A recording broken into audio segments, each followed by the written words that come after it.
Quest presents an unabridged recording of Nothing Left to Lose by A.J. Wills, narrated by Russell Bentley. The most dangerous creation of any society is the man who has nothing left to lose. James Baldwin. Chapter 1. Where the hell is she? It's gone 9:30, and a niggle of worry rumbles in my gut. A vision of Abby on a hospital trolley flashes through my mind. I shove it away.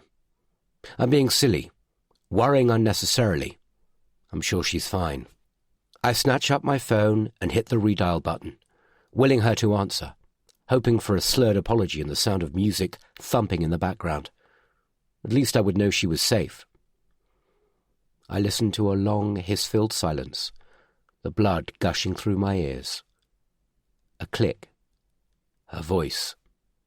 And for a split second, I dare to believe I'm through. Abby? You've reached Abigail Pilkington Hutton.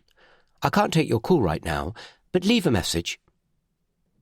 I slump in my chair and pinch the bridge of my nose as I ring off, my heart beating a little faster and a little harder.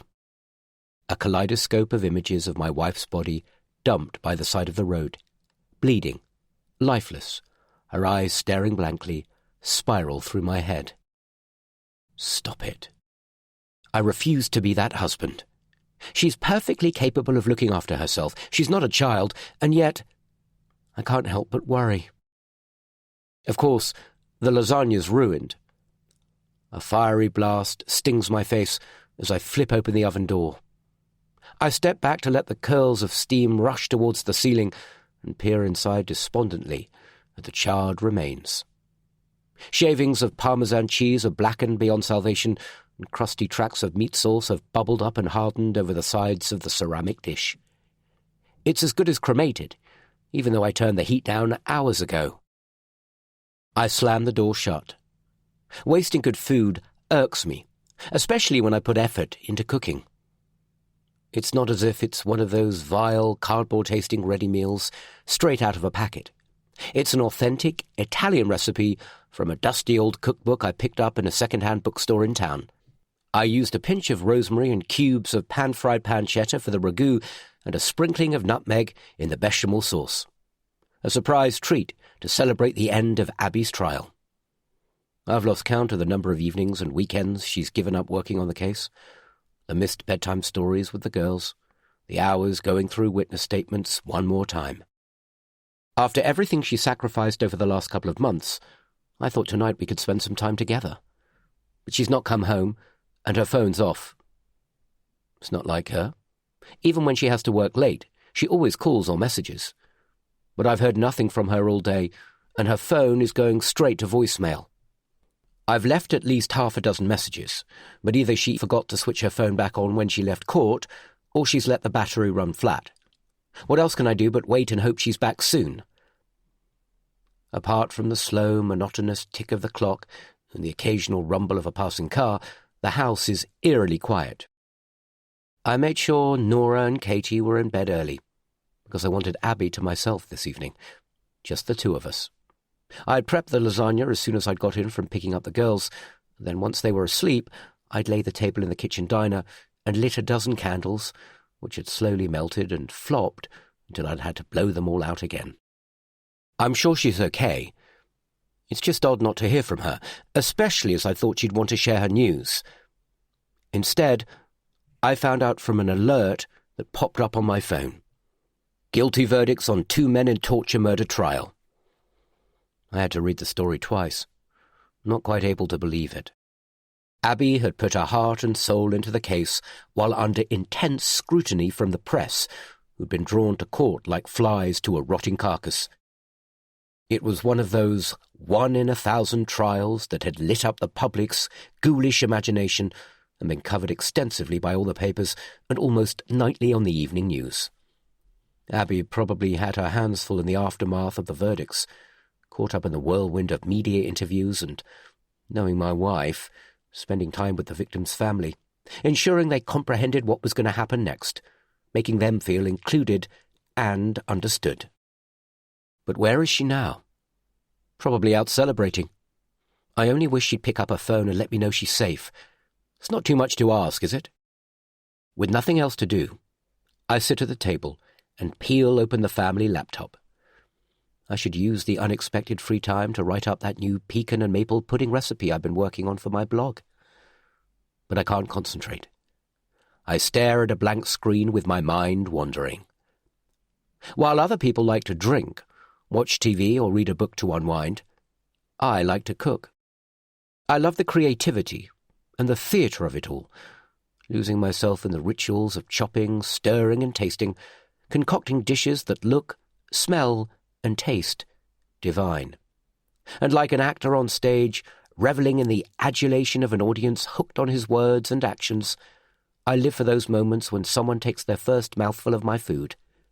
Their eyes roll to the heavens, their bodies seem to melt, and they announce, like I don't already know it, the food is amazing, heavenly, to die for. The fizz of pleasure that makes my skin tingle is a powerful drug. I even have my own blog, Abby's idea. It started as a local restaurant review guide, but recently I've been uploading my own recipes onto it too. If nothing else, it's a good excuse to get into the kitchen to try out new dishes. I click away from the blank page and open a web browser. Since I last looked, a news story about Abby's case has been updated with a brief video clip. Abby standing on the steps outside court with her black robes flapping around her legs and a flash of her tightly pinned russet hair peeking out from under a grey wig. Her courtroom armour. She's surrounded by people, staring dead-eyed over her shoulder at the camera. The victim's family and friends, I guess, although there's no hint of jubilation on their faces. Abby starts to speak, her chin raised, shoulders back. My Abby, the mother of my children, the smartest woman I know. Today, 2 men are beginning life sentences for the brutal murder of a much-loved father, brother, uncle, and friend, she says, delivering her words slowly and deliberately. Billy Bowden was loved and admired by everyone who knew him, but on the evening of October the 19th last year, his life was cruelly cut short by 2 men who tricked their way into his home with the intention of torturing him into revealing the combination to his safe. A safe containing a little under £2,000. A paltry price to pay for any life. My pride stirs as she speaks, standing there magnificently in her gown and wig. Champion of the people, a defender of justice. I push the other feeling away and bury it deep. This has been a long and arduous case, fraught with difficulties even as the trial was underway, she continues, an oblique reference to the key witnesses who'd unexpectedly pulled out at the last minute and the cock-up in the lab which resulted in the DNA evidence being discounted. And although the family are pleased that justice has finally been done, they take no pleasure in today's outcome. Justice will not bring Billy back, nor undo the unthinkable pain he must have endured at the hands of the cruel and sadistic men who made his final hours on this earth a living hell.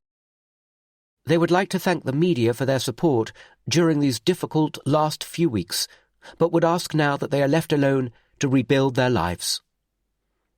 The video ends, and the screen goes black.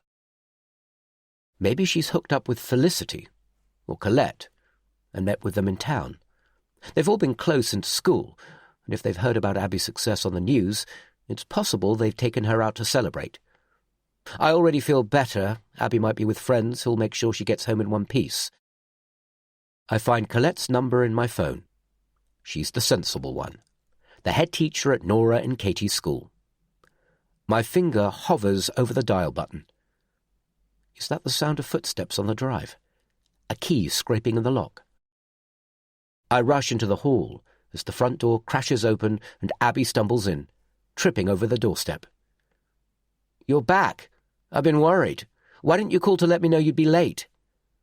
She pushes the door closed, tosses her keys on the side, missing the artsy papier-mâché bowl, and heels off her shoes. "Where have you been?" I persist.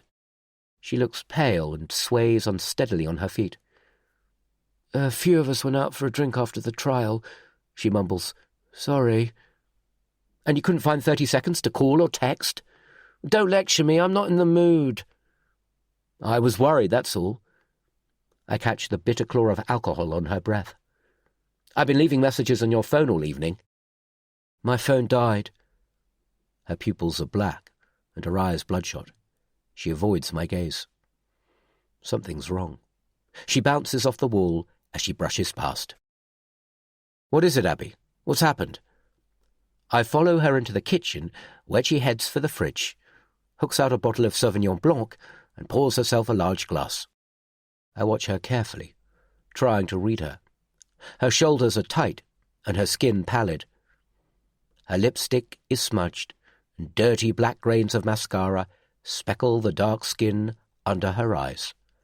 Her cheeks are pinched, and as she lifts the glass to her mouth, her hand trembles. "Abby, talk to me. What's going on?" "Nothing, I'm fine." "You don't look fine. You look like you've seen a ghost." She licks her lips, swallows, and finally looks at me. It might just be the alcohol, but it looks like she's been crying. "You're upset," I say, fear bubbling up from the pit of my stomach. Abby can get emotional when she's been drinking, but this seems different. "What is it? The trial?" "No." She shakes her head. Her hair is still pinned up from court. "Nothing like that." "Then what?" She looks to the ceiling and sucks in her top lip as if she's trying to hold back her tears.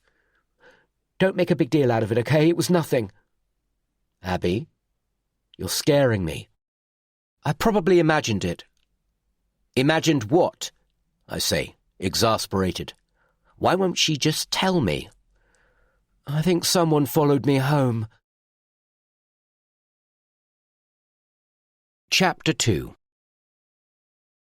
It's like a punch in the stomach that knocks the wind out of my lungs.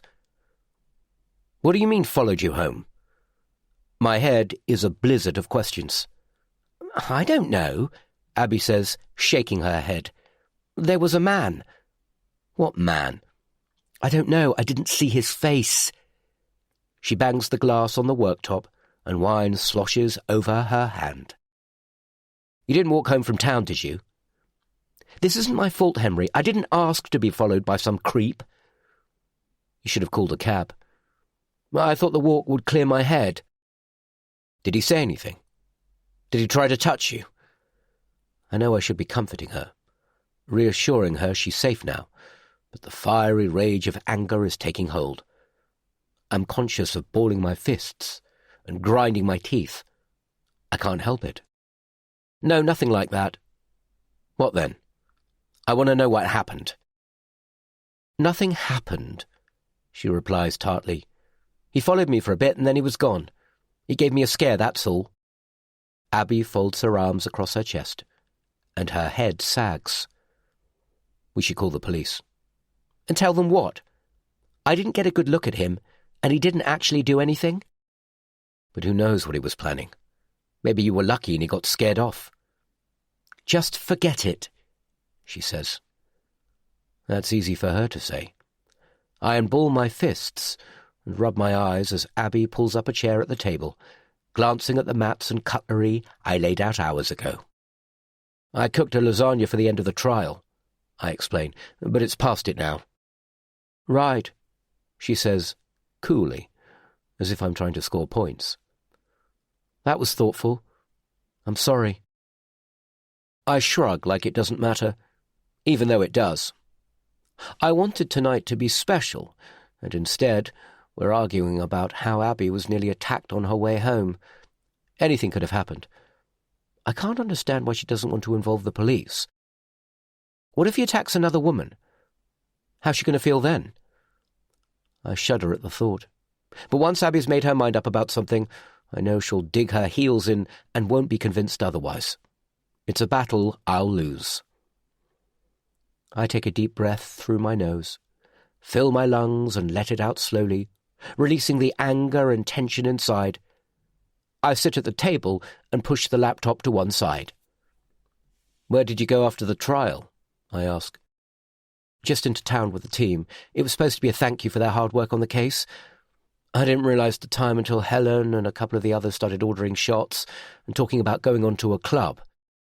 You're probably right, I should have taken a taxi, but it's not far to walk. She runs a finger around the rim of her glass. And anyway, I shouldn't have to worry about walking alone at night.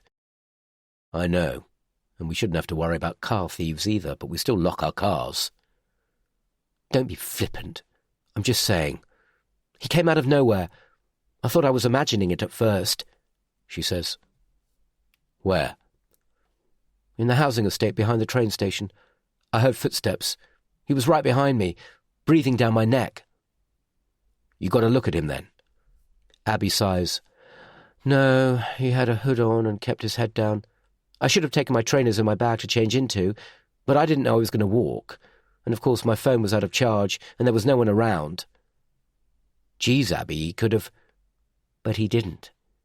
She forces a smile, but it doesn't mask the anxiety behind her eyes. I got to the main road and he was gone. Are you okay? I ask, as she finishes her wine and sits back, staring blankly into space. I was thinking about the girls, she says. And you. Don't. But what if... It didn't. I don't want to think about what might have been. How would I cope without her? Girls growing up without their mother. I know, but... Let's talk about something else. I couldn't bear to hear any more. Tell me about the case. Abby sits up straighter and wipes the corner of her eye with her thumbs. The jury was only out for 3 hours, she says more brightly. 3 hours? Yeah, I know, it surprised us too. There was no doubt Jimmy and Dean Farrow were 100% guilty of Billy Bowden's murder, but after 3 witnesses were scared off, together with the contamination of the DNA evidence in the lab, the case against them had looked flimsy, and the result far from assured. Unanimous verdicts on both defendants too, she adds. No surprise after all the long hours you put into the case. Her glassy eyes narrow as she lifts her face to stare at me. What's that supposed to mean? All I'm saying is that after all your hard work, it's no surprise you won. Great. I feel guilty enough as it is without you trying to make me feel worse, she says, standing and weaving across the room to the fridge. I wasn't trying to make you feel guilty. I know I've not been around much for the girls, but I'll make it up to them. She empties the wine bottle into her glass and tosses it into the recycling bin. It's not easy juggling work and being a mother, you know. I know, I say, and the girls understand. They know how important this trial has been to you. Of course they don't, she scoffs. How could they? All they see is their mother too busy to play with them, not around to pick them up from school, hardly ever here for bedtime or reading stories. Her eyes glisten as she continues to beat herself up for all the hours she's not been around. I had no idea she felt like this. We'd agreed after Katie was born that Abby should return to work and I'd take care of the children and the house. It was a grown-up, sensible decision that made total sense, especially as she earns the lion's share of our income, and I've never been career-driven. Besides, I enjoy spending time with the girls, and the reduced hours I negotiated with the council gives me more time to spend in the kitchen and on my blog. I thought the arrangement suited us, but the tears tracking down Abby's cheeks as she leans against the kitchen worktop tell another story.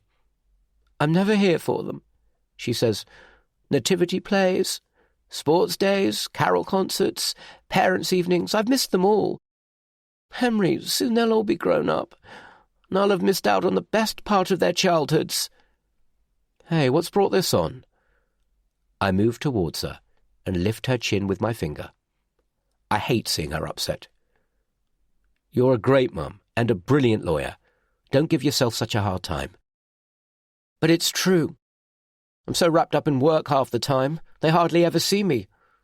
What kind of mother does that make me? A very good one. Now stop it. The girls worship you. I tell you what, now the trial is over, why don't we book a holiday? Just the 4 of us. Abby sniffs and smiles. Okay, that would be nice. and you can spend as much time with the girls as you want. I'll start looking into it in the morning. Now, are you hungry? You ought to eat something." I thought the lasagna was ruined. I think for a second or two, then reach into the fridge and unwrap a packet of manchego cheese from its waxed paper, lay it on a board and find a box of crackers from the cupboard above the toaster. "Cheese and crackers?" "Perfect," Abby says as we return to the table. She cuts herself a generous triangle of cheese. "We're all so proud of you," I say. "I know you have to work hard and put in the hours, but think what you did for Billy's family.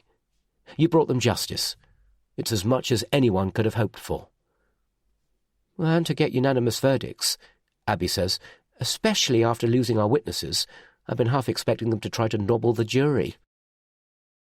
It's pretty obvious that someone trying to protect Jimmy and Dean had interfered with Abby's witnesses ahead of their appearances in court and persuaded them to withdraw their statements. But it had never occurred to me they might try to corrupt a jury. "You don't have to worry about it anymore," I say. "Jimmy and Dean aren't getting out of prison for a very long time." "I'm certainly not going to miss having to face the Farrows in court every day." I smile, but I'm worried. It hasn't occurred to me before how much Abby's job exposes her to bad people. She's surrounded by them every time she steps into court, and more often than not, she's building a case against them, convincing a jury to convict them, often putting them away for a long time. Do all the families blame her if their sons and husbands and boyfriends are sent down because of her clever words and razor-sharp mind? "Do you think," I say as I push a cracker around my plate, my mind spinning with all kinds of questions, "the man who followed you tonight, do you think he was connected to the trial?" "Where did you get that idea from?" "I mean, what if it had something to do with the Farrows?" Abby snorts. "Oh, don't be ridiculous. Well, you know what they're capable of. God knows what they did to frighten off your witnesses." "Oh, that was different," Abby says, but I can read the worry on her face, the tightness around her cheeks, the narrowing of her eyes. "And besides, what would be the point? The case is over. The jury convicted Jimmy and Dean of murder. They'd have nothing to gain by targeting me." "They might be looking for revenge," I say, "or retaliation." "Oh, come on, it's the Farrows, not the Mafia." "Why not? You've been a mouthpiece for Billy's family in all the news bulletins this evening, and your picture's all over the papers. If they were looking for someone to blame, I could see why they might focus on you." "Well, they might as well have gone after the judge or the jury or the police," Abby says.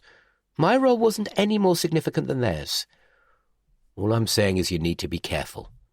"Oh, don't be stupid. It was nothing. I told you, he didn't even do anything." "He scared you, though, didn't he?" Abby shrugs, like a petulant child. "A little." And maybe that was all he intended. For now. Chapter 3. Abby doesn't want to stay up talking. She's had a long day. She's tired and drunk. I tell her to go to bed while I clear up. It's an excuse to straighten out my head. I hate the thought that she was followed home, that something could have happened to her. I would never have forgiven myself. And I'm worried it was more than something random. What if she was being targeted by the Farrows? What if they have decided to come after her? As Abby fumbles around upstairs, I drop our plates into the dishwasher, wrap up what's left of the cheese, and scrape the burnt lasagna into the bin. I listen to her heavy, uncoordinated footsteps creaking across the floorboards, the crash of the bathroom door threatening to wake the girls, and the rush of water running in the basin. She'd been quick to dismiss my concerns about the Farrows, but she needs to watch her back. They're dangerous people. You only need to look at what Jimmy and Dean did to Billy Bowden in his own home. You can only imagine what kind of upbringing they must have had and the sort of family they've come from. What they did was abhorrent, like something out of a horror movie. Along with their now-dead brother George, the two men tricked their way into Billy's house and began stubbing cigarettes out on his arms and face to force him to open his safe. When he refused, they stripped him naked, tied him to a chair, and poured boiling water over his genitals. He must have been in agony in the last moments before he died, when his weak heart finally gave up. And all for less than a couple of £1,000 in cash. It was awful, and the press gleefully published every single detail. While I'm sure most people would agree they deserve to rot in prison for the rest of their miserable lives, not everyone's convinced of their guilt. Their father, Joseph, for example, who was there every day of their trial, protesting their innocence to anyone who'd listen and making wild claims about police corruption and how his sons had been fitted up. Abby had told me he'd been warned several times by the judge about his behaviour in court. After making several noisy outbursts, and had been close to being removed from the proceedings. He's the one we should be worried about. Jimmy and Dean are in prison starting long sentences tonight, but Joseph, the head of the family, is out there somewhere. No doubt fuming about the result. Had he followed Abby tonight, trying to scare her? I don't know. He's not someone who easily blends into a crowd with his bushy grey whiskers, barrel chest and tattooed arms, like a short, squat Hulk Hogan gone to seed. I'd seen him pictured in the papers and on the evening news a few times, attending court hand in hand with a younger woman with bleach blonde hair and enormous hooped earrings. Too young to be Jimmy and Dean's mother. His girlfriend, I guess. If it wasn't Joseph who'd stalked Abby tonight, then maybe it was another member of the family. An uncle, a nephew, or a cousin, perhaps. We both need to stay vigilant, at least for the next few days. Maybe when the story has blown over, the press have moved on, and Joseph has come to terms with the convictions, we can relax our guard. But right now, my palms are sweating and my heart is racing. If they followed Abby home, do they know where we live? Are the girls in danger? Am I? I'm getting ahead of myself.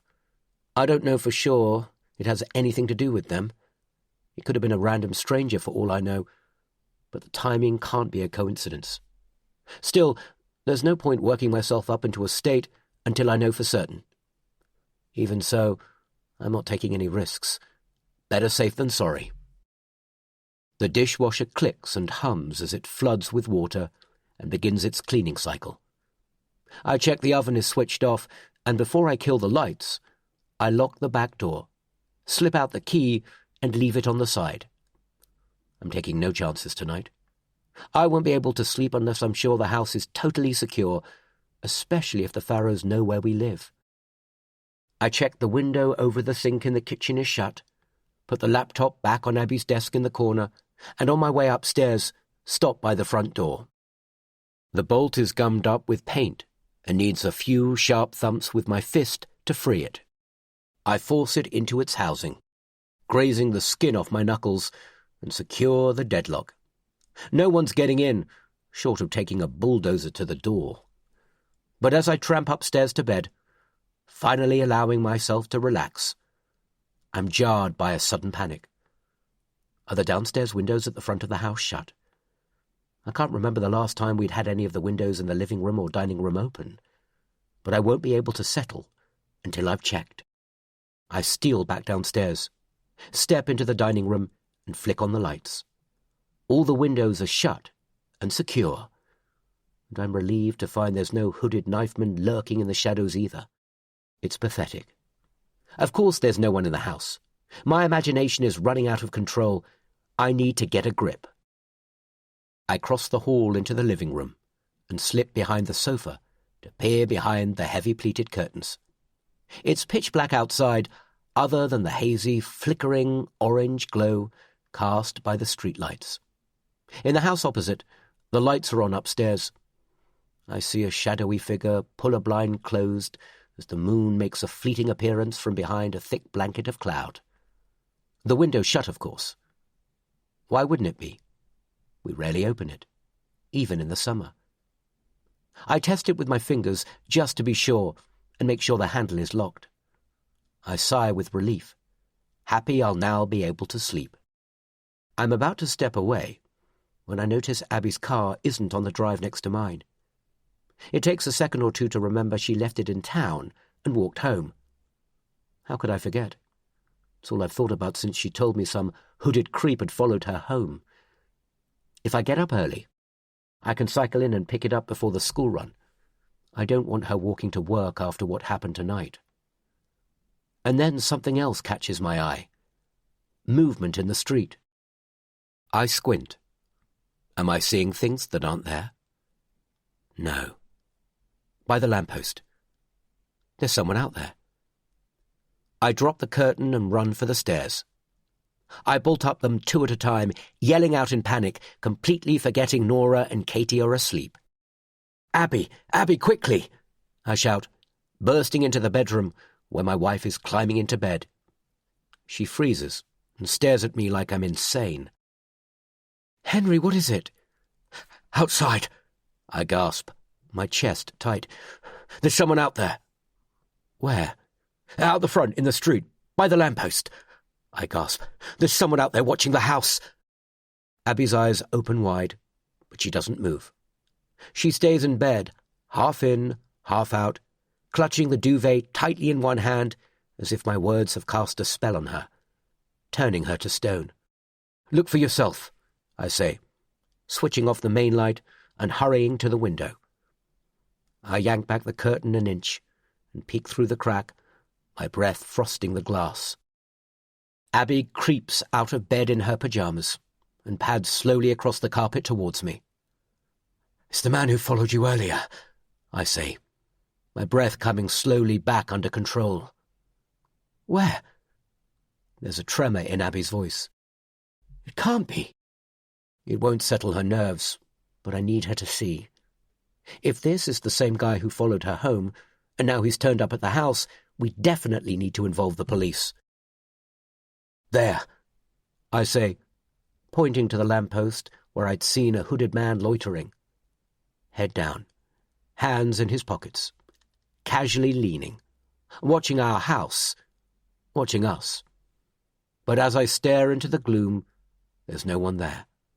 I scan up and down the street. Maybe he saw me and ran off. I pull the curtains fully open and press my nose against the chill glass. Across the road, the lights in the house opposite go out. He was there just a minute ago, I swear, I say as Abby rests a hand on my shoulder. It's late. Come to bed. Abby, I'm not making this up. I saw him, under the lamppost, watching the house. Well, he's not there now. She doesn't believe me. She thinks I'm seeing things, but I'm not. I can picture him clearly. Tall, skinny, blue jeans, light blue hooded top, trainers. That's not come from my imagination. But, Henry, you're being paranoid. I'm calling the police, I say, patting my pocket, looking for my phone.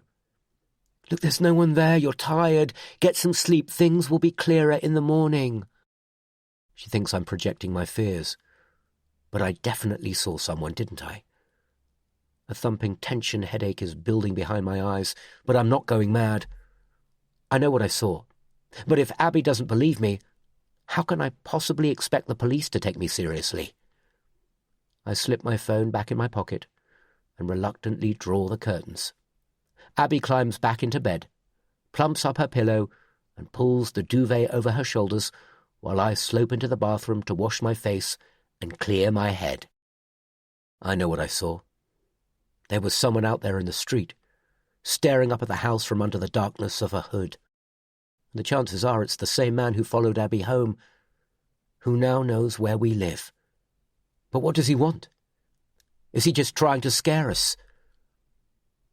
The cold water makes my skin tingle, and as I stare at the stranger looking back at me, I'm shocked.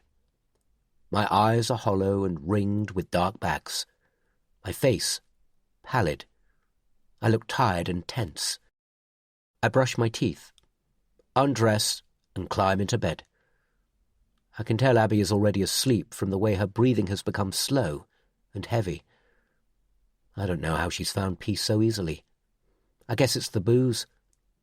I lay with my hands on my stomach, staring at the ceiling, my mind in turmoil. We're safe in the house. The doors are all locked and the windows shut. No one can get to us in here, But I can't stop worrying, or thinking about that man I saw under the lamppost. Is it one of the Pharaohs? And what does he want? I force myself to think about something else. Work, my blog, a new recipe. But my mind repeatedly returns to the same worry. I see Joseph Pharaoh's beady eyes staring at me, his wiry grey whiskers masking an evil smile, and no matter how hard I try, I can't shake that image from my head. Chapter 4. I've barely slept a wink, and at 5:30, wide awake and exhausted, I give up trying and roll out of bed. Despite Abby's reassurances, things aren't any clearer this morning. I'm still not sure if I saw someone outside, and the gnaw of anxiety in my gut hasn't lessened any. I pull on a pair of lycra shorts and a cycling jersey, and as I tiptoe out of the room, Abby rolls over and groans. "What time is it?" she mumbles, without opening her eyes. "Early. Go back to sleep." "Where are you going?" She raises her head off the pillow and stares at me through narrow slits, her hair a ruffled mess. "To pick up your car." Abby slaps a hand to her forehead and moans. "Oh, you're an angel. It's in the usual place behind the cinema. The keys should be in my bag. But you don't need to do that. I can walk." "I'd rather you took the car this morning. Anyway, I could use the fresh air and the exercise. I didn't sleep much." The keys are at the bottom of Abby's handbag, under the detritus of lipsticks, tissues, a brush, and her purse. I creep out of the back door, roll my bike out of the shed, strap on my helmet, and set off with the cool morning air chilling my cheeks. It's only a short ride into town, but it's early, and the commuter traffic has yet to build. I fly through traffic lights and junctions and across roundabouts without having to stop once, as if all the stars are aligned in my favour for a change. As I ride, my muscles loosening, my mind returns to the man I thought I saw outside the house last night. It seemed real at the time, and even now, with the cool breeze clearing my head, the image of him standing there casually is sharp in my mind. Last night, I was convinced it was Joseph Pharaoh, or someone from his family, wanting to take some kind of twisted revenge on Abby, and nothing overnight has changed my mind. The Pharaohs are not the kind of people you want to cross, and the idea they know where we live, because one of them followed Abby home, is terrifying. Why she thought it was a good idea to walk last night, I still can't fathom. I thought she had more sense. My lungs fill with oxygen, and the blood pumps hard through my veins. Gears click smoothly, and tires hiss effortlessly across the asphalt as my body becomes completely in tune with my bike. Muscle and sinew perfectly aligned with pedals and chain. I hang my arm out to indicate I'm turning right, and swing into the car park behind the old cinema. There's no smooth tarmac, or pristine white lines marking out the spaces in neat rows here. It's just a patch of ground made up of broken concrete and stone chippings, tufted with weeds and wild grass, where everyone parks in a mad free-for-all. But it's cheap to park for the day, which is why it's popular with people who work in the town. But it's still early, and there are only a handful of cars parked here this morning.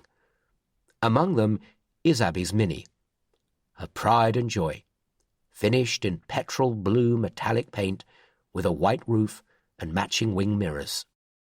It was a risk leaving it overnight in the centre of town. There are no lights or CCTV cameras, and as I roll to a halt, I'm grateful at least it's not been stolen.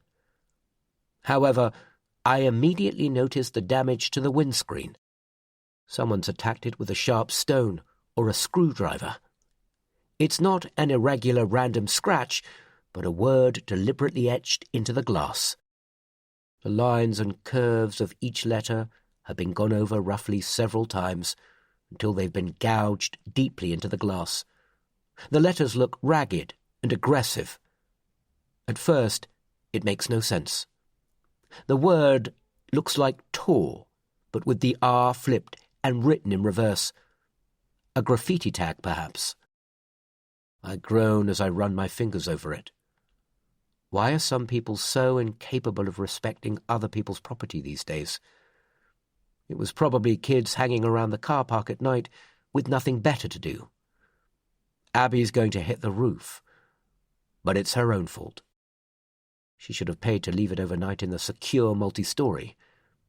I guess we might get the cost of the repair covered on the insurance, but it's going to mean taking it into the garage. It's all time and effort. Angrily, I blip open the doors and push my bike around the back of the car. I'm about to flip open the boot to toss my bike in when I see the rear glass has also been defaced.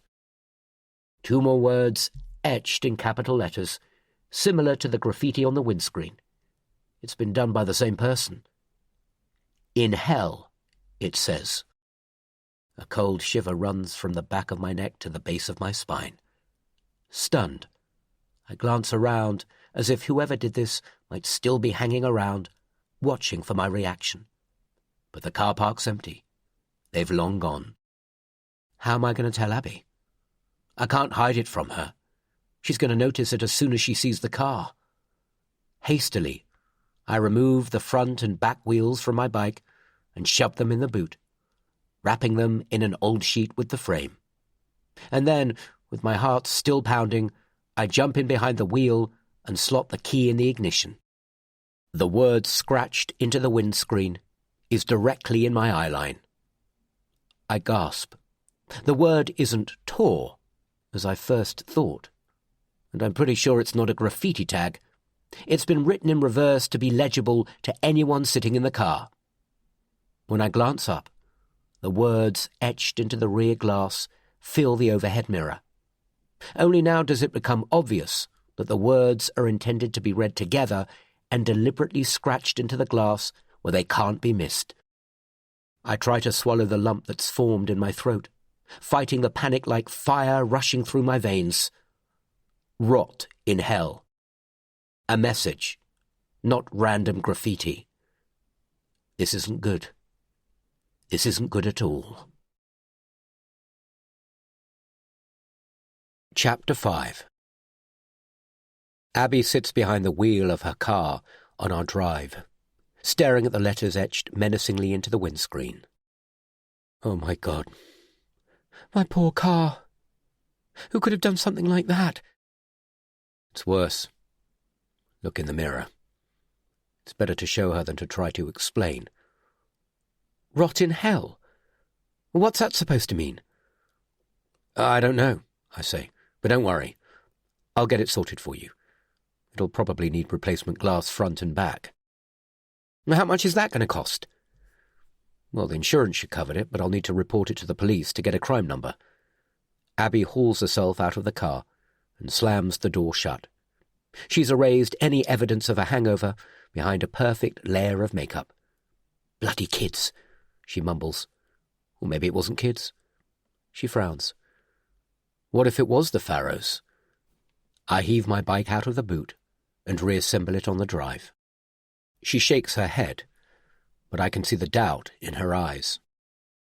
It's not random vandalism, I say, but I don't think she wants to believe it's anything more sinister than that. Well, why would they? What would be the point? I don't know. The same reason you were followed home from town last night. The same reason there was someone loitering outside the house. They're trying to scare us. This isn't the Wild West, Henry. People don't go around behaving like that. Well, the Pharaohs do. For God's sake, will you stop going on about the Pharaohs? This probably has nothing to do with them. It's just bad luck, that's all. But we'll talk about it later. I was going to take Nora and Katie to school today. I haven't taken them for ages. But can I borrow your car? I don't want them seeing mine. Inside the house, the girls are fighting over a plastic toy horse. Nora's considerably stockier and taller than her sister, but Katie is putting up a good fight. Nora screams and releases the toy as Katie stamps on her foot. I suspect Nora's tears are born more out of indignation than pain. "That's my horse!" Nora howls when she sees me coming through the front door. "Isn't," Katie hisses. "That's enough," I shout, as Nora throws herself at my legs. "It's not fair, Daddy. She took it from me. It's mine. I was playing with it first." "It's my horse." A smug smile curls across Katie's lips. She holds the horse up triumphantly. "Look, if you can't agree, then perhaps it's best if I look after it today," I say, holding out my hand to my youngest. Katie reluctantly hands the toy over, her bottom lip stuck out sulkily. "Now, have you had breakfast? Mummy's going to take you to school today." "Mummy?"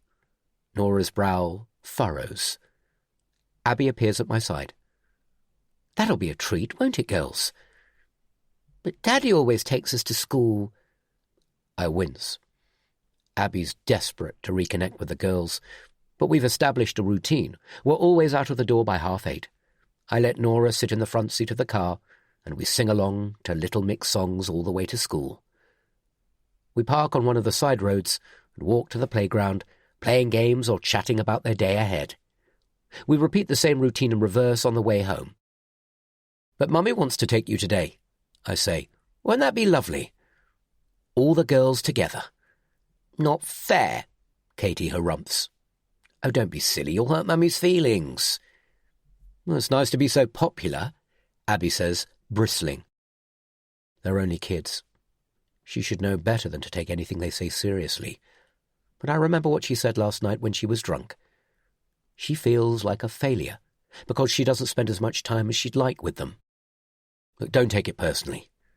It's only because they're used to me being around.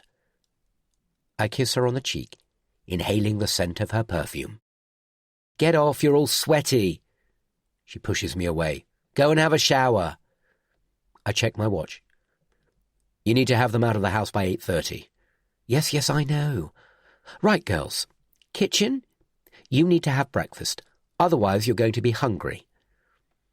Nora wipes away her tears and takes Abby's hand, following Katie, who's run ahead.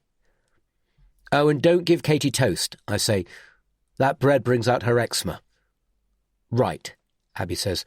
"I think I can manage now. Thanks." I shouldn't have said anything. Now she thinks I don't trust her to look after her own children. Can't help it. I spent so much time with them. I could write the operating manual on how to keep them alive, what they like to eat, what they won't eat, what they can't eat, what they pretend they don't like to eat but will if given the right persuasion, what time they need to go to bed, how to treat their fevers, and, crucially, when they have after-school activities and when they need picking up. It's all logged in my brain. But with Abby so preoccupied with work, I worry she doesn't have the same level of knowledge. After I've showered and shaved, the girls race past me on the stairs, on their way up to their bedrooms to grab their jumpers and ties for school. Abby sitting at the kitchen table, looking at her phone. "Work?" I ask, as I fetch Nora and Katie's packed lunchboxes from the fridge and slip them into their bags. No, it's Flick," she says. Felicity Woodgate, one of Abby's oldest school friends. She's okay, although her husband's a bit of a prick. "How is she?" "She wants to meet up tomorrow night." "Sounds good. You could do with letting your hair down a bit after the last few months," I say. "I was going to suggest they come over to ours. What do you think?"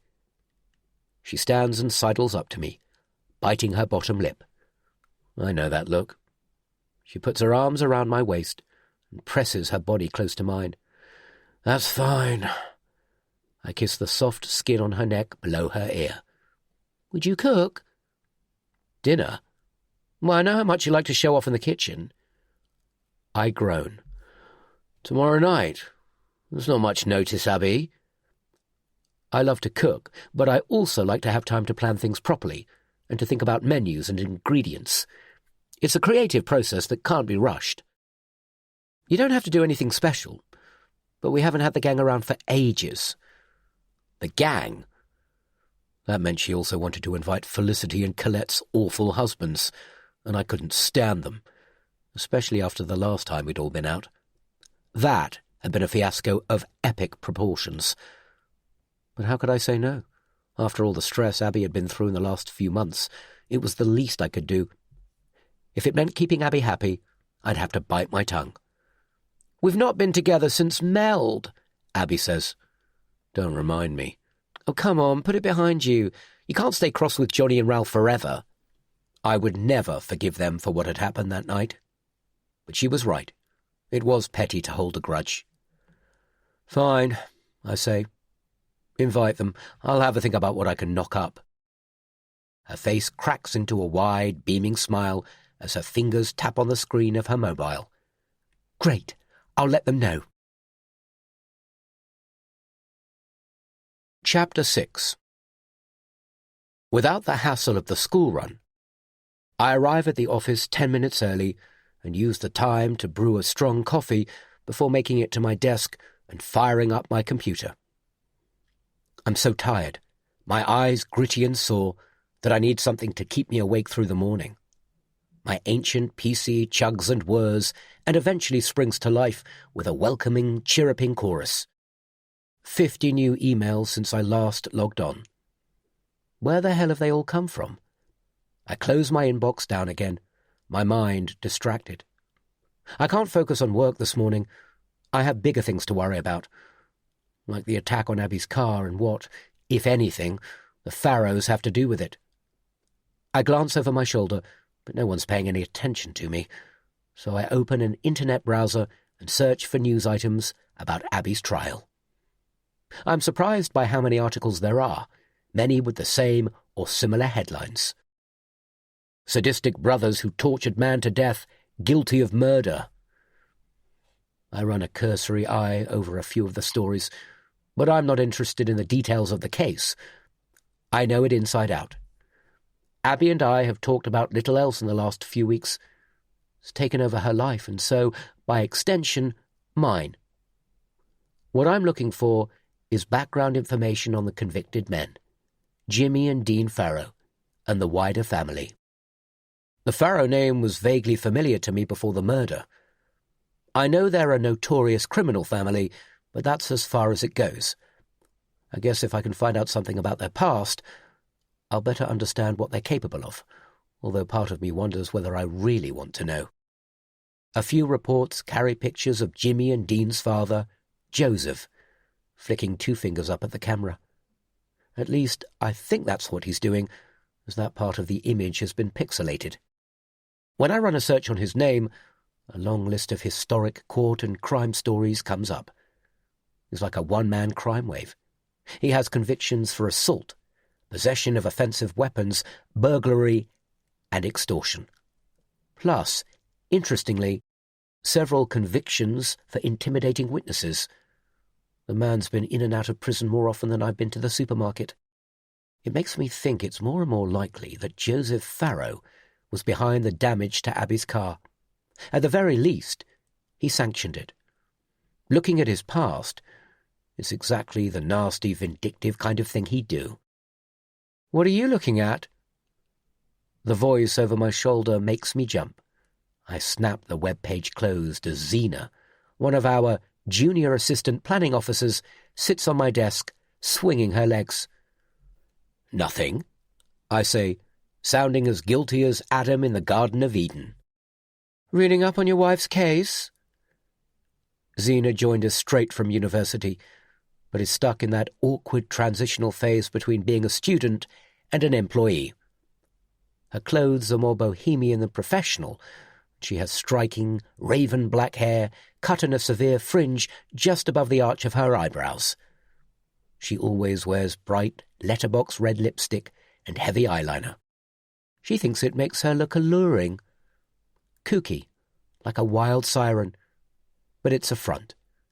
She's timid and easily damaged, so she puts on this bold front to keep unwanted male attention at bay. Her friendship with me is just another extension of that armor.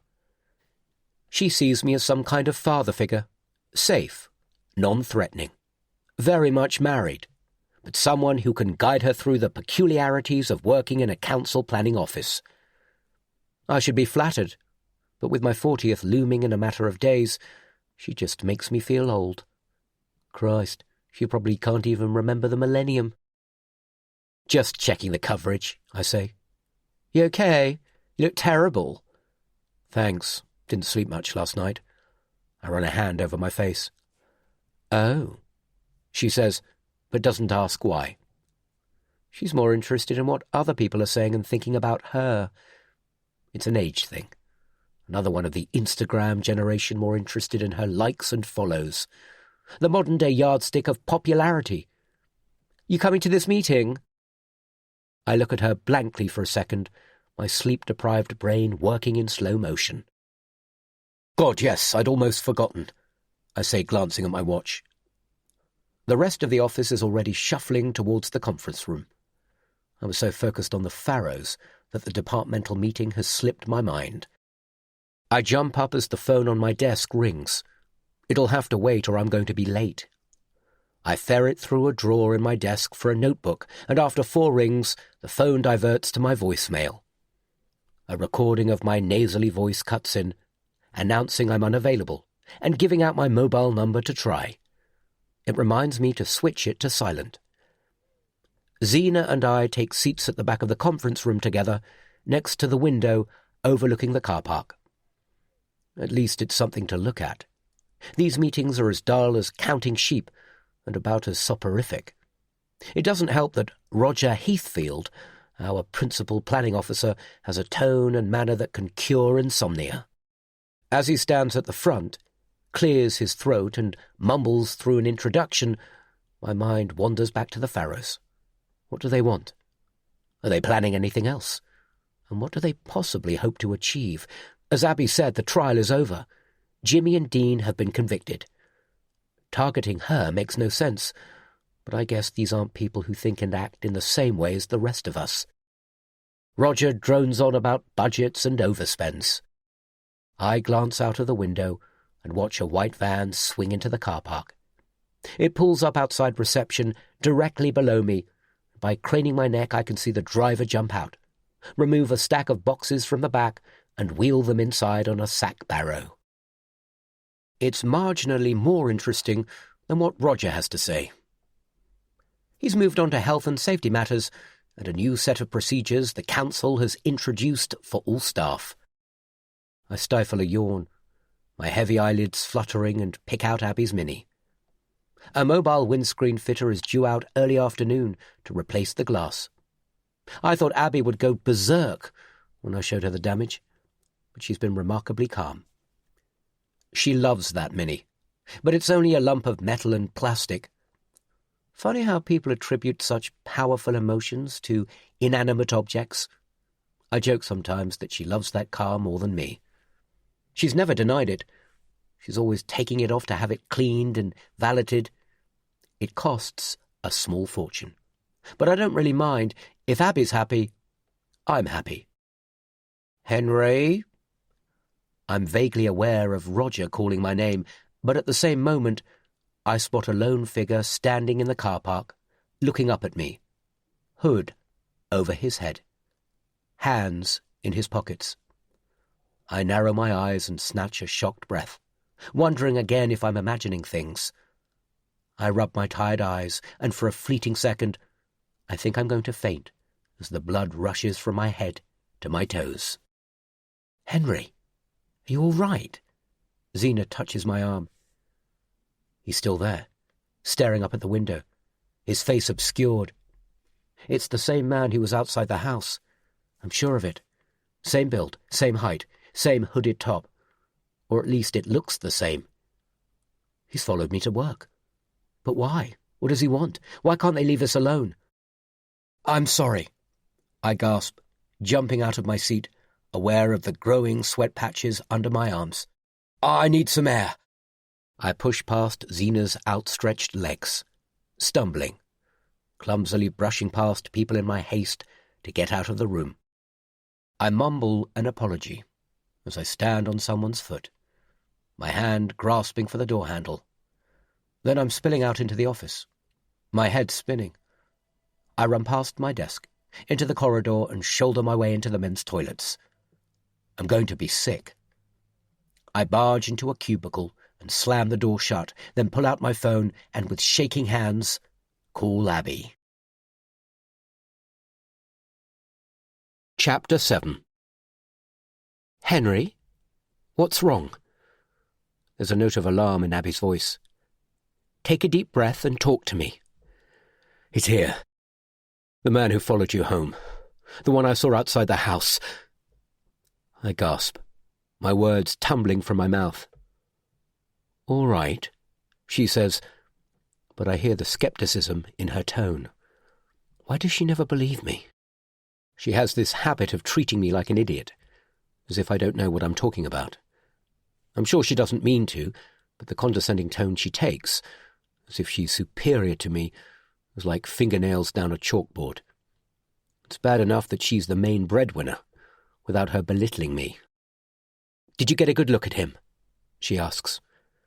He was too far away, and he had a hood up. So it could have been anyone. It was him, I hiss. But why would he follow you to the office? I don't know. I don't mean to raise my voice, but I wish she'd listen to what I'm saying. I'm not making it up. It just seems unlikely, don't you think? Now she sounds like a lawyer cross-examining a witness. That's the problem with being married to a barrister. It's not only impossible to win an argument with her, but she takes on this patronizing tone when she thinks I'm wrong about something. She has a point, though. If the Pharaoh's grievance is with Abby for her role in convicting Jimmy and Dean, why come after me? Oh, God, it's so obvious. Because they followed the car thinking it was you. It makes perfect sense. It's because I was driving your Mini this morning. You don't think they might have noticed I wasn't driving? Obviously not. I can't understand why she's trying to shoot holes in my logic. Does she think I'm going crazy? Or does she just not want to believe they're coming after her? Coming after us. How much sleep did you actually get last night? Abby asks. Not much. A few hours at most. I know what you're thinking, but I didn't imagine it, Abby. I wish you'd believe me. I do believe you, but if you don't calm down, you're going to make yourself ill. My heart's beating so fast, and my whole body is slick with sweat. My eyes sting, and the muscles in my shoulders ache. But it's hardly surprising. It's like being back at school, hiding from the bullies, taking the long route home rather than risking running into Tommy Peters and his boorish mates. But I'm an adult now. I shouldn't have to spend my days looking over my shoulder, worrying, wondering what trouble is around the corner. I hate it, and I hate that there's nothing I can do about it. I called the police before I left the house to report the attack on Abby's car, and told them about the stranger who'd followed her home. But they couldn't have cared any less. They took the details, gave me a crime number, and that was it. I guess they have bigger fish to fry. Why are you being so chilled about this, Abby? Aren't you worried? Of course I am.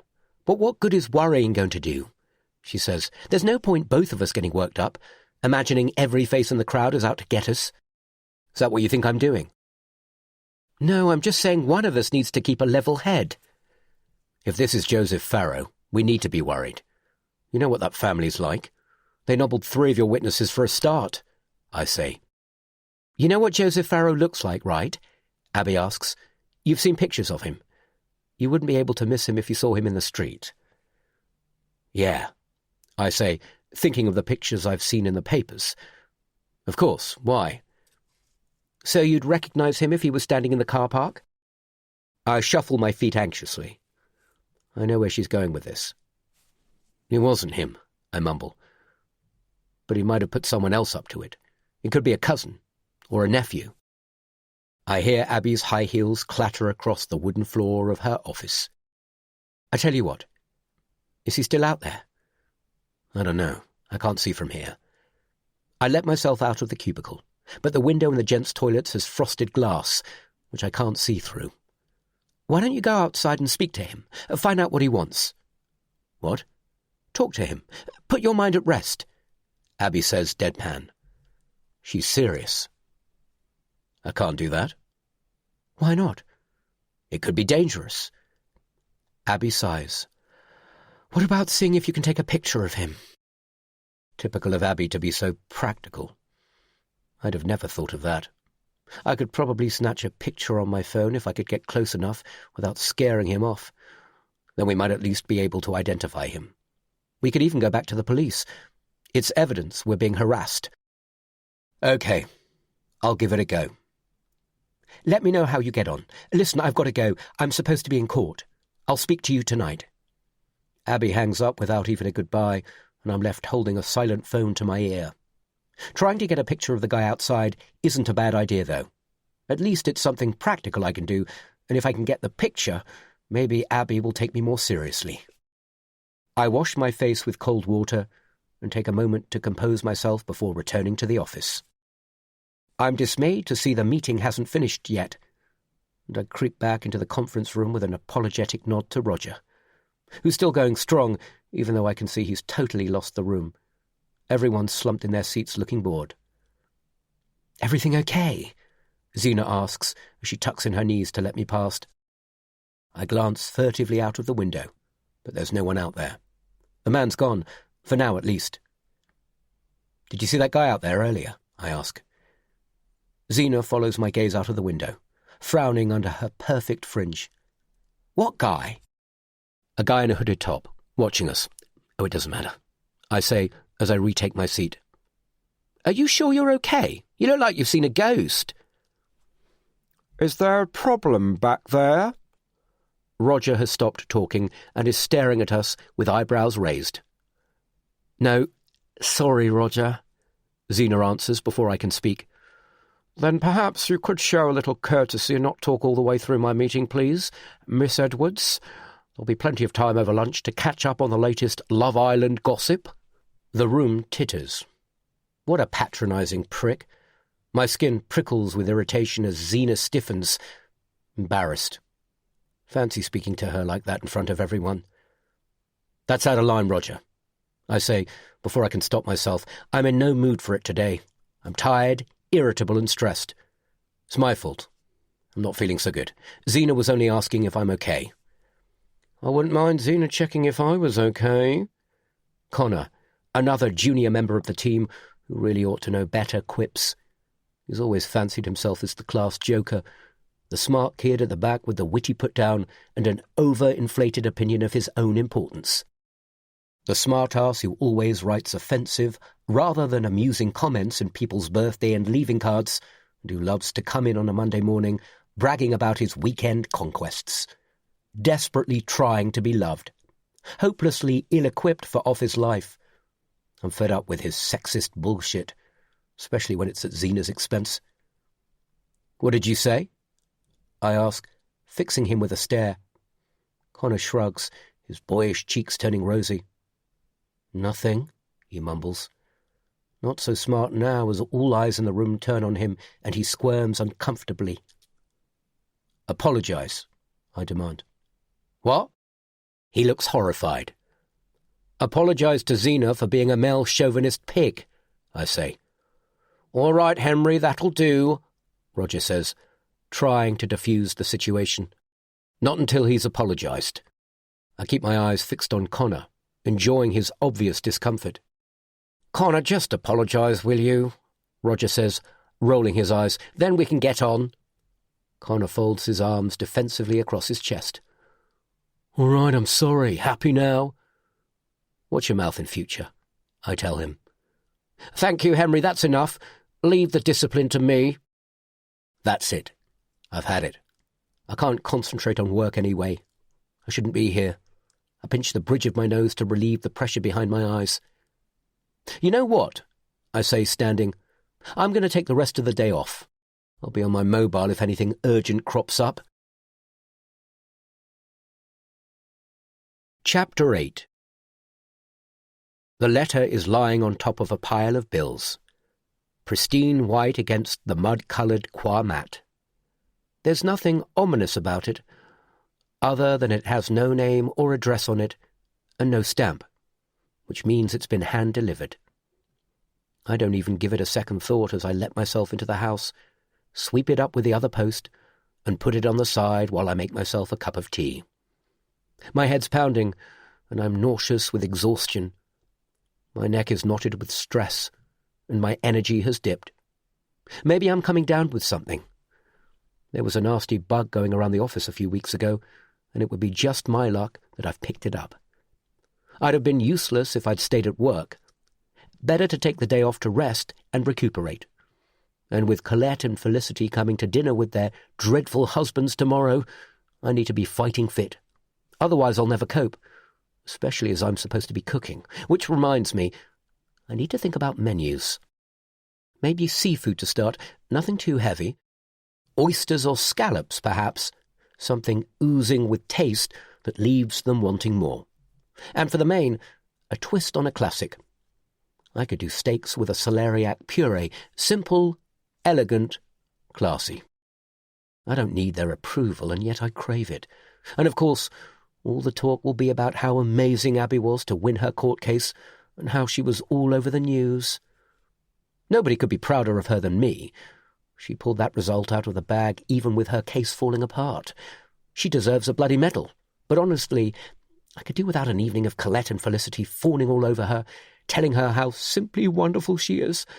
I already know. I sit at the kitchen table with my tea, open my phone and write a shopping list of ingredients. I'll probably swing past the farm shop. It's a bit more expensive, but I know they'll have everything I need. And it's good quality. Better than all that pre-packaged rubbish from the supermarket. I should probably feature the shop on the blog, as the site is supposed to be all about the best of local food, and anyone who's anyone around here knows that it's the place to go. I set up the blog at Abby's suggestion.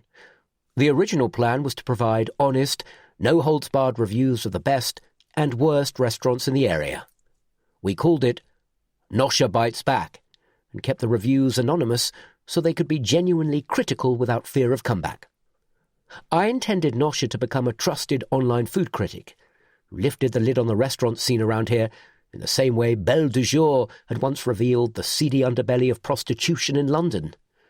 A combination of acerbic wit and uncompromising truths. But in recent months, I've expanded the blog's content to include recipes of my own. It's given me a renewed focus and seems popular with my followers, especially when I post pictures of the final dish. It doesn't mean I've given up on the restaurant reviews, especially as new establishments are popping up all the time, like the new Spanish tapas bar that's opened recently in Whitstable. Maybe Abby and I could go for my birthday. We could make it into a special treat. After all, it isn't every day you turn 40. As I finish my tea, my gaze falls on the stack of letters I'd put to one side. I sift through them one by one. A glossy brochure in a transparent plastic wrapper addressed to Abby. An electricity bill. The offer of a new credit card from a bank I've never heard of. And a charity begging letter seeking donations for a new animal sanctuary, complete with the obligatory pictures of sad-looking dogs. Lastly, I open the plain white envelope, imagining it's one of those clever marketing campaigns to trick you into thinking you've received an actual letter from a real person. Inside is a single sheet of milk-white paper. Curious, I unfold it and smooth it out on the table. There are 4 printed lines of text. No company name or logo, no sales pitch, no fancy marketing copy. I turn the sheet over, but it's blank on the other side. It's weird. As I read, my breath catches in my throat. 1 death was too much. 2 is unbearable. An eye for an eye seems only fair after what you've done. So now I have nothing left to lose. I'll see you in hell. I read it over again twice more with my hand trembling and the sensation that the ground is falling away under my chair. 1 death was too much. Whose death? And 2 is unbearable? I immediately think of the Pharaohs. I bet this is their work. Its exact meaning isn't entirely clear, but the sentiment is obvious. I was right. They blame Abby for Jimmy and Dean's convictions, and now they want revenge. An eye for an eye. I'll see you in hell. It chimes with the message etched into the glass on Abby's mini. I flush hot and cold. This feels serious. Is it a death threat? What else can it possibly be? And whoever wrote it must have been to the house to deliver it.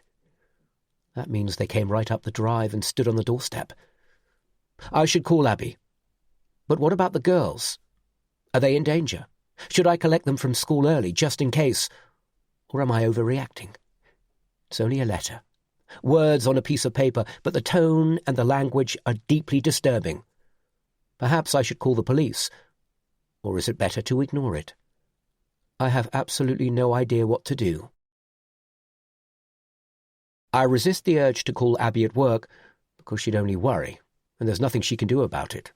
But the moment she walks in, I sit her down and slide the letter across the table. What's this? She eyes me warily. Open it.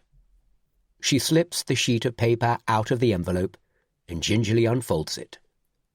Her lips move as she reads the 4 lines to herself, her eyes opening wide. She glances at me. Where did you get this? It was on the mat when I got home, I say. I tell her I'd taken the day off sick, and after finding the letter, I picked up Nora and Katie early from school as a precaution.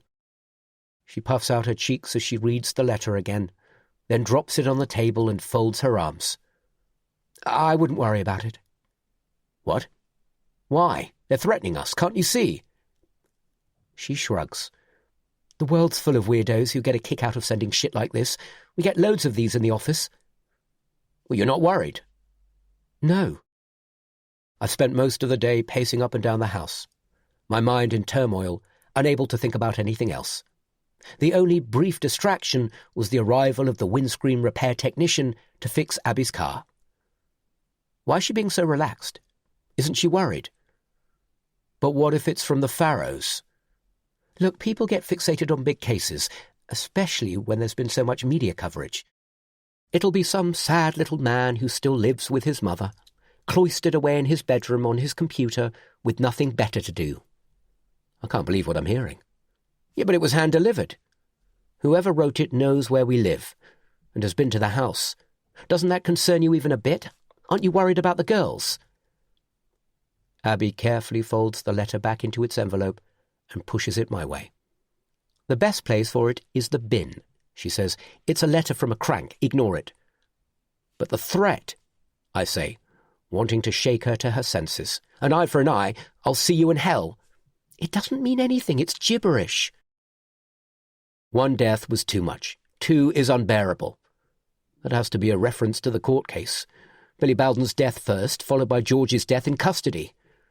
3 brothers, Jimmy, George, and Dean, had all been part of the plot to rob Billy Bowden. They were all in the house on the night he died, and as far as anyone could tell, they all played a part in torturing Billy to his death. But George had taken his own life while on remand awaiting trial. Somehow he'd laid his hands on a razor, cut his own wrists, and bled out before anyone found him. That must be the 2nd death mentioned in the letter. You're twisting the facts to fit your own narrative, Abby says, a crackle of irritation in her voice. Why would the Farrows be concerned about Billy Bowden's death when they caused it? I don't know, I say, running my hands through my hair. All I know is that someone with a grudge against us is doing their best to unsettle our comfortable lives. I've barely slept in the last 24 hours, and now I'm worried sick about my family's safety. I think we'd better let the police know. Oh, what's the point? They won't do anything, Abby says. She's probably right. They didn't seem at all interested when I reported the damage to Abby's Mini and explained she'd been followed home by a stranger. They were hardly going to call in the flying squad because someone had pushed an anonymous letter through the door. So we're just going to ignore it, I say, throwing my hands up in despair. That's exactly what we're going to do. Abby reaches across the table for the envelope, screws it up theatrically, and tosses it in the bin under the sink.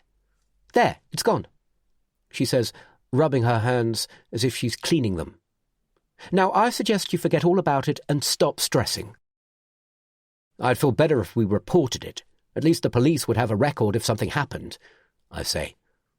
I'm not ready to forget it as easily as Abby, and I won't bury my head in the sand. I told you it's a waste of time. You're a bloody criminal lawyer. There must be someone in the police you can talk to. I immediately regret raising my voice. I shouldn't be taking it out on Abby, but her flimsy grasp on how serious this might be is so frustrating. There's no need to take that tone with me. I'm sorry, but we shouldn't be dealing with this on our own, I say, following her across the kitchen. I grab her wrists and hold her hands in front of her chest. We need help. We're fine. For the girl's sake. Henry, stop it! She wriggles free from my grasp and turns to stare out of the window over the sink. Please, Abby, do it for me, for us, talk to someone. She bows her head. It's a sign of surrender. She doesn't want to fight with me. Fine, she snaps. There are a couple of people I know from court who I could speak with, but I wouldn't hold your breath. They have a lot on their plates, and I'm not sure there's anything they'll be able to do. Chapter 9. I sleep better knowing Abby's going to talk to one of her police contacts. If nothing else, they might give us some advice, even if there's nothing they can do. She steps out of the ensuite, wrapped in a bath towel, drying her hair. You won't forget to make the call today like you promised, will you? I pull on a pair of grey suit trousers and button up my shirt, conscious that it's a little tight around the stomach these days. I need to get out on my bike more, but exercise is the last thing I can think about right now with everything that's happening. Please, Henry, stop going on about it. I said I'd speak to someone, and I will. When? As soon as I get into chambers. Okay. I don't know why she can't just phone someone now, or why she didn't want to do it last night. Remember, you promised. Abby sighs as she sits at her dressing table and runs a brush through her hair, staring at her reflection in the mirror. Yes, I know. And you'll let me know what they say? Yes. At last it feels like we're doing something positive, and I don't feel anywhere near as stressed as I did yesterday. My head's still a little foggy, even after catching up on sleep, but it's Friday. I only have to get through the day, and then we have the weekend ahead of us. Perhaps we'll go out and try to put all this behind us. We've been promising to take Nora and Katie to the zoo for weeks. What time are your friends getting here tonight? Our friends, Abby corrects me. I've told them to be here for 7:30. Do you know what you're cooking yet? I stand behind Abby and kiss her bare shoulders. If I told you that, it wouldn't be a surprise, would it? I smile into the mirror. Don't worry, you're going to love it. When it comes to my food, Abby's my #1 fan, but also my harshest critic. I hope I don't disappoint her tonight. As usual, she leaves the house first, grabbing a dry slice of toast on her way out, while I cajole the girls to finish their breakfast, clear away the dishes, pack their lunches in their school bags, and yell at them to get their shoes on. I may have overreacted taking them out of school early yesterday. That letter came as a shock. I really didn't know what to make of it. Plus, I was tired and on edge, and the girls' safety is always at the forefront of my mind. Would parenting have been easier if we'd had boys? Maybe I'd be more relaxed, but a father is always going to worry about his daughters, no matter what age they are. And it's not as though they missed much. Nora had a PE lesson, and Katie was practicing her reading with a volunteer teaching assistant. This morning I have no qualms about sending them in. They're as safe at school as they would be at home. Probably more so with all the security measures in place these days. You can't just walk in anymore. Now you either need a key code or have to wait for the office to buzz you in. Things have moved on since my time. Thankfully, I make it through the day with no major dramas or crises, which is just as well, as I don't think I would have had the emotional resilience to deal with anything remotely stressful. Instead, I spend most of my time going through a backlog of planning applications for garages, extensions, and the odd conservatory, while hiding behind my computer monitor and periodically checking my phone for a call from Abby that never materializes. I guess despite her promise, she's not had the chance to speak to any of her police contacts yet. I resist the urge to call for fear of being accused of pestering her. I'll have to wait to find out what's happened when she gets home. As usual, I leave work at 3 to collect the girls from school and drag them moaning around the farm shop while I pile a trolley high with everything I need for what's turned out to be quite a complex menu. Back home I feed them spaghetti bolognese and leave them to play while I crack on with prep for the meal. Abby arrives home early for once, and I'm grateful that she takes over bath and bedtime while I busy myself in the kitchen. I'm so preoccupied, and there's so much to do that I forget to ask if she spoke to anyone about the letter. When she finally joins me in the kitchen, she showered and changed. She styled her hair in loose ringlets, redone her makeup with smoky dark eyes, and is wearing a sleeveless, flowing black dress. It's only friends for dinner, but Abby never misses an opportunity to dress up. I don't hold it against her. She deserves to have fun tonight, to celebrate after a long and tough few weeks. I spoke to one of the detectives I know, she says nonchalantly as she pops open a bottle of champagne from the fridge, the cork flying across the room and bouncing off a wall. I'm at the sink, up to my elbows in suds, trying to make the kitchen look presentable before our guests arrive. And I try not to sound too keen, to let her tell me in her own time, even though I'm desperate to know what he said. He was really helpful, actually. I told him about the car and the letter, and that you thought it might be connected to the Farrow case. I dry my hands on a tea towel and lean against the counter, watching as Abby pours herself a glass of champagne, the fizzy foam of bubbles shooting up the inside of the glass and almost spilling over her hand. And what did he say? Well, as a favour to me, he was going to send someone out to have a word with the family, Abby says. It's not something they'd normally do, but I laid it on about how worried you've been. Thanks. Blame it on me, why don't you? Well, you were the one who insisted I should raise it. No, I say. That's good. That's really good. I toss the tea towel on the side and put my hands on Abby's hips, pulling her towards me. It feels like we've turned a corner. If the police are prepared to warn the Farrows off, we shouldn't have anything more to worry about. Happy now? Abby asks, raising an eyebrow. I move to kiss her on the lips, but she offers me a cheek instead and pushes me away. You'll smudge my lipstick. Thank you, I say. You see, it was the right thing to do. So can we stop with all the talk now about threatening letters and strangers loitering around in the dark? I shrug. And please don't say anything tonight. Colette and Flick will only worry. Fine by me, but I thought you never keep secrets from them. Let's just try to enjoy tonight, shall we? I can't wait to see what you're cooking. She tries to lift the lid on one of my pots on the hob, but I slap her hand away. All good things, I tell her as there's a sharp knock at the front door. Oh, that'll be them. Abby checks her watch. They're early. But there's no hiding the delight on her face. She strides off, tottering on dangerously high heels. A moment later, I hear the door click open and the sound of voices on the doorstep. I recognize Felicity's demure giggle and her husband, Johnny's booming laugh. I steel myself. I've not seen either of them since the disastrous night we'd all eaten at Meld, a newly opened Euro-Asian restaurant I'd been dying to try for months. It had been the most embarrassing night of my life, and after the humiliation of being thrown out, I'd not forgiven them yet. But I suppose I can't hold a grudge forever, especially as they weren't entirely to blame. Johnny wafts into the kitchen in a cloud of potent cedarwood aftershave, his shirt gaping open to reveal too much of his smooth, waxed chest, his long grey hair slicked back fashionably behind his ears. He heads straight for me with arms wide open, as if he's going to hug me. I can't stand it. All this mock friendliness, this faux metrosexual bonhomie. I plaster a fake smile on my face. It's as if that night in Meld never happened.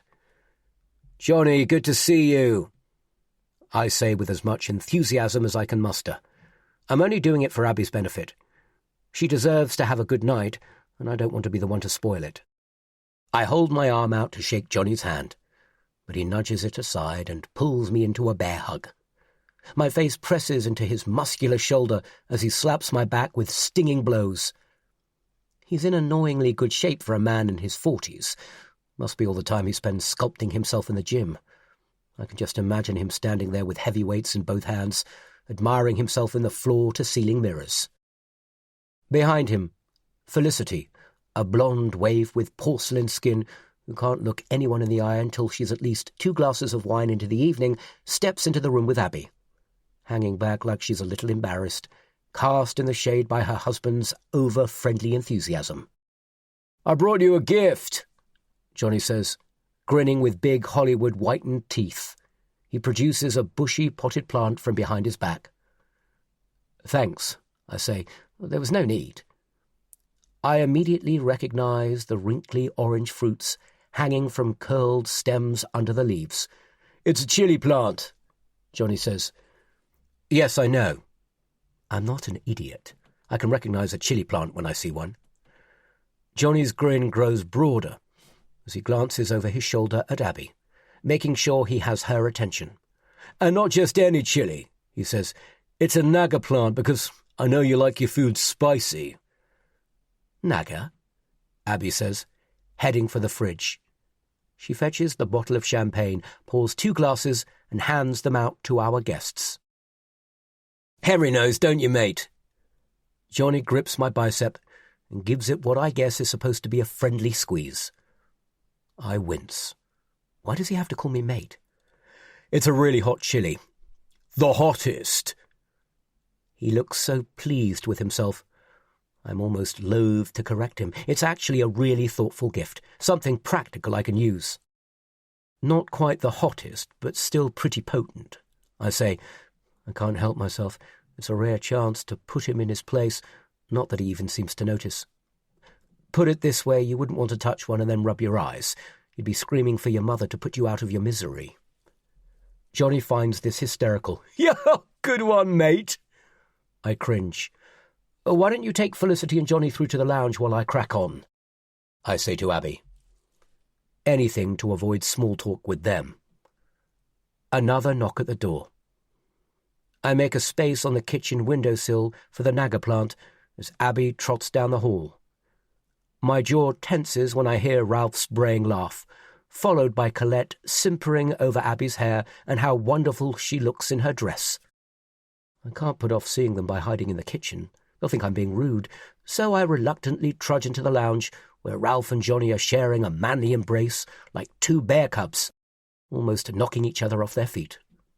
Felicity and Colette exchange less demonstrative air kisses, avoiding smudging each other's makeup. "Hey, big man," Ralph says when he sees me in the doorway. "You got your chain to the stove again." He winks conspiratorially at Abby. It's the same old hackneyed put down every time he comes to dinner, as if the cooking should be left to the women, and the more time I spend in the kitchen, the less of a man I become. He and Johnny are the same. They've never said anything to my face, but I'm sure they think less of me because Abby has a better job, brings in more money, and leaves the childcare and household chores to me, as if that's somehow emasculating rather than a progressive solution to a modern lifestyle problem, which is how Abby and I see it. I don't think they have an idea how tough it is to look after kids and hold down a full-time job. Johnny and Flick farm their 2 kids out to a nanny, even though Felicity doesn't work and Ralph and Colette don't have children, so neither of them is in a position to judge. My life is a constant merry-go-round of school pick-up and drop-off.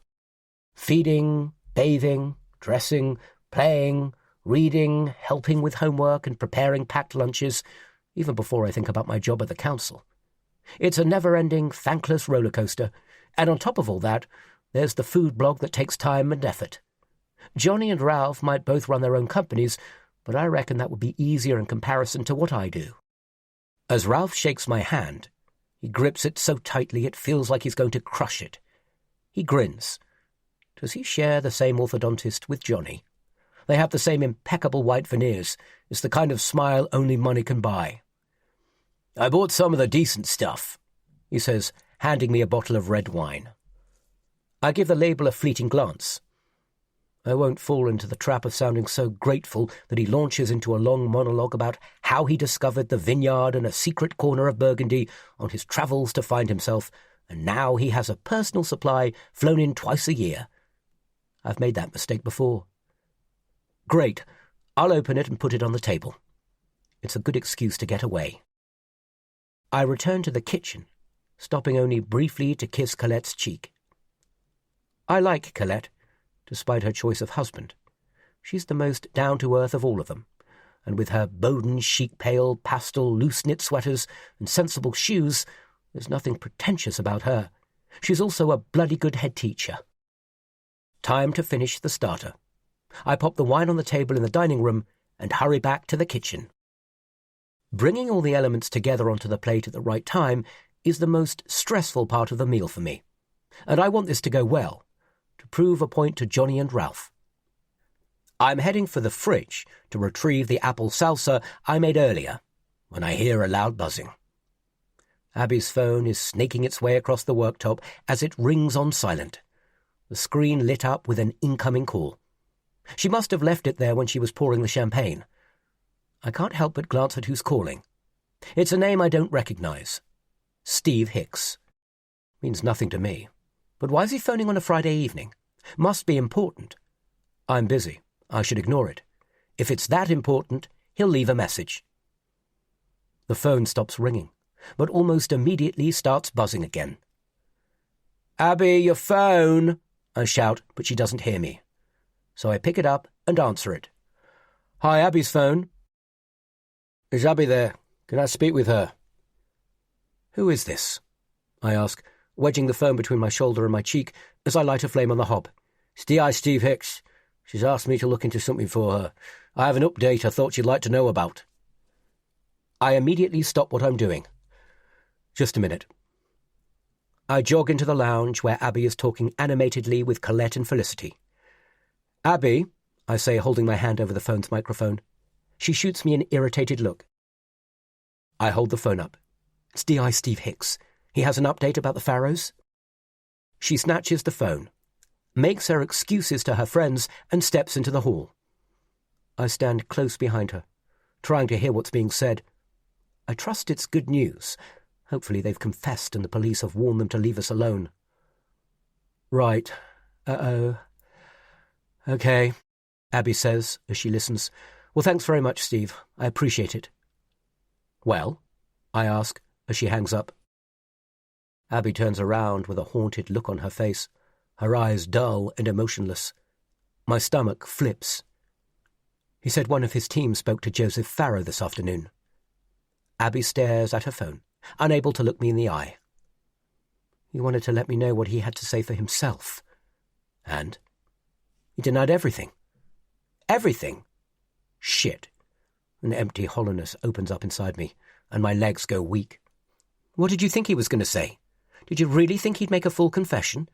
Doesn't mean he didn't do it," Abby says. "But if it was him, or someone in the family, their cards are marked now. They'd be idiots to try anything else now they know the police are involved." "You think?" I'm not convinced. "Trust me, there won't be anything else to worry about." "What if it wasn't the Farrows? What if none of this had anything to do with them at all?" I say, my mind a sudden maelstrom of doubt and confusion. I'd been so convinced it had to be them because of the court case and the timing of everything so soon after it ended. But now I'm not so sure. What if it's someone else? "Like who?" "I don't know," I say, and that's what worries me the most. There's only one thing worse than fighting a war, and that's fighting a war with an invisible enemy. Chapter 10. As I return to the kitchen to begin on the scallops, my mind drifts. My head's spinning, and I can't concentrate on what I'm doing. If the Farrows weren't responsible for vandalizing Abby's car, hanging around outside the house and my office, or sending that threatening letter, who was? And why? I suppose Abby's right. The Farrows might have lied. They were hardly going to admit to harassing the barrister who prosecuted Jimmy and Dean, but it's put doubt in my mind, and the niggle of worry has returned to my stomach. With a slight tremor, I produce 6 perfect plates with what I hope is food that will blow their minds. The scallops are sensuously crusted with a caramel glaze and should be complemented beautifully by the tartness of the watermelon rind and apple salsa. The chili fried oysters give the dish a pungent kick. Abby's corralled everyone into the dining room and filled their glasses with wine.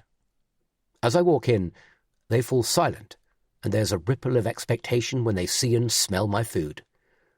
"This looks bloody amazing," Johnny says, bowing his head over his plate as he inhales the aromas, murmuring his appreciation. "So to start," I say, standing at the head of the table, "we have seared scallops, topped with watermelon rind, miso puree, sesame and chili fried oyster, and a green apple salsa." A tingle of pride prickles my skin as Colette and Felicity give me a polite round of applause, and Abby shoots me an appreciative wink while toasting me with her glass. I feel my lips curl into a satisfied smile, and for a moment all my worries evaporate. I don't think about Joseph Farrow, or the damage to Abby's car, or the anonymous letter I found on the doormat. I'm lost in the moment.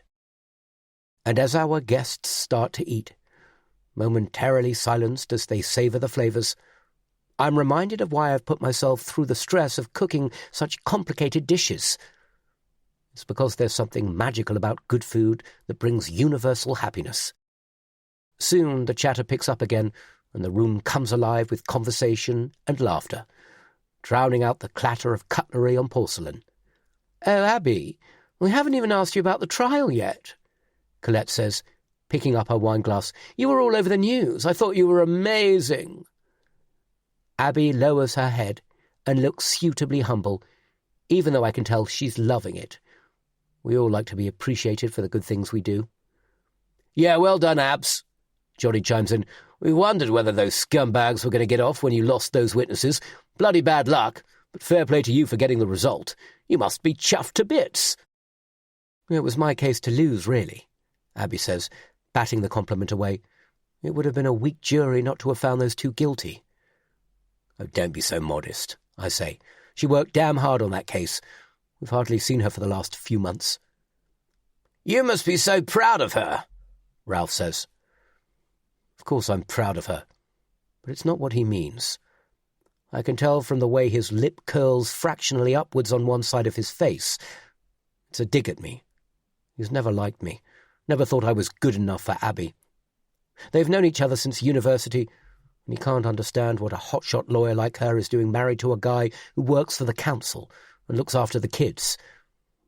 He wonders why she couldn't have married someone like him, a guy who owns his own business and drives a Porsche. She deserved to win, I say. I hope those two never get released after what they did. Felicity finishes a forkful of scallop and pushes her plate away, screwing up her pretty freckled nose. The horrible things they did to that poor man. It was disgusting. They should be strung up. Steady on, Flick.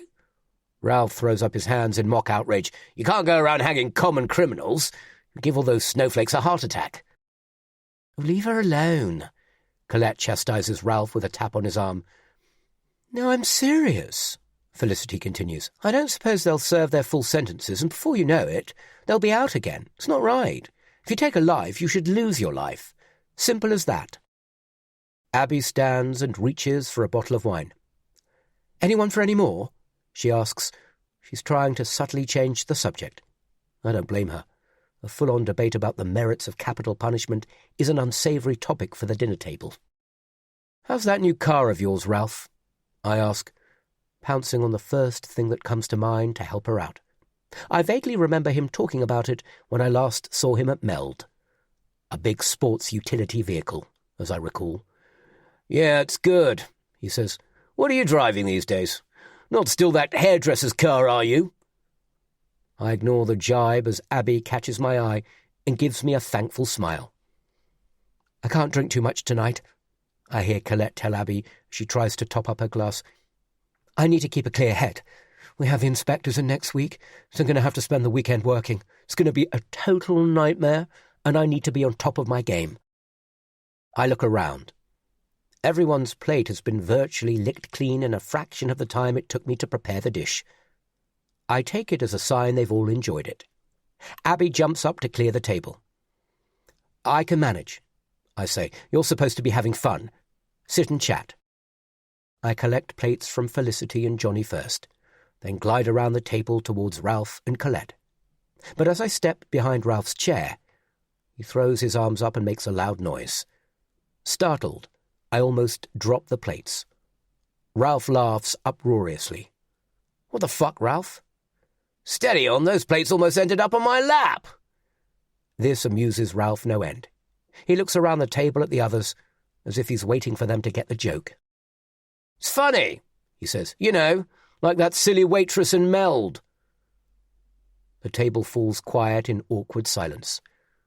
No one looks at Ralph, finding more interesting things in their laps or on the table.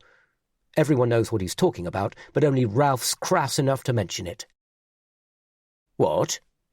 he asks, looking genuinely perplexed that no one else finds it funny. "Oh, come on, you remember. That waitress in the restaurant who dropped the plates down my front? My shirt's still got a grease stain on it, even though it's been through the wash like a dozen times." "It's not funny, Ralph," I say. He's killed the good vibe. Even I was beginning to enjoy myself before he opened his big mouth.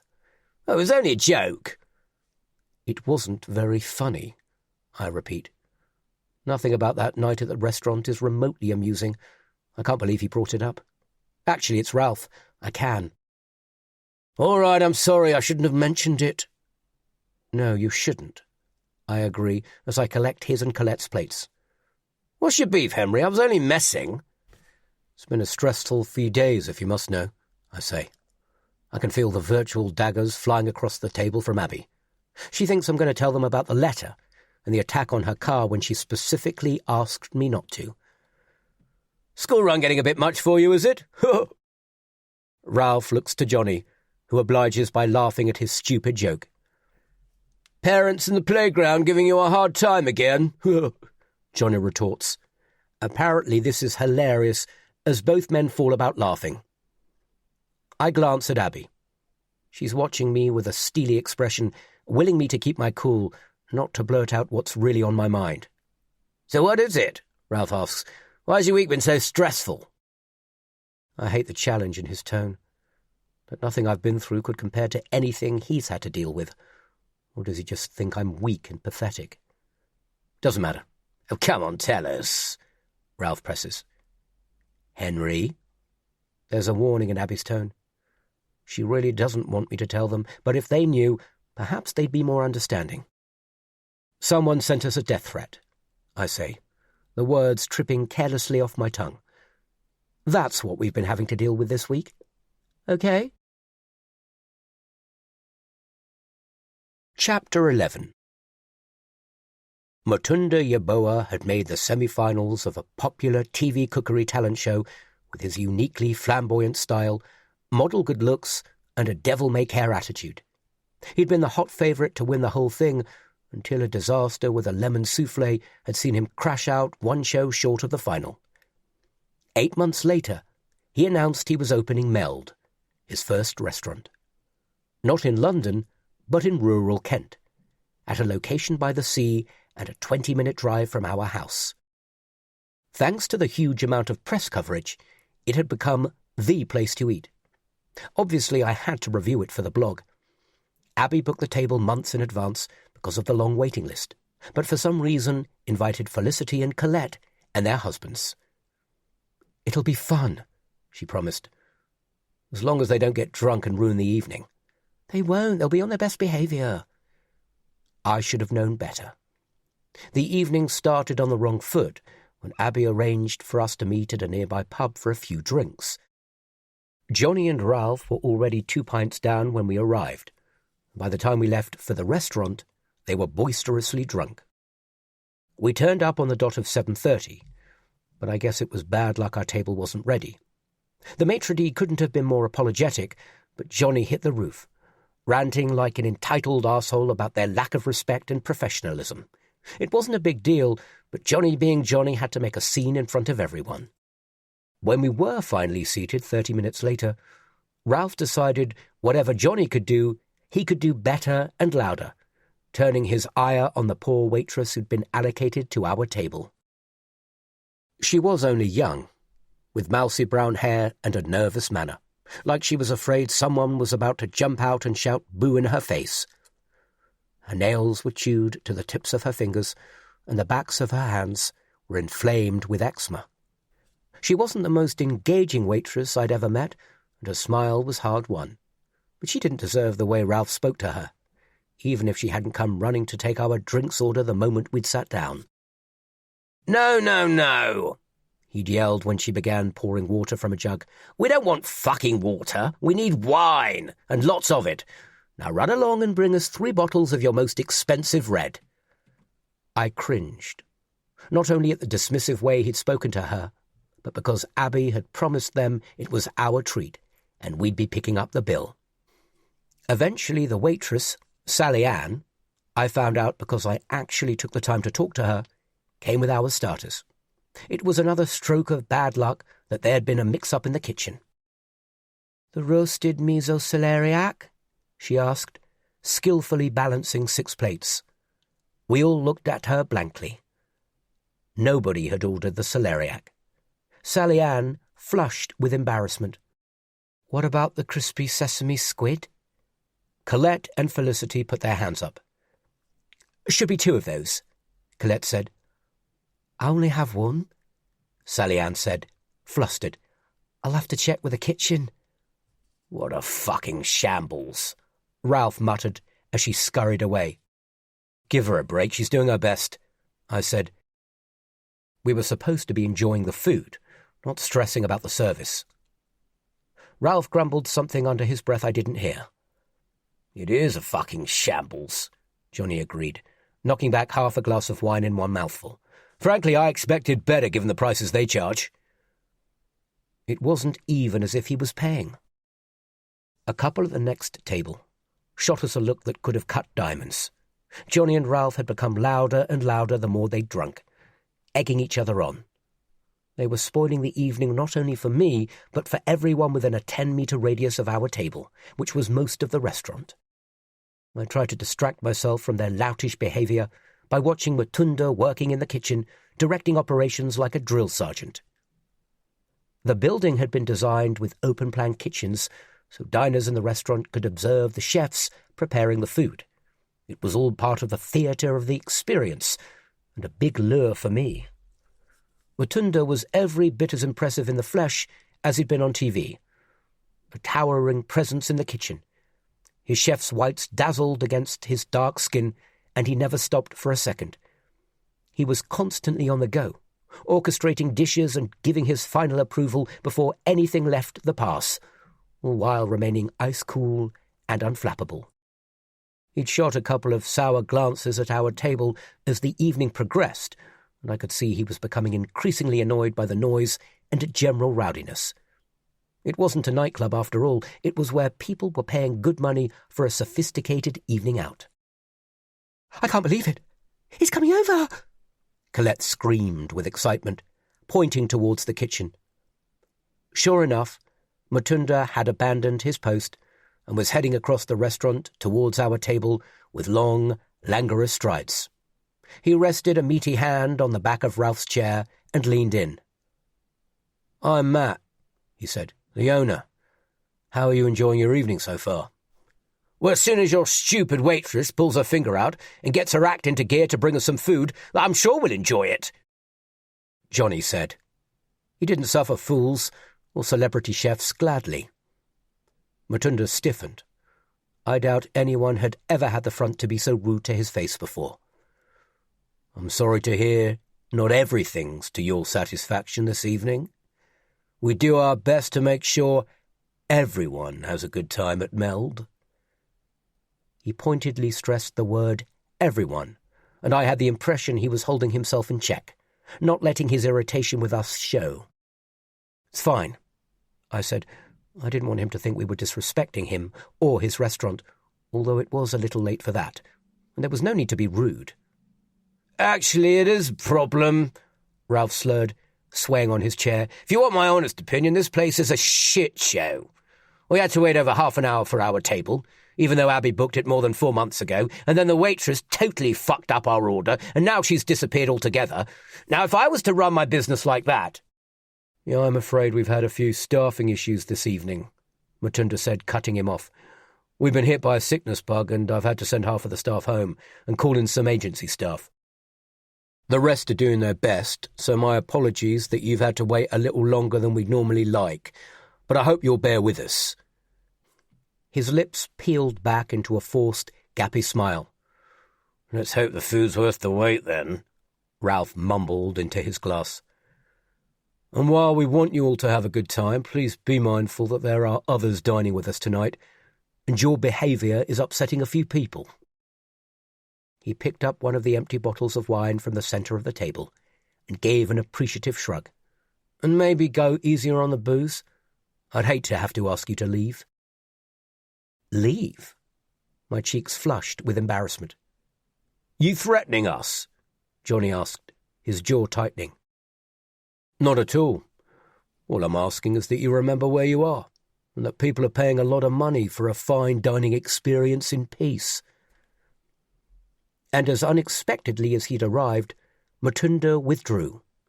His point made. I hung my head in shame as he walked off. "That was uncalled for," Colette said. "Bloody rude if you ask me," her husband added. I glanced across the table at Abby for support, but she'd resumed chatting with Felicity as if nothing had happened. "What a total prick," Johnny complained in my ear. "Imagine if I talked to one of my clients like that." "What? Oh, yes, I suppose," I said. I didn't want to get into an argument with him, but Mutunda had a point. Eventually the correct starters arrived, and we all dived in hungrily. Sadly, after all the hype and expectation, I was left disappointed. I'd ordered sea bass tartare with pickles and white currants, but it was underwhelming. The fish hadn't been seasoned at all well, and the pickles were so tart they overpowered the rest of the dish. There was no balance between the elements. I'd expected better, but said nothing, as the others seemed to be enjoying their food. I guess I just chose the wrong thing. "How is it?" I mouthed to Abby. She scrunched up her nose. She'd ordered the halibut, served with smoked cream and heritage radishes. "It's okay," she mouthed back. Hardly a glowing endorsement. It wasn't just me, then. The food simply wasn't up to the high standard we'd expected. Maybe it was because of the staff shortage, and the kitchen was stretched.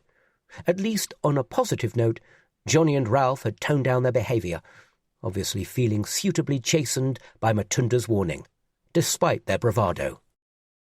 Unfortunately, there was another long wait for our mains, which gave Johnny and Ralph more cause for complaint, sniping increasingly bitterly about the service with every passing minute while they continued to sink an ocean's worth of expensive wine.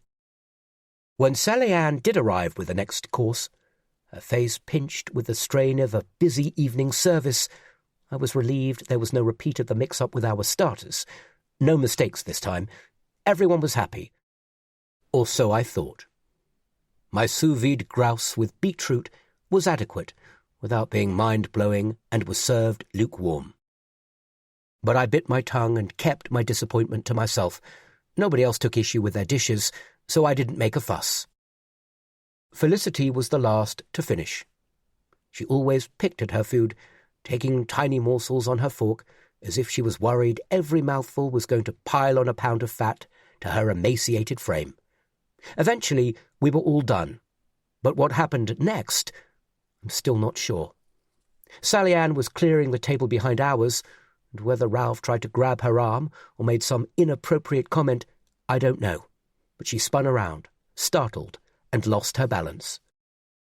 A dirty plate slipped from her hand, and the remains of someone's meal ended up down the front of Ralph's shirt and in his lap. The poor girl froze in horror, her mouth gaping in shock as Ralph jumped out of his chair, a pulsing vein on his temple throbbing, his face flushed puce. "You stupid fucking girl!" he screamed with a poisonous snarl, a total overreaction. "I'm so sorry," she said, attempting to wipe his shirt clean with a napkin. "Leave it!" he bellowed. A stunned hush fell over the restaurant as Sally Ann hurried away in tears. The maitre d' rushed over with some damp cloths and tried to placate Ralph, but there was no pacifying him. He was fuming. It wasn't so much a red mist descending as a tropical monsoon. He was physically shaking. Even Colette couldn't calm him down. "What was she thinking?" he shouted. "Oh, come on, Ralph, she didn't do it on purpose," Colette said. "Didn't she? She's been a fucking liability all evening." Abby shrank in her chair, looking as mortified as I felt. She caught my eye, and we stared at each other in silent solidarity. "Sit down and stop making a fuss," Colette continued, in the head-teacher voice I'd only ever heard her use at school. "You're spoiling everyone's evening." Eventually, Ralph's temper cooled, and he finally sat back down at the table, but with a face like thunder. I'd had enough. I couldn't sit there with everyone watching us, thinking I was friends with a loud-mouthed idiot like Ralph. "I'm popping to the gents," I announced as I stood. I folded my napkin on the table and walked away, my legs shaking. I needed some space, a time out from the madness. The toilets were located down a poorly lit corridor next to a door in the kitchen marked "Staff Only." As I approached, it swung open, and a waitress dashed out. I caught sight of Sally Ann in the kitchen, doubled over, sobbing. At least she wasn't on her own. A young guy in chef's whites was with her, rubbing her back. He stood her up and threw his arms around her. She'd been timid from the moment we'd been shown to the table. Now she looked totally broken, her fragile spirit crushed, all because Ralph was an arsehole. As the door began to swing closed, the young chef looked up and caught me staring.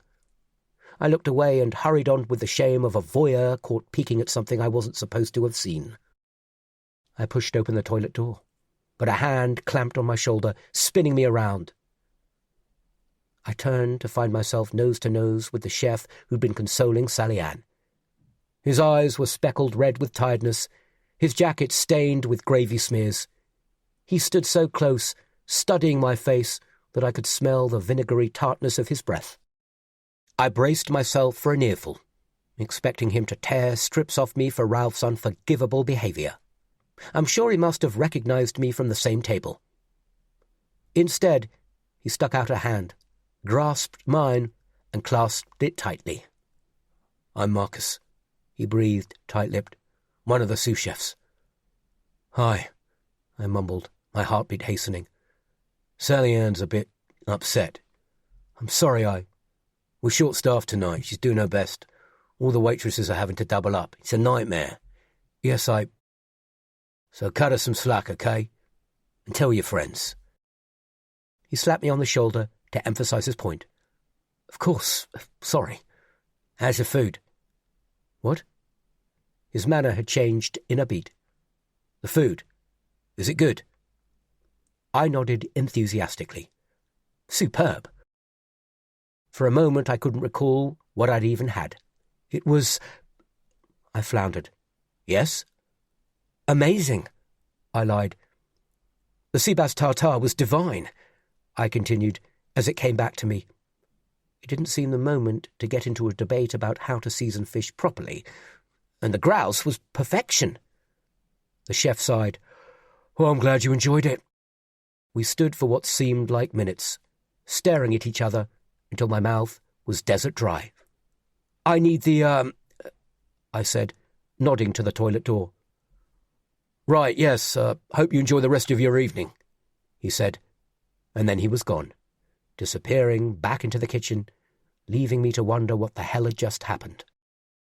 I stepped into the toilets and composed myself. I washed my face with cold water and inhaled a deep breath. But I couldn't stay in there all night. I had to go back eventually. So steeling myself, I stepped back into the corridor as the staff-only kitchen door crashed open and a looming figure emerged. Matunda, his arms swinging, a determined lope to his stride. Timidly I followed. He marched straight up to our table and banged his fist down, making all the glasses jump. "That's it, I want you all out," he boomed as I slipped back into my seat. "I've never met a bunch of ruder, more ungrateful, privileged people in my life." "Now hang on a minute." Johnny jumped up, but Matunda cut him short with a raised hand, and he was left goldfishing. "You've been disruptive from the moment you walked in, and now you've reduced one of my waitresses to tears on a night I told you we were short-staffed. It's unforgivable. People booked tables at the restaurant for the theatre of the kitchen, but that night they got more drama than they'd bargained for. As I looked around, everyone was staring at us. What must they have thought? "You can't talk to us like that. Do you know who I am?" Ralph said.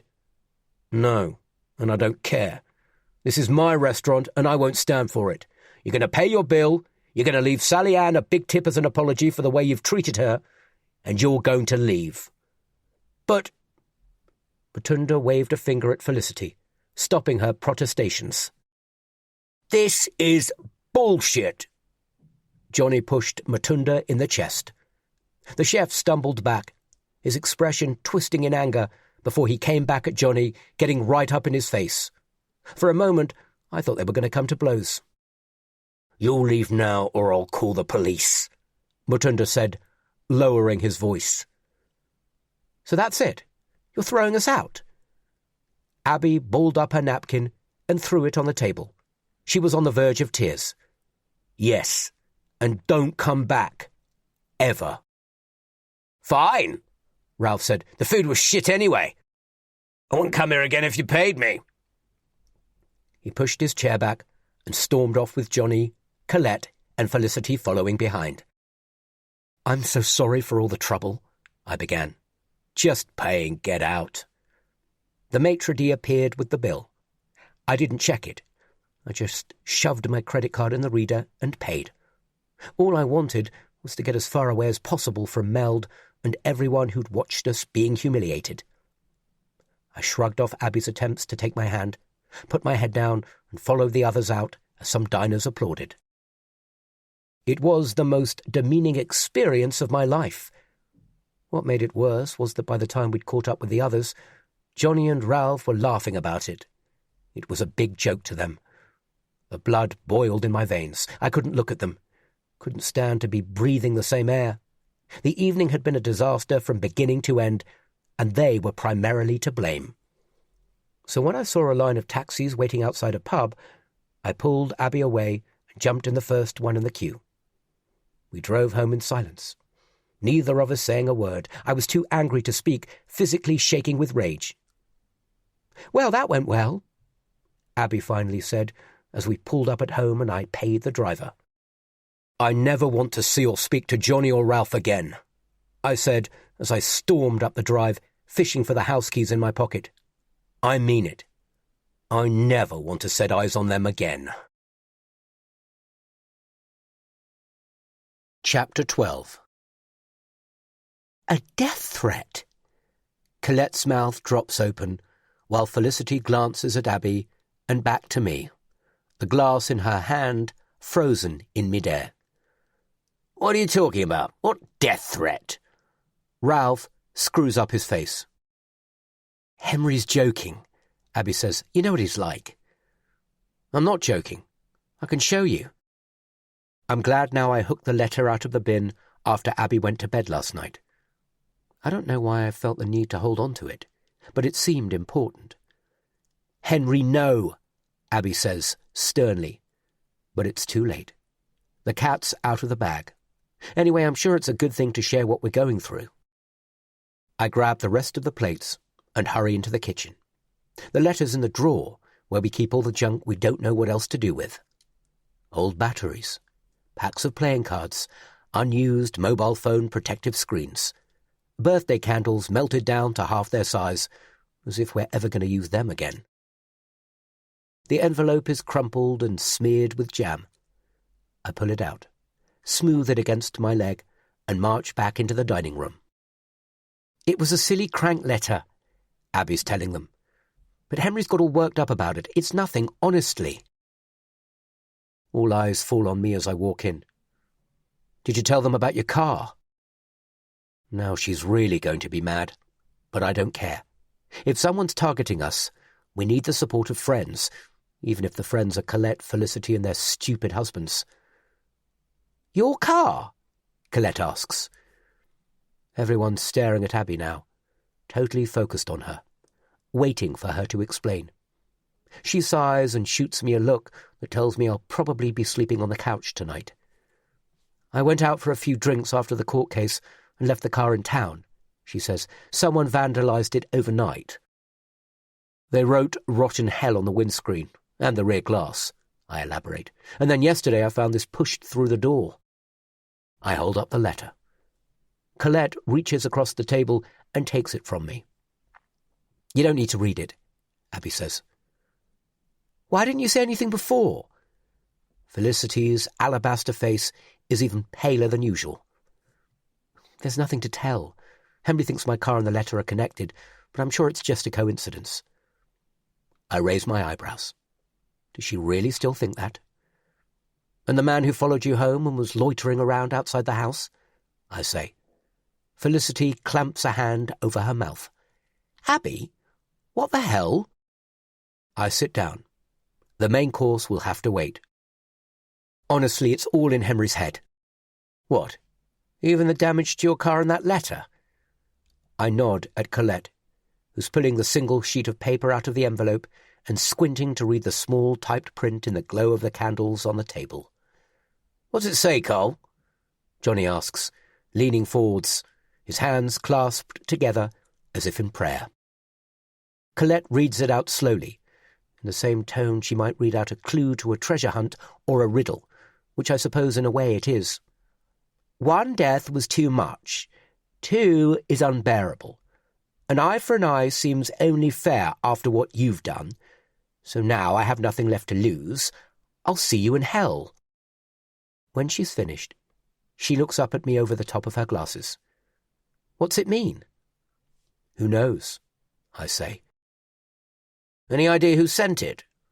Ralph takes the letter from his wife and reads it to himself. "I mean, it's obviously someone with mental health issues." "Exactly, that's what I said." Abby steeples her fingers and presses them to her lips. "Henry thought it might have something to do with the court case. Jimmy and Dean's father upset that his sons were convicted and looking for someone to take it out on. But the police don't think it has anything to do with them." "Well, that's not exactly what they said, is it? They said they've spoken to Joseph Farrow, and he denied having anything to do with the letter or your car," I remind Abby. "Doesn't mean he didn't do it." "But why would he?" Colette asks. "What's the point?" "Precisely," Abby says. Ralph fills his glass and rocks back in his chair. "Well, if not him, who?" "Could be anyone, I suppose," Felicity says. "A neighbour, perhaps?" "No, nothing like that." Abby shakes her head. "What are these 2 deaths it talks about?" Ralph's passed the letter to Johnny, who spread it out on his placemat and is scrutinising it line by line. "1 was too much and 2 is unbearable." We thought it might be a reference to Billy Bowden's death," I say. "What, and the second one?" "George Farrow, the 3rd brother who died in police custody." "Ah, makes sense," Johnny says. "No, it doesn't," Abby snaps. "First, Joseph Farrow doesn't care about Billy Bowden, and second, why would he blame me for George's death? Surely, if he had a grudge against anyone, it would be the police. Is that why you took the girls out of school early yesterday?" Colette's eyes narrow as she looks at me across the table. "I probably overreacted," I say. "I panicked. To be honest, we've both been a bit on edge since this all started a few days ago." "Speak for yourself." Abby folds her arms and leans them on the table. "Anyway, enough about our silly issues." "They're not silly," I protest. "We need to take it seriously." But she ignores me. I thought she'd be keen to chat it through with her friends, but it's clear I've overstepped the mark. "Oh, Flick, Colette, you've not seen our new bathroom yet, have you? Why don't I show you while we're waiting for Henry?" She glances at me briefly, a warning to drop it now and to get on with cooking. "Will you boys be all right here on your own for 5 minutes if I take the ladies upstairs?" Builders had recently put in a new shower and retiled our ensuite. I thought Felicity and Colette had already seen it. Maybe not. As the 3 women leave the room and climb the stairs, I take my cue, returning to the kitchen, leaving Johnny and Ralph on their own, chatting in the dining room. I need to get on with the steaks if we're going to eat tonight. I've said my piece. I'll have to deal with the consequences later when everyone's gone home and it's just me and Abby. Although, what's she saying to the girls upstairs? I bet she's telling them I've blown it all out of proportion. I wish I could be a fly on the wall. Without me there to correct her, she'll be convincing them black is white by now and that there's nothing to worry about. I wish it was true, but I don't believe it. Ever since Abby told me she was followed home, and I saw that man outside the house, I've been anxious with worry. And I can't shake the feeling there's more to come, that this is merely the appetizer ahead of the main course. As I slosh a healthy slug of oil into a frying pan and it begins to smoke, Johnny and Ralph appear, glasses in hand. Are the girls still upstairs? I ask through tight lips, irritated at the invasion of my space. Why couldn't they wait in the other room? I don't like anyone watching while I'm cooking, especially these two. Steak? Ralph asks, stating the obvious as he sees the raw meat on the side, still in its waxed paper from the butcher. Wagyu, I say. I've pushed the boat out. I don't want anyone leaving the house tonight saying the food wasn't up to scratch. My reputation is at stake. Fancy! He means expensive, and yes, it was, but it'll be worth it. I'm serving it with oxtail topped onion, aubergine and walnut compote, a celeriac puree and blackberry jus. It's an extravagant dish, but it should impress, if I can get on in peace. Sounds like you and Abs have been through a tough few days, Johnny says, watching as I toss the steaks into the pan. They hiss and spit, sizzling satisfyingly. What with the letter and the damage to Abby's car? And didn't you say someone followed her home the other night? The question is, what are you going to do about it? I'm not sure, I say, puzzled. What does he think I'm going to do? What can I do? I don't even know for sure who's responsible, and that's the worst thing. Abby's playing it down, but I can see she's worried, Johnny continues, as if he can read my wife better than me. You've got to look out for your family, right? Of course. Like I don't know that. But it's not that easy. Ralph dips a finger into the oxtail simmering on the hob and licks it clean. I have the overwhelming urge to slap his hand, but I let it go. You know what they say about bullies, he says. You need to stand up to them. Let them know you won't be pushed around. But I told you, I don't know who's doing this to us. What about this guy, Farrow? Joseph. Well, he was my first thought, but what do you know about him? Johnny asks. Only what I read online. He's a thug who spent most of his life in trouble with the police. Not a nice guy. I take the steaks off the heat and put them to one side to rest. Even more reason to stand up to him. Johnny finishes his wine and puts his glass down. Guys like that, you give them an inch and they'll wipe the floor with you. Talk to him in a language he understands. Ralph thumps his fist on the counter. You can't let him threaten your family. He needs to know you can't be intimidated. You got to think about the girls too.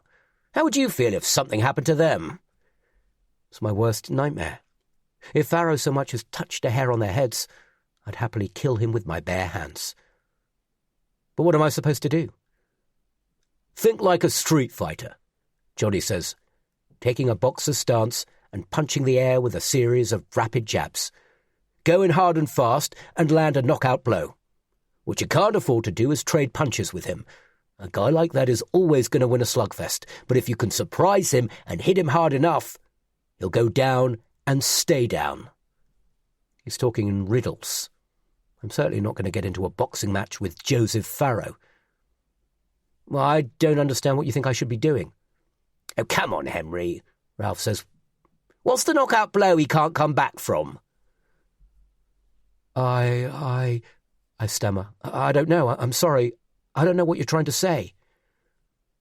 Johnny sighs and hangs his head, as if he's disappointed with me. It's simple. Go after something or somebody precious to him, something he'd hate to lose. Have you lost your mind? I switch off the gas under all the pans on the hob.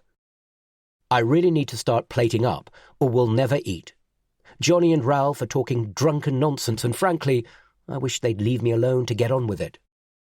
All right, let me put it another way, Johnny says. You need to grab him by the bollocks and squeeze until he's blue in the face and decides you're not worth the bother anymore. Do you get it? Not really.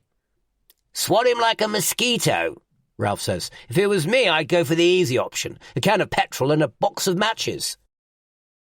What the hell, Ralph? Are you insane?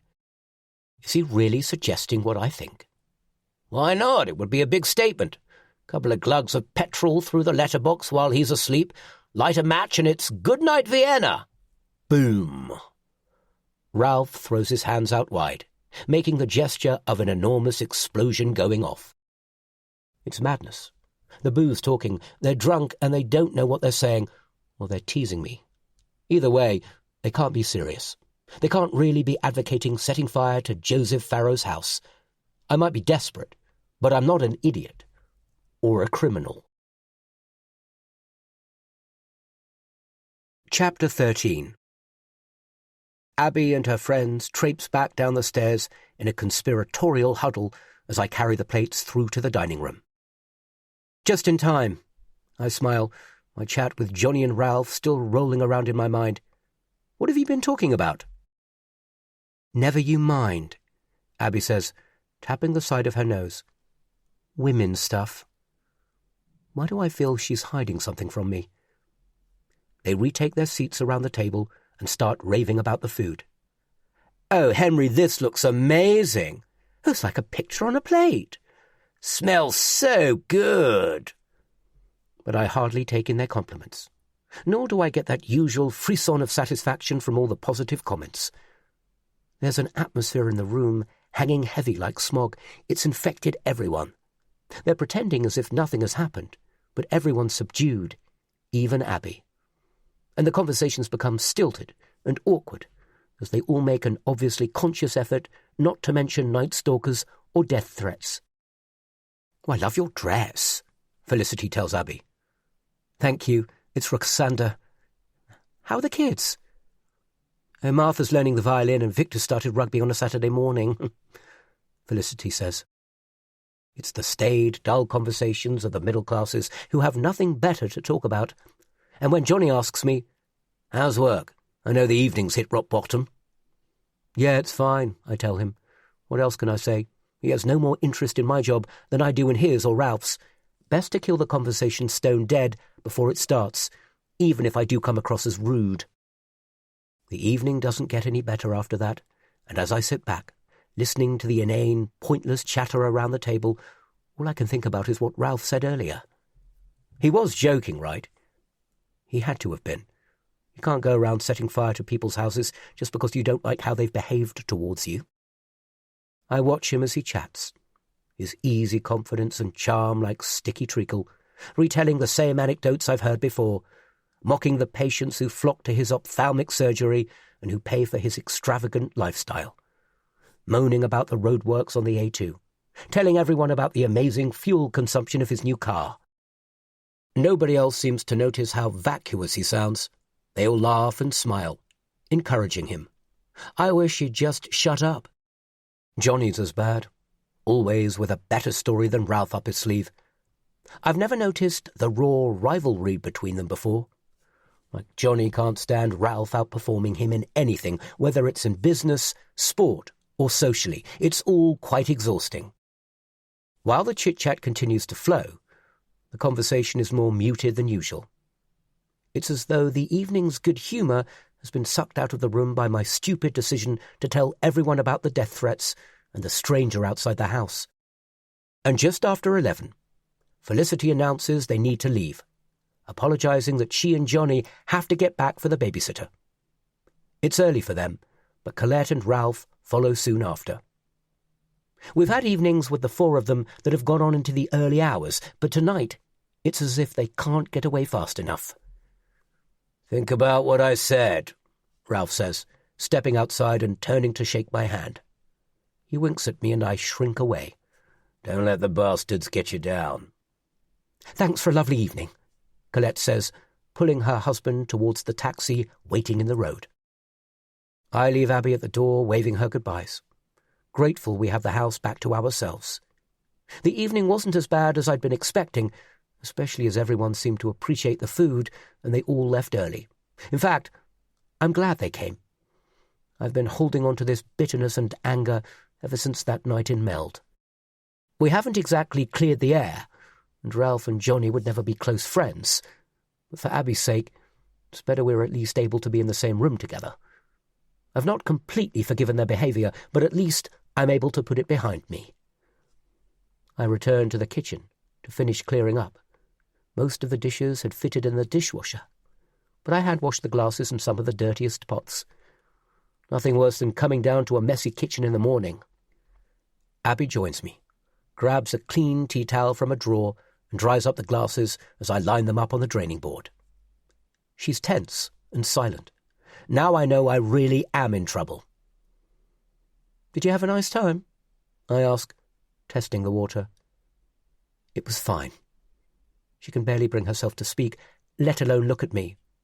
Well, they seem to like the steak. Yes, it was very nice. I can't stand it when she sulks. I wish she'd shout or yell, but when she sends me to Coventry, shutting me out, I don't know how to cope with it. If she has something to say, we should talk about it. "Look, I'm sorry," I began. "I'm going to bed." She cuts me off as she drapes the damp tea towel over the handle of the oven door. "Okay, I'll be up in a minute. I'll just finish up here and lock up." Abby sighs as she walks away. My security routine before I retire for the night is much more thorough since I spotted that man hanging around outside. I take about 10 minutes every night, double and triple checking all the doors and windows, but it's worth it for the peace of mind. I wouldn't be able to sleep otherwise. Abby is in bed, reading, when I finally make it up to our bedroom. She doesn't look up from her book as I walk in, sit on the edge of the mattress, and peel off my socks. I don't want to go to sleep on ill feelings. That's how resentment breeds. "I'm sorry if I spoke out of turn," I say. "Are you still cross with me?" I hear her put down her book. I glance over my shoulder and see she's fiddling with the arm of her reading glasses. "I asked you not to mention the letter, but you did anyway," she says. "Well, only because I'm worried about you. Colette and Felicity are your best friends. It's good they know, isn't it? Did you have a chat with them about it when you showed them the bathroom?" I suspect she played it down. "A bit," she says. "They think you did the right thing bringing it up." "There, you see?" I don't want to sound triumphant. It's not a game. But that's not the point. I asked you not to say anything. I said I'm sorry. "You only brought it up to score points," she says. That's brutal. Although there may be an element of truth in what she says. It certainly put Johnny and Ralph back in their boxes for the evening. "I thought you didn't keep secrets from your friends," I say. "It's not a secret. But you made it sound like something it's not." "Someone's threatening us, Abby. I don't know why you don't seem to take that seriously. It's a bit of mindless vandalism and a crank letter," she says, "but our friends are now under the impression someone sent us death threats. Thanks to you." I shrug. There's no point arguing. We have a different view on it, and I doubt anything I say is going to change her mind. I only wish I could dismiss it so easily. Instead, it weighs heavily on my shoulders. "What were you talking to the boys about? I could hear you from upstairs chatting in the kitchen," Abby says. I glance away. I'm a terrible liar, and she can always spot when I'm not telling the truth. "Nothing much." I clear my throat. "Boy stuff, really." When she doesn't immediately say anything, I know she doesn't believe me. How can I tell her what Ralph said? I stand up and unbutton my shirt. "It's good that you're all getting on again, at least," she says. "They're still arseholes." "Henry!" "What? It's true. And they're both as bad as one another." "They're my friends. Don't speak about them like that." Abby folds her arms defensively across her chest. "You can't see it, can you?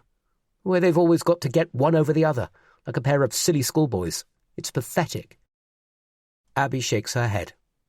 She knows what I mean, but thinks it would be disloyal if she agreed with me. She's known Ralph since university. For some inexplicable reason, they've remained close. not only because he's married to one of her best friends. I fold up my trousers, hang them in the wardrobe, and pull on a pair of pyjama bottoms. What are we going to do? About what? The Farrows. Oh, not this again, Abby groans. Do you really still think they sent that letter? I thought you'd seen sense. I don't know what to think. Oh, you worry too much. Come on, come to bed. She pats the duvet and throws it back, inviting me in. At least it looks as though I've been forgiven. Maybe I worry too much. Am I taking it all too seriously? One thing that struck me earlier was what Johnny said about looking out for my family. It's my role to protect them, no matter what. And if someone is sending death threats, surely I'm duty-bound to be concerned. I slip into bed and lie staring up at the ceiling with my eyes wide open. Abby kills her light, rolls over to face me, and throws an arm across my chest. Good night. Sleep tight, she says. But I'm not sure if I can. My mind's too active, and every creak, pop, and scratch I hear from the walls, the ceiling, the roof, the garden, the trees, is an intruder trying to break in. I listen to Abby's breathing, slowing and deepening as she tumbles towards sleep. I'm envious it comes so easily to her, while my mind is a jumble of worry and anxiety. Abby? I whisper into the veil of darkness. She mumbles. Do you feel safe here? I mean, in this house? Oh, yes, of course. It's just I was thinking about Joseph Henry, stop. We've talked about this. Stop dwelling on it. What if he doesn't stop? I say. Henry, please, I can't go on like this. You're becoming obsessed. We don't know who sent that letter or vandalized my car, but you're going to make yourself ill if you keep dwelling on it, she says. I can't help it. I keep wondering what he's going to do next. You're being ridiculous. Am I? I ask. Is it ridiculous to worry about your family and to want to keep them safe? It seems perfectly reasonable to me. Yes, please stop. But you know what Joseph Farrow is capable of. He's a thug. I wouldn't put anything past him. Abby switches her light on again and blinks at me as her eyes become accustomed to the brightness. If it is Farrow, he'd be an idiot to try anything after the police spoke to him. And what if he does? What if we need to take matters into our own hands? Abby stares at me blankly. What do you mean? Well, exactly that. If Joseph Farrow keeps coming for us, maybe we need to think about retaliating, I say. Geez, would you listen to yourself? Retaliation? Have you completely lost the plot? Well, it might be what it takes, I say. I don't want to be looking over my shoulder for the rest of my life. I don't believe I'm hearing this. You stay away from the Farrows. Do you understand me? I was just saying, promise me, Henry, whatever's going through your mind, you won't go near Joseph Farrow or his family. They're not to be messed with. I'm shocked by the ferocity in Abby's tone. I guess she knows what Joseph Farrow's capable of better than me. Okay, calm down. I say it was only an idea. Actually, it was Ralph and Johnny's idea, but I don't tell her that. Well, it was a stupid idea, she says, and I don't want to hear any more about it. Chapter 14. A loud thudding crashes into my dreams, jarring me awake. It sounds like a sledgehammer breaking rocks, and it's followed by the unmistakable crack of shattering glass. My heart pounds as hard and as fast as if I've been plunged into an ice bath. Yob smashing beer bottles in the street. A recycling bin knocked over by foxes. No, it hasn't sounded like either of those things. It sounded as if it had come from inside the house. I sit bolt upright, my breath in my throat, ears straining. Please, not a window. What was that? Abby mumbles from her sleep. I slip out of bed with every muscle and sinew tightly wound. In the dark, I look for a weapon and spot the silhouette of Abby's hairdryer on her dressing table. It's not much, but it'll have to do. Simply having something in my hand makes me feel better. As I creep across the room, listening, I picture a man in a balaclava, round, gaping holes for his eyes and mouth, stealing up the stairs, heading for the bedrooms, for the girls, for us. "I'm going to look," I whisper to Abby as she sits up in bed with the duvet clutched to her chest. There's a quiver in my voice that I hope she hasn't noticed. I edge to the window, yank back the curtain, peer outside. The street's deserted. A tangerine glow from the street lamps casts angled shadows across the tarmac. I'm not sure what I thought I'd see. A van waiting with its engine running? A getaway car idling? What I don't expect to see is the figure that darts out from behind my car. He runs into the road, arms pumping, head hooded. Along the pavement, away from the house, not looking back. He disappears into the night as I stand frozen, hardly able to breathe. "Did you see something?" The duvet rustles as Abby climbs out of bed. "Stay there," I hiss, holding up my hand to stop her. "And call the police. Tell them there's an intruder. I'm going to check on the girls." With sweat-slick palms, I slip out onto the landing. The hammering in my chest is so loud it echoes around my skull. I push open Nora's door. She's sleeping soundly, oblivious. Next door, her sister has her duvet knotted around her legs, fast asleep. I pull their doors closed and tiptoe towards the stairs. My fingers flex around the handle of Abby's hairdryer. "Is there anyone there?" I call out into the dark. I don't want to disturb whoever's down there. I want them to know I'm awake. I want them to run away. I have no desire to play the hero. I only want my family to stay safe. The stairs creak and moan like I've never noticed before as I make my way down one step at a time. When I reach the hall, my hand snakes across the wall, finds the switch and flicks on the light. The brightness is reassuring. Even as an adult, I find nothing is as scary in the light as it is in the dark. The sweaty tang of garlic and sourness of pickled vegetables hangs in the air from last night's meal, a reminder the house was full only a few hours ago. Now I feel very alone. I start with the lounge, nudging open the door and immediately sensing something's wrong. The hairs on my arms lift, my skin prickles, and a cool breeze grazes my face. That's not right, unless I left the window open, which I categorically know I did not. My stomach lurches.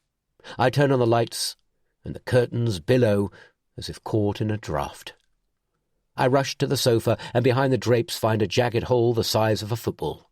And on the carpet, behind the couch, an ornamental rock from the garden sitting in a pool of glass shards. I peer through the window, horrified. But there's something else, something I didn't immediately notice. What looks like dark rivers running down the undamaged panes. It's obscene, even more disturbing than the broken window. I rush into the hall and unbolt the front door. Outside I stumble over a discarded tin pot. It clatters down the drive and disappears under my car. From the lawn I stare back at the house. I can see now the calls of the rivers down the window. It's all over the white render too. A scarlet explosion, like blood in ugly splatters that drip in thick tributaries. Red paint everywhere. I suck in a breath, my knees weak. So much for Joseph Farrow leaving us alone after being warned off by the police. The letter was a notice of intent, but this is something much worse. Tangible, visceral, a direct attack on the house, on us, a deliberate escalation of hostilities. But why? I still don't understand. What does he want? As I stagger back into the house, nausea blooming in my stomach, Abby appears at the bottom of the stairs, pulling on a dressing gown. What's going on? I lead her into the lounge and point to the smashed glass and the streaks of red paint running down the window like tentacles. I've called the police, she says, mobile phone in her hand and her face blanching. "They're sending a patrol car." "It's a bit late for that. I think he's gone. I saw someone running away from the house." "Did you see his face?" I shake my head and fall into the chair by the TV set. I stare at the window and the paint, my throat tightening as tears pool in my eyes. I can't remember the last time I cried, but suddenly it's all too much to take. "What are we going to do, Abby?" I ask. "What the fuck are we going to do?" "Hey, come on, it's only a broken window and a bit of paint," she says. She perches on the edge of the chair and takes my hand. So typical of her to be the stoic one, putting a positive spin on a bad situation. But I can read in her face that she's as shaken as I am. It's more than that. Farrow wants us to know how easily he can get to us. "Oh, don't be silly. Look, the police are on the way. They'll sort this out." I shake my head. The police have been next to useless until now. They didn't care when I reported the damage to Abby's car, and their attempts to caution Farrow to stay away from us have ended in this. No, they won't do anything, Abby. Don't you see we're on our own? We're going to have to deal with this ourselves. Abby's face darkens. "What are you talking about?" "We can't rely on the police." Now I've decided. I'm enveloped by an unexpected calm. My heart rate slows and my mind is crystal clear. I'm going to sort this out. But in the meantime, I think it's best if you and the girls move out for a few days, for your own safety. At least until I get the house cleaned up. "No," Abby says, forcefully. "We're not leaving. We'll stay together as a family." I squeeze her hand. "It's not safe. Not yet." "We're not leaving you."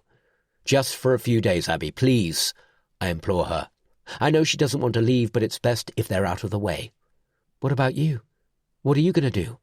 "I'm going to put an end to this." "Henry, you promised you wouldn't go near the Farrows." I hold up my hand in a gesture of submission. "I know you're right. They're dangerous, but I don't plan to go anywhere near them." "What then?" "You'll see." Abby jumps up and starts pacing the room. "I don't like this, Henry."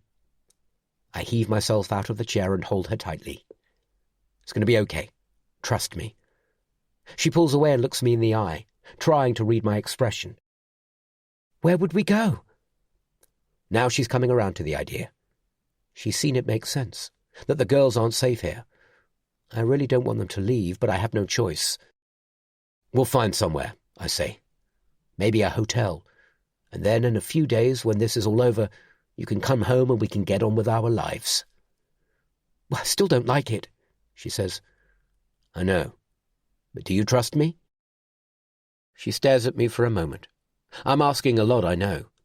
But I'm not sure she'd go along with my plan if I told her what I was planning. "Of course I trust you," she says eventually. "Good. Then pack your things up and wake up the girls." Chapter 15. We don't need to rouse the girls. With all the noise and commotion in the house, first Nora appears at the top of the stairs, followed a few moments later by Katie. They hover on the landing, yawning and staring at us with sleepy eyes. We rush up to reassure them, but they sense our anxiety. "Daddy, what's happening?" Nora asks. "Why are all the lights on?" I can't lie to them, but I can't tell them the whole truth either. I settle on a sanitized version instead.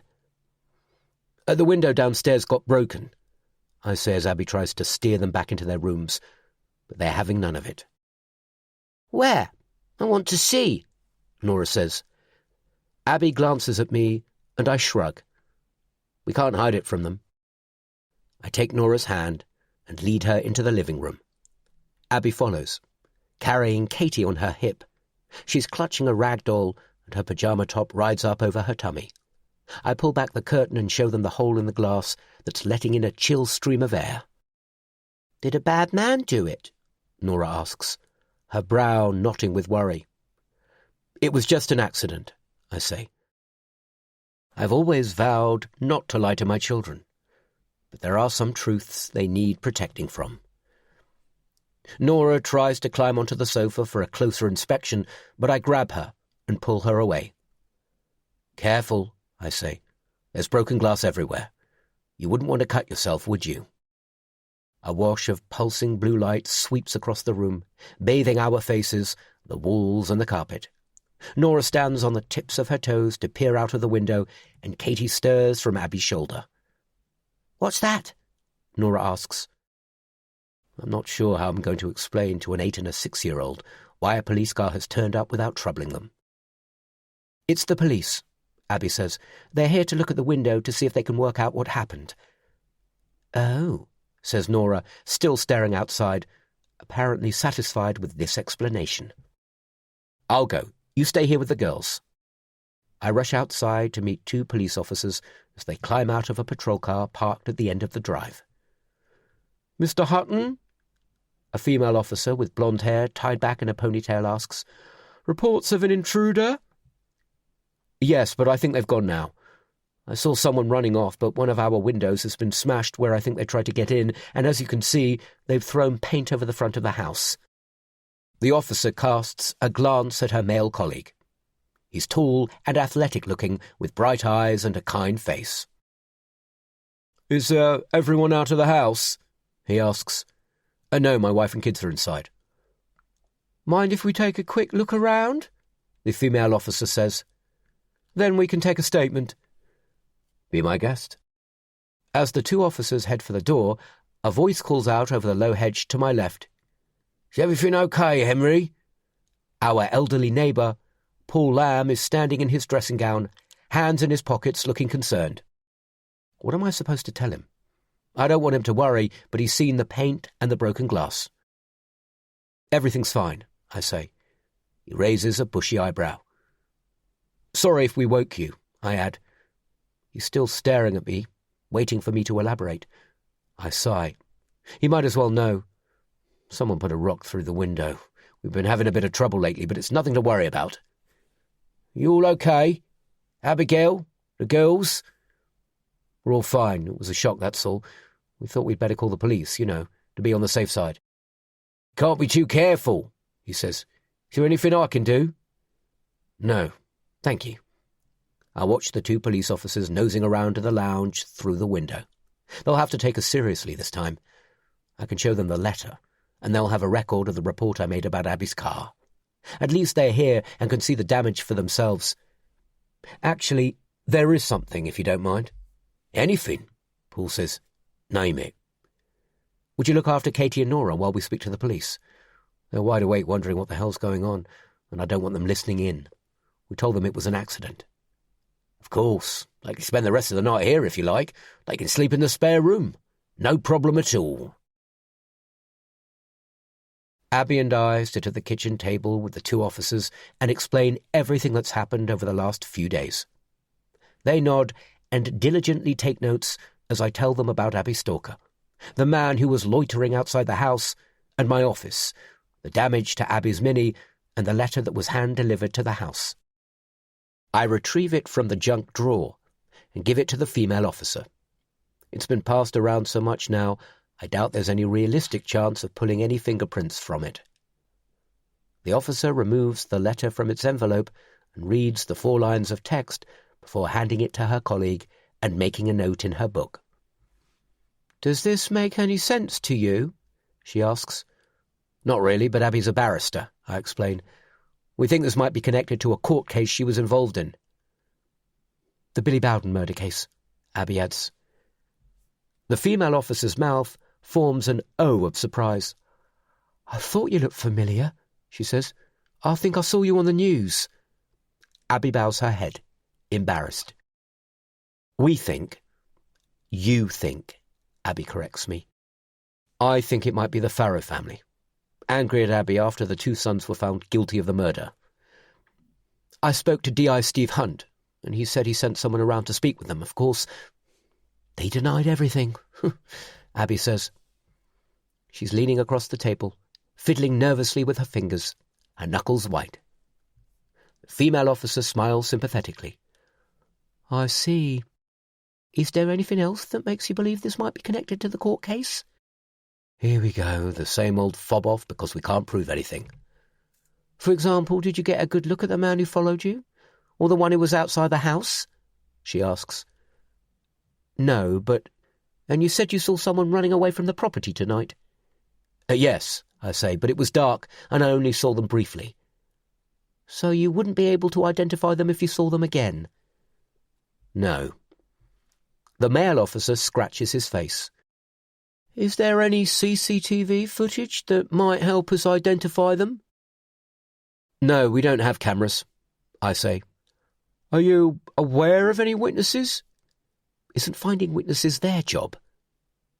No. I knew it was going to be like this. The officer closes his notebook and clasps his hands on the table. We'll send a forensics team around when it's light, but I should warn you that cases like these are difficult to solve. We may not be able to identify the perpetrator. As a lawyer, I'm sure you'll appreciate the difficulties, Mrs. Pilkington Hutton. What about the Farrows? I ask, as Abby nods in agreement. She's always said it was a waste of time involving the police, and now I can see why. The male officer holds up a hand. We'll look into that possibility, he says, but I don't have any faith in his promises. And in the meantime, if anything else comes to light, let us know. He passes a business card across the table. Abby picks it up, studies it briefly and slips it into the pocket of her dressing gown. Thank you, officers, she says. I'll show you out. Abby goes back to bed, but I don't bother. I know I won't sleep. I'm far too wired. Instead, I spend my time trying to locate an emergency glazier, and when I fail, take matters into my own hands. I find an old offcut of chipboard in the shed, roughly saw it to size, and board up the window so at least the house is secure and watertight. The physical exertion takes my mind off Joseph Farrow, and when I'm done, I sit at the kitchen table and pull up the laptop. If I'm not going to sleep, I might as well make good use of the time, even though I know I'm going to feel like death for the rest of the day. At least it's the weekend and I don't have to worry about making it through a day at work. The clock on the wall strikes 4:30 as I open my food blog and retrieve my notes for the pecan and maple dessert I've been meaning to write up. I already have the photos on my phone, so it's just a case of typing up the recipe. Even my frazzled brain can cope with that, but the words don't exactly flow through my fingers. It's like wading through mud as I try to break the recipe down into easy-to-follow steps that match the pictures I've taken. An hour later, I'm done. I hit publish, check it's gone live, and post an Instagram story with the looping video I made of the final dish as I pulled it out of the oven and served it on a plate. Probably about time we posted another restaurant review. The problem is we've not been out to eat since Meld. I need to find somewhere new. Maybe I'll suggest it to Abby when all this trouble with the Farrows has blown over. Abby joins me in the kitchen just before 6. She looks terrible. Her hair's a mess. She has dark rings around bloodshot eyes, and her face is taut with worry. She heads straight for the kettle, fills it, and flicks it on. Did you get back to sleep? I ask. Not really. My mind's all over the place. I couldn't switch off. We'll get you booked into a hotel this morning, I assure her. You and the girls will be better off there. At least you'll be able to get some sleep. Was that really a good idea? She asks, leaning against the counter. Don't you think we should all stay together? Not until I can guarantee we're safe here. What are you going to do, Henry? Few improvements to the house, that's all, I say. Nothing to worry about. And you're definitely not going to go near Joseph Farrow? Of course not, I say, looking shocked that she could even suggest such a thing. I made a promise, and I intend to keep it. Chapter 16. When we collect Nora and Katie from the Lambs, they're both still in their pyjamas, tearing around the house, screaming as Paul chases them, pretending to be a monster. It's good to see them so carefree. I was worried how they might react to the window being smashed, but that's the great thing about kids. They don't dwell on stuff like we do as adults. Knowing the girls, they've probably completely forgotten about it already, caught up in the excitement of a late-night adventure. Abby dresses them upstairs, while I chat with Paul and Linda in the kitchen.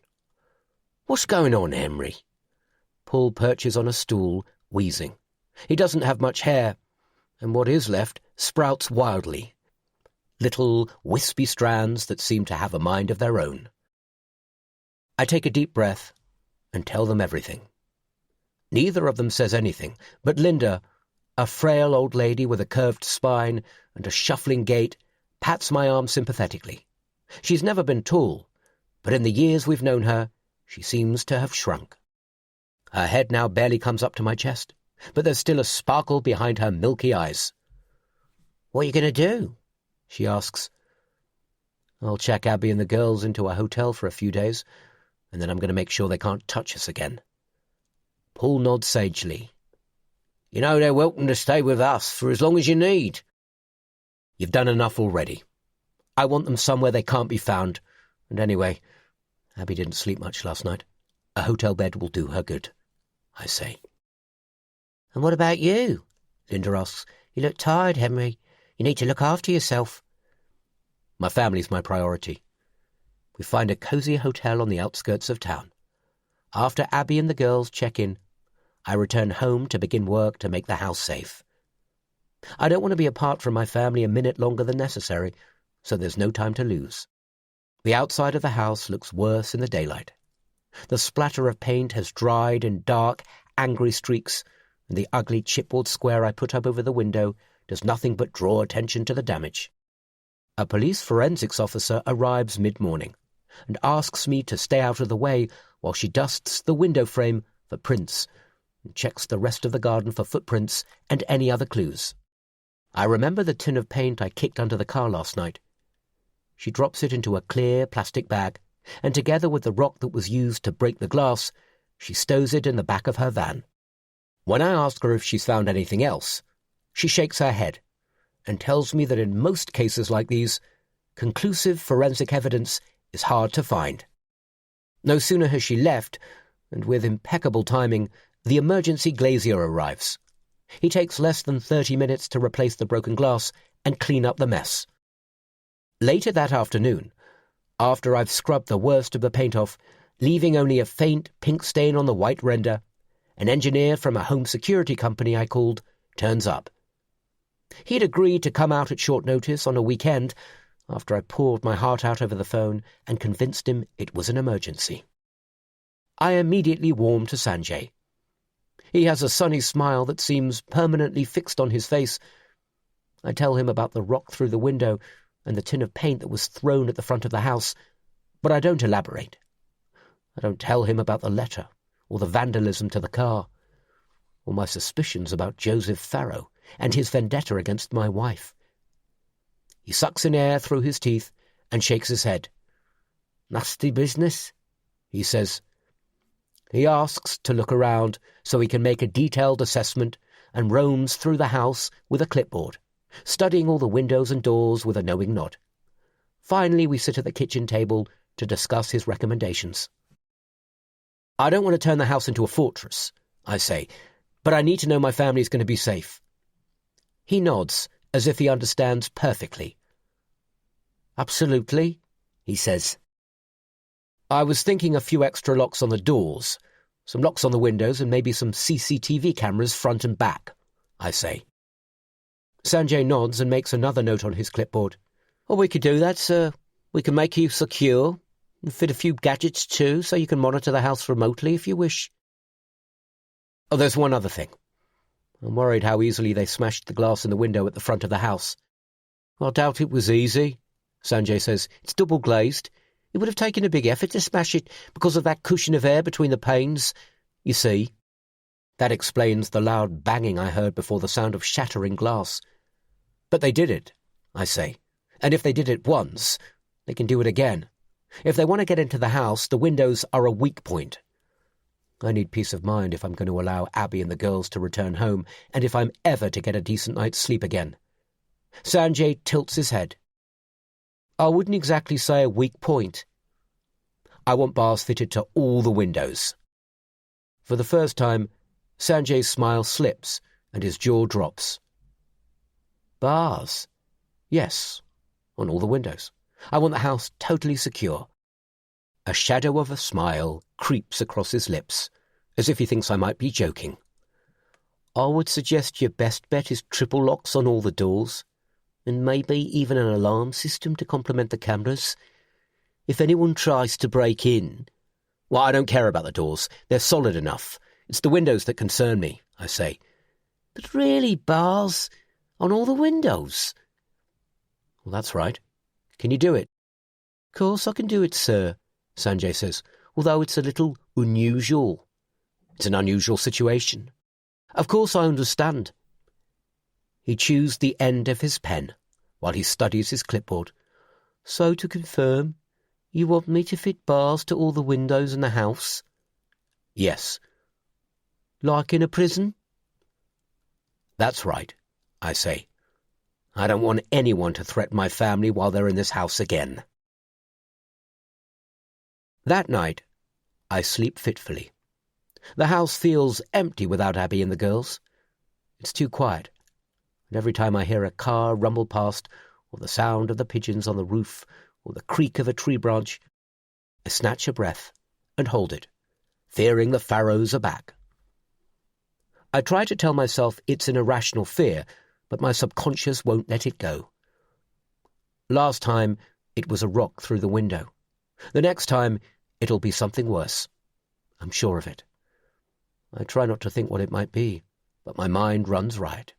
The thought of someone breaking into the house, intending to hurt us, hurt my family, leaves the blood running cold in my veins. I must fall asleep eventually, but wake early to the sound of birdsong and the first light of day spilling through the curtains. My brain is foggy with tiredness, and the bedsheets are rucked up where I must have been restless in the night. It's a relief to see Sanjay again. He's been incredibly accommodating, agreeing to do the work on a Sunday morning. I'm sure he has a family of his own that he'd rather be spending time with, but he must have seen how desperate I am. He turns up just after 8 and immediately begins work on the new locks for the front and back doors. He works quickly and efficiently, a master of his trade, and by mid-morning, he's finished. He's about to start on the windows when I suggest a quick coffee break. Are you sure you still want to go ahead with putting bars on all the windows? He asks as we stand in the kitchen with steaming mugs. It seems such a drastic measure. I can't risk someone getting into the house while we're asleep, or not here, I say. I'm doing it to protect my wife and my daughters. Well, it's your choice, of course. I've made up my mind. Very well. Sanjay puts his mug down and folds his arms. Do you play any musical instruments? I frown. It's an odd question. No, I'm not at all musical, I say. Why do you ask? I play classical guitar, he tells me. I can play to a fairly high standard. I might even have been able to make a career out of it if I'd been brave enough.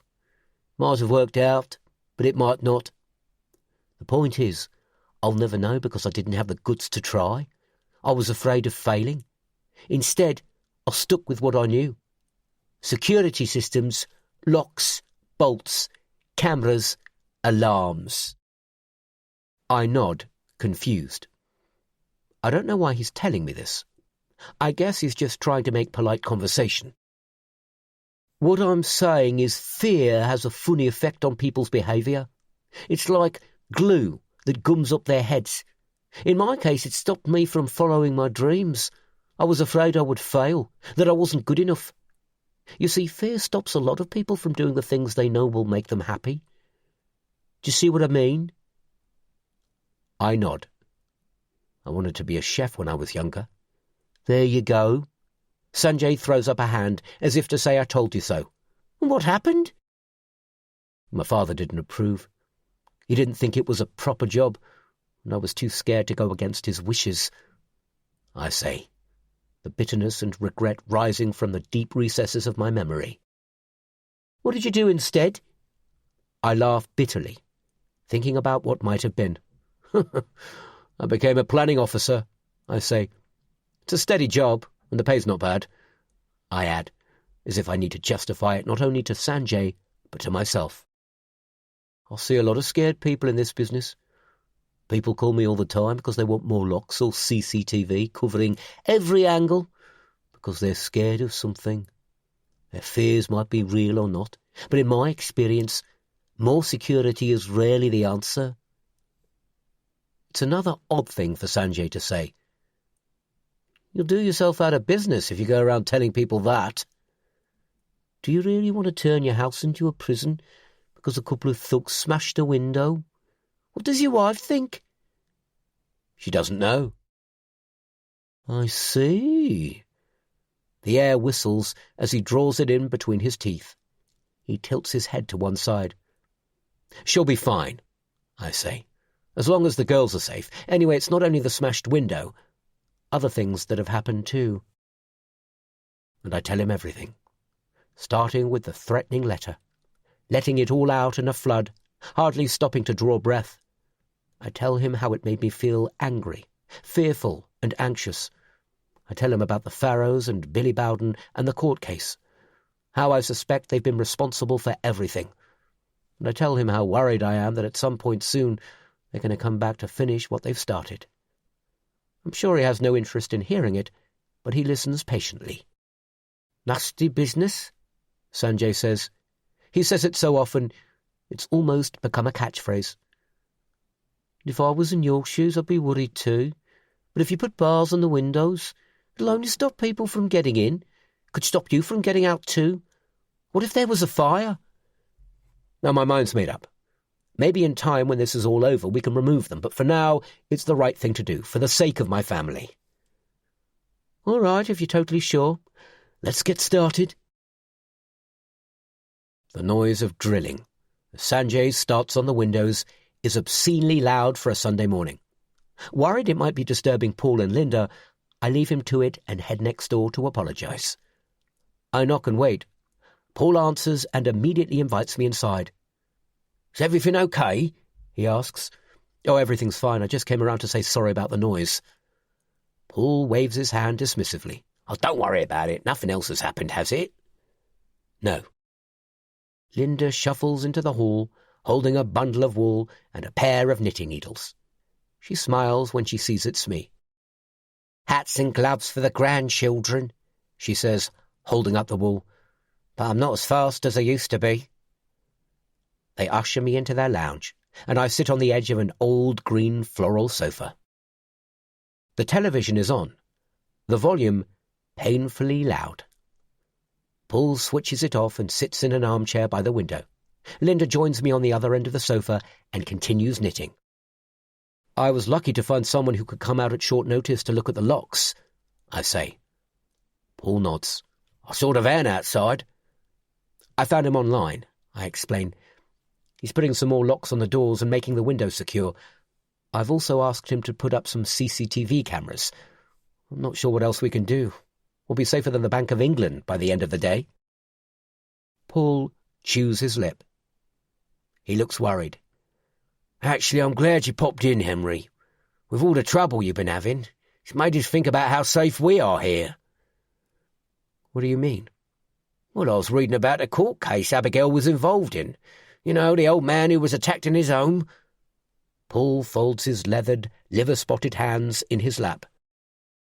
Well, that was a highly unusual case, Paul, I say. Yeah, but if someone tried to break in here, I'm not sure how protected we are. Linda's knitting needles click-clack in my ear with the monotony of a slow-moving train. I could ask Sanjay to look and make some recommendations if you like, I say. I don't want to worry them unnecessarily. Ours is a uniquely peculiar situation. Paul and Linda shouldn't be concerned. Could you? Paul looks up, his eyes bright. The problem is, even a security light we had fitted at the front has stopped working. It probably just needs a new bulb. I can't get up there, Henry, not with these knees. He taps his legs and gives a throaty laugh. Besides, Linda would never let me up a ladder. I don't mind having a look, I say. Oh, no, you don't have to do that. Well, it's the least I can do after you took in the girls. I think I have some spare bulbs at home. Let me get my ladder and I'll be right back. I jump up from the sofa before Paul can protest. They've always been so good to us. It's nice to do something in return for a change. I'm sure it's a simple job. I hurry back to the house. Sanjay has almost finished the living room window. Maybe it does look a little like a prison, but at least we're going to be secure. I grab my ladder from the shed, pick up a screwdriver, find a couple of spare bulbs, and head back to Paul and Linda's. Paul's waiting for me outside and holds the ladder while I climb up to inspect the broken light, which is attached to the wall high under the eaves. I don't like heights, but I try not to think about falling as the ladder wobbles under my feet. I unscrew the front glass plate, carefully remove the old bulb, and replace it with a new one. But when I cover the light sensor with my hand, it stubbornly refuses to come on. Not the bulb, then. "Is it working?" Paul shouts up to me. "Not yet." It might be the sensor that's packed up, in which case it's probably sensible to replace the entire unit. But I've not given up yet. A thick, black electrical cable runs up the wall and disappears into the roof space. I wonder if that might be the issue. "Can I get into your loft and check the cabling?"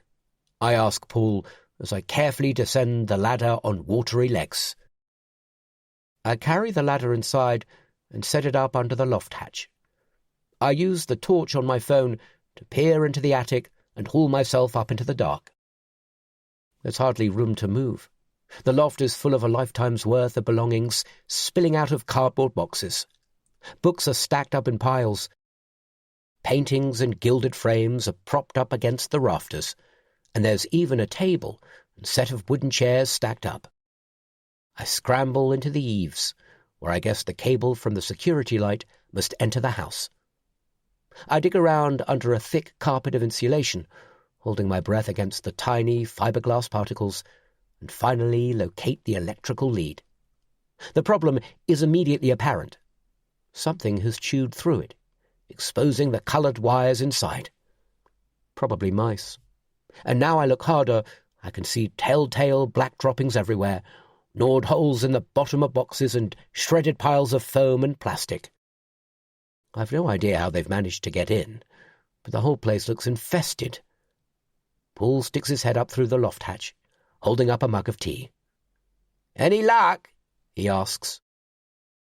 I crawl towards him on my hands and knees, careful not to brush against the dusty cobwebs hanging from above like feathery stalactites. "You've got a mouse problem, I'm afraid," I say. "They gnawed the cable. Look." I shine the torch on my phone around the loft, picking out some of the damage. Light bounces off a white plasterboard wall at the far end of the loft where our two houses are joined. At the base of the board, where it meets the ceiling joists, I spot another semicircular hole, its edges roughly gnawed by tiny teeth. It looks as though they've broken through into our side. I'm going to have to check our attic too. I think about all the junk we've tossed up there over the years. The girls' baby clothes, toys, books, Christmas decorations, and who knows what else. I wonder how much is ruined. It's the last thing I need right now. Looks like we're both going to need to put traps down, I say with a sigh. "Well, I guess it's a good job you found it when you did," Paul says. Chapter 17. Although Sanjay finishes the windows late on Sunday afternoon, he returns the next day to install the CCTV cameras. I'd already decided to take a few days off work. I can't focus on anything right now, beyond getting to the bottom of who's been terrorizing us. They can cope without me in the office for a few days, I'm sure. And there's plenty I can get on with at home and on the blog. I call Abby first thing, but don't tell her about the mice. She'd freak out if she knew, and anyway, one crisis is enough. How are Nora and Katie? I can hear them chattering in the background. It's only been a couple of days, but I miss them so much. They're fine. Ready to come home, though, Abby says. What did you do yesterday? I took them to the park and we met up with Colette and Felicity. I couldn't stand to be stuck in the room all day. I was going up the walls. I chuckle at the thought of the girls confined to a hotel room, jumping on the beds and leaving their dirty clothes strewn across the floor. How did you sleep? I ask. Better. You? Well, it was weird being in the house on my own. It'll be nice to have you back.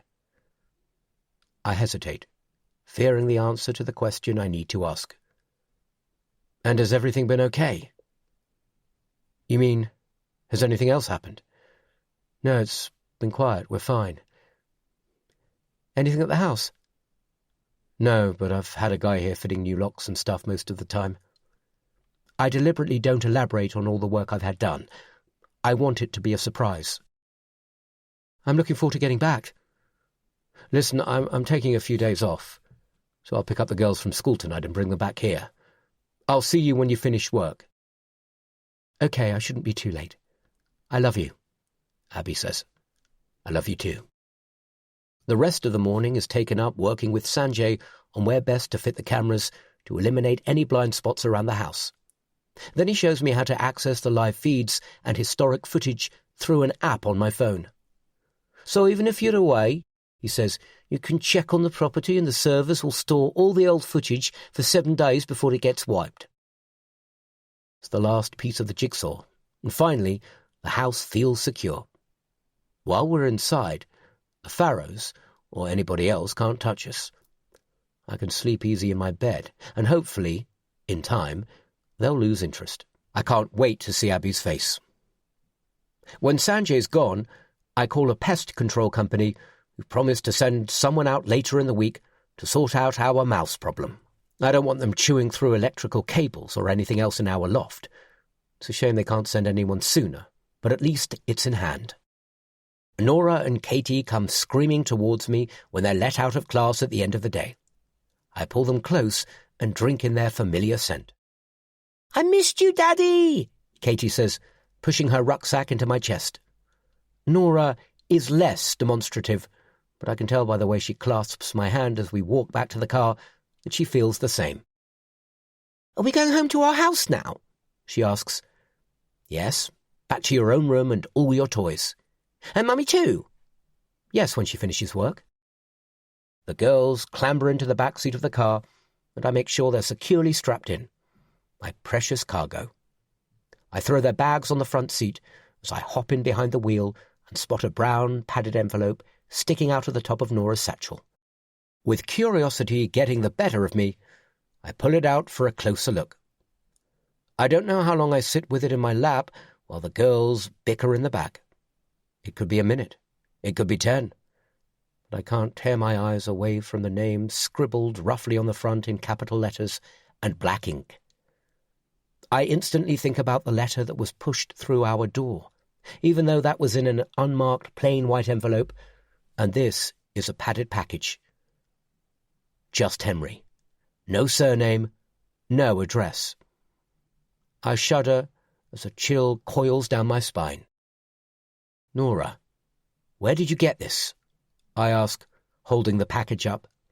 Well, a man gave it to me, she says, like it's the most natural thing in the world to have happened.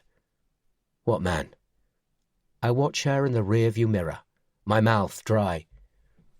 Just some man. He gave it to me at lunchtime. I force myself to stay calm. There's no point in losing my temper with her. What man, honey? Well, I don't know, she says. He said I had to give it to you. He said it was important. My heart flutters. Did you recognize him? She shakes her head violently, sending her long hair flying. And he came into the playground, did he? How has this happened? I thought the school had staff on duty during lunch to keep the kids safe, and yet apparently someone has walked up to Nora and handed her a package unseen. He was standing outside and passed it over the fence, Nora explains. Did he say anything else? No. Did you get a good look at his face? She howls in pain as her sister pinches her arm and, after a fleeting moment of indignation, flings an arm out at Katie in retaliation. I've lost her. Stop that, both of you, I yell. She started it, Nora wails. You're both as bad as one another. Nora, listen to me. This is really important. The man who gave you this parcel, did you see his face? No, she shouts at me. All right, I'm not cross with you, but I thought you knew better than to talk to strangers. She pretends to cry, making loud, howling noises, rubbing her eyes with her knuckles. That's enough, I say. She can't tell me any more. I weigh the package in my hand. It's feather light, and yet I can feel something inside, small and rectangular, no bigger than my thumb. I tear the end of the package open and tip it out in my hand. A silver USB stick drops into my palm, metallic, unmarked. My heart misses a beat and restarts hard and fast. What the hell is this? I stare into the empty package, expecting to find a note or a letter, some kind of explanation, but there's nothing in it other than this small sliver of metal. My imagination goes into overdrive. If it's come from the Pharaohs, it won't be early birthday best wishes. And the manner in which it's been delivered is telling too, using Nora, making the point that they know where my kids are, how to get them. They know my weak point, and this is another message. I don't like it one bit. I shove it in my pocket and move off into the school traffic that's moving frustratingly slowly. I tap the steering wheel in agitation as we creep forward, with cars trying to pull out in front of me and parents and children dodging precariously between the vehicles. Eventually, we reach the main road. I put my foot down and accelerate out in front of a lumbering, articulated lorry that flashes its lights. I don't care. All I care about is getting home and onto my computer. All the way home, Nora pesters me for ice cream after dinner. It's usually a weekend treat, but as we pull onto our drive, I cave in. Anything for a quiet life.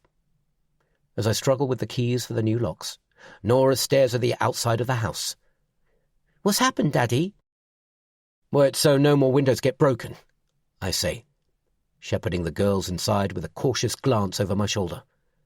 The hairs on the nape of my neck prickle, and I have the feeling we're being watched. But there's no one there. It's all in my imagination. "The girls are home tonight, then? Back to a full house?" Paul's standing on his drive, tossing a black sack into the wheelie bins. I groan inwardly. He's angling for a chat, but I don't have the time. All I want to do is get inside and investigate what's on the USB stick in my pocket. "Yup, home again," I say with a polite wave. "And is Abigail coming home tonight as well?" "Yup," I say curtly. "She'll be here." "Right, and did you get hold of anyone about the mice?" "They're coming later this week. Sorry, Paul, I can't stop. I need to feed the girls before they have a complete meltdown." "Right you are," he says. "Catch you later." I slip inside the house, shut and lock the door, and gather up Katie and Nora's shoes, which they've abandoned in the hall. I shouldn't have been so dismissive. I think Paul's lonely. I know he has Linda, but since their own children left home, they don't see many people. Maybe I'll pop around later and check in on them. Right now, I only have one thing on my mind. The girls have vanished upstairs. They've only been away a couple of nights, but I can hear them turning out their toys, the rustle of hands sifting through dressing-up costumes and boxes of Lego. It's like everything's new to them, just like when we returned from 2 weeks away in Provence last summer. As they seem to be playing happily and not griping about being hungry, I snatch the opportunity and flip open the laptop on the kitchen counter. It boots up annoyingly slowly, and I jiggle my foot in anticipation, watching a white logo morph onto the black screen, blinking at me as if it's been woken from a deep sleep. Eventually, the black dissolves and my desktop appears, littered with countless icons. I pull the USB stick from my pocket and plug it into a spare slot. With a calming deep breath, I click on the one folder it contains, which has been labelled Watch Me. What is this? Alice in fucking Wonderland. The folder contains a single video file which has been named Exhibit A. A passing nod to Abby's job? It's too much of a coincidence. I glance across the room to check Nora and Katie haven't sneaked back downstairs and click on the file. The screen goes blank for a second or two before a video player opens to reveal a single frozen frame, blurred and out of focus, like the camera was in motion when the footage stopped. There's green foliage at the edge of the shot, and a meandering path. At a guess, I'd say it was filmed on a mobile phone. It has that grainy, handheld feel about it. My finger trembles as it hovers over the trackpad. I click play. The footage jerks into shaky movement as the camera bobbles around for a few seconds and then stabilizes. It reminds me of secretly recorded footage I've seen in undercover documentaries exposing dodgy businessmen accepting backhanders and unsuspecting criminals trading guns or fighting dogs. It has that same unpolished rawness. I continue to watch, transfixed, as it becomes clear whoever is filming is in a park. There are children playing on swings, a slide and a roundabout, but as the camera moves closer, I see it's not just any children, it's Nora and Katie. Acidic bile burns the back of my throat. Then the camera pans left and picks out 3 figures sitting on a bench. Abby's in the middle, clasping a cup of coffee. Felicity and Colette sit on either side of her, their knees touching. Felicity has Abby's free hand in her lap. They look cosy in their huddle, conspiratorial. The cameraman zooms into their faces until they're blurred and fuzzy, apparently oblivious that they're being filmed. And that's it. The film stops, and the computer resets to the first indistinct frame again. I don't need to see any more. It doesn't need subtitles or a commentary. I can see it's another message. I'm coming for you. I know where to find you. I can hurt you and your family at any time I like. I slam the laptop closed and bury my head in my hands. He's taunting me. A cat, pawing a cornered mouse. It's also a reminder that no matter how safe we are in the house, we can't stay inside forever, and when we leave, we're vulnerable. All of us. How has he got so close without Abby spotting him? It must have been obvious they were being filmed. How could she not have noticed? My immediate thought is to call Abby. But what's the point in worrying her at work? There's nothing she can do, and the chances are she's in court anyway. At least Nora and Katie are home and safe. It's early evening when I'm startled by a loud banging on the front door. The girls have already eaten, and I was working up to begin their bedtime routine, steeling myself for the battle ahead. I look up from my laptop with my heart racing. It's late for visitors, and I'm not expecting anyone. Joseph Farrow? Don't be stupid. Why would he be knocking? I creep into the hall with my hands balling into fists, wishing whoever it is would go away. I don't want to open the door. Another 3 loud knocks echo through the house. I don't know what to do. If I ignore it, will they go away or keep knocking until one of the girls comes down to investigate, and I have to explain to them why I'm not answering? And then I remember the security cameras Sanjay has installed. There's one right above the front door. I can't believe I've forgotten already. I pull my phone from my pocket and call up the app that lets me access the live feeds. I select the camera over the door and stare at the figure on the doorstep. I'd expected to see Joseph Farrow, or one of his cronies, so it takes me a second to realize it's Abby, looking agitated. I fly at the door, releasing all the new locks and bolts. I'd forgotten she doesn't have a set of keys yet. When I peel open the door, Abby's standing with her arms folded, her face dark and brooding. Something's wrong. Something else has happened. What is it? I gasp, glancing over her shoulder into the street, half expecting to see someone loitering, but there's no one there.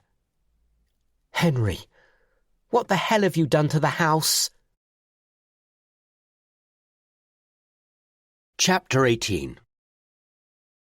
How could you think this was a good idea? Abby shoves me in the chest.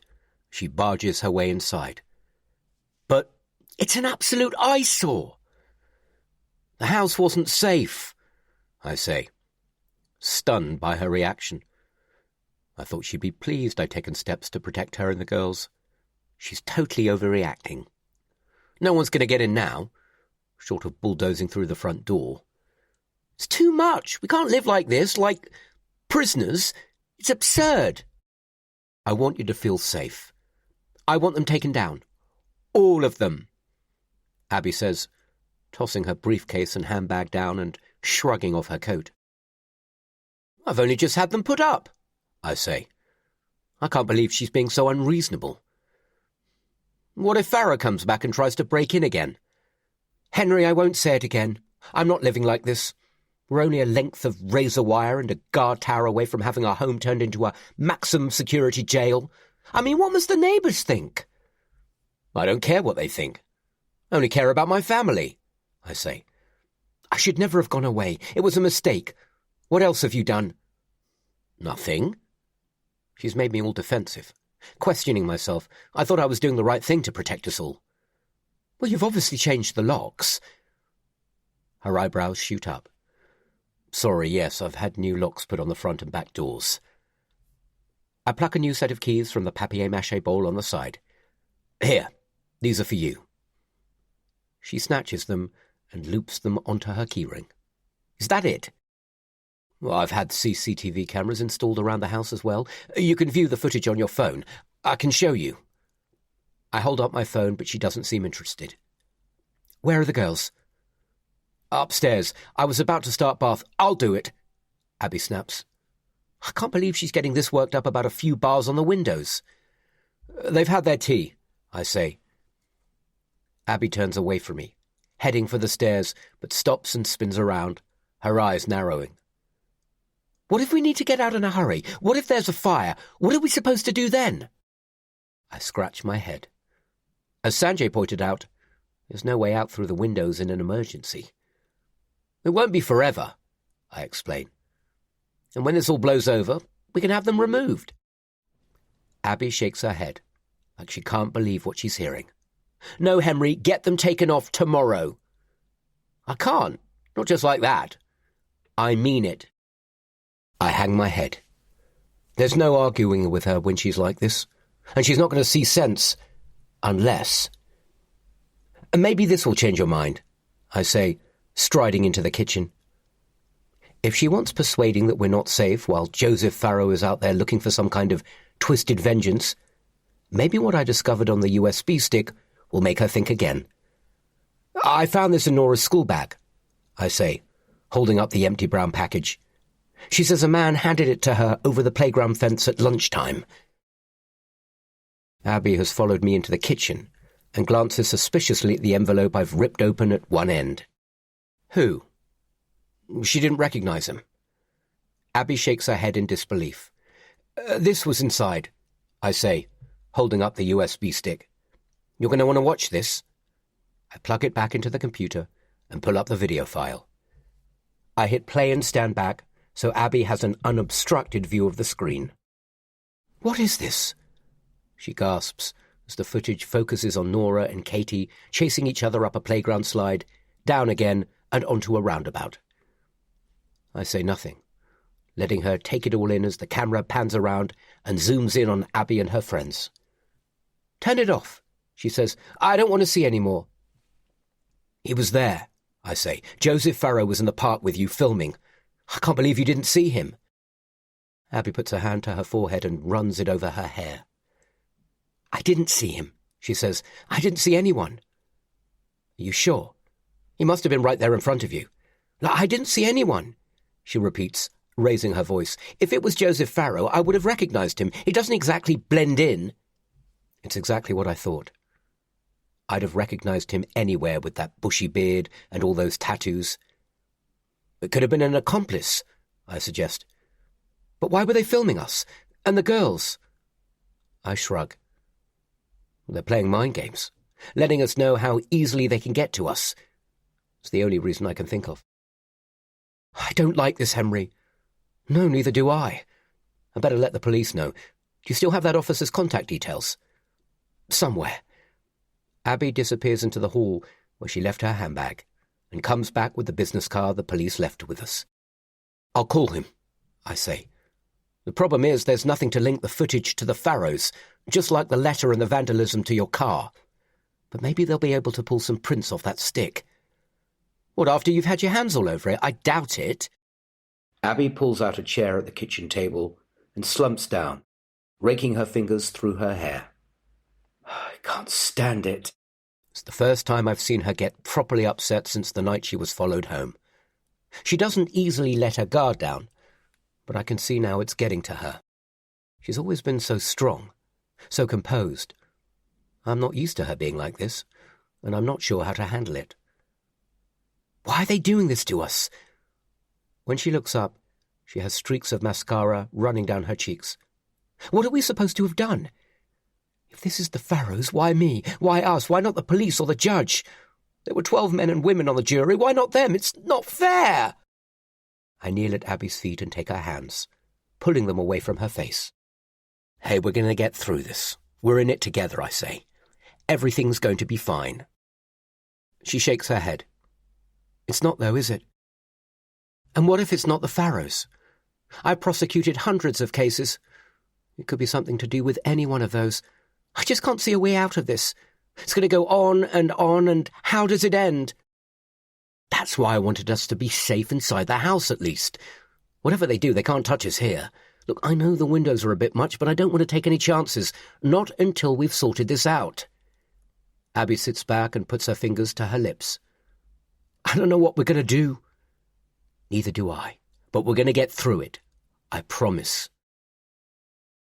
Abby puts the girls to bed, and we eat in silence, distracted by our thoughts. What is there to say that hasn't already been said? We're being held hostage by an invisible enemy with no discernible motive. I can't see what else we can do but batten down the hatches and wait for the storm to blow over. After we've eaten, Abby announces she's going to have a bath and an early night. I listen to the sound of water running in the bathroom upstairs, make myself a peppermint tea, and retire to the lounge. I have a whole batch of cookery shows I've been meaning to catch up on, but I can't focus on watching anything tonight. Instead, I open the app on my phone that allows me to access the CCTV cameras around the house, and I flick through them one by one, looking for anything suspicious. As well as the camera above the front door, there are 2 covering the back garden, as well as a separate one pointed towards the shed where I keep my bike. There's another covering the side return, and one directed towards the drive where our cars are parked. Watching the feeds is strangely addictive, even though there's not much happening outside. A few cars trundle past, their taillights a white-hot glow in the monochrome images. A fox with an extraordinarily bushy tail steals through the garden, and I catch the flittering glimpse of a pair of bats outside the kitchen window. I don't know how long I spend staring at my phone, but eventually my eyelids droop as exhaustion creeps up on me after the last few stressful days and sleepless nights. When I wake with a start, it takes a moment to remember I'm slumped in the armchair in the lounge. The house is silent and in darkness, and my phone is buzzing on my chest. I rub my eyes, sit up, and check the screen. There's a message from a number I don't recognize. Want to know a secret about your wife? I blink twice, my eyes fading in and out of focus. Is this a joke? Someone trying to prank me? Or worse, one of those scam texts that tries to lure you into clicking a link that downloads a virus onto your phone? But there is no link to click, just 8 discomforting words. I should ignore it, delete the message and block the number. It's someone trying to cause trouble, maybe even Joseph Farrow, although I've no idea how he's found my number. I put my phone face down on the arm of the chair. I don't want to know. There's nothing Abby would keep from me. We don't have secrets. We've always agreed that's the basis of a solid marriage. And yet the niggle of curiosity and doubt bubbles and ferments in my brain. As much as I try to think about something else, anything else I can't. Does Abby really have a secret she's keeping from me? And then I think about the kinds of secrets a wife would keep from her husband. Surely not. Abby's not like that. I trust her. Maybe I trust her too much. I don't know where she is, or who she's with half the time, but it's never occurred to me to worry before. We both agree infidelity is the worst kind of betrayal. And yet I know I'm punching above my weight. She's way out of my league. If she's my Nicole Kidman, then I'm her Keith Urban. She's beautiful, like a 1940s Hollywood starlet, poised and elegant. A natural redhead with a smile that melts my insides and piercing coral sea-blue eyes that can be both fierce and kindly and change in the beat of a hummingbird's wing. And she's just as beautiful inside, with a brilliant mind and a youthful spirit that seems to keep her forever young. I'm just a bloke who sifts planning notices for the council. My hair is greying at the temples, although I'm grateful I've held on to it at all, given my father was bald by the time he was 30, and the beard I grew to hide a weak chin is more homeless vagrant than designer chic these days. We're an unconventional couple in that respect. Even the way we met was unusual, in a bar where she was supposed to be on a blind date with a guy who failed to show. Someone she knew vaguely from work who'd asked her out. I didn't care. It was his loss.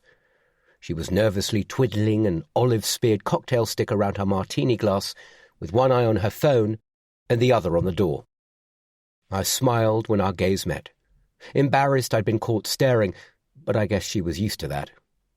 Even after 10 years of marriage, I see men watching her. It's always given me a thrill of excitement that she's on my arm and not theirs. It's never occurred to me to be jealous before. When she smiled back, my legs turned to jelly. Without a hint of reticence, she pulled up a stool next to me, and as I'd been stood up by a friend, we started chatting. 9 months later, I chanced my arm with a marriage proposal, expecting she'd laugh. But to my eternal surprise, she said yes, and the following year we were married. We're as strong today as we were back then, except now with 2 beautiful girls and an amazing house. I just can't imagine Abby cheating on me, any more than I could envisage me cheating on her. But if there is something going on, I need to know. And like an angry mosquito bite itching to be scratched, I can't ignore the message on my phone any longer. I snatch it up and type a hurried reply with my thumbs. Who is this? How did you get my number? I hit send. And wait. Holding my breath, I stare at the screen as the message vanishes into the ether. Seconds tick by slowly. Eventually a tick appears, showing the message has been delivered. Come on, come on. 3 dots. My mystery messenger is typing a reply. A message pops up. Do you want to know or not? Of course I want to know. You can't dangle a crumb like that in front of a man and expect him to shrug and move on.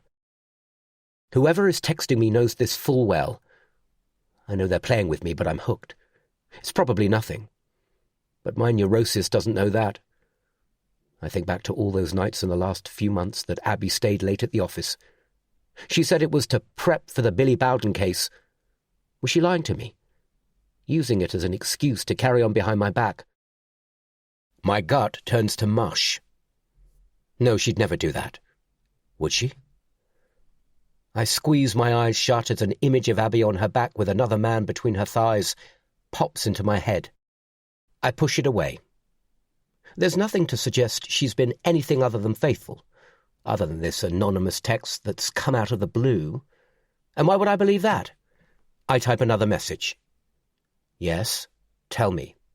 Again, I watch the message spiral off and wait anxiously for a reply with my heart cantering like I'm on amphetamines. I tap my foot impatiently on the floor, but I don't have to wait long. My phone buzzes in my hand as another message pops up. No, not a message, a photo.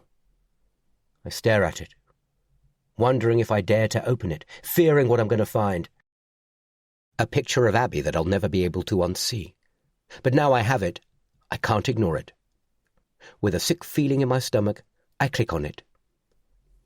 It shows a busy open-air restaurant. Chairs and tables on the pavement under maroon parasols. A small queue of people waiting to be seated. I know where this is. It's that place in town serving what's supposed to be authentic French cuisine. If steak frites and moule marinière are your idea of authentic French cooking. I shake my head confused. What am I supposed to be looking at? Whatever it is, it doesn't appear to be evidence of Abby's infidelity. I sigh with relief and send another message back. What is this? A second photo arrives. It seems to be the same image, but enlarged on a small section of the dining area. It's a little pixelated because of the zoom, but there's no mistaking what I'm looking at. My heart sinks and my guts twist. "Oh, Abby," I mutter under my breath. "What have you done?" Chapter 19. I study the photo, shaking. Abby is sitting opposite Ralph, leaning in towards him. Their faces too close, like lovers on a first date. But it's his hand on top of hers that's most crushing. It's such a tender gesture, skin on skin, a public display of affection. Hey friend, you've been listening for a bit now? Let's take a tiny break. Here's some music to unwind.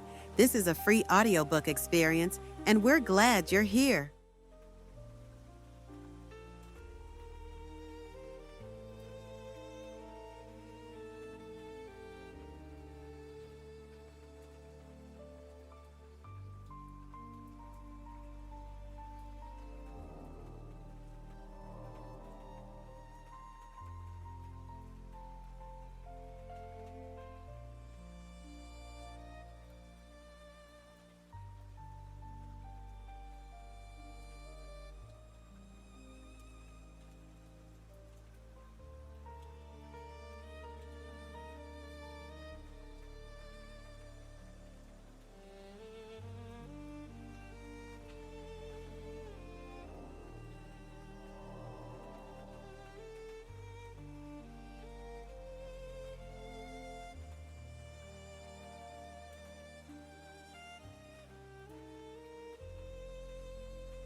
My mind is driven to places I don't want it to go.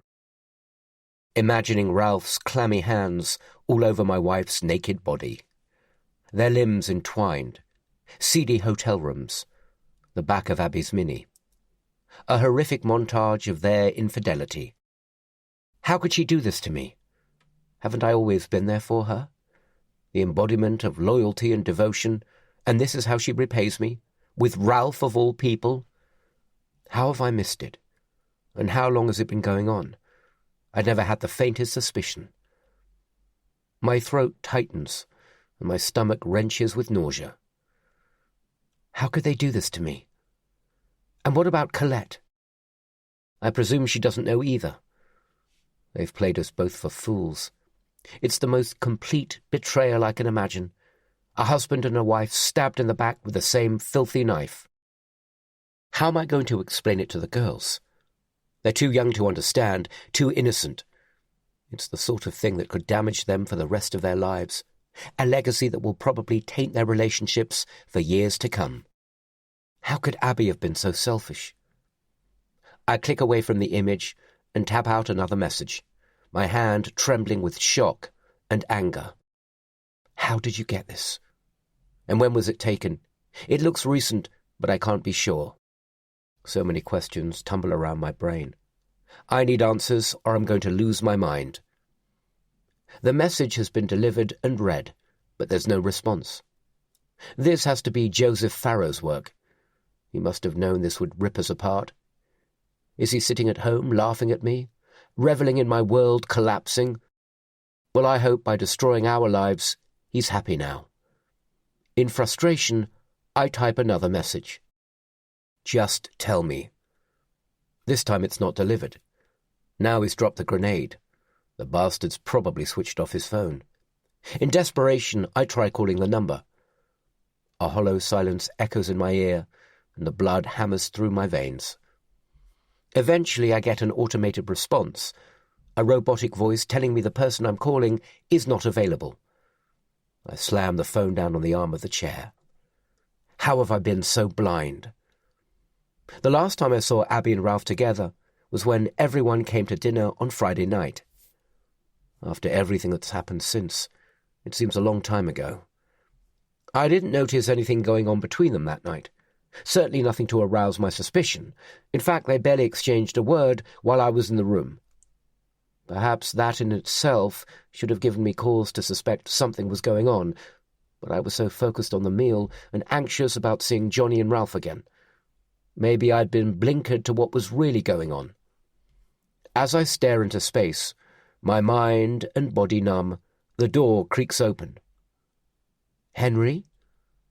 I'd not heard Abby come down the stairs. Her sudden appearance makes me jump. What are you still doing up? Come to bed, she says. I swallow the bile that rises from my stomach and burns my throat. How can I share a bed with her, knowing what she's done? Have they been in our bed? I can't pretend I don't know. I have to say something. I know about you and Ralph, I croak. She flinches, only slightly, but I see it. What? She does a great job of looking innocent. All those years of drama in court are paying off. Could I be mistaken? No, I have evidence. I hand her my phone and show her the photo. You should have taken more care, I say. It wasn't exactly the most discreet location. Abby uses 2 fingers to pinch the screen, zooming in on the image. What's this? She demands. The evidence of something going on right under my nose, apparently. Evidence of what, exactly? Abby's tone is sharp, defensive. Well, that Ralph and I had lunch together. You never told me you were meeting him. If you had nothing to hide, why didn't you say anything? Well, I didn't know you were keeping tabs on me. Where did you get this? It's not important, I say. It'll only complicate matters if she knows Farrow sent it. Of course it's important. Her eyes blaze. She's furious. I thought she might have the decency to at least be contrite. Beg for my forgiveness. Tell me it was a one-off and will never happen again. But she's not sorry. She's only angry that she's been caught. If you must know, it was an anonymous tip-off. Abby throws the phone angrily back at me. It bounces off my chest and lands on the floor. You mean it's come from the same person who filmed me and the girls in the park and sent that letter? Possibly, but that's not the point, I say. The point is you and Ralph have been carrying on behind my back, making a fool out of not only me, but your so-called best friend. Ha! You seriously think I'm cheating on you? The way she says it, it's like it's the most preposterous idea she's ever heard. I've had enough of being lied to. Well, I say, are you? Abby stands rooted to the spot. I can't hold her gaze. I reach down and pick up my phone, the first inkling of doubt creeping into my mind. Her reaction isn't one of guilt. Of course not, she says through clenched teeth. But you met him for lunch behind my back. He was worried about me, she says. Obviously you told them all about the letter and the attack on my car. So it's my fault. No. But when he then heard our window had been smashed, he was concerned about me. Hang on, I say, the cogs in my head turning slowly. So this was taken today?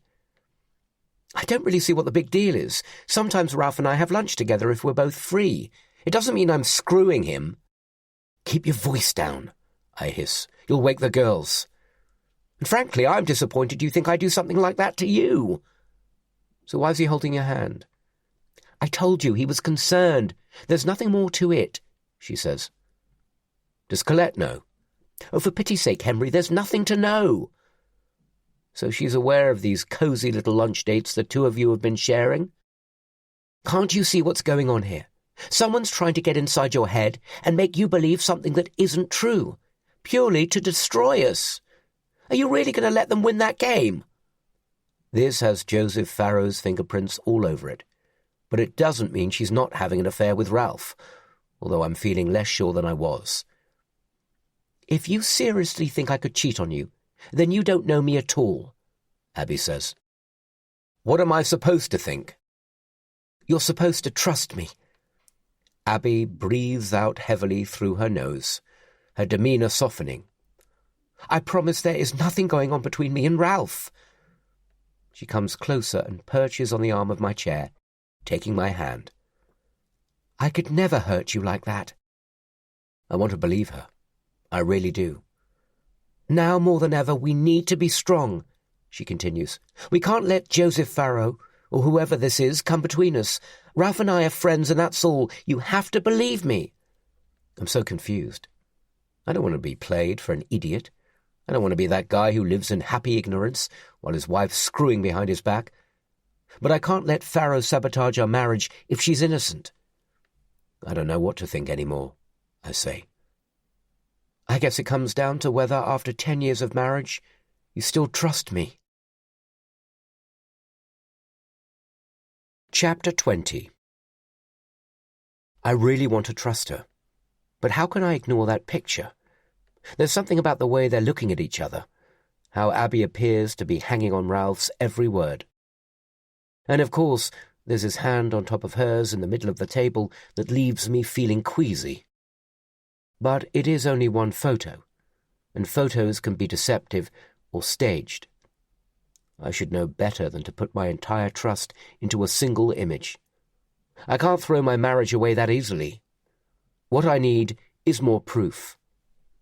I need to be by myself for a bit, I say. Fine, suit yourself. But you think long and hard about exactly what you have to lose if you continue to accuse me of something I haven't done. She shuffles out of the room and into the kitchen. I hear the drawer where we keep the medicines slide open, the rattle of pills in a bottle, the chink of a glass and water running. I guess she needs some help sleeping. I'm going back to bed, she grumbles as she passes the lounge door.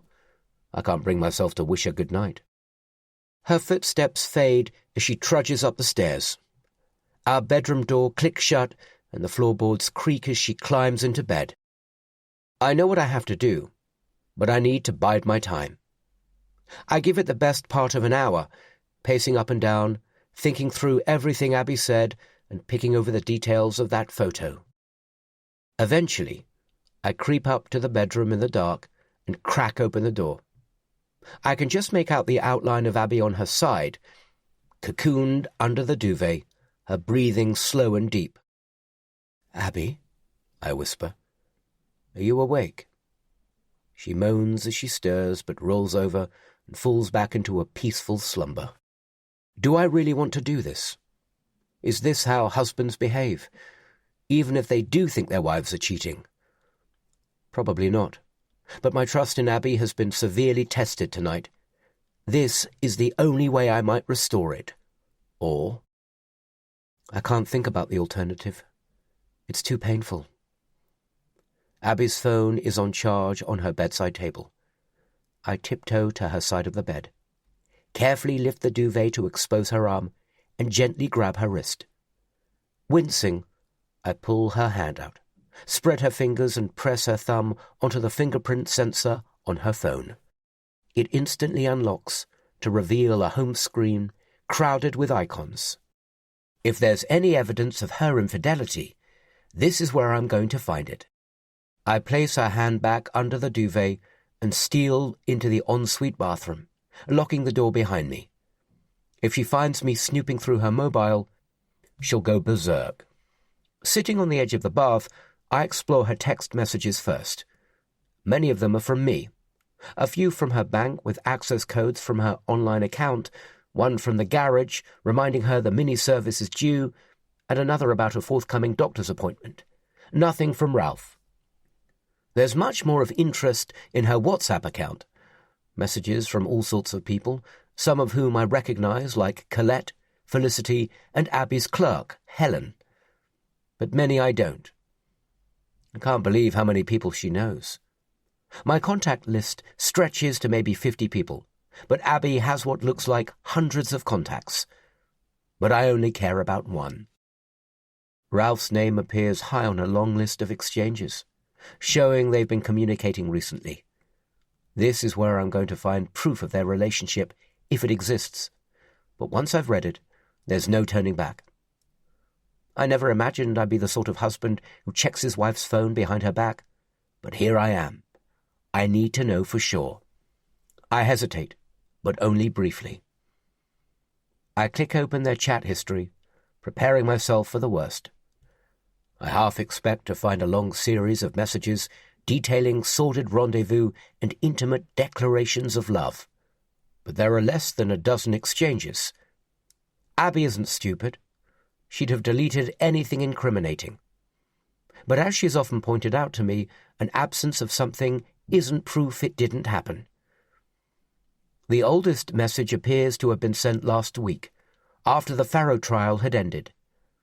I work my way through them, starting with the oldest. Ralph. Congratulations, Abs. So proud of you. X. I try not to read too much into the kiss. It doesn't necessarily mean anything. Abby had replied a few hours later. Abigail. Thanks. Relieved to have secured a result. It was never certain. X. Another kiss, I note. Ralph. Let me take you for a drink to celebrate. Abigail. Definitely. That would be great. X. Ralph. Actually, what about lunch next week? Abigail. Even better. Monday? Ralph. Perfect. Let's say 1 p.m. at the usual place. The usual place? So their lunch dates are a regular occurrence. But that's it. No proclamations of undying love, no details of secret trysts in out-of-town hotels, no promises that one day they'll both leave their spouses to be together. Nothing at all to suggest there's anything untoward going on between them. I'm partly relieved, but not entirely convinced. They might be being careful not to leave any evidence. At best, it's inconclusive. My shoulders slump, and I rub my tired eyes. It's almost 2 a.m, and here I am, locked away in the bathroom, scrolling through my wife's phone for evidence of an affair. What am I thinking? Now I've looked, I'm tinged with guilt and the tawdry grubbiness of a peeping Tom. I should put the phone back and get to bed. Forget I've seen that photo, but I can't. I've gone this far, crossed a line. I might as well check her other messages. If Abby is having an affair with Ralph, it's possible she's confided in a friend.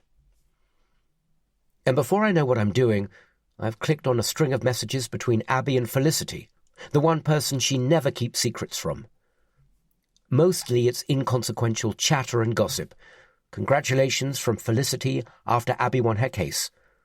A brief discussion about plans for the dinner we hosted on Friday, and polite thanks afterwards. A fleeting mention of the threatening letter I'd brought up, and Felicity checking how Abby was coping. Nothing earth-shattering. Apart from one message that stops me in my tracks as I scroll down. Abigail. Lie to him. Whatever you do, don't tell Henry. My heart almost stops. Don't tell Henry what exactly? That she's screwing Ralph behind my back? I hear the bed creak as Abby rolls over. I'll have to be quick. I flick back through the previous messages, trying to make sense of the conversation. Felicity. Henry won't know what's hit him. When are you going to tell him? Abigail. Not yet. It's a secret for now. Felicity. I can't imagine the look on his face. What if he asks me about it? Abigail. He won't. Felicity. But what if he does? Abigail. Lie to him. Whatever you do, don't tell Henry. They don't mention Ralph by name, but it must be what they're talking about. A sharp knock on the bathroom door scares the life out of me. Henry, you in there? Shit. I switch off the phone and shove it into my back pocket.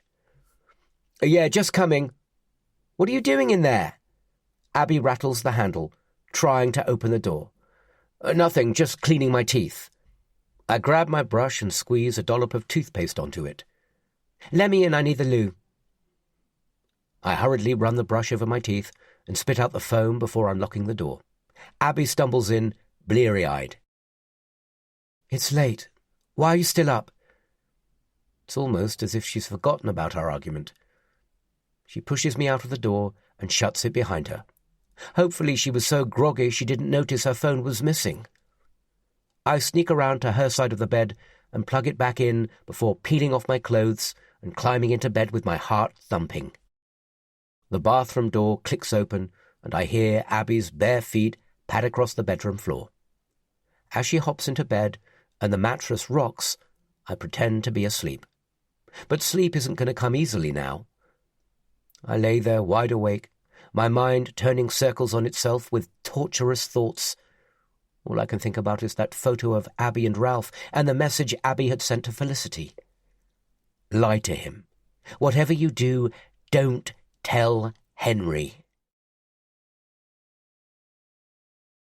Chapter 21. Abby's already up and dressed when I wake. I can hear her downstairs with the girls. The clatter of dishes and cutlery signals she has breakfast in hand. Just as well as I've overslept, and if I don't hurry, we'll be late for school. I take a quick shower, but don't bother to shave. There doesn't seem much point. I spent the night tossing and turning, wondering how I could have been so stupid not to have realized Abby has been cheating on me. The photo of her with Ralph at an intimate lunch was compelling enough, but the text exchange with Felicity has confirmed my worst fears. It's probably been going on for months. How have I missed the signs? I don't want to face Abby this morning, but I can't put it off. I'm going to have to look her in the eye at some point. I lumber down the stairs, feeling like I'm carrying heavy weights on my shoulders. Abby's in the kitchen, stacking the girls' bowls and plates in the dishwasher. Kate rushes past me with crumbs and raspberry jam plastered around her mouth. Nora is still at the table with her head buried in a book. "You better clean your teeth or we'll be late for school," I tell her, ruffling her hair. It's not been brushed, I notice. She reluctantly climbs down from her chair and weaves out of the room, still reading. I ignore Abby, not sure what to say. There are so many emotions fizzing around my brain: anger, betrayal, confusion, shame. "We need to talk," Abby says, shutting the dishwasher door and folding her arms across her chest. "I'm not apologizing for something I didn't do." I grab a carton of juice from the fridge, pour a glass, and gulp it down in one mouthful. "Henry, for God's sake, talk to me," she shouts. "What's the point?" "The point is, you've as good as accused me of having an affair with Ralph, and I've told you it's not true, so where does that leave us?" She says. "I don't know." I shake my head sadly. I've not really thought it through. Where does this leave us? We can't go on as we are. "It was one photo taken from a distance by someone we don't know to make it look like something it wasn't, to cause trouble between us. I don't know what more I can say to make you understand." She throws up her hands, but she's only angry because she's been caught. "And frankly, if you don't trust me, then I don't know where this marriage is heading." "You want a divorce?" I ask. Is that what she's trying to say? Does she want out so she can be with Ralph? "Of course I don't want a divorce. I want you to believe me when I tell you I haven't cheated." How can I trust anything you say when everything that comes out of your mouth is twisted? "One photograph, Henry. It was one photograph." She looks genuinely upset, but it's her job to win arguments, and I'm not a jury that can be manipulated at her will. Doesn't mean it's not true, though, does it? I say. "Just be honest with me, Abby. Admit that you're sleeping with Ralph." "Is that what you want to hear?" I shrug, with a suspicion I might be coming off a bit like a sulky schoolboy. "I want to hear the truth." "I've told you the truth. Why are you being like this? I've never given you any reason to doubt me, so why now?" It was pointless arguing. She would never admit what was really going on. I sighed. Forget it. I need to get the girls to school, or we're going to be late. I spend the rest of the morning stewing over Abby's betrayal, my mood darkening by the minute. I even end up taking it out on the girls, angrily switching off their music in the car, even though we always sing along to Little Mix on the way to school. Not today. I'm not in the right frame of mind. Nora sulks and Katie tells me she hates me. If we ended up divorcing, what would happen to the girls? There's no way I'm letting Abby have full custody after what she's done. She's the one in the wrong, not me. Why should I be punished? After dropping off the girls in the playground, I sit in the car, lost in my thoughts. My world has been torn apart. Everything I'd taken for granted has been pulled out from under my feet. Nothing's going to be the same again. There's no way Abby and I can come back from something like this. But she hasn't admitted to the affair even after I confronted her with the evidence, and that's left me with a nagging doubt. What if she is telling the truth? Maybe there's another way I can find out for sure, or at least try. I pull away and head for the outskirts of town to a faceless, modern commercial park where Ralph's ophthalmic practice is based. If Abby is having an affair with him, maybe Ralph will be man enough to admit it. At least I can look him in the eye and see how he reacts. If he lies to me, I'm sure I'll be able to tell. I park at the front of the practice and walk into a cavernous reception. It's one of those industrial buildings with exposed blockwork and no ceilings, just metal joists and air conditioning ducting left on show. It's cold and echoey. Even the furniture is minimalist and uncomfortable looking. Typical of Ralph to pay more attention to style over the needs of his patients. The receptionist on the front desk continues to type without looking up as I approach. It's a little power play. She knows I'm here, but she's making me wait, putting me in my place. But I don't have time for games. "I need to see Mr. Hornstein," I say. "It's urgent." The woman stops typing and looks up at me over the top of her glasses with a startled expression, as if she can't believe I've interrupted her. "Do you have an appointment?" she asks, snottily. "No, just tell him Henry Hutton is here. I won't be given the brush off by the receptionist. I'm a friend of his." "I'm afraid Mr. Hornstein's diary is completely full today. I can make an appointment for you in—" "I need to see him now." "Perhaps I could take a message?" She shoots me a steely-eyed, thin smile. I can see why Ralph's hired her. She's the perfect gatekeeper to keep all those needy patients off his back. I don't want to leave a message. I feel my irritation levels rising. I need to see Mr. Hornstein, and I need to see him now. I slap my hand on the counter for emphasis, making the receptionist jump. An elderly woman sitting with a magazine in the waiting area glances up. "We don't tolerate abuse against staff," the receptionist says stiffly. "Do you want me to call the police?" "No," I sigh. "I just need to see Mr. Hornstein." The forceful approach isn't working. I need to change tack. "Look, I'm sorry. I didn't mean to raise my voice, but there's an important personal matter that's come up that I really need to speak to him about. I only need 5 minutes of his time." I force a friendly smile. The receptionist stares at me for a moment or two and thaws a little. "I can't promise anything," she says, "but give me your name again and I'll pass it to him before his next appointment. It's the best I can do." "Henry Hutton. Tell him it's about Abby." "All right, take a seat." 20 long minutes tick by before a door opens at the end of a gloomy corridor and Ralph appears with a wizened old man walking with the aid of a stick.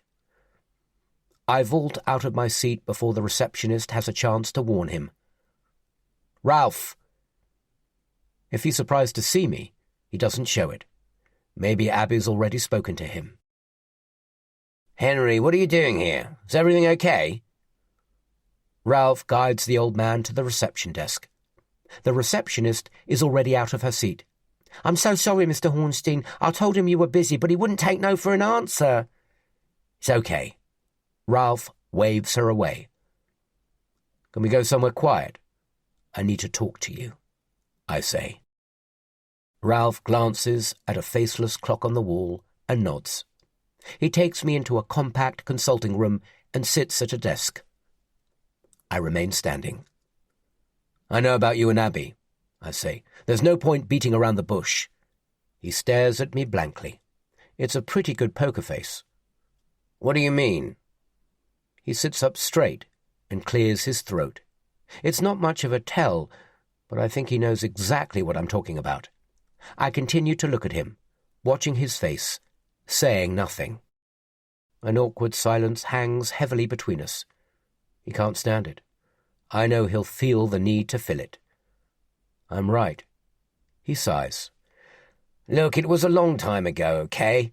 I honestly thought you already knew. It meant nothing. We were both young and it really didn't amount to much. I'm sorry. I assumed Abby had told you. I take an involuntary step backwards, like I've been punched in the face. I hadn't expected him to admit it so readily, but it's not the confession I'd expected. What do you mean a long time ago? When? At university. Seriously, it was nothing, mate. Ralph frowns. How did you find out? I wish you wouldn't call me mate. Abby had mentioned nothing about being in a relationship with Ralph while they were students. I knew they'd been friends, but I thought that was it. The idea of the two of them together, now I know it's true, sends spiders crawling over my skin. How many times had they slept together? Where and when? Part of me wants to know all the gory details, but I also know that once they're in my head, they'll be forever nibbling at my fragile ego. I'll never be able to forget. Maybe it's better I don't know. And more recently, I ask. Ralph's eyes narrow behind his expensive designer glasses. Recently? Enough with the games, you're still seeing her, aren't you? Of course not. At least he has the decency to sound affronted. I show him the photo on my phone. This was sent to me yesterday. His head wobbles. Who sent it? It doesn't matter. You mean you don't know? I won't let him derail me. I didn't come here to talk about who sent the image or why. I'm only interested in getting to the truth about him and Abby. Are you sleeping with my wife? I ask, with what I hope is a hint of menace. Of course I'm not. God, how can you even think that? I wouldn't do that to you, or Colette for that matter. We had lunch together. What's the big deal? I thought it might cheer her up after everything you guys have been through recently. It's exactly what Abby told me. Their stories match, but they could have colluded. She could have called him on her way to work. I really want to believe him, but it's not just the photo. There are the text messages between Abby and Felicity as well. Just lunch. Just lunch, Ralph says. Look, Abby's an amazing woman. She loves you and you're lucky to have her. I'd never come between the two of you. I respect you both too much. Respect? Huh. Someone's trying to fuck with you, mate. I don't know who or why, but you can't let the bastard screw up your marriage. You and Abs are great together, and you have two amazing daughters. It would be a terrible shame if you threw that all away because of a stupid photograph. Take my advice. Delete the picture and move on. I'm guessing you've already spoken with Abby? I nod. And how did that go? She denied it too. Because there's nothing going on. He would say that, wouldn't he? But what about the way he's looking at Abby in the picture? His hand on top of hers. And now I know they have a history. They were clearly attracted to each other once. You can't just turn your feelings for someone on and off, can you? Plus, there's that WhatsApp message. Lie to him. Whatever you do, don't tell Henry. Had Abby confided in Felicity about the affair? I've heard enough from Ralph. I can't stand to spend another second in the same room with him. I turn on my heel and reach for the door, but hesitate with my hand on the handle. Does Colette know? I ask. Does she know what? That you're sleeping with Abby? Didn't you hear me? I'm not sleeping with her, Ralph says, jumping up. But I'm already halfway out of the door. I've heard enough of his lies. I don't believe a word he's said. I need some air and some space to think. I've always thought Abby and I had a solid marriage and that nothing could come between us. I thought we were happy, but it's terrifying how quickly it's unravelled. And although I might not know the whole truth yet, I'm building a clearer picture of what's been going on. If Abby's relationship with Ralph had only been casual when they were students, why had she never mentioned it before? I can only think of one reason. She still has feelings for him. What if they're like one of those couples in romantic comedies who tell themselves they're not supposed to be together and yet somehow keep returning to each other's beds until they finally realize they were always meant to be together? Of course, it's not only our marriage this is going to destroy. I suspect Colette is still in blissful ignorance like I was before I saw that picture. But she deserves to know the truth about her husband. And if he won't tell her, then I will. Chapter 22. The school is on the other side of town, and the traffic moves frustratingly slowly. As I crawl along, tapping the steering wheel, I plan how to break the news to Colette. People tend to blame the messenger when it's bad news. I only hope she's not angry with me. At least I'll be able to empathize with her. We're in the same boat. They've made fools of us both. I park in the staff car park, adjacent to the main school building, in a flagrant breach of the rules. Parents aren't supposed to park on the school grounds. We're expected to park in the street. But screw the rules. What are they going to do? Sue me? At the main entrance, I jam my finger on the door buzzer until someone lets me in. I throw the door open and march to the reception desk where the office secretary is sitting behind a plastic security screen, presumably to protect her from angry parents. I can't think of any other reason for it. She recognizes me when she looks up and smiles. "Mr. Hutton," she says, "is everything okay?" "I need to speak to Colette. I mean Mrs. Hornstein." "Of course, I'll see if she's available." Her manner couldn't be any more different than Ralph's receptionist. She doesn't ask if I have an appointment or question my right to see her. I step back and watch as she picks up the phone, dials a number, and waits for Colette to answer. She turns and smiles at me again. "Mrs. Hornstein, I have Nora and Katie Hutton's dad here, asking if you're free to have a word," I hear her say. "Yes, of course, right. Yes, thank you." I raise an eyebrow as she hangs up. "If you'd like to take a seat, she'll be right out," she says. So helpful. There are 6 chairs lined up along a wall, decorated with a seascape collage of dolphins, whales, fish, octopus, and even a mermaid, painted in rich blues and greens by the children. I take the chair closest to a door with Colette's name on it. 2 minutes later, the door opens, and Colette steps out into the corridor with a beaming smile. She's plaited her hair into a neat single braid that falls down her back and is wearing mushroom-coloured trousers and a taupe sweater. The poor woman has no idea of the devastating news I'm here to bring. "Henry, what a lovely surprise. Come in. What can I do for you? Is it the girls? Problem?" She sits behind a large oak desk in front of a casement window with views over the playing fields. "No, it's not about the girls," I say, pulling up a chair. "They're fine."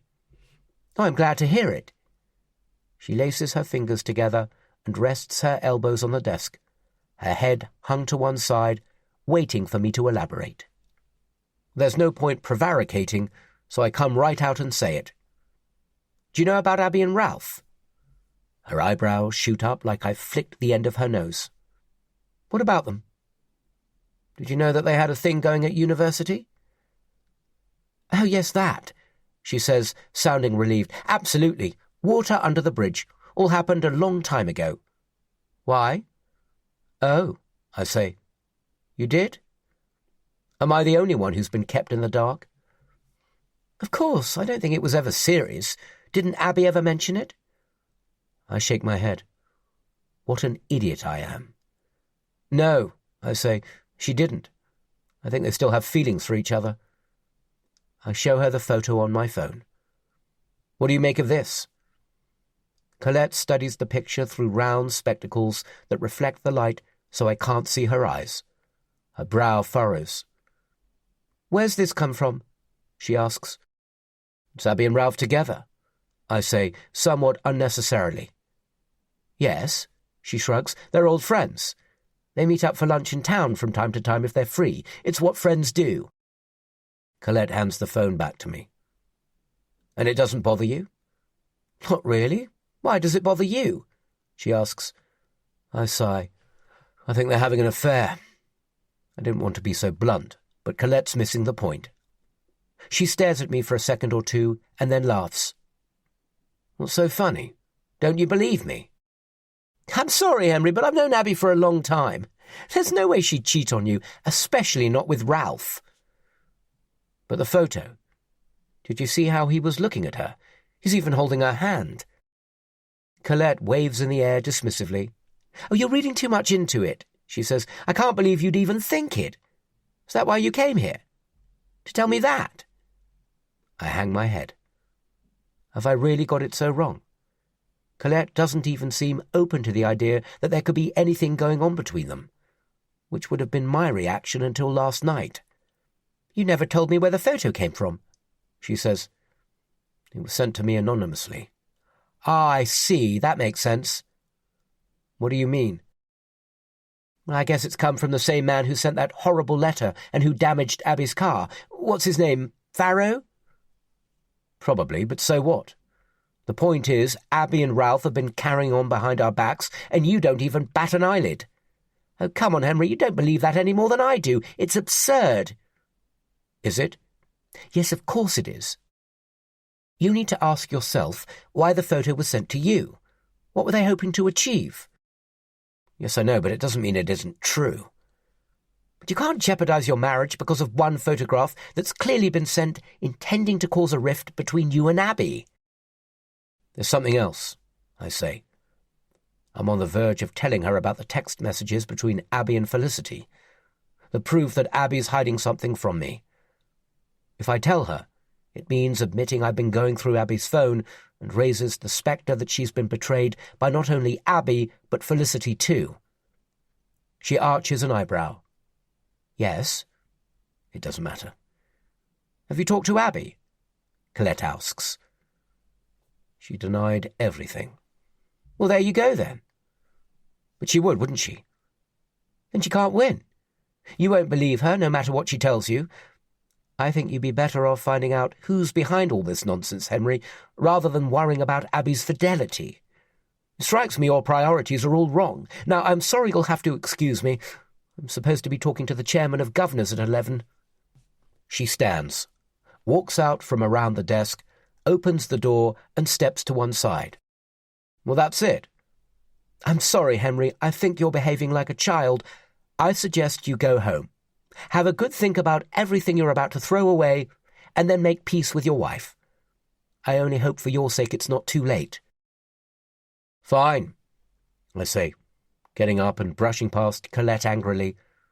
I'm not one of her pupils she can patronize. But don't say I didn't warn you when the truth comes out.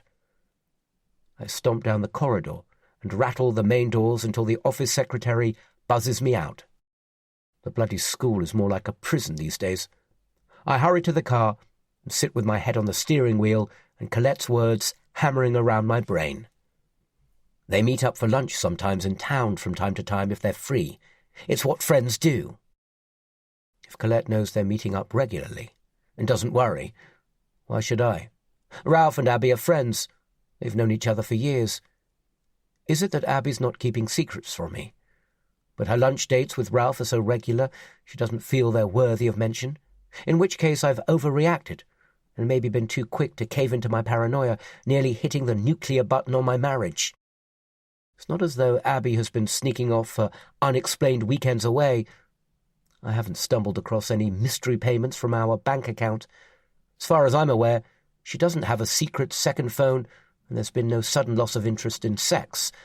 The more I think about it, there have been none of the warning signs I would have expected if Abby was cheating on me. Just the photograph. And the messages. I suppose it's possible Abby and Felicity were talking about something entirely unrelated to Ralph. I'm still uneasy that Abby asked her to lie to me, though. But have I jumped to the wrong conclusion? And if that message wasn't about Ralph, then what? I would have been a lot less suspicious if Abby had told me she and Ralph had had a fling when they were students. Maybe she was too embarrassed or didn't think I'd want to know. She's never been remotely interested in my love life before we met. It's a subject we simply don't discuss. And so what if she enjoys the odd lunch with Ralph? It's not a crime. They're old friends. Just friends. Nothing else. Like Colette said, going for lunch together is what old friends do. There's nothing sinister about it, and as for that picture, who knows how many Farrow took before he settled on the one that makes it look like there's more going on than meets the eye? Maybe it's not Abby who's making a fool of me. Maybe it's Joseph Farrow, leading me to doubt my own wife, trying to drive us apart. I should trust her more. Colette's right. My focus should be on the person who sent the photo in the first place and how to make it stop, not looking to lay blame on Abby. I'll phone her and apologize. I'll blame it on the stress. She'll understand, I hope. The sooner I do it, the better. It can't wait until tonight.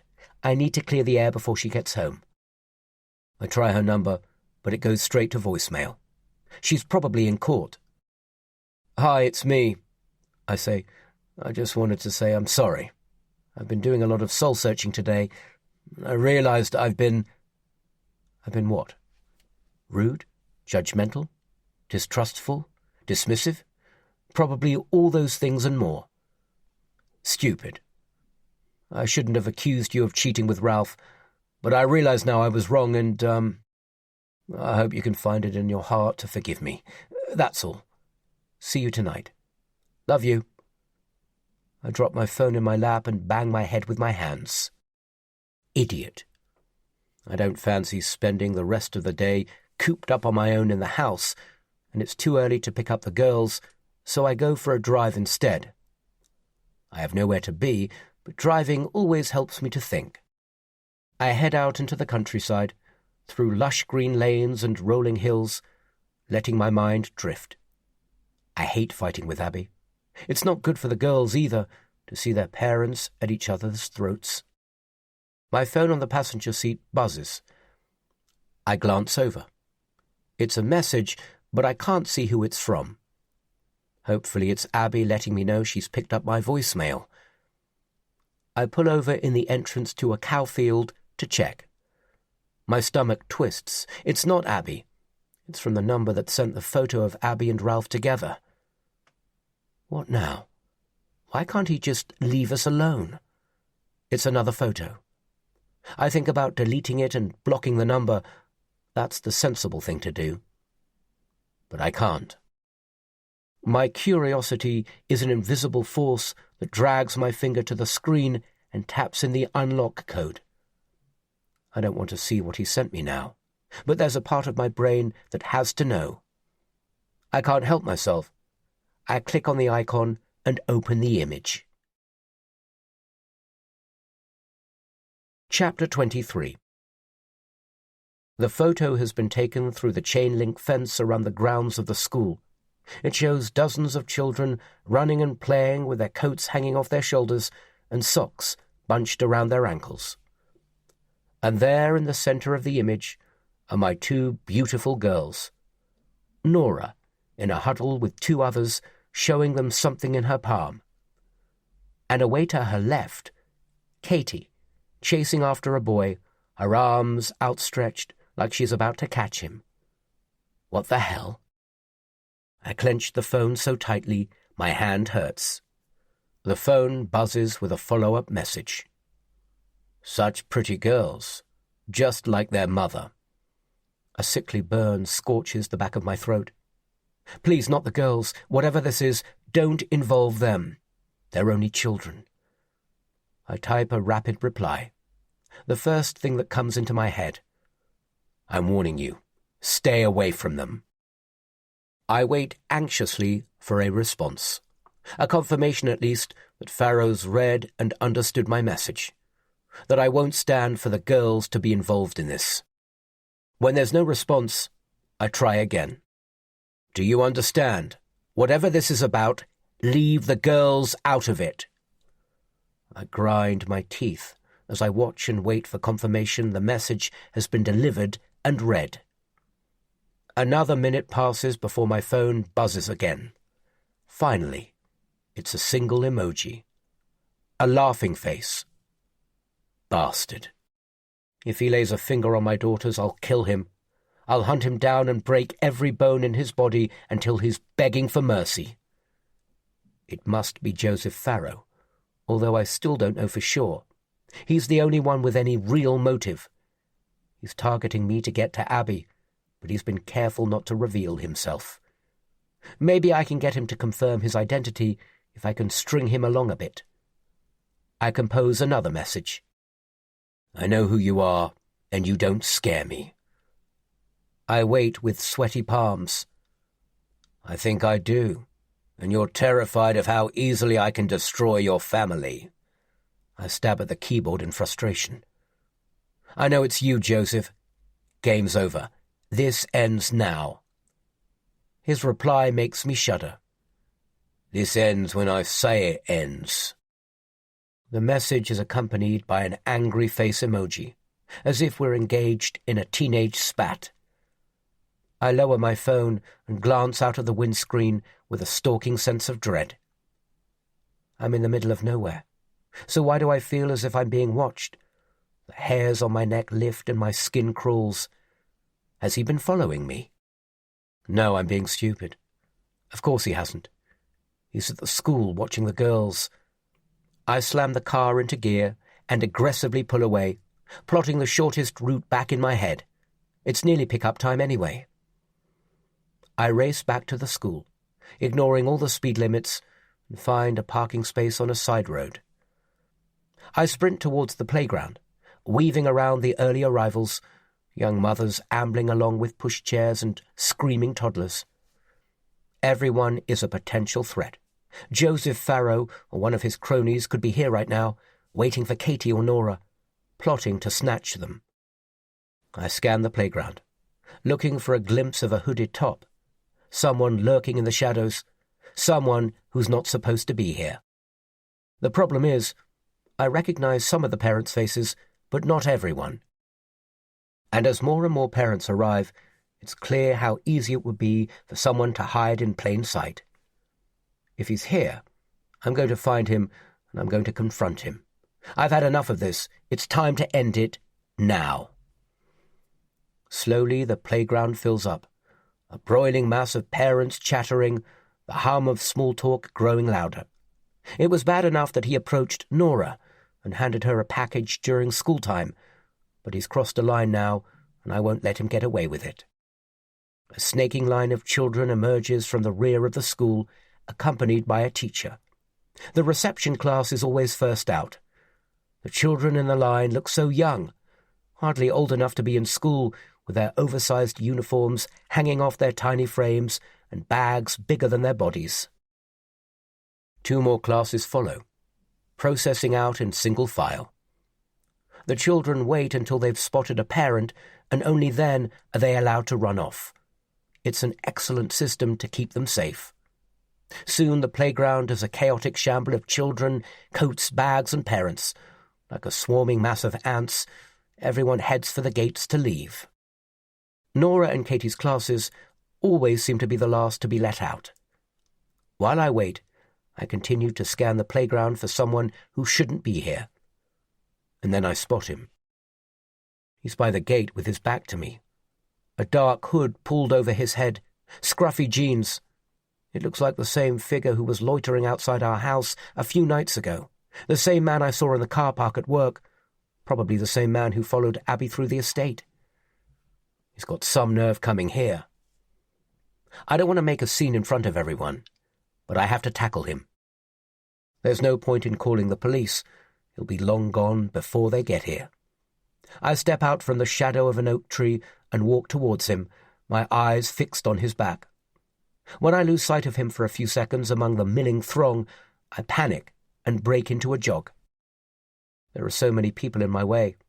Parents, pupils, and toddlers, pushchairs, bags, coats, all holding me up.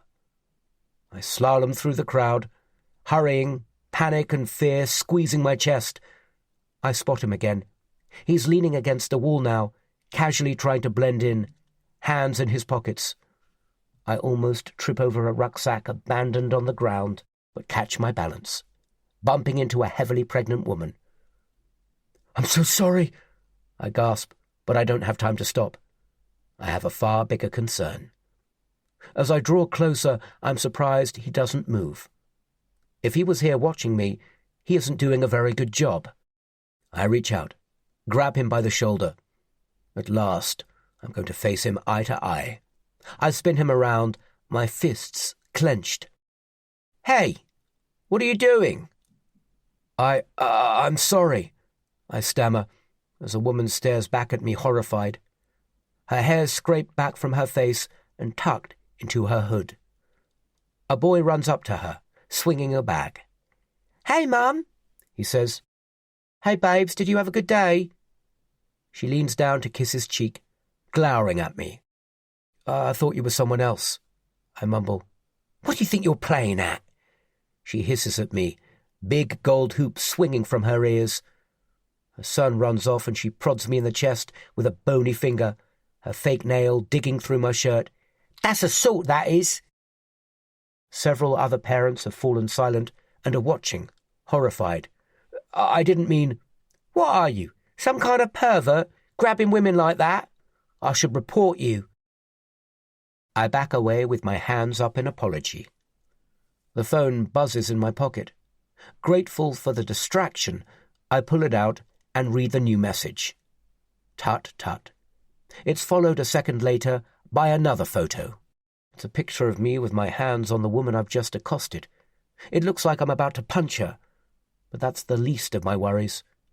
It's proof that he is here, somewhere, watching.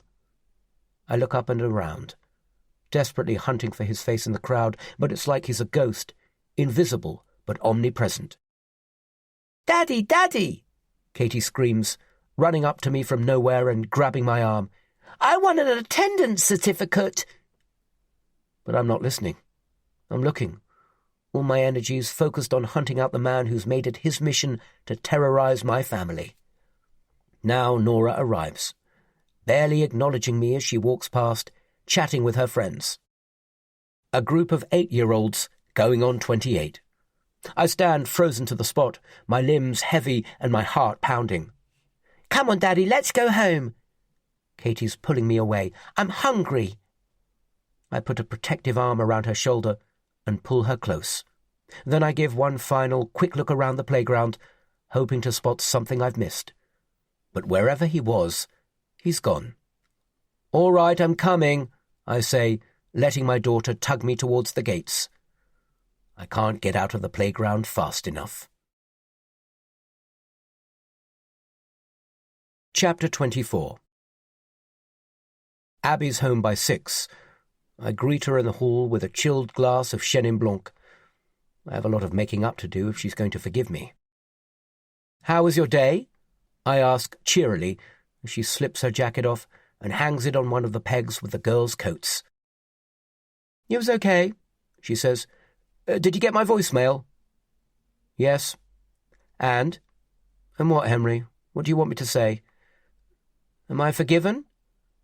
I peel off my apron, scrunch it up and toss it onto the counter as I follow her into the kitchen. "For what? Accusing me of trashing our wedding vows and cheating on you, or for accusing me of an affair with one of my best friend's husband?" I said I'm sorry. It's going to take a bit more than sorry. I would never cheat on you, but you were so quick to believe that stupid photo, she says, finishing most of the glass of wine and topping it up from the bottle in the fridge. "I've cooked Thai-style chicken wings. Good food's always been my way of winning Abby round, whether it was when we were first dating or just to cheer her up after a bad day in court. How are we supposed to trust each other if you think that little of me?" "I do trust you, but I wasn't thinking straight." I run my fingers through my hair and massage the back of my neck. She's hurting badly, and I'm not sure what to say to make it better. I desperately want to ask her about the WhatsApp message she sent to Felicity. That would mean revealing I've accessed her phone without her knowledge. That probably would be grounds for divorce. "How can I make it up to you?" "I don't want you to make it up to me. I want you to trust me. And no more running off to Ralph and Colette with your wild accusations." She fixes me with a penetrating glare as she leans across the counter like I'm a defendant in the witness box. She can be quite terrifying when she wants to be. "You know I went to see them." "Of course I do. Colette called me as soon as you'd left the school. She was worried about me, which is more than I can say for you." "It won't happen again." I lower my gaze to the ground and rub a patch of the linoleum with my toe. I'm ashamed I was so quick to jump to conclusions. Of course Abby wouldn't cheat on me, I hope. "I've never given you any reason not to trust me, have I? and yet at the first sign of trouble, you immediately think the worst. How are we supposed to move on from that? Why didn't you tell me you and Ralph had a thing at university? What? Ralph told me. You said you'd been in a relationship with him when you were students. Abby rocks back, her eyelashes flickering. It wasn't exactly a relationship, she says, sounding defensive. It was more of a fling, and it was never serious. It was such a long time ago, I didn't think it was important. Abby turns away to look out of the window, her glass hovering at her lips. If you had nothing to hide, why keep it a secret? It wasn't a secret, she says, spinning back around to face me. What else do you call it? I know nothing about your previous girlfriends. You never wanted to know, I say. It's not a defence. I assumed you wouldn't want to know about me and Ralph. We're still close friends. Can't you see how I might be suspicious? Abby chews on her lower lip. I guess. Colette knew about it, and I'm betting Felicity did as well. Abby shrugs. I think she's beginning to understand why I jumped to conclusions. I don't know, maybe I should have said something, but really there wasn't much to tell. I step closer, take her wine glass, and put it on the side so I can hold both her hands. I stroke a stray strand of hair away from her face and look her in the eye. No more secrets? I say. She nods. No more secrets. And I promise I'll never doubt you again. Can't you see that's more important than ever right now? She says. I hate all these horrible things that have been happening to us, but we need to fight it together. That means being strong for the sake of Nora and Katie, if nothing else. I agree. I throw my arms around her, and we hold each other, swaying like we're caught in a gentle breeze. Then she pulls away from me, her eyes red-rimmed. I love you, she says. I kiss her lips. And I love you. So what are we going to do? About Farrow? I ask. Well, assuming it is him. I don't know. Sit tight and hope it all blows over. What else can we do? And if it doesn't? Abby asks. I breathe out through my nose. I don't have the answer. I had another message from him today. Abby's eyes open wide. What now? Another photo. I show Abby the picture of Katie and Nora in the school playground. She snatches the phone out of my hand and holds it close to her face, her expression twisting in horror. When was this taken? I'm not sure. Today, I think. She grasps the edge of the counter as her knees buckle. Please, no, she gasps, not the girls. They're okay, they're safe. He's not touched them, I reassure her. What the hell was he doing at the school again? Just another way to frighten us. He knows he can get to us through the girls. Did you warn Colette? To be honest, I went straight to school, picked the girls up and brought them home, where I know they'll be safe, I say. I wanted to speak to you first.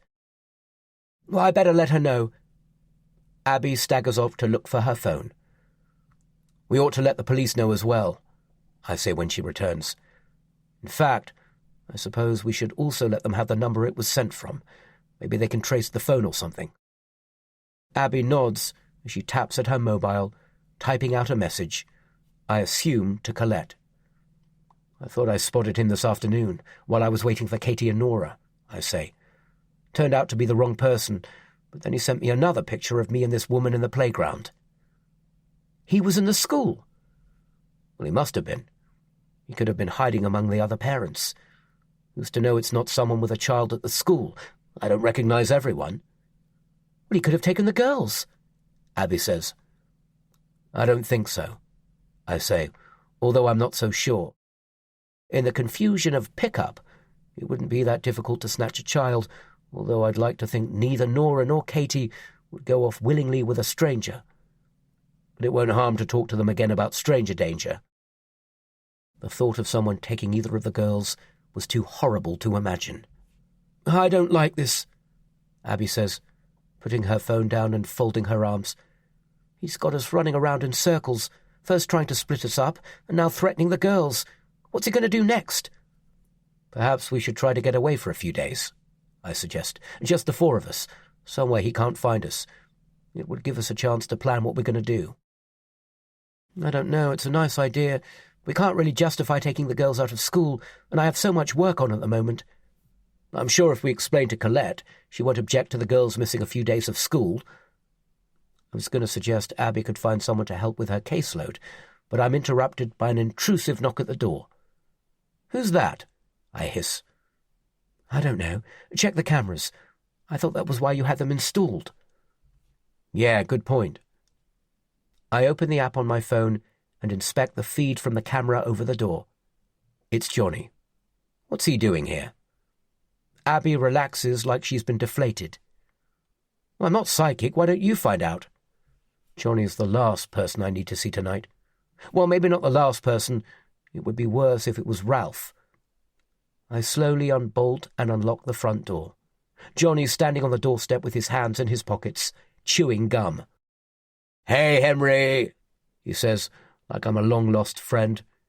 He grabs my hand and slaps my upper arm. He's far too over-friendly. "Do you fancy a beer? I thought we could hit the town and let our hair down for a bit. What do you say?" I narrow my eyes and stare at him suspiciously. Johnny has never asked me to go for a drink with him. I'm so surprised I'm lost for words. "Grab your coat. I'm sure Abs can cope without you for one evening." I'm not sure," I say. "It's not really a good time. We've not eaten yet, and it's not fair to leave Abby to cope with bedtime." "Come on, she won't mind. Let me talk to her." He pushes past me into the hall and swaggers into the kitchen like he owns the place. By the time I catch him, he's hugging Abby and kissing her on both cheeks. "Johnny, what a pleasant surprise," she says. From the smile on her face, she's more pleased to see him than I am.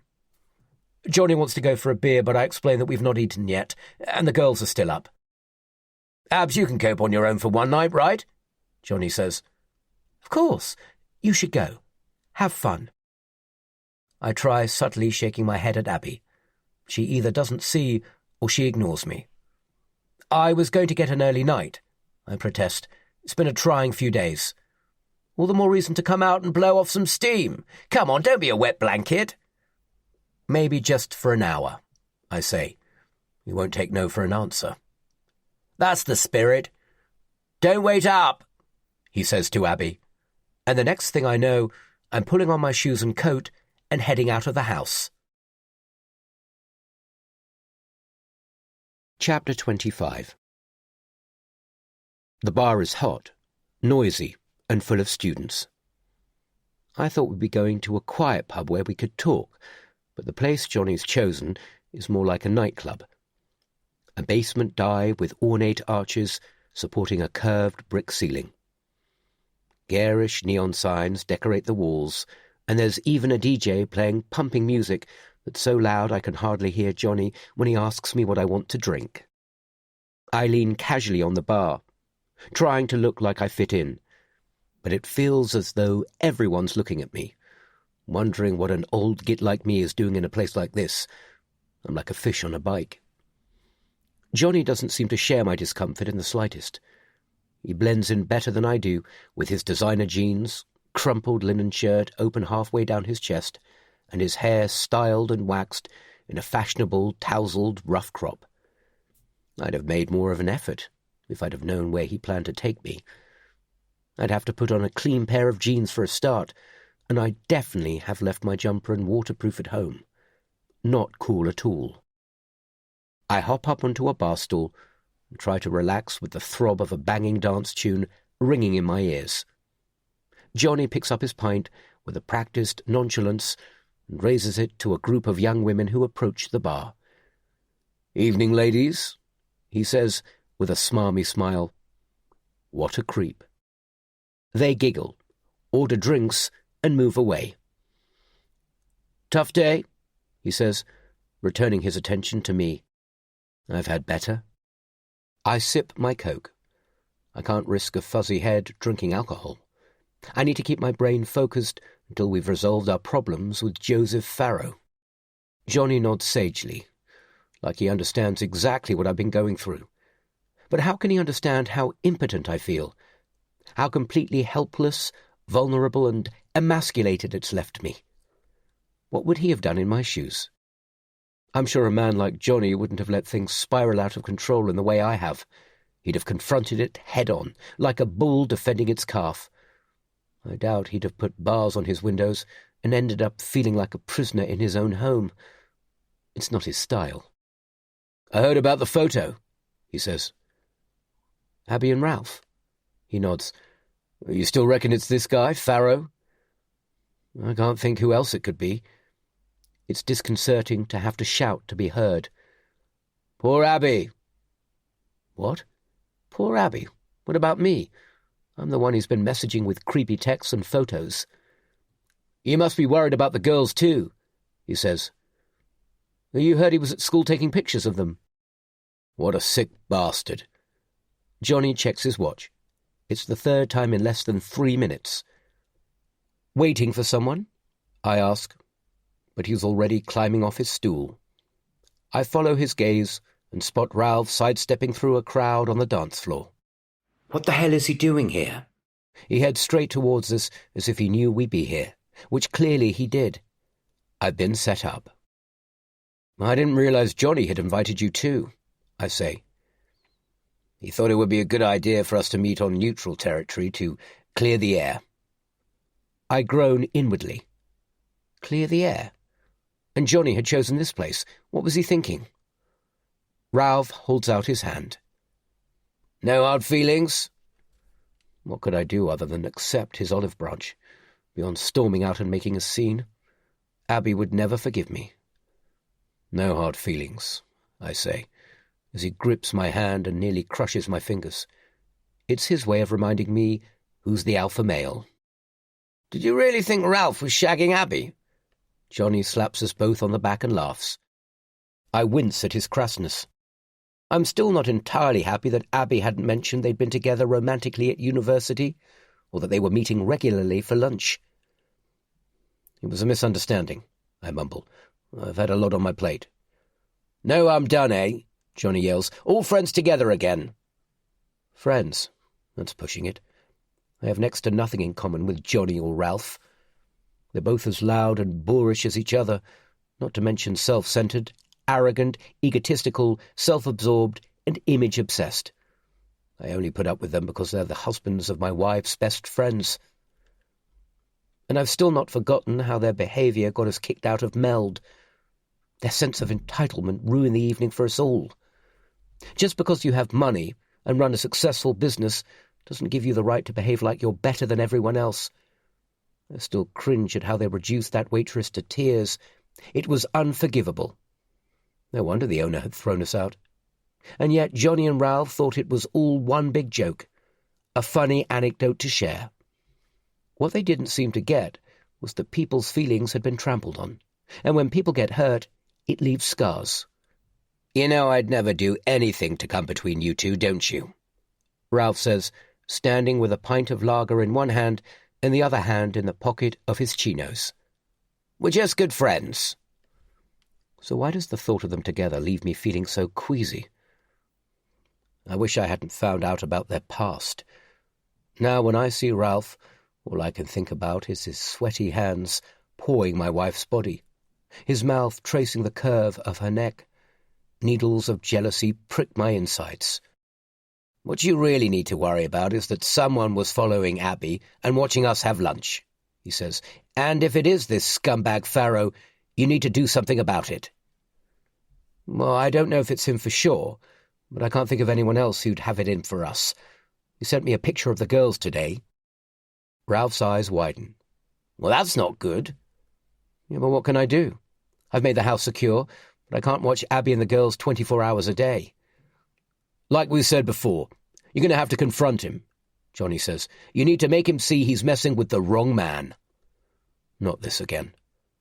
"I can't," I say. "You don't know what he's like." "We could have a word with him," Ralph says. Johnny nods like this is a plan they've worked out in advance. Dismayed I've not sorted it out myself. "I wouldn't go near him," I say. "He's a total psycho. He spent most of his adult life in and out of prison. It's just a bully, Johnny says, who needs putting back in his box. I told you before, you need to fight fire with fire, Ralph adds. Fire?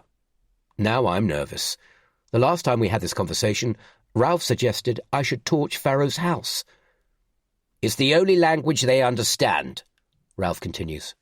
It's fine, thank you, I snap. I can protect my family. I'll deal with it. Will you, though? Ralph asks. Abby's a good friend. I'd hate to see anything happen to her. Chapter 26. It's still dark when I wake with a dry mouth, my nose blocked and my ears ringing from the loud music in the bar. I roll over and reach for my phone. The screen lights up my hand, and through the crack of one eye, I read that it's only 4:20 in the morning. I put the phone back and collapse into the pillow with a silent groan. Waking up far too early is becoming an increasingly regular occurrence, particularly since the trouble with the Pharaoh started. I'd wanted to leave the bar by about 9:30, but Johnny and Ralph had persuaded me to stay for one more drink at a quieter cocktail bar where they were playing chilled jazz, rather than thumping club tunes. Fortunately, there was no more talk about what I should do to protect my family, and they both seemed far more interested in talking about themselves than my problems. So I stayed, and even shared a whiskey with them, which, to be fair, did wonders at knocking off the edge of my anxiety. Abby was asleep when I arrived home and didn't stir when I climbed into bed. Now I'm awake, I roll my head to face her. She's tucked up under the duvet with only the top of her head poking out, facing towards the window, away from me. From the way she's breathing, I can tell she's still sound asleep. I close my eyes and imagine lying on a sun-kissed beach somewhere in the Caribbean, soft golden sand between my toes and a cool breeze wafting off the sea. But sleep is beyond me. I'm wide awake, although my eyes feel like they're swollen inside my head. Eventually I get bored with lying there chasing sleep, prop myself up on my pillow and pick up my phone again. 10 minutes of scrolling through some social media might be all I need to send me off. But the more I look, the wider awake I become. If it was lighter, I'd consider getting up and going for a bike ride while the traffic's light.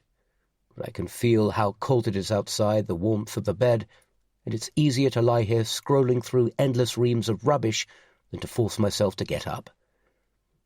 I flick aimlessly through some recipes of vague interest, watch a video of a cat pulling silly faces, and get worked up over a story someone's posted about plans for another 2,000 homes to be built on the outskirts of the town. And then I find something that makes me stop scrolling and snatch my breath. It's a news article from the local paper about a house fire. The details are scant, but there's enough to make my pulse race. Breaking news. Firefighters are dealing with a serious fire at a house in Ashford. It's reported that the blaze broke out at a property in Keppel Street at around 1 a.m. after the alarm was raised by neighbours. There are unsubstantiated reports that 2 bodies have been found in the house, which locals have confirmed belonged to Joseph Farrow, whose sons were recently convicted of the torture and murder of Billy Bowden. Police and fire crews are expected to give an update later. I stare at the name Joseph Farrow and swallow down the lump that's grown in my throat. A million thoughts race through my mind. I click on a video attached to the story and watch dramatic footage of a house engulfed in fire.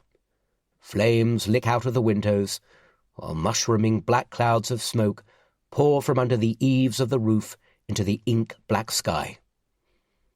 It looks like it's been filmed on a mobile phone, shot in portrait mode on a blurry background, wobbling as whoever's filming moves around with an unsteady hand. Pulsing blue lights illuminate the backs of half a dozen heads belonging to what I presume are neighbours who've come out to watch. People in T-shirts and dressing gowns staring in muted shock. The indistinct shadows of firefighters moving back and forth in front of the house, and a jet of water being fired from a long hose. The footage only lasts for a minute or two, and when I've watched it, I hit play and watch it all over again. "Abby," I hiss, rocking her shoulder. "Hmm?" she mumbles from the depths of sleep. "Abby, wake up. You need to see this." "What time is it?" "Early. Look." I hold the phone to her face as she rolls over onto her back. She grabs my wrist and pushes it away to a distance she can see. "What is it?" "A fire at Joseph Farrow's house." "What?" Suddenly she's wide awake, propped up on her elbows, holding my hand steady as she watches the video. Then I read out the report, and we stare at each other in silence. I've never wished anyone dead, but if it's true, and one of those bodies is Farrow's, it could be the end of our nightmare. Of course, we don't know for sure that it's Joseph Farrow who's been making our lives a misery, but all the evidence points in his direction. "Bloody hell," Abby says at last. I know it's unreal, isn't it? My stomach shamefully fizzes with excitement. It's so insensitive to feel like that about someone's tragic death, but my body can't disguise my true feelings. Farrow has made our lives a living hell, and if he's dead, well, I won't be losing any sleep. "What a horrible way to die," Abby says. "Trapped in your own home. I can't imagine how terrifying that must have been." "Well, if they were asleep, they might have been overcome by smoke and knew nothing about it," I say. "The alternative, that Farrow was awake and confronted by an inferno with no way out, is unimaginable. He might have been a psycho, but it was a horrible way for anyone to die. It's a bit of a coincidence that only a few hours earlier, Ralph and Johnny had been talking about dealing with Farrow for me. What was it Ralph had said? "I told you before, you need to fight fire with fire." Was he being literal? He'd been more to the point when he'd been here for dinner. "Petrol through the letterbox while he's asleep. Light a match and it's goodnight Vienna." Boom. Surely he couldn't have been that stupid. Could he? I didn't ask him to do it. In fact, I'd explicitly told them not to interfere. "There's something I need to tell you," I say, pinching the bridge of my nose. We'd only promised each other yesterday that we keep no more secrets. I have to tell Abby what Johnny and Ralph had said. "What?" She knows I'm about to drop a bombshell. Did she pick it up in the tone of my voice? "I'm not really sure how to tell you this, so I'm just going to come right out and say it." "Oh, for Christ's sake, Henry, spit it out. What is it?" "The fire," I say, fiddling with the phone in my lap. "I think Johnny and Ralph might have had something to do with it." For a moment I think Abby's going to laugh. Does she really think I'm joking? "What?" "Well, it was something they said last week, when they were here for dinner. They were telling me I needed to stand up to Farrow and not be bullied. Ralph then sort of suggested the easiest way to do it would be to start a fire. Well, I didn't think he was serious, but he said something similar again last night." Abby shakes her head, deep furrows appearing across her forehead. "He said what?" "Well, he suggested I pour petrol through the Farrow's letterbox and put a match to it," I say. "Oh, don't be ridiculous. Why would Ralph say that?" "I guess he was trying to help. I don't know. He was drunk. I didn't take it seriously, but now this—" "No," Abby says, like she can't or won't believe it. "He would never do that. It's insane. He just wouldn't." She wrings her hands, her knuckles turning white. "How can you be so sure?" I ask gently. I never thought he'd be capable of it either. But the coincidence is too stark to ignore. Within hours of Ralph offering to help me deal with Joseph Farrow, a house fire appears to have caused his death. "Because I know him." "You certainly do," I say flippantly. The words trip off my tongue before I can stop them. I shouldn't have said it, but I'm still wrangling with the revelation that they slept together as students, that they share a secret history. What's that supposed to mean? Nothing. I wonder if she'd be so quick to defend me. "I can't believe you could think he could have anything to do with something so heinous," she says. "But I can't ignore what he said, and if the police are investigating—" "What are you trying to say, Henry?" She turns to me, her eyes burning with indignation. She knows what I'm thinking, but she wants me to say it, challenging me to see if I have the balls. "If Ralph started that fire and people have died, I have to tell the police what he said." I lower my gaze, unable to look her in the eye. She's going to hate me for it. But how can I not say anything? That would make me complicit. Absolutely not. No way, Henry, I won't allow it. So you're asking me to cover it up? I'm telling you there's no need to inform the police. I see. And if he did it? Then what? What if it emerges that we knew all along and said nothing? What do you think that's going to do for your career? He was drunk. You said it yourself. He didn't know what he was saying. I can't believe what she's asking. I think the police would be the best judge of that, I say. So you'd happily ruin Ralph's reputation because of one drunken conversation, she says. Because once the police arrest him, his reputation will be tarnished, whether or not he did it. Yeah, but it's the right thing to do, I insist. She stares at me, her steely eyes boring into my skull. I know what this is really about, she says. This isn't about the fire. This is about getting one over on Ralph, isn't it? You're jealous of him, of us, and this is your petty way of getting back at him. No, I protest. The thought hadn't even occurred to me. It's not like that. Isn't it? Of course not. Then don't do it. Don't say anything to the police.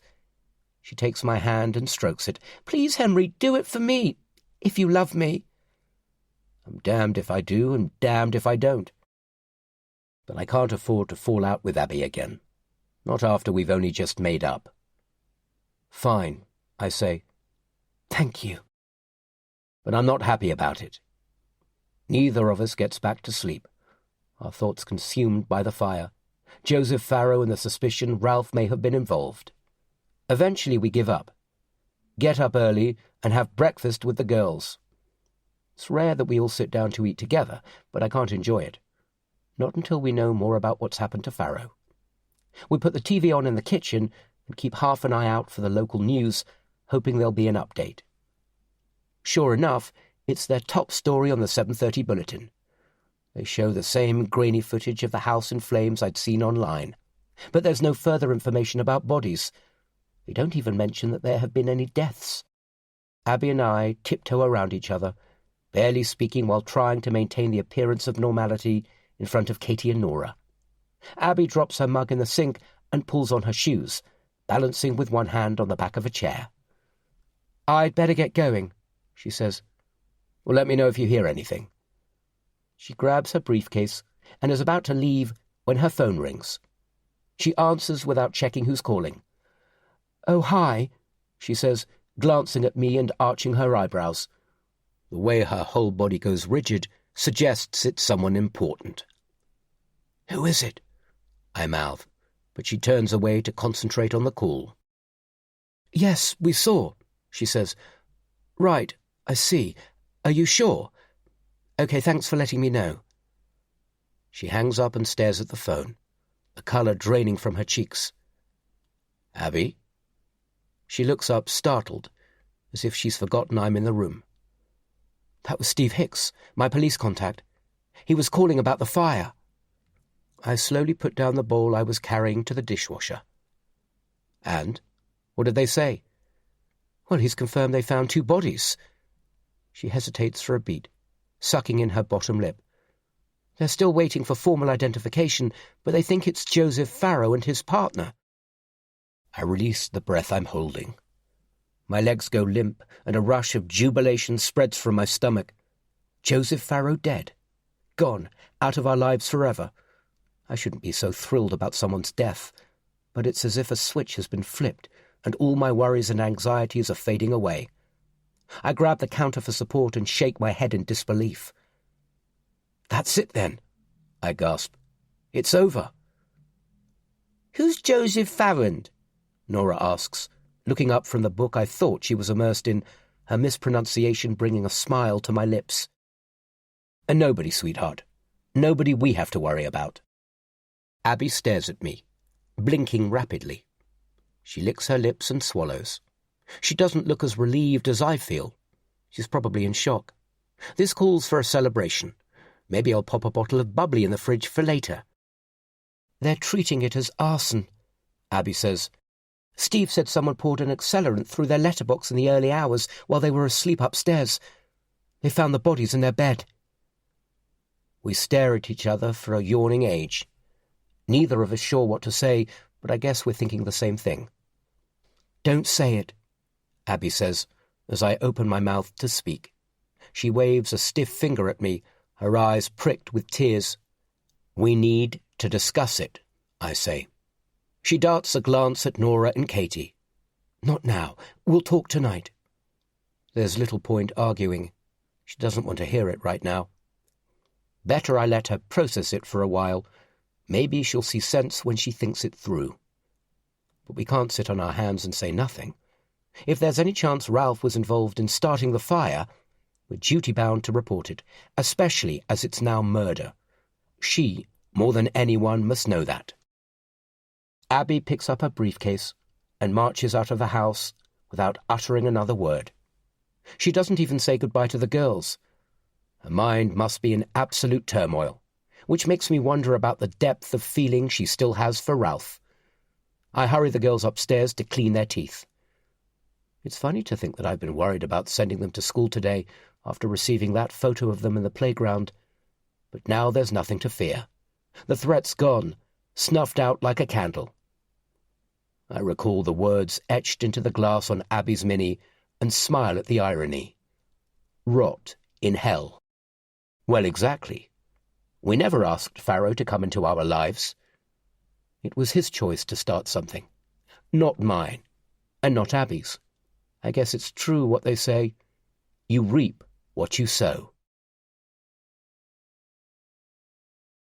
Chapter 27. On the way to school, the girls and I sing our hearts out. It's worrying how many Little Mix lyrics I know off by heart. I crank up the stereo and hammer out the beat on the steering wheel, not caring who hears us.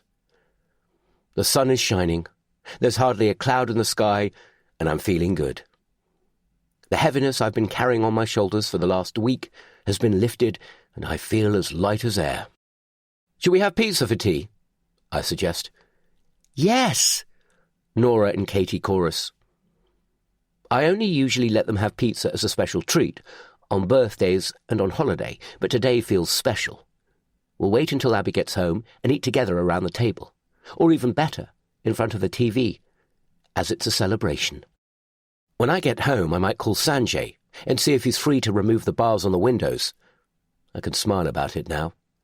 Who the hell fits bars on the windows of their own home? The neighbours must think we're insane. I can't wait to get some normality back into our lives. I drop the girls off in the playground, carefully avoiding the woman I mistakenly confronted yesterday when I see her dropping off her son. I kiss the girls' heads, tell them I love them, and when the bell rings, watch with a swelling heart as they run off to class. I deliberately avoid switching on the radio on the way home. I don't want to hear any more about the fire, or the Farrows for the time being. I want to savour this moment of freedom and relief. When I pull up onto the drive, a supermarket delivery van is parked outside Paul and Linda's house. Paul's on the doorstep taking bags of shopping in from the delivery driver. It reminds me I need to chase up the pest controller. Paul sees me, smiles and waves. I wave back. I might pop in later and tell them our news. I'm sure they'll be pleased to hear our troubles are over. But as I'm about to climb out of the car, my mobile rings. It's Ralph, the last person I expect to hear from. Curious, I answer. "Hey, Ralph." "I take it you've seen the news," he says. "There's been a fire at Joseph Farrow's house." He sounds shocked, but is he feigning it? "Yes, I saw. And they found 2 bodies. I unclip my seatbelt and sit staring across our lawn at the bars on the lounge window, remembering the night Farrow put a rock through it. I can still see the pink stain of the red paint he threw across the front of the house. I don't care that he's dead. I feel no remorse, no sadness, only relief. I pray Ralph's not about to confess his involvement. There's no way I can avoid reporting it to the police if he does, not without risking being charged with perverting the course of justice. "I mean, you must be so relieved," he continues. "It's terrible, of course, if anyone has died, but I imagine you and Abby are feeling pretty content right now." "Yeah," I say. We're glad it's all over. And how's Abby? Good, I say. Shocked. Of course, stands to reason. It's weird, though, isn't it? Wasn't I saying only the other day that the best way to tackle the problem was head-on? I think I even suggested torching the bastard's house. He chuckles a nervous laugh. Is he accusing me? There's an uncomfortable silence as he waits for me to say something. I mean, you didn't, did you? He eventually asks. Seriously? Right, no, of course not, absolutely, he says, but it's a bit of a coincidence.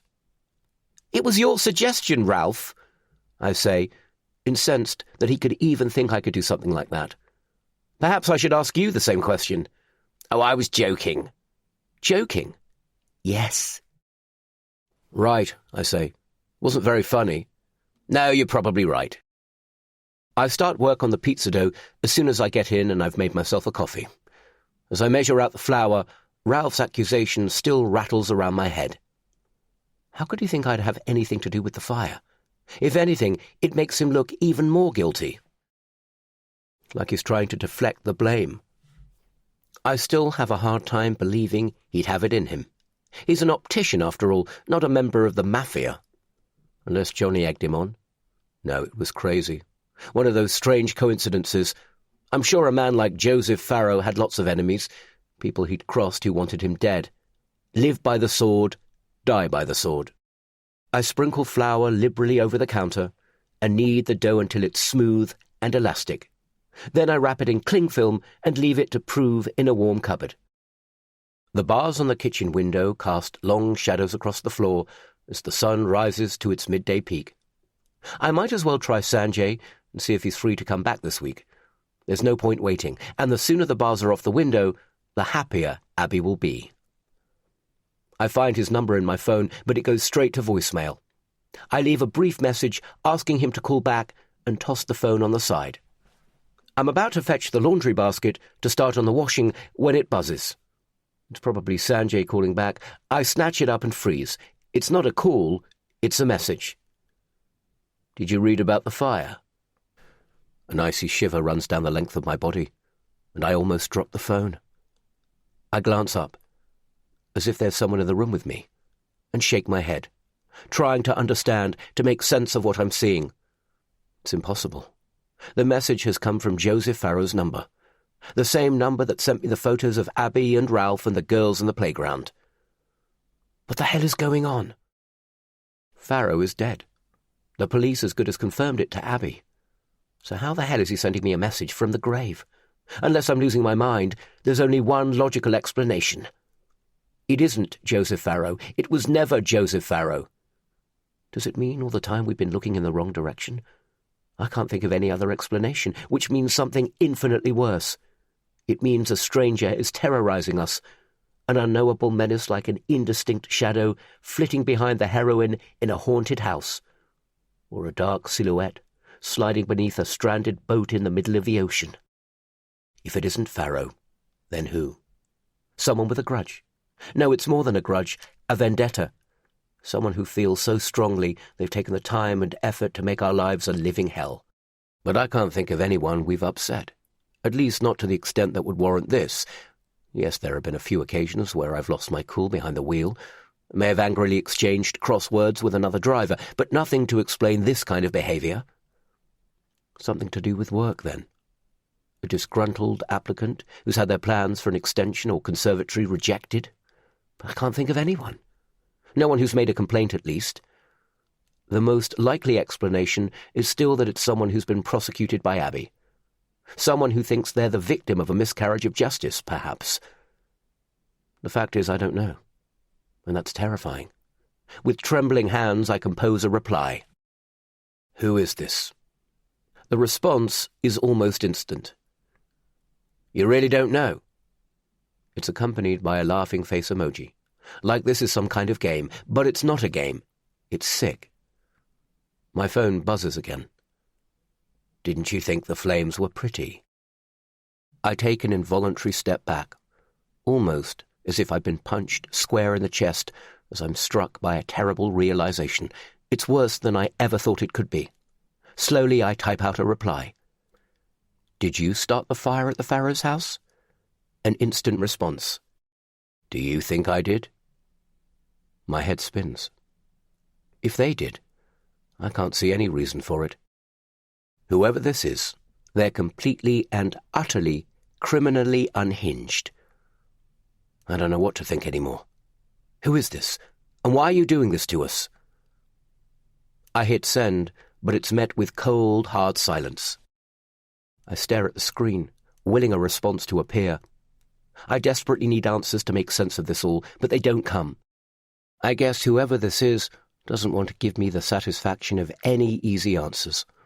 All part of the mind games they've played with us from the moment we received that first anonymous letter. One death was too much. 2 is unbearable. An eye for an eye seems only fair after what you've done. So now I have nothing left to lose. I'll see you in hell. I still don't know about the letter's meaning. What are these 2 deaths, if not a reference to the Billy Bowden court case? With my anger and frustration building, I toss the phone across the room. It smashes against the wall and tumbles to the floor as my legs give way and I slump to the ground, sliding down a cupboard door. I sit with my head in my hands, defeated. How the hell do I make this stop? It's driving me insane, and I can't see any way to make it end. I can't bear the taunting, the constant need to look over my shoulder, the unrelenting fear of what's going to happen next. Unless... Could it be a case of mistaken identity? If there's no obvious motive to target me and Abby, then that has to be the logical conclusion. They either think we've done something we haven't, or they've confused us with someone else. Yes, that has to be it. Although there was that message on Abby's phone I wasn't supposed to have seen. Lie to him. Whatever you do, don't tell Henry. Did that have something to do with this? What's the secret Abby's keeping from me? The only way to find out for sure is by confronting her and asking her outright. I'd have to confess I'd been looking on her phone, but the fallout from that has to be better than the purgatory we're going through. Anything would be an improvement on this continued torment. It's like being locked in a dark room with no windows, and realizing you're not alone, but with no idea who or what is locked inside the room with you. I thought by making the house more secure, I'd feel safer. I thought we could shut out all the bad things and ride out the storm, but I was wrong. The walls of the house feel like they're closing in on me, suffocating me. I've spent a fortune on locks and cameras and bars on the windows, but we're still being tormented. On the other side of the room, my phone buzzes and rattles across the floor with another incoming message. I hesitate to look, fearful of what's coming next, but I can't ignore it. Maybe it's finally an answer to one of my many questions. I drag myself across the floor. A spider's web of cracked glass obscures the phone screen, but I can still read the message clearly. You know. What the hell does that mean? What am I supposed to know? Who is this? What do they want? I don't have a clue. I type a hurried reply. I don't know what you mean.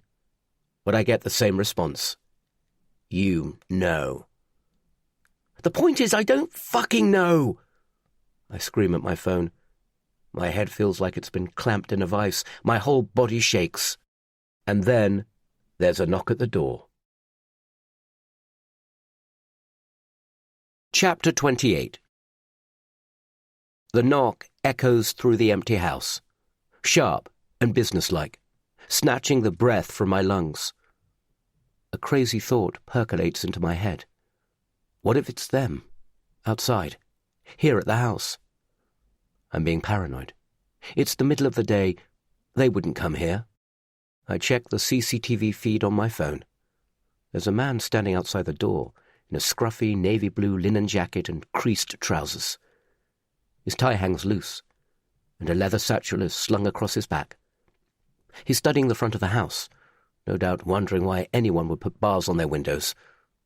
I don't recognize him. A salesman? I watch him curiously for a moment or two.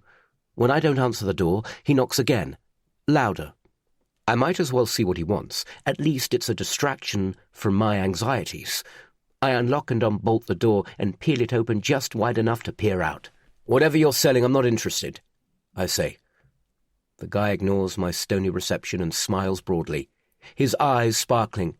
He's not easily put off, which suggests he's used to cold calling. I'm not trying to sell anything, he says. I'm a reporter from the local paper. It's Henry Hutton, isn't it? I wondered if I could have a quick word. A journalist? Well, that's all I need. If it's about the fire, I don't know anything, I blurt out. Why would he be here about the fire? There's nothing to connect me with the Farrows, unless he's here to talk to Abby because of her involvement in the court case. The guy frowns. Oh, it's nothing to do with the fire. It's about your blog. Nosha Bites Back? He throws me another disarming smile. I'm momentarily thrown. Hardly anyone knows about the blog, and all the reviews have been written anonymously. My name shouldn't be linked with it at all. How do you know about that? I ask, taking a step back and letting the door open wider. Well, everyone's talking about it, the journalist says. What? The blog has a small but dedicated following of a couple of hundred people. As far as blogs go, it's a minnow. Especially that fantastic piece you wrote about Meld. He grins so widely. I think his face might split in two. I wasn't particularly happy with Nosha's review of Meld. I wonder in retrospect if it was overly harsh, our experience tainted by the humiliation of being thrown out and the way we'd been treated by the celebrity chef who ran it. It could probably do with a rewrite now we've all had time to calm down. You've read it, then? I ask sheepishly. Read it? I've got a copy printed and framed above my desk. It's hilarious! I'm surprised by his enthusiasm. It wasn't that great, as I remember. The reporter cocks his head and narrows his eyes. You know it's gone viral, right? It's all over social media. You're famous. I don't know what you're talking about. I scrutinize him, trying to work out if he's being serious or just mocking me.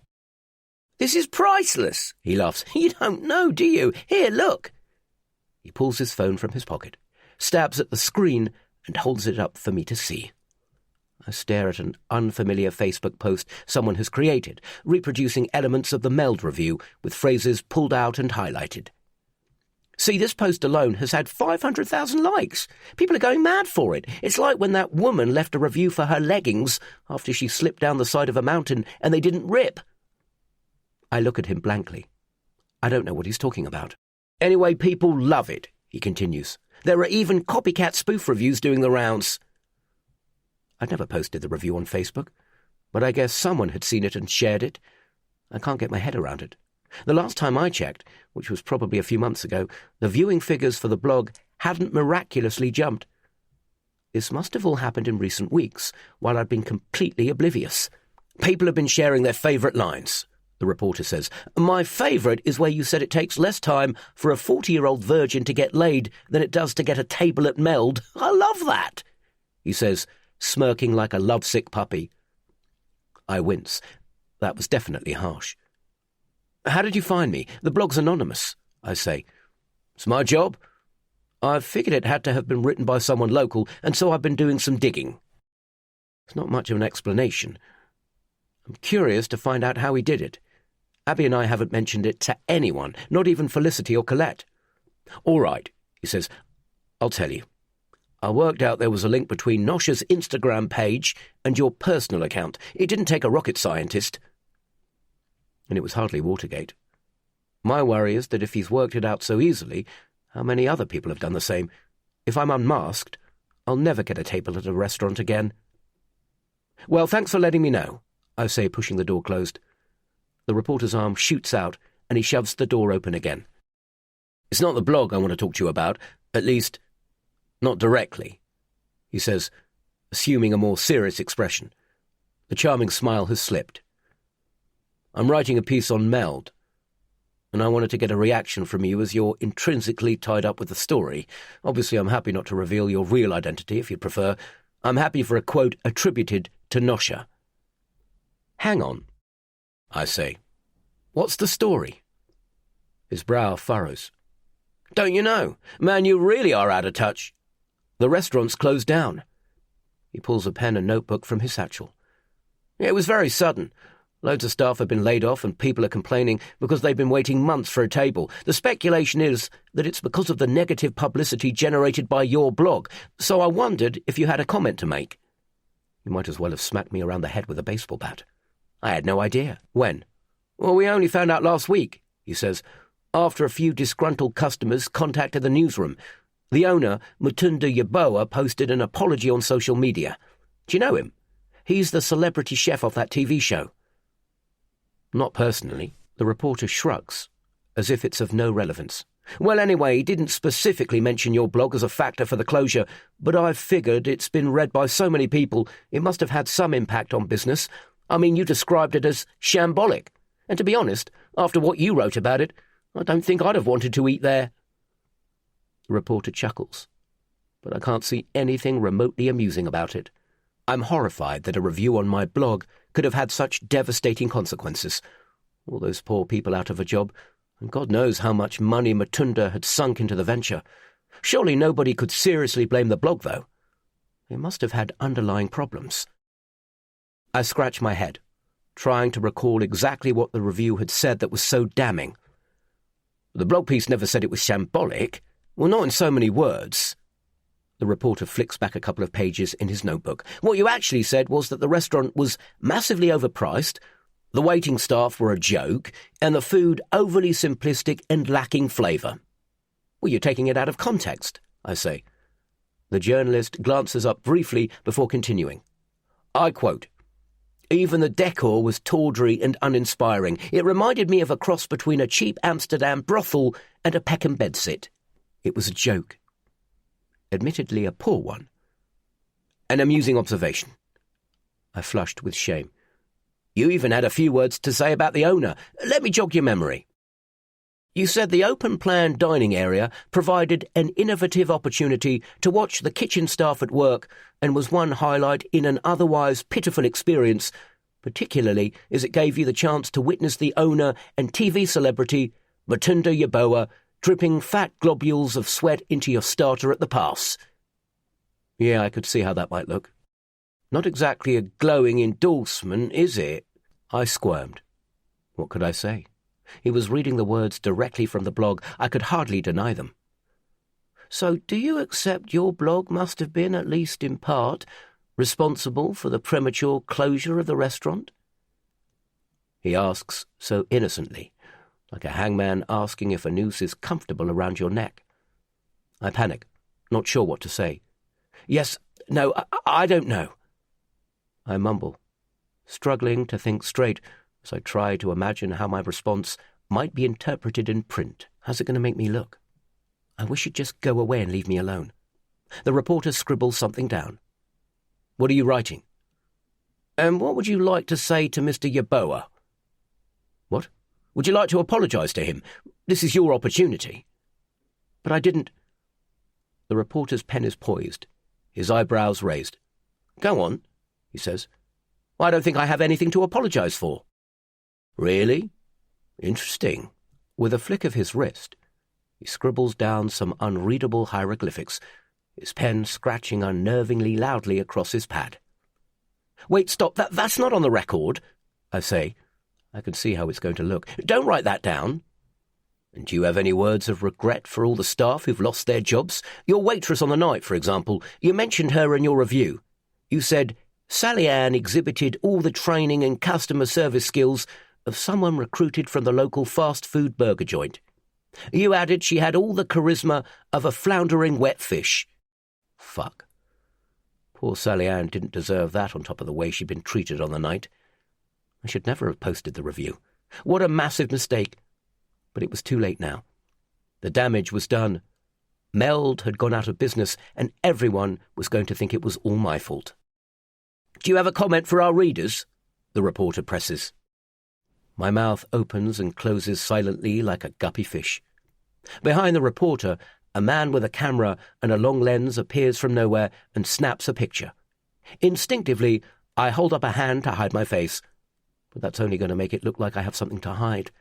I'm screwed. Can we get a quick picture?" the reporter asks, a bit late. "It'd be nice to have a shot of you at your computer working on the blog." "Fuck off," I yell at him, slamming the door shut. I want to crawl into a deep hole and never show my face again. What the hell have I done? Mr. Hutton! The reporter fingers open the letterbox and shouts into the house. Just a couple more questions, please. Mr. Hutton? Are you there? I slump to the floor in a heap of despair and clamp my hands over my ears. Chapter 29. When Abby returns home, I'm pacing up and down the kitchen, chewing my nails. Henry, what is it? She asks, dropping her bags on the floor. We have a problem. We have a very fucking big problem. Okay, talk to me, she says, the calm voice of reason. Whatever it is, it can't be that bad. What do you want first, the bad news or the really bad news? I'd spent most of the day fretting about what the journalist had said, turning it over and over in my mind. Now she looks worried. Katie comes racing into the room, still in her school uniform. Daddy, can I watch TV, please? I wouldn't normally allow the girls to watch television this close to bedtime, but I need Katie and Nora out of the way so I can have Abby's undivided attention. Yes, but only for 20 minutes, and then it's bedtime. Well, it must be serious, Abby says, pouting as Katie runs off without even acknowledging her mother's presence. Abby knows how strict I am about the girls' nighttime routine and letting them stay up to watch television. I close the door and we sit at the kitchen table. I blow air into my hands, not really knowing where to begin. How do I tell Abby all our worst nightmares aren't over? They've only just begun. I got it completely wrong, I say. It wasn't Joseph Farrow harassing us. I was so convinced it was him, but I couldn't see the truth. What do you mean? What's happened? I had another text message this morning from what I thought was Farrow's number. But it couldn't have been him, could it? Because he's dead. Abby goes still, her eyes darkening.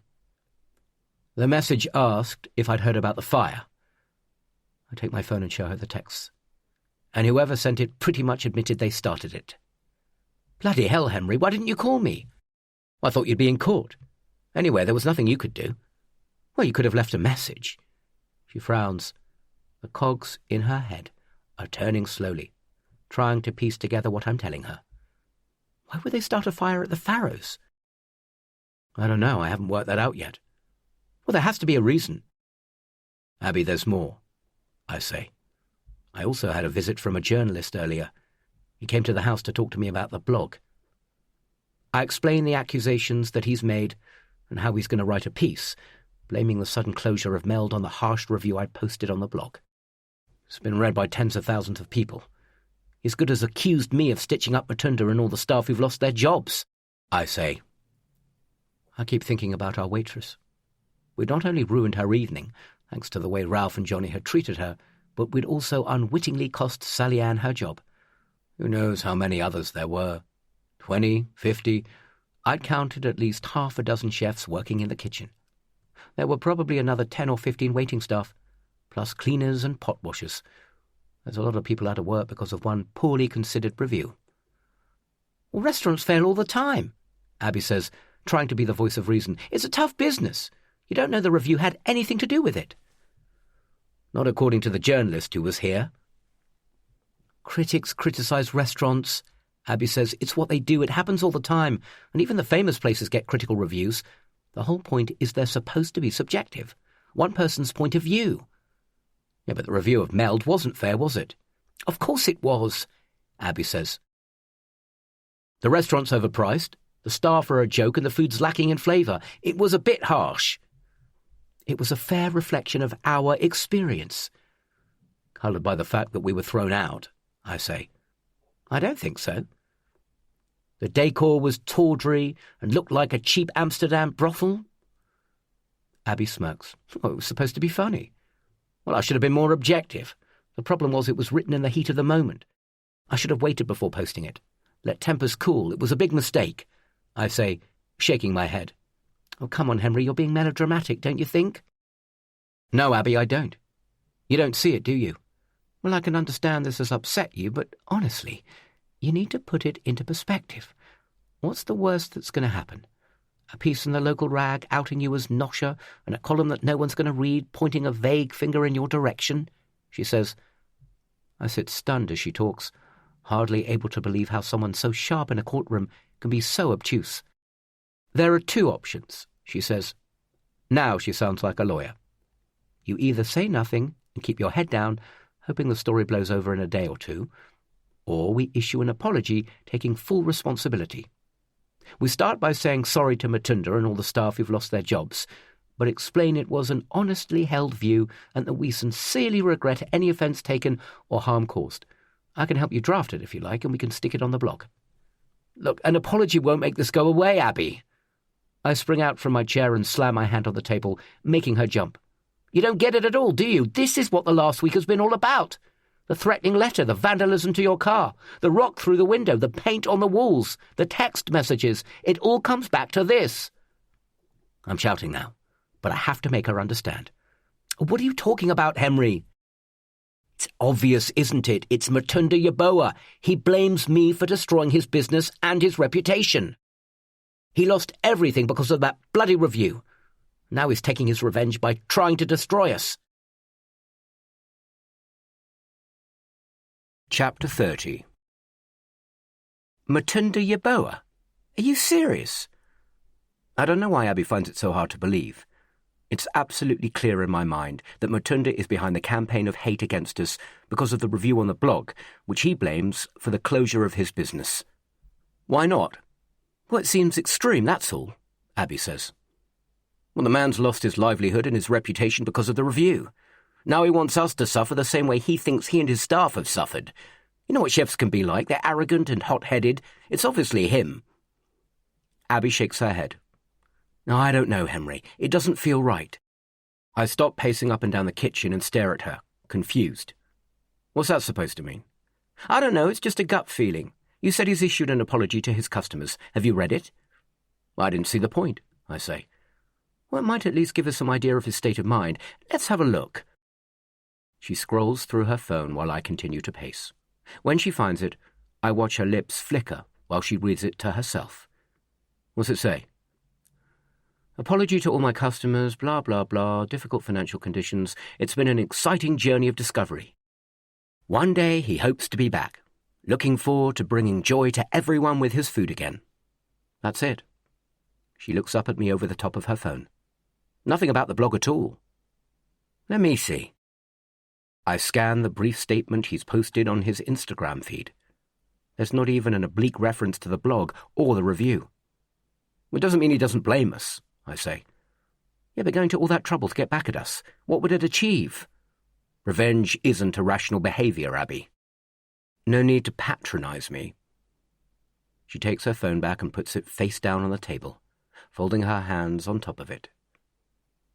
And if you really think it was Matunda, then how do you explain this letter? 1 death was too much, 2 is unbearable. Why would he write that? I don't know. The guy's unhinged. Who knows what's going through his head right now? Maybe it's a reference to the death of his restaurant. Abby raises a perfectly manicured eyebrow. Seriously?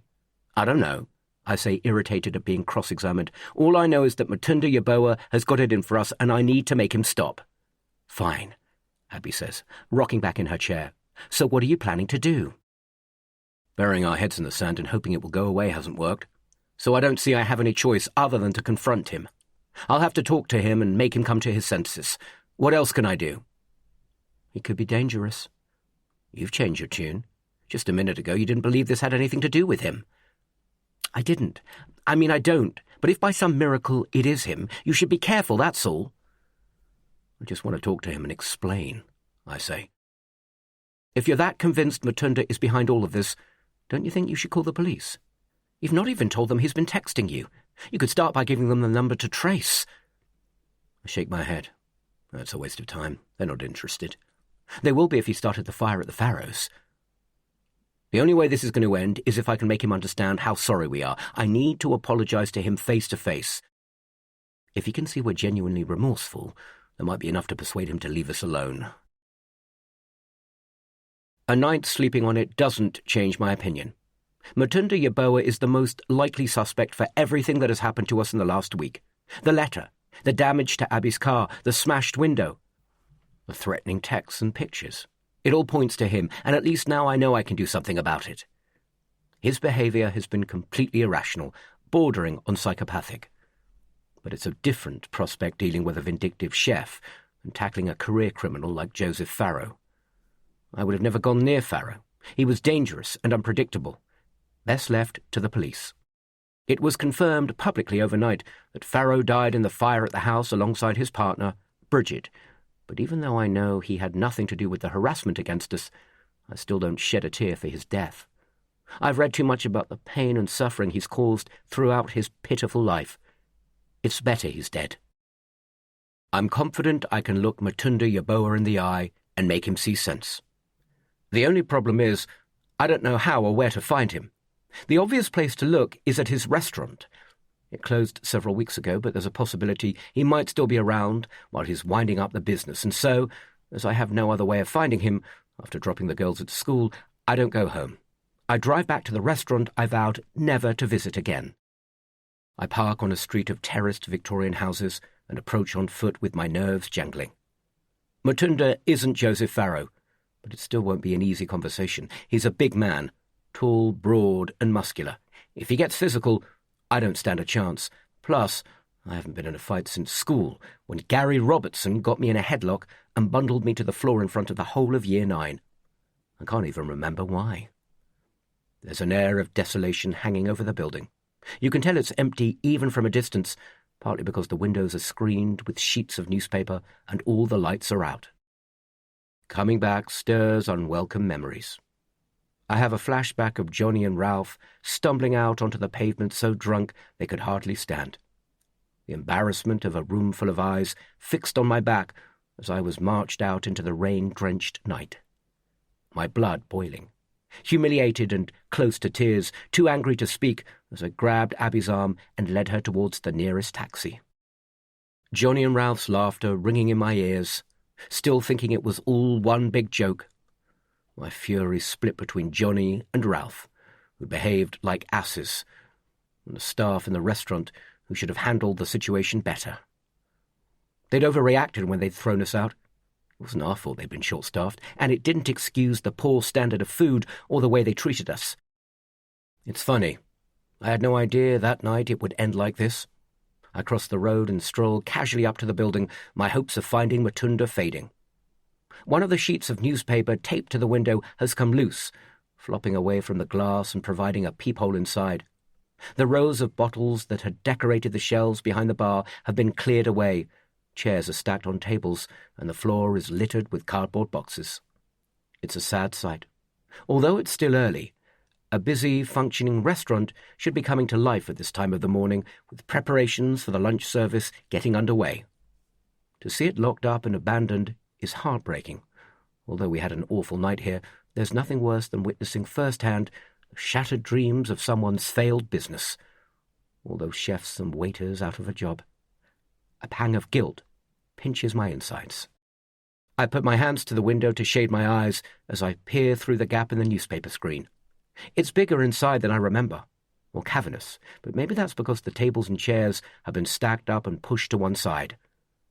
A string of red fairy lights hangs limply from the ceiling, and a pile of leather-bound menus is gathering dust on the edge of one of the tables. I step back and notice a letter signed by Matunda has been stuck to the inside of the window. It looks like the same statement he's posted on his social media feeds, with an additional apology to anyone who's turned up with a table reservation and wasn't aware of the restaurant's closure. Unfortunately, there's no contact number or email for Matunda, but on the bright side, there's no mention of the blog or the review either. I'll have to find Matunda some other way. He's clearly not here. I step back and almost tread on the paws of an elderly Labrador sniffing my calves. I ruffle his head, and he looks up at me with sad, rheumy eyes. He likes you. A woman with unruly grey wiry hair and a flowery patterned raincoat stands close by, holding a dog lead looped behind her back. He's very handsome. Nora's always trying to talk us into getting a dog, but they're a lot of hard work, and it wouldn't be fair to keep it cooped up in the house all day while Abby and I are at work. It's a shame it's closed, the woman says, nodding at the restaurant. Did you have a table booked? Oh, no, I say. She's mistaken me for a disgruntled customer, which I suppose in a way I am. I was just looking. It was a shame for the town. So many people have been turning up not having heard the news and been left disappointed. Oh, I ate there a few weeks ago, I say. Lucky you, it's a bit out of my price range. She laughs. Oh, I'm not sure it was worth all the hype. The dog has lost interest in me and is wandering off to investigate a curious smell at the base of a lamppost further up the road. Pictures on plates, was it? Nice if you like art, but not if you have an empty stomach. A chuckle turns into a nasty hacking cough. Unfortunately, the night we came, they were short-staffed, and it wasn't as good as we'd been expecting. Oh, the woman says. The only time I've been in there was after everyone else had gone home to clean the toilets. You used to work here? I say, my interest piquing. Until they laid everyone off with no warning, she says bitterly. Rumour has it someone wrote a nasty review and loads of people cancelled their reservations. That's what I heard anyway. I glance at my feet, my cheeks burning, hoping the woman doesn't notice. I'm still not convinced the review, gone viral or not, could have had such a significant impact on business. Even Matunda admitted in his statement of apology that he was facing a tough economic climate. Do you know the owner? I ask. What, Mr. Yeboah? Not really. I saw him a few times when he stayed late. I was hoping to talk to him, I say. I don't suppose you know where I can find him. Does he live around here? Sorry, no idea. OK, not to worry. Thank you anyway. The woman glances up the street. Come on, Bert, you don't want to be eating that. Her dog has found a pile of soggy chips dumped by a litter bin. She heads off after him, ambling stiffly. It was nice to meet you, I say. She smiles and nods. I stuff my hands in my pockets and turn to head back to the car when she calls after me. Actually, your luck might be in, she says, nodding over my shoulder. That looks like Mr. Yeboah now. I follow her gaze and see a green BMW, its engine burbling, pulling up in an on-street parking bay a few doors down from the restaurant. The engine dies, and the familiar, imposing figure of Matunda Yeboah steps out of the car. My heart leaps in my chest. I've come here to find him, but now he's here. Panic strikes. What am I going to say? How's he going to react to seeing me? I need a minute to compose myself and get my thoughts straight in my head. I'd been rehearsing what I'd say on the drive over, but now my mind's a blank. I shrink away, taking refuge in the shadow under a tree as the woman and her dog meander away. Matunda leans into his car, grabs an iPad and tucks it under his arm. He's taller than I remember, well over 6 foot, and really broad across the shoulders. Or maybe it's the tight white T-shirt that emphasizes his lean physique. He looks like a man who keeps himself in great shape, one of those guys who's totally at ease in the gym, pumping weights, or rippling abs and popping muscles. He skips up the steps to the restaurant with an athletic spring in his legs while sifting through a bunch of keys. My palms are sweating. It might be the only chance I get to confront him, but my legs are suddenly as heavy as concrete. If he's the man who's been taunting us all this time, he could be dangerous. What was I thinking? Abby was right. I should have gone to the police, not tried to deal with this on my own. Too late now. I force myself to step out from under the tree before I change my mind. Matunda's already slipped inside the restaurant, and the door's closing behind him. I bound up the steps and catch it before it shuts, pushing it open again. Excuse me, Mr. Yeboah, I say, breathlessly. He turns, surprised. Yes? He peels off a pair of expensive-looking aviator sunglasses and perches them on top of his head. I'm Henry Hutton. My mouth is sandpaper dry. I expect at least a flicker of recognition when he sees me, but he stares at me blankly. He either has a hell of a poker face or I'm barking up the wrong tree. Whichever it is, I'm completely wrong-footed. I mean Nosha, from Nosha Bites Back. Can I talk to you for a moment? Nosha, right, he says, nodding, as he looks me up and down. He doesn't punch me in the face, or call me every name under the sun. He doesn't even blink. To my immense surprise, Matunda invites me inside like I'm an old friend, not someone he blames for single-handedly destroying his business. Come in, he says. You want a coffee?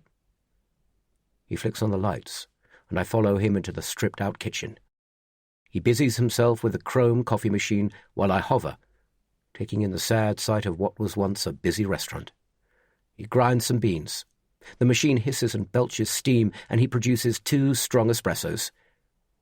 He invites me to sit at the bar under bright spotlights suspended from the ceiling. I'm surprised to see you here. What do you want? It's unnerving how relaxed he is. If he blames me for the closure of Meld, he's keeping his cards close to his chest. Maybe he wants to lull me into a full sense of security. With the windows covered, there will be no witnesses to whatever happens in the next few minutes. But strangely, I don't feel afraid now I'm sitting here with him, sharing a coffee, our knees virtually touching. He's an enormous guy, but he's not behaving in a threatening manner. I don't feel unsafe, even if I should. I try to read his expression. Does he look like a man capable of orchestrating such hatred against me and my family? In all honesty, no. He's calm and composed, unflustered to see me, but then, if he's a psychopath, maybe I shouldn't be surprised. I just need to keep my wits about me. I wanted to apologize, I say, toying with my fingers in my lap. I'm sorry if you felt the review had anything to do with the closure of the restaurant. I didn't know it was going to take off like it did. I practiced the apology in my head on the drive over, but hearing it out loud, it sounded pathetically inadequate. I wasn't conveying the depth of my regret. But then, I'd never been that good with words. I'd done a bit of research before I went to bed last night.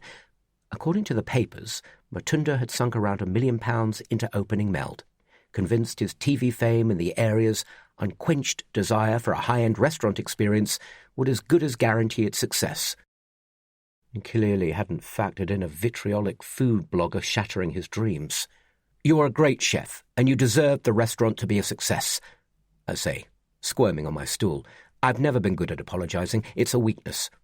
I've always found it easier to blame someone or something else, but there's no getting out of it this time, not if I'm going to persuade him to leave us alone and end his vendetta against us. Mutunda raises a crooked eyebrow. Funny, that's not what your review said. I flush with embarrassment. The review was supposed to have been flippant and witty, but somehow it ended up sounding spiteful and malicious. It had become too much of a reflection of the unfortunate events of the evening rather than focusing on the food. It was personal and nasty, ridiculing people who'd been trying to do their best on a tough night.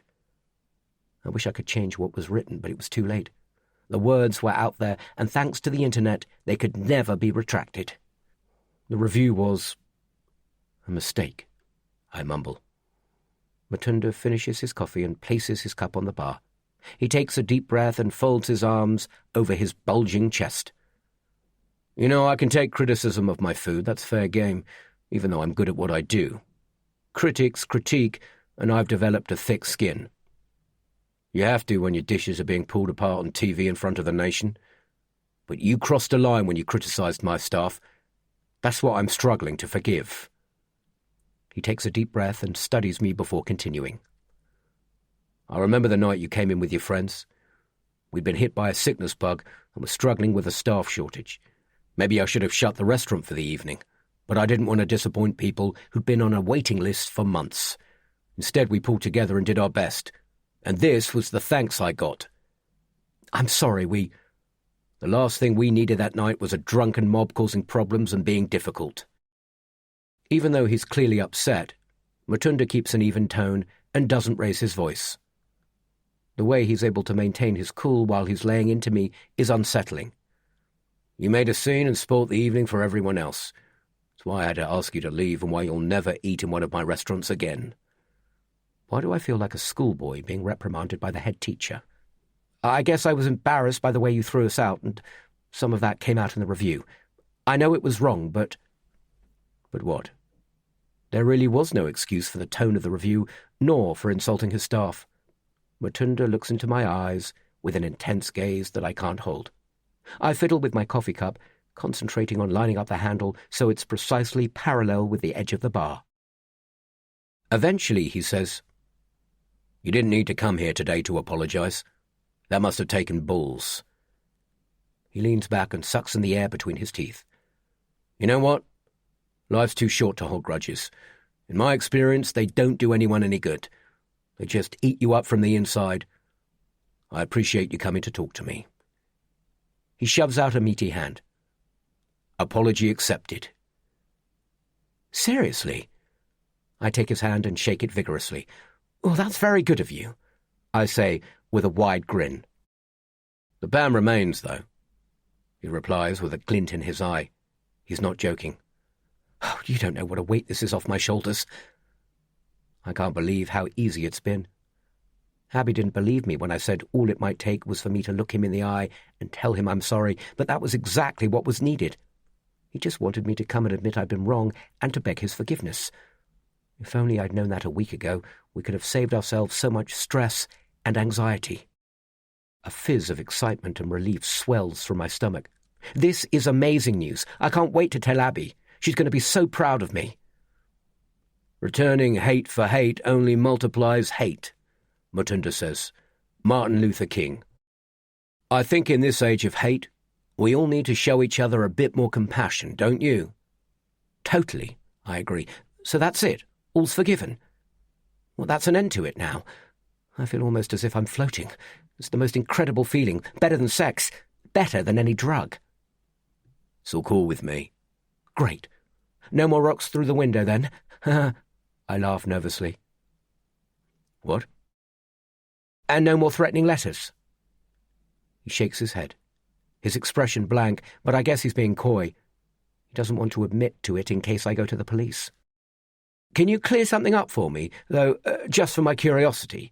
I persist. You said 1 death was too much, but 2 was unbearable. What did you mean? I don't know what you're talking about. Please, it's been driving me nuts trying to work it out. I'm sorry, man, you've completely lost me, Mutunda says. You know, the letter you put through the door? He stares at me like he really doesn't know what I'm saying, and I don't think he's faking it. A numbing chill slowly descends over my body. The paint over the front of the house, the text messages, the pictures of Abby and Ralph, the girls in the playground? Mutunda keeps shaking his head. I know it was you. Come on, there's no need to deny it. I won't take it any further. I think you've confused me with someone else. It has to be him. Who else could it be? You, he says. I've apologized, but I really need you to tell me you did all those things. I've done nothing, I told you. I don't know what you're talking about. He spins his mobile phone absent-mindedly on the top of the bar.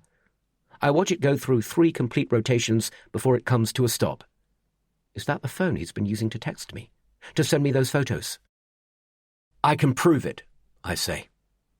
I pull out my own phone and find the number that's been texting me, the number I thought belonged to Joseph Farrow. I hit dial and hold the phone to my ear, waiting for the ringtone. Mutunda looks at me like he thinks I've lost my mind. The phone crackles and hisses in my ear. Eventually the number connects and rings. I glance at Mutunda's phone and wait for the buzz from my call. But nothing happens. It doesn't ring, and it doesn't buzz. Chapter 31. I hang up. I must have misdialed. I dial again. I listen to the ringing in my ear, but Mutunda's phone stays silent. Is everything okay? He asks. I open my mouth, but I can't form any words.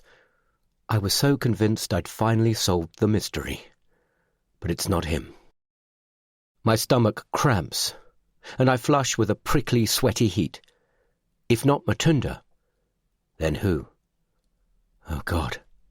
Abby and the girls. An image flashes through my mind of Nora and Katie at school, running around the playground, watched by a faceless, hooded figure lurking in the shadows. He could be anywhere. At the school, at the house, at Abby's chambers. I need to call and warn her. She needs to be on her guard until I can work this out. I thought it was you, I gasp. But you know nothing about it, do you? Mutunda shakes his head. I try dialing Abby's number, but as usual, it goes straight to voicemail. If I leave a message, she's only going to freak out. I'll have to try her again later. Maybe I should let the school know, though. But what are they going to do? The police, then? Has someone been causing you trouble? I scratch the back of my head, and suddenly I'm telling Mutunda everything as if he cares. He's probably secretly pleased. Karma for what he thinks I did. I thought you blamed me for the closure of the restaurant and were trying to take some kind of revenge. I thought that if I made peace with you, you'd leave us alone. You really think I'm capable of all that? Threatening behaviour? Criminal damage? Well, I couldn't think of anyone else who had a motive. It's not like we're in the habit of upsetting people. Well, there must be something you've done to upset someone. Trust me, I've been through it 1,000,000 times in my head, raking it over, trying to work it out. That's tough, especially when you have a young family. What are you going to do? I honestly don't know. I feel like running away, packing the girls and Abby up in the car and driving to somewhere no one will ever find us. I can't think of any other way of making this stop. And if I can't find out who's behind it, it could go on and on. I don't even know what they want from us. I'm sorry about the restaurant, I say. I'm not sure what's worse, the dreadful review or accusing you of all that stuff. Matinda smiles kindly, showing off a perfect set of white teeth. Listen, I need to be honest with you. The review hurt, especially when so many people were sharing it online and we started to get cancellations. But it's not the reason the business failed. I've overstretched myself and miscalculated the costs. Because I could cook and I've been on TV, my ego was convinced, well, I knew how to run a restaurant. But it's a lot tougher than I thought, and a lot more expensive. The margins are so tight, but I was so focused on the food, I took my eye off the bottom line. I could never make enough money, and ultimately that's the reason it failed. I frown. But you had people literally queuing up to eat here. We were on a waiting list for months before we got a table. Matinda shrugs. I was still bleeding money, and when the bank stopped lending me cash... Unfortunately, that was around the same time as your review was gaining some interest. He bites his lip and glances down. The staff didn't know I had cash flow problems, but they know all about your review, so I let them think it was the reason for the closure, because it was easier than admitting I'd fucked up. You handed me a scapegoat on a plate. I probably owe you an apology too. I can't believe what I'm hearing. So you knew the review had nothing to do with the closure of the restaurant, but you sat there and let me grovel for your forgiveness anyway? I say, my anger rising. I didn't ask you to come here, and I've never publicly blamed the failure of the business on the review. The implications of Matinda's confession filter slowly through my brain. He might not have blamed me, but there were other people who clearly did. Let me get this straight, I say, my grip tightening on my phone. Everyone who lost their job here thinks it's my fault the business folded. I wouldn't say. You let everyone believe it was my fault, I repeat. Matinda sighs, his shoulders slumping with defeat. Some of them believe that, yes, and some of them took it hard. Like who exactly?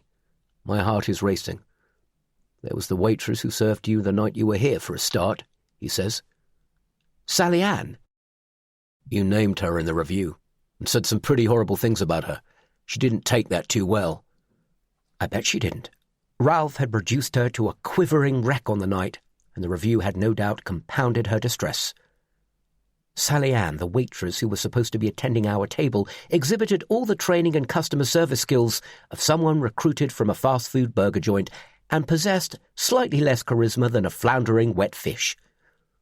Why had I published that? It was cruel and insensitive and wasn't even funny. We shouldn't have used her name, I say, embarrassed. That was wrong. I'm sorry, but you probably ought to know. A few days after we had to let her go, she took her own life. I blink at Matinda, not sure I've heard him correctly. What? There are tears in Matinda's eyes. I had to go to her funeral and watch her parents trying to come to terms with their daughter's death, knowing I was partly to blame. Can you imagine how hard that was? I stutter, words failing me. She was a bright girl, but quite shy. She was coming out of her shell, but losing her job after being vilified in your review was, I guess, too much for her. I'm consumed by a dark cloud of shame. We as good as killed her. First, there was the way we treated her on the night, and then the review. This is going to live with me for the rest of my life. The guilt, the shame, the regret. If only I could turn back the clock and change everything. She was engaged to one of my sous chefs, a guy called Marcus Arquette. I had to let him go too, so the restaurant closing hit them twice as hard as everyone else. They both lost their jobs with a wedding to pay for. It was horrible having to tell them, Mutunda says. Marcus. The name sounds familiar. And then I remember. I met him briefly. He was the chef I'd seen consoling Sally Ann in the staff room after Ralph had upset her. The guy I thought was going to hit me.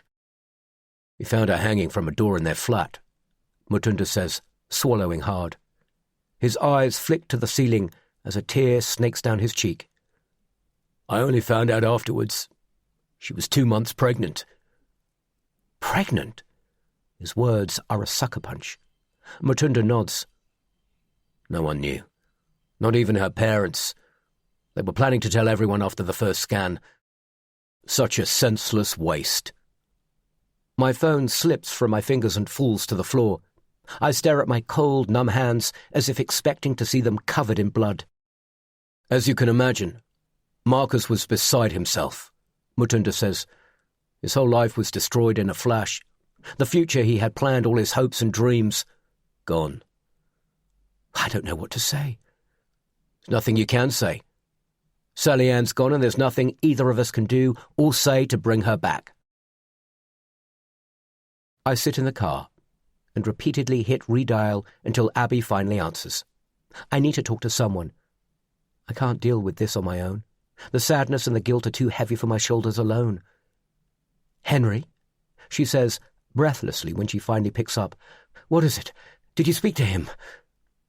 I tell her about Sally Ann and the baby and Marcus and the wedding. It pours out of me in a torrent. I hardly pause to take a breath. I have to get it out of me, expunge it like it's a soul-destroying poison. It's all our fault, I cry. We killed her and we killed her baby. She should never have been named in the review. Abby is silent for a second or two. She's trying to take it in. You can't blame yourself, she says. If it wasn't for the blog, she'd probably still be alive. I say, surprised she's trying to downplay our role in all of this. You don't know that for a fact. She and her boyfriend both lost their jobs. That would have had a much bigger impact on their lives than a few words in a review, especially if they were supposed to be saving up for a wedding and a baby. But she'd been humiliated by the blog, I say, and she knew tens of thousands of people had read it. And it's awful. It's a horrible, horrible thing that's happened, but you can't blame yourself, Abby repeats. I couldn't imagine the depths of despair into which Sally Ann had fallen to feel the only way out was to take her own life and that of her unborn child. But I do, I sigh. I can't help it. I feel responsible, Abby. We all should. But at least everything is starting to make sense now. What do you mean? The letter, the texts, your car, the smashed window. It wasn't Mutunda. It was Marcus. I hear Abby exhale slowly. Henry, no, listen to me. Think about the letter. 1 death is too much, but 2 is unforgivable. Remember? We didn't know what that meant before, but now we do. He's talking about Sally Ann and their baby. That's why he wants revenge. He blames us because Mutunda let the staff believe the restaurant had to close because of the blog and the bad publicity. It didn't. But they don't know that. Marcus thinks we're to blame. That's why he's been coming after us. Look, we've been down this road before when you've convinced yourself you're certain what's going on. Maybe it's time we involved the police again. Not yet. I can't prove any of this. I need more time. So what do you want to do? Abby asks. It's so obvious now, like the fog of confusion has lifted, but I can hear Abby still needs convincing. This time I'm certain I'm on the right track. I just need to find Marcus Arquette before he does something stupid. He's obviously desperate. And desperate people do desperate things, like going after my daughters because he thinks I'm responsible for the death of his child. I'm going to find him. And I'm going to stop him, I say. How? I'm not sure. Mutunda refused to give me his address. Well, didn't you tell him what's been going on? Of course I did. He says it's against privacy laws to give out the information, and I need to go through the police. And you're sure it's him? You've been wrong before. 100%, Abby. It's Marcus Arquette. He's behind everything. Well, it can't be that hard to track him down. We know his name, where he worked, and what he was doing for a living. I don't even know where to start looking, I say. I have an idea. Leave it with me. Chapter 32 The flat is on the top floor of a shabby terrace on a busy road, its frontage soot-blackened and its wooden-framed windows cracked and peeling from neglect. It has its own front door, painted in faded duck-egg blue, and a mottled brass knocker and matching letterbox. Abby found the address. She created a fake social media profile and reached out to Sally Ann's friends, telling them she'd only recently heard about her untimely death and wanted to send her fiancé a condolence card. I wouldn't know where to start doing something as devious, but Abby knew exactly what she was doing, and eventually one friend responded with the address and a cryptic warning. Be careful of Marcus. Don't trust him. What was that supposed to mean? After everything he'd put us through, I'm well aware of what he's capable of. But I have to remind myself he's a man in turmoil. He's lost everything he loves. Anyone could go off the rails faced with such a tragedy. I'd considered messaging him again to tell him I was onto him and that I wanted to meet up, but I feared he would disappear and then I'd never find him. Better to tackle him face to face, and besides, he's been remarkably quiet since the fire that killed Joseph Farrow. He's not even responded to the missed calls I made to his phone when I was with Matunda in Meld. It's like he's gone completely off the radar. It's possible he's lost interest in us, but I don't think so. He's playing a game. The problem is, we have no idea of the rules. I check up and down the street and compose myself, rehearsing what I'm going to say. Marcus is a man in grief. It won't do either of us any favours going in with all guns blazing. I need to listen to him and sympathise. He's lost his fiancée and his unborn child. He must be going through unimaginable heartache. I have to find a way to connect with him and make him understand the damage he's doing to my family, that it won't bring Sally Ann back. I'm confident he'll see sense. He's not a criminal like Joseph Farrow. He's a chef who had a good job. You can't really want to throw away his future on some misplaced vendetta. Maybe we can bond over our love of food. It's an area of common ground, at least, and has to be worth a try. The prize, if I succeed, is that our lives can go back to normal. There's no need to involve the police. If Marcus calls a halt to hostilities, that's an end to it, as far as I'm concerned. I won't take any further action. There'll be no stain on his reputation, no criminal record, nothing to stop him from moving on, getting another job, and rebuilding his life. But it has to end today. No more letters or texts or threats against my daughters or my wife. He leaves us alone and never bothers us again. I step up to the door and reach for the brass knocker. This is it. Make or break. Do or die. I'm about to knock when the warning from Sally Ann's friend pops into the forefront of my mind. Be careful of Marcus. Don't trust him. I push away the niggle of uncertainty. I don't trust him, at least not yet. Not until I've looked him in the eye and we've squared away our differences. Who knows? We might even end up as friends. Stranger things have happened between two people going through adversity together. I strike the knocker 3 times and stand back, the seconds ticking slowly in my head as I wait on the pavement, oblivious to the passing traffic, listening for footsteps on the stairs, the click of a lock, the creak of the door opening. And I wait.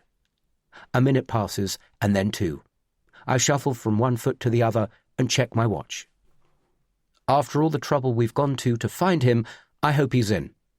I knock again, striking the knocker more forcefully in case he's asleep or watching TV with the sound up too loudly. Nothing. I crouch down and peer through the letterbox at a threadbare carpeted staircase. Marcus?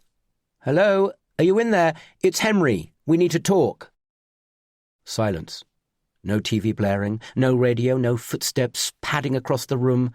There's no one in. I'm fairly sure of that now. A neighbour might know when he's due back, or I could wait. Or I should walk away and come back later, but I have an uncontrollable urge to look inside. There could be something to help me understand Marcus's motivation, or more to the point, what he's planning next. It's something I'd never normally consider, but he's pushed me to the edge. I won't touch anything, just look. He never needs to know I've been here. There's no way in through the front, so I wander around the back of the terraced row of houses and find a stinking narrow alley where the bins are kept. A gate at the back of Marcus's flat is hanging open between 2 crooked fence panels. It opens up into a neglected garden with knee-high grass, a tumble-down shed, and a couple of abandoned children's push-along toys bleached by the elements. A metal fire escape spirals up to Marcus's flat on the first floor. You never know, he might have forgotten to lock the door. I sneak across the garden, praying no one is watching, and take the fire escape 2 steps at a time, grimacing every time my foot makes the metal clang or the whole structure creaks. I make a fist and hammer on the dirty plastic door at the top of the steps. I'm sure Marcus isn't in, but it's best to knock. Imagine if I barged in and bumped into him coming out of the shower or something. How would I explain that away? When there's no response, I reach for the handle. I'm sure it's locked, but now I'm here, I have to try. I hold my breath and twist my wrist. To my surprise, the door opens a crack. "Hello?" I call. "Anyone home?" It's not too late to walk away. This isn't why I came, but now I'm here, I can't leave. An invisible force is pulling me inside. I check over my shoulder and slip into the flat, silently closing the door behind me. Be careful of Marcus. Don't trust him. It's okay. He's not here, and anyway, the urge to take a peek into his life is too strong to resist. I'm in a small kitchen cluttered with pots and pans, an extensive collection of herbs and spices in glass jars, and a set of sharp-looking chef's knives on a magnetic board screwed to the wall. I make a mental note of those knives, just in case I need them. At the back of my mind, I'd pictured Marcus so stricken with grief that he'd succumbed to a life of squalor, too miserable to bother taking any care of himself or the flat. But it's not like that at all. Everything looks clean and tidy. The kitchen is small, but it's perfectly appointed with everything in its place. There are no dirty dishes in the sink or trails of toast crumbs dusting the worktops. Sweat pools in the small of my back as I tiptoe through a narrow hallway and into a dingy living room with heavy curtains pulled across the window. A grubby velour button-backed, 3-seated sofa that's seen better days dominates the space. There's a TV in the corner, a gas fire attached to the wall, and an upturned fruit box being used as a coffee table. It's stacked high with piles of cookery books, but it strikes me how few other personal touches there are. No ornaments or paintings, no posters or photographs, potted plants or candles. It's sterile and not at all homely. Through a door leading off the hallway, there's a bathroom with a mould-stained plastic shower curtain hanging over a chipped white ceramic bath, a mirrored cabinet over a basin, and a toilet squeezed in behind the bath. But there are no shampoo bottles, bars of soap, toothbrushes, or paste. It's weird, almost as if the room isn't used. I pull the door shut and push open another on the opposite side of the hall. It's a bedroom in semi-darkness with heavy blue curtains diffusing an indigo blush across a double bed that takes up most of the floor. There's the slightest hint of perfume in the air, the first and only hint I've picked up that a woman lived here. A juddering image of Sally Ann hanging from her neck from one of the doors steals into my mind, making me shudder.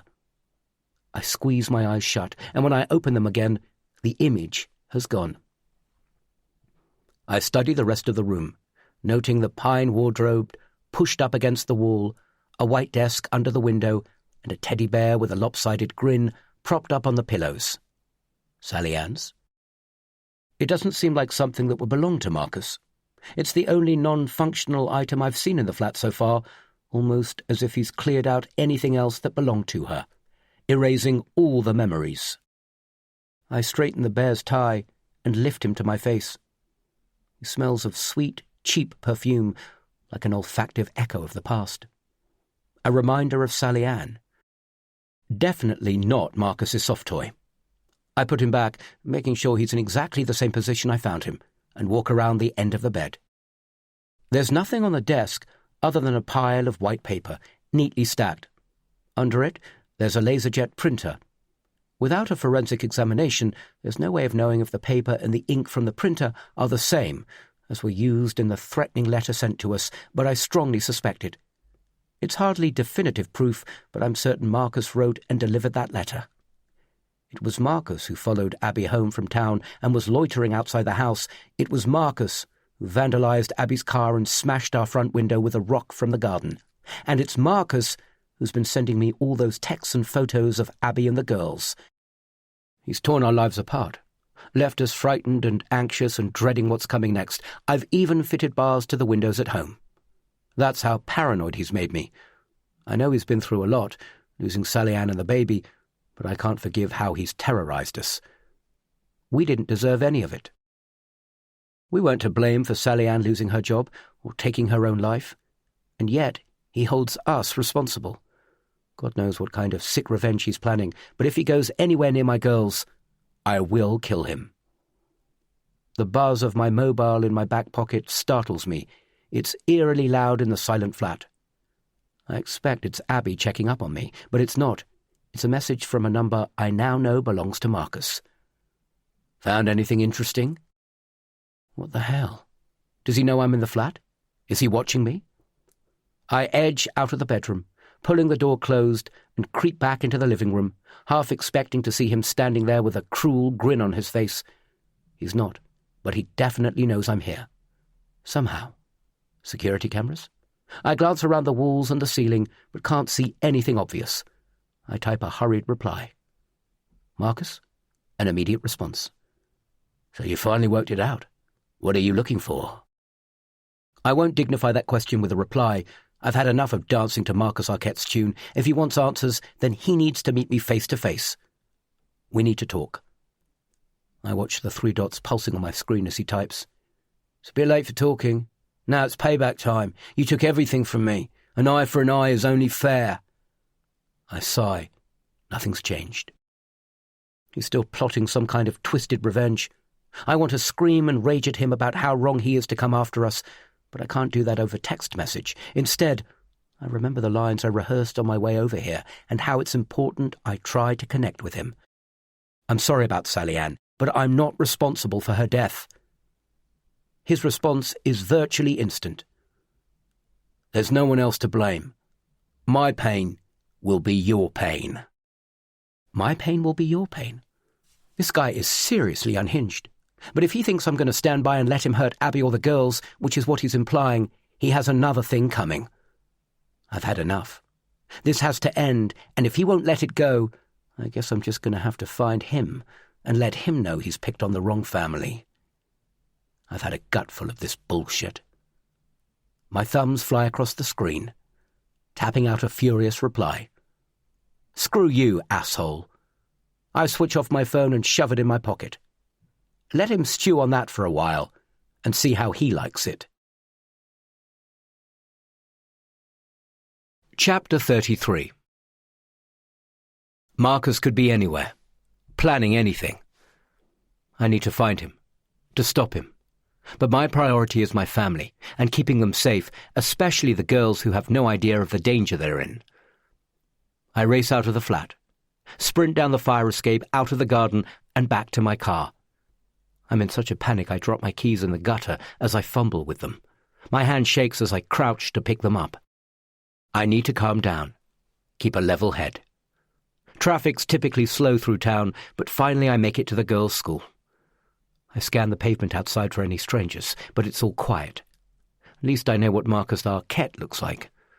It was only a few weeks ago that I'd encountered him in Meld, and I'll never forget his face.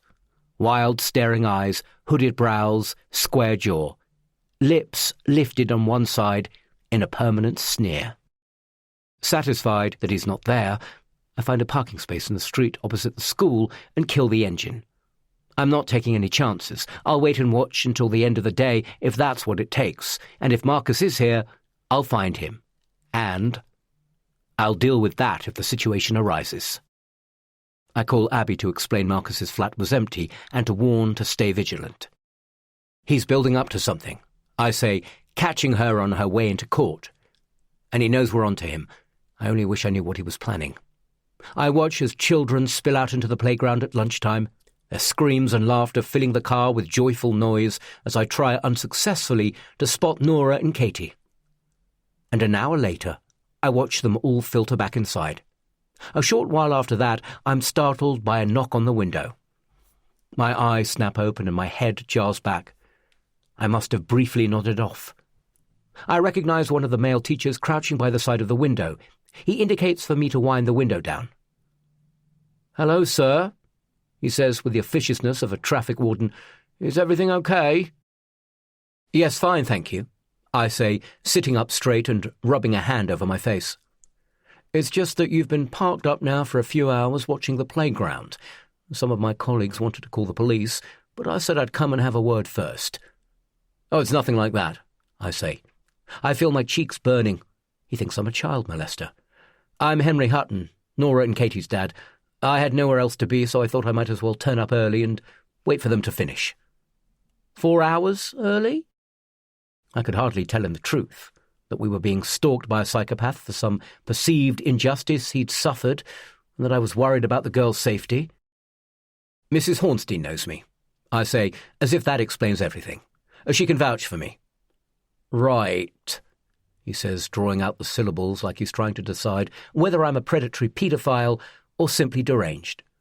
"There's nothing to worry about, honestly," I add, although that's not strictly true. They have nothing to worry about from me, is what I mean. Eventually the teacher nods and walks away. I watch him lope across the road, through the playground and back into the school, casting one final distrustful glance in my direction. Where was he when Marcus Arquette was taking pictures through the fence and handing Nora a package during lunchtime? Typical of these do-gooders to always be looking in the wrong direction at the wrong time. Eventually, 3:30 rolls around, and I make sure I'm first in the playground for pickup, even if the girls' classes are predictably the last ones to be let out. I bundle them into the car, never letting them out of my sight, and on the way home keep a close eye on my mirrors for any cars that might be following us. Suddenly, every vehicle and every unidentified figure is a threat. My heart rate only levels off when I have Nora and Katie safely inside the house, and I've locked and bolted the front door. Here, at least, Marcus Arquette can't get to us. We're safe. I sweep up a pile of post from the mat, tidy away the girls' shoes they've kicked off in the hall, and head into the kitchen, thinking about what I can cook tonight. But there's something wrong. I can't immediately put my finger on it. It's just a niggling feeling in the pit of my stomach. A sixth sense that someone's been in the house, but it's impossible. All the doors are locked and secured. It's just my paranoia playing tricks on my brain. And then I see it. My I Love New York mug on the counter. My blood runs cold. I distinctly remembered clearing all the breakfast dishes away this morning before I left with the girls, and even though I did the same thing every morning, I could recall wiping down the surfaces and sweeping away the crumbs and smears of jam and butter. I remember because I'd had to find a clean cloth under the sink, as the old one had a big hole in it. So what was the mug doing out? Abby hadn't mentioned popping home from work, and I don't believe in ghosts. I drop the post on the table and take a few tentative steps closer, like it's a bomb liable to explode with the slightest disturbance. I reach out to touch it and recoil like I've been stung. It's still warm and half full of tea. I gasp and spin around, expecting to see someone behind me. Marcus? But there's no one there. I hear a thud from upstairs. The girls giggling. Suddenly, I don't feel safe anymore. Someone's been here. Are they still here? Inside the house? Fuck. I grab a carving knife from the block by the sink and sprint for the stairs. The girls are playing in their rooms. Nora is building something elaborate out of Lego, and Katie is treating her soft toys to a tea party. What do? Stay in your rooms, I tell them. I'll be back in a minute. I pull their doors closed and check each of the upstairs rooms, starting in the family bathroom and methodically working my way through our bedroom and ensuite, the spare room and the airing cupboard, gripping the knife tightly, praying I won't have to use it. Satisfied there's no one upstairs other than the girls, I dash back down and check all the rooms downstairs. The living room, the dining room, the utility. I check behind the curtains and in all the cupboards. Nothing. There's no one else in the house. But what about the mug? How did it get there? It didn't magically appear. It was still warm, so someone must have been in the house within the last hour, but there's simply no explanation for it. I shudder with fear. I hate mysteries, especially when my family's lives are in danger. If it was Marcus, the only way he could have broken in was if he'd stolen a set of keys and had a second set cut. It seems unlikely, but someone has been in the house while we were out. There's no one to confirm for sure. I put the knife back in the block and call the girls downstairs, luring them with the promise of watching some TV before tea. I don't want them out of my sight. We all settle on the sofa, Nora on one side of me, Katie on the other, and the laptop open on my lap. If Marcus let himself in with a set of keys, he'll have been picked up on the cameras. It's just a matter of scrolling back through the footage to find out when. I start with the camera covering the front door, but I immediately discover a disturbing issue. Somehow it's pointing upwards, so all it's captured is candy floss, white clouds, floating across the sky. You can't see if anyone has approached the house from the road at all. It's unlikely the camera's been knocked. It must have been moved deliberately. But if it was Marcus, as I suspect, the camera will have captured him tampering with it, so I scroll back an hour, and then another, and another. Eventually the time code shows just before 10 a.m. This is crazy. Has he been in the house all day? If so, what's he been doing all this time? And then something weird happens. There's a blip, like a digital glitch, and suddenly the position of the camera is back to how it was before, showing the approach to the front door and the drive. But the time code has jumped to 7:19 a.m. Almost 3 hours of footage is missing. I scratch my head confused. The only way the footage can disappear like that is if there's been a fault with the system, or someone has manually deleted it. Has Marcus hacked my account? Maybe he's cleverer than I'd given him credit for. I check the footage from the other cameras around the house, but there's no sign of Marcus or any further glitch. I have a terrible feeling about this, and until I've worked out what's going on, I don't want Nora and Katie in the house. Right, come on, girls. Put your shoes and coats on, we're popping out, I say, slamming the laptop closed and jumping up. But we're watching this, Nora moans, pointing at the inane cartoon on the TV. You can watch it later. I stride across the room and switch the TV off. Katie bursts into tears. I don't have time for this nonsense. We need to get out. I grab their hands and pull them into the hall. Please put your shoes on, I beg them. Where are we going? Nora says with a huff, half-heartedly pulling on her coat. Let's see if Paul and Linda are in. I don't want to! Katie screams, stamping her foot. I kneel so we're eye to eye and help her on with her coat. I know, sweetie, but it's only for half an hour. They might have a treat for you. I shouldn't be bribing them with sweets. It's not good for their teeth, but it seems such a trivial concern when Marcus Arquette is out there somewhere, planning who knows what. And it seems to do the trick. Katie's tears dry up almost as quickly as her tantrum began. Are we allowed them before tea? She asks. Yes, I say, as a special treat. I don't bother locking the door behind us. There doesn't seem much point if Marcus has his own set of keys and can come and go as he pleases. For now, Paul and Linda's will have to suffice as a temporary refuge until I can work something out. I hurry them up the Lamb's Drive, clutching their hands. It's not dark yet, but strangely, all the curtains are drawn and I can't see any lights on in the house. It's not like them to go out. Linda's not particularly mobile these days. It's an effort for them to go anywhere. And besides, their car is still parked on the drive. I hammer on the door and wait impatiently, tapping my foot on the ground. When no one answers, I knock again. Still no answer. Right, change of plan, I say. Where are we going? Nora asks innocently. In the car. Where? I don't have a clue. All I know for sure is that I have to get them away from the house until I can be 100% sure it's safe for us all. I'm going to have to call in a favour with Felicity and Johnny. At least there'll be other children at the house for them to play with. Why don't we see if Martha and Victor are around for a playdate? Yay! Katie cries as I blip open the car doors. She loves playing with Martha. She's 2 years older and way cooler than any of her school friends.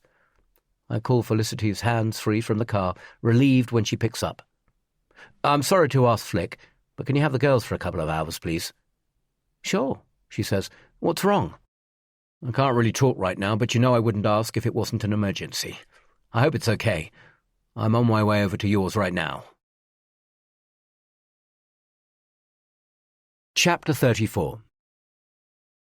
Felicity, who I'd never thought of as particularly maternal, despite having 2 children of her own, welcomes Nora and Katie into the house like a favourite auntie, ruffling their hair and making a fuss of them. Martha is waiting at the bottom of the stairs, The three girls charge off without a backwards glance. "You're a lifesaver," I say, loitering on the doorstep. "It's no problem. Do you want to come in?" She's desperate to find out what's going on, but if I agree to stay, she'll spend the next half an hour interrogating me until she's drawn every detail out, and I don't have the time. "I need to get back. I think someone's been in the house." Felicity's mouth drops open. "Really? How awful. Did they take much?" "No," I say, shaking my head. "You don't understand. It wasn't a burglary." She cocks her head and narrows her eyes. "It's complicated," I say. "I think it's the same guy who sent us that threatening letter." I sigh. I wasn't going to tell her. She might as well know.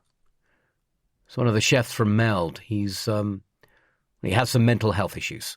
I'll get Abby to call you later and she can explain. Felicity looks like I've told her I have 3 heads. "Jeez," she gasps. "Is he dangerous?" I hesitate. I actually have no idea what Marcus Arquette is capable of, nor how dangerous he might be. All I know is that he blames me for the deaths of his fiancée and his unborn child, and he's spoiling for some kind of revenge. "Yes," I say. "That's why I don't want the children in the house until I know what he's planning." On the way home, I call Abby and tell her I think Marcus has found a way into the house and that I've dropped the kids off with Felicity for their safety. "The house?" she asks, sounding incredulous. "How?" "Well, I don't know." "Right, I'm leaving Chambers now. I'll be back in 20 minutes. While I wait, I search the house again, looking for more proof Marcus was here. He must have come for a reason other than to scare us, but I'm not sure what exactly I'm looking for. Signs he's been through our belongings, our clothes. He could have been doing anything while he had the house to himself. I climb the stairs slowly, listening for movement. I'm fairly confident he's gone now, but I'm not taking any chances. I picture him jumping out of a cupboard or springing out from under the bed with a maniacal grin on his face. Sometimes I wish I didn't have such an active imagination. As I reach the landing, I spot a couple of marks on the carpet outside the girls' bedrooms. When I stoop down on one knee to inspect them further, I see it's dried mud. The girls always take their shoes off downstairs, so I don't think it's come from them. There's something else. A dark ball of fluff. No, not fluff. It sticks to my fingers when I pick it up. It's old spider yarn, blackened with dirt, the sort of thing you find in dusty cardboard boxes that have been left in the shed. In our bedroom, I go through our wardrobes and drawers, but I can't see anything's been tampered with or removed. I check our bedside tables, starting on my side, and then Abby's. There's an unopened green envelope in her drawer. Curious, I pull it out. It has my name scribbled on the front in Abby's looping handwriting. For a second I'm confused, until I remember it's my birthday tomorrow. How could I have forgotten? It might be my 40th, but I hope she's not planning to make a fuss. I'm not in any mood to celebrate while Marcus Arquette is stalking us. I put the envelope back and head into Nora and Katie's room, but it's almost impossible to tell if anything is out of place, as both floors are covered in toys, dressing-up costumes, paper, pens, and dolls. It's like an explosion in a toy factory. I head back downstairs and inspect the dining room, the lounge, and the kitchen, but find nothing else to suggest an intruder has been in the house. The mug of warm tea remains the most conclusive proof. When Abby gets in, I'm sitting at the kitchen table staring at the mug. If Marcus left it on the side to deliberately freak me out, it's working. "Hey." Abby comes up behind me and kisses my cheek. "I found this on the side when I came home with the girls," I say, nodding at the mug. "So?" "Well, I didn't leave it out and there was still warm tea in it." Abby pulls out the chair opposite and sits down. "Maybe you forgot to put it away this morning." "Forgot? Didn't you hear me? It was still half full with warm tea." "And you think it was Marcus?" she asks. "I can't think of any other explanation, can you? He's toying with me, letting me know no matter what I do, he can get to me any time and any place," I say, "even in our home." I just don't understand how he could have gotten in. I mean, this house is better protected than the Vatican secret archives. You need a tank to break in. Abby reaches across the table and strokes the back of my hand. Or a spare set of keys. And where would he have got those from? He could have stolen yours or mine, and had a set cut. It sounds more far-fetched when I say it out loud than it did in my head. There was also some mud on the landing that looks like it comes from a shoe. Could have been one of the girls, Abby suggests. I don't think so. It's Marcus. He's been here. I'm absolutely certain of it. There was something else. It's weird. I tell her about the CCTV camera above the front door that had been moved and the mysterious missing footage. Don't you think that's strange? I ask. But I'm not sure she does. Instead of answering my question, she jumps up and puts the kettle on. Abby? Well, it could have been a technical hitch. Want one? She asks, holding up a mug. I shake my head.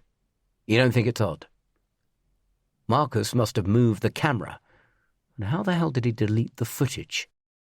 Well, look, he's gone now. I suggest we bolt the doors from the inside tonight and maybe get your man back to change the locks again. He was only here a few days ago.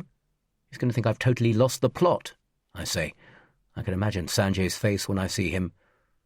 Nasty business, very nasty business, Mr. Hutton.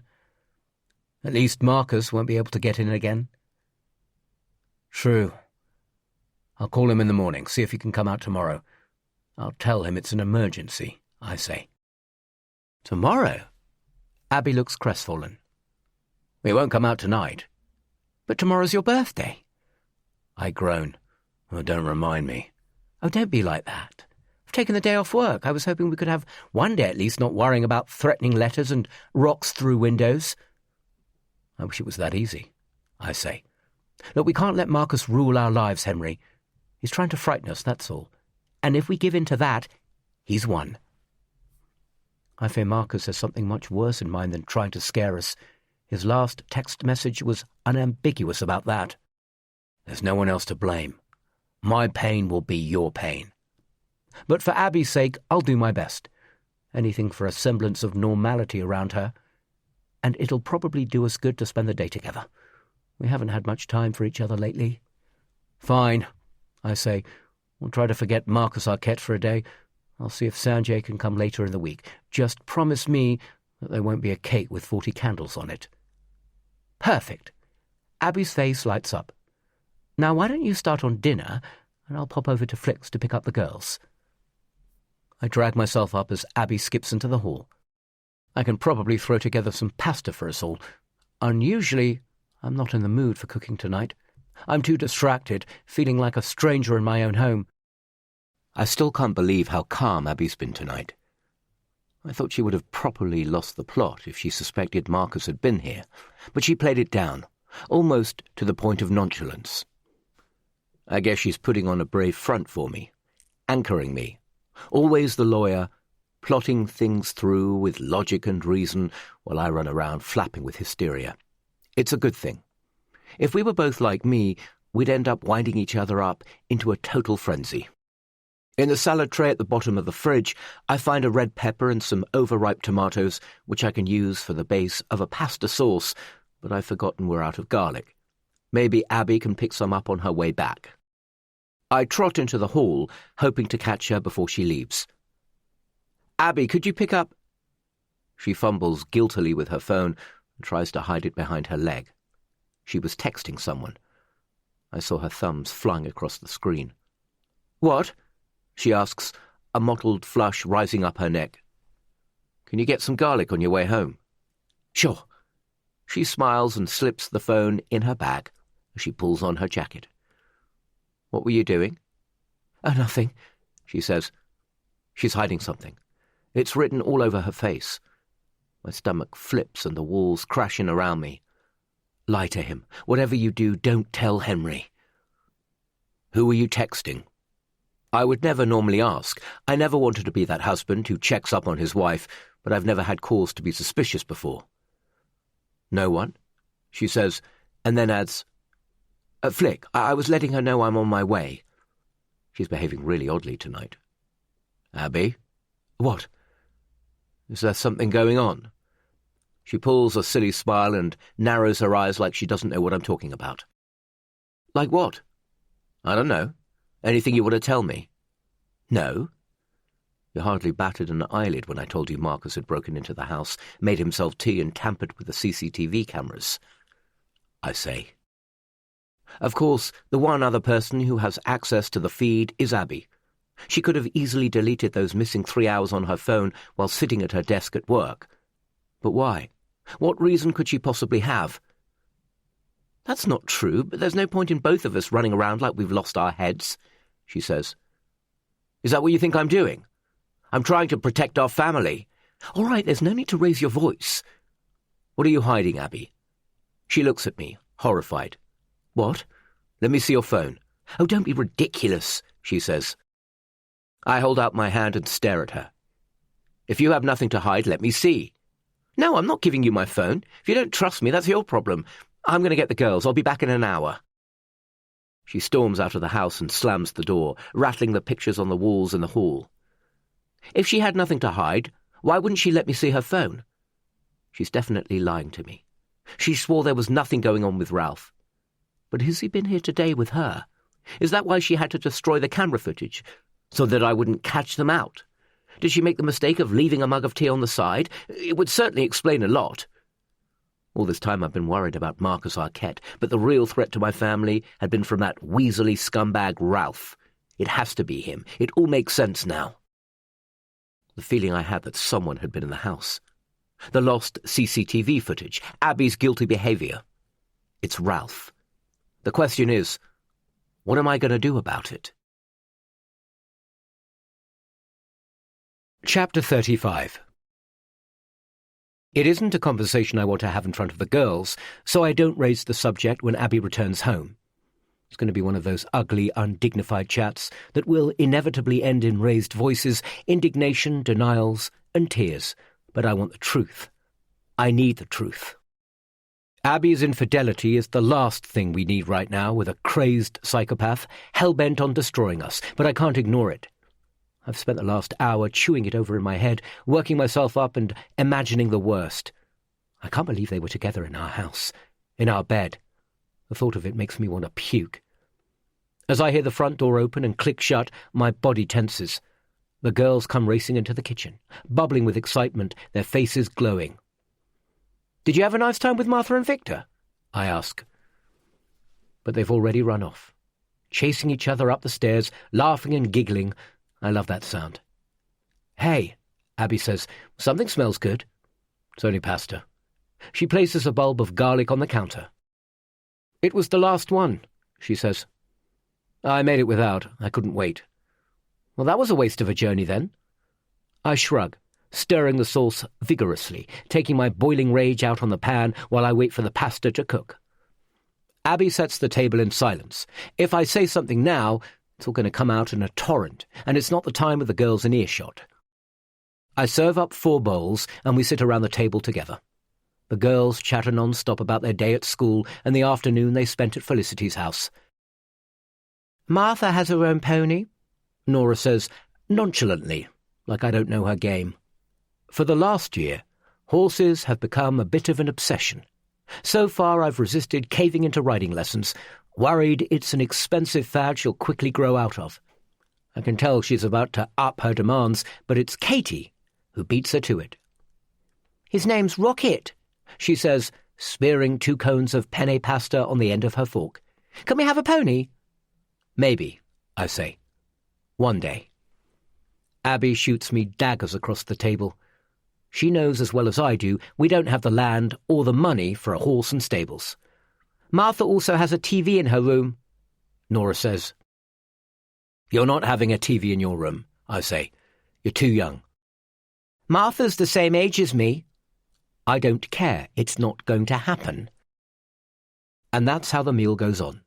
The girls are overtired, and I'm stressed. Going to Felicity's house has opened their eyes to a treasure trove of material things they think they need or deserve.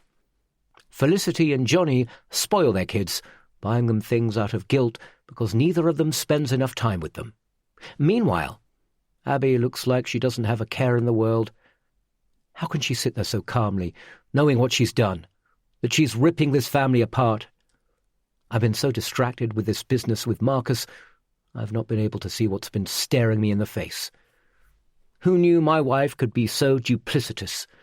The gall of the woman, bringing Ralph back to the house while she knew I was hunting down the man who's been terrorizing us, and then to cover it up so casually. If I'd not found that mug on the side, I might still be in blissful ignorance. And to think I believed her the first time she denied it. I've been such a fool. I even apologized for doubting her. Abby looks after bath and bedtime while I wash and clear up, my anger and resentment fermenting. When I've finished, I try to distract myself by working on my blog, trying to think of some new recipes. I might as well take advantage of the site's newfound popularity and fame, but I struggle to concentrate. There's too much spinning around my head. Marcus, Ralph, my wife's infidelity. The scariest thing is that I don't know how any of it ends. I'm not losing my girls, though. That much is certain. I think I might go up and read my book, Abby says as she appears at the door. I flip the laptop closed with my heart drumming. You having an affair with Ralph? I ask. Abby rolls her eyes and lets her head loll to one side. Oh, not this again, Henry, please. Yes or no? Of course I'm not having a fucking affair with Ralph. I told you before. Did you bring him back to the house today while you were supposed to be at work? You really want me to answer that? Is that why you deleted the CCTV footage? I ask. What do you want me to say? Yes, Ralph and I have been screwing behind your back for years. Yes, he regularly pops over when you're out and likes to take me from behind over the kitchen table. Oh, for fuck's sake, Henry, would you ever listen to yourself? Who were you texting tonight before you went to pick up the girls? Henry, stop. I don't know where this is coming from, but maybe we need to get some help, some counselling. I didn't realise this whole thing with Marcus was affecting you quite this badly. This has nothing to do with Marcus, doesn't it? He's inside your head messing with your mind, can't you see? I've never given you any reason to doubt me, so why, after 10 years of marriage, are you being like this? So typical of her to turn this on me, like this is my fault. But maybe she has a point. My head's all over the place. I don't know what to think or believe anymore. Whichever way I look at it, it feels like the entire world is conspiring against me. Because if you weren't here with Ralph today and you didn't tamper with the cameras, there's only one other explanation, I say. It means Marcus was in the house. That somehow he broke in, hacked the CCTV system, and vanished into thin air. And if he's done it once, he can do it again. Chapter 36. I'm woken by the sound of the bedroom door crashing open and the thud of tiny feet. I crack open one eye just in time to see Katie launch herself onto the bed and land on my legs with a yelp of delight. "Daddy, Daddy, it's your birthday!"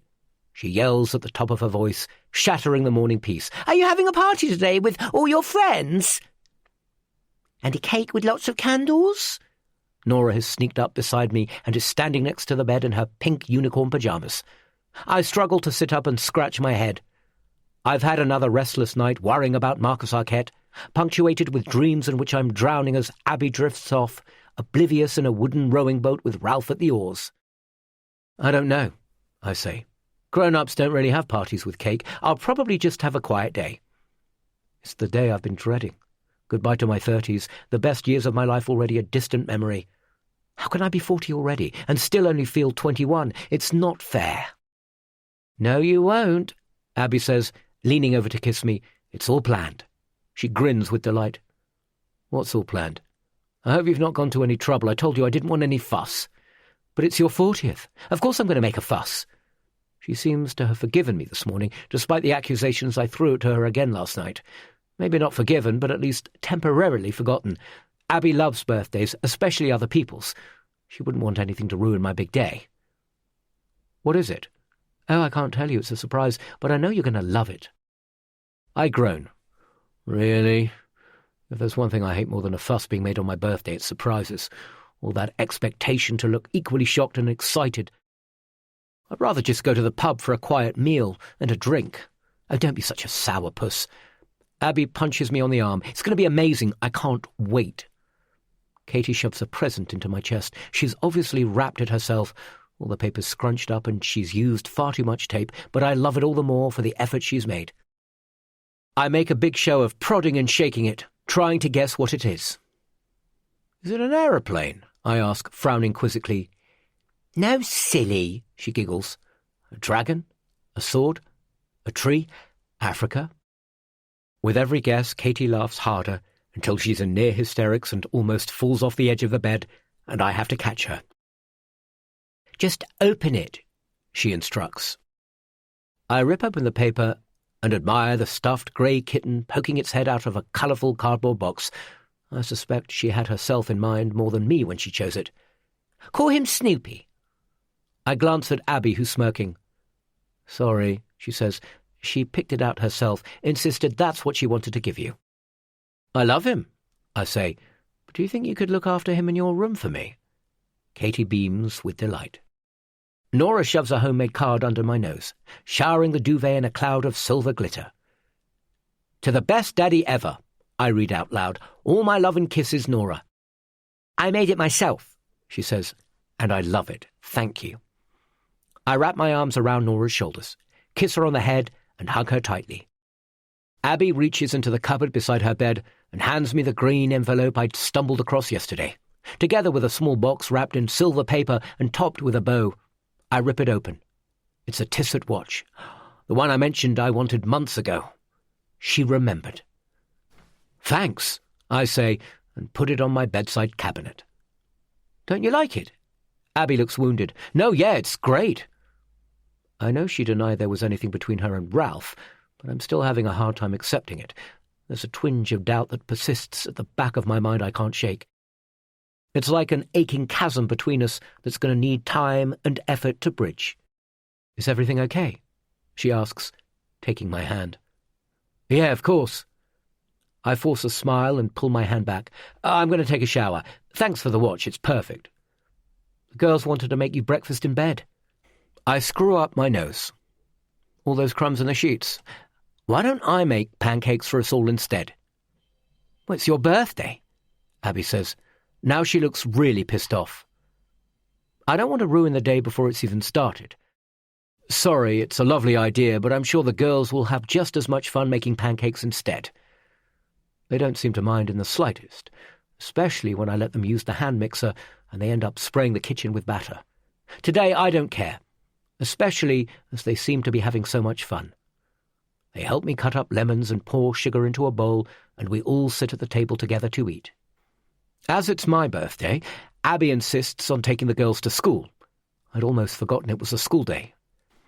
Be careful, I say, as they're getting ready to leave. Keep an eye out for any cars that follow you, and watch for anything suspicious in the playground. Any trouble, call me. I can see Abby thinks I'm being overprotective. What? I just want the girls to be safe, I say. Nothing's going to happen, okay? Now relax. It's your birthday. After they've left, I find I can't relax. I should have taken the girls. What was I thinking? Letting Abby go off with them on their own when Marcus is out there somewhere. I sit on the edge of a chair at the table, tapping my foot on the floor, chewing my nails, and counting down the minutes until Abby's home safely. I make tea to distract myself and try to read the news headlines on my phone. When the postman arrives, and I hear the letterbox spring open, followed by the thud of mail landing on the mat, my heart skips. But it's only a few birthday cards and some junk mail. Nothing threatening, nothing from Marcus, but I know he's not gone away. He's out there plotting something right now. I only wish I knew what. I push him out of my mind. I've promised Abby I won't stress about him today. She wants us to enjoy my birthday together, and it's what I'm determined to do. I'm itching to know what she has planned. Hopefully it's something that will involve just the two of us. God knows we could do with the time together to patch things up. When she returns from the school run, I try to tease it out of her. Come on, just tell me, I say. You know I hate surprises. Abby shakes her head. You won't hate this one. Then tell me. But she remains stubbornly resolute, drawing her fingers across her lips. Do I need to wear anything special? I ask, trying a different tack. Not really. Will there be other people there? Please don't let it be a surprise party. Maybe. But before I can quiz her any further, there's a knock at the door. Oh, I wonder who that can be, she says. I groan when the camera footage on my phone reveals Johnny and Ralph standing on the doorstep. What are they doing here? They've come to get you out of the way while I prepare your surprise, Abby says cryptically. It's what I was sorting out when you caught me texting last night. That's why I couldn't tell you. I didn't want to ruin it. So you weren't texting Ralph? Of course I wasn't. Oh, don't start that again, not today. I guess that makes sense. Not all secrets have to be bad ones. Maybe that was what the other message to Felicity had been all about too. Lie to him. Whatever you do, don't tell Henry. Had I jumped to the wrong conclusion? What if Abby wasn't conducting an affair behind my back, but was plotting a birthday surprise? I hang my head. If I've been wrong, I'm lucky our marriage is still intact. Are you going to let them in or leave them standing there? Abby says. They're going to take you out for the day while I get ready. I know they've upset you in the past, but you seem to be getting on better with them lately, and I didn't know who else to ask. You're kidding. My heart sinks. Not again. Why not? Well, they're idiots, the pair of them. Oh, come on, Henry, don't be like that. They're really excited. What choice do I have? They're literally here on the doorstep, waiting for me to let them in. Fine, I say, resigned. It's not exactly what I had in mind when Abby said she had a surprise for my birthday. You'll have fun, I know you will. Happy birthday, old man, Johnny says, shaking my hand in a crushing grip as I throw open the door. Ralph hands me a card and a bottle of wine. You'll enjoy that one, he says, tapping it with his finger and winking. One of my special Cabernets. Great, thanks. I'm conscious of Abby loitering behind me. I don't want to appear rude. She's obviously put time and effort into planning the day. So, I'll see you boys later, she says. I'll call when we're ready for you. Have fun! I can't believe I'm actually going to spend my 40th birthday with two of my least favourite people in the world. But what can I do? I can hardly refuse to go. I bundle into the back of Johnny's Porsche, my neck contorted under the low roof. He accelerates away like he's on a racetrack. If he's trying to impress me, it isn't working. It's a 30-mile-an-hour limit along our street.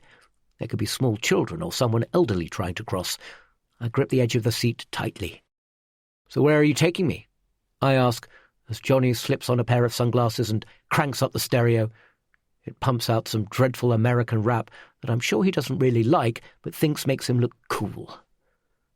A morning of the movies, Ralph says, twisting around in his bucket seat. I'm impressed when he tells me they've booked tickets for a sci-fi thriller that I've been wanting to see for ages. It's the sort of film Abby hates, and I doubt I'd have gone to see it on my own. It's a pretty thoughtful gesture. Good choice, thanks. Johnny glances at me in the rearview mirror and grins. And that's just for starters, he says. This is going to be the best birthday you've ever had. Any idea what Abby's planning? Johnny and Ralph exchange a look. Can't say, mate, Ralph says. I really wish he wouldn't call me mate. It's not a party, is it? Oh, you'll find out soon enough, he says. Listen, really sorry to hear about this chef who's causing you and Abby grief, by the way. Anything we can do? The last time we talked about it, when I still thought it had something to do with Joseph Farrow, they'd both advocated I take the fight to him, and look how that ended. I'm not interested in their advice this time around. I'll deal with Marcus in my own way and in my own time. No thanks, I say. I'm handling it. The cinema car park is less than a quarter full at this time in the morning. It's an odd time to be watching a film, but what the hell? It's my birthday. It also means we get the choice of the best seats and have the theatre virtually to ourselves. There's less than a dozen other people spread around. Ralph buys bags of popcorn and fizzy drinks, and as the lights go down, I finally allow myself to relax. I deserve this. It's been a hellish few days. A couple of hours without worrying about Marcus Arquette and his petty vendetta will do me the world of good. Johnny props his feet up on the seat in front, rustling a bag of popcorn on his lap while Ralph checks his phone. It reminds me to switch mine to silent. As I twist to hook it out of my pocket, it buzzes with an incoming message. Maybe more birthday wishes or Abby checking up on how we're getting on. But it's neither.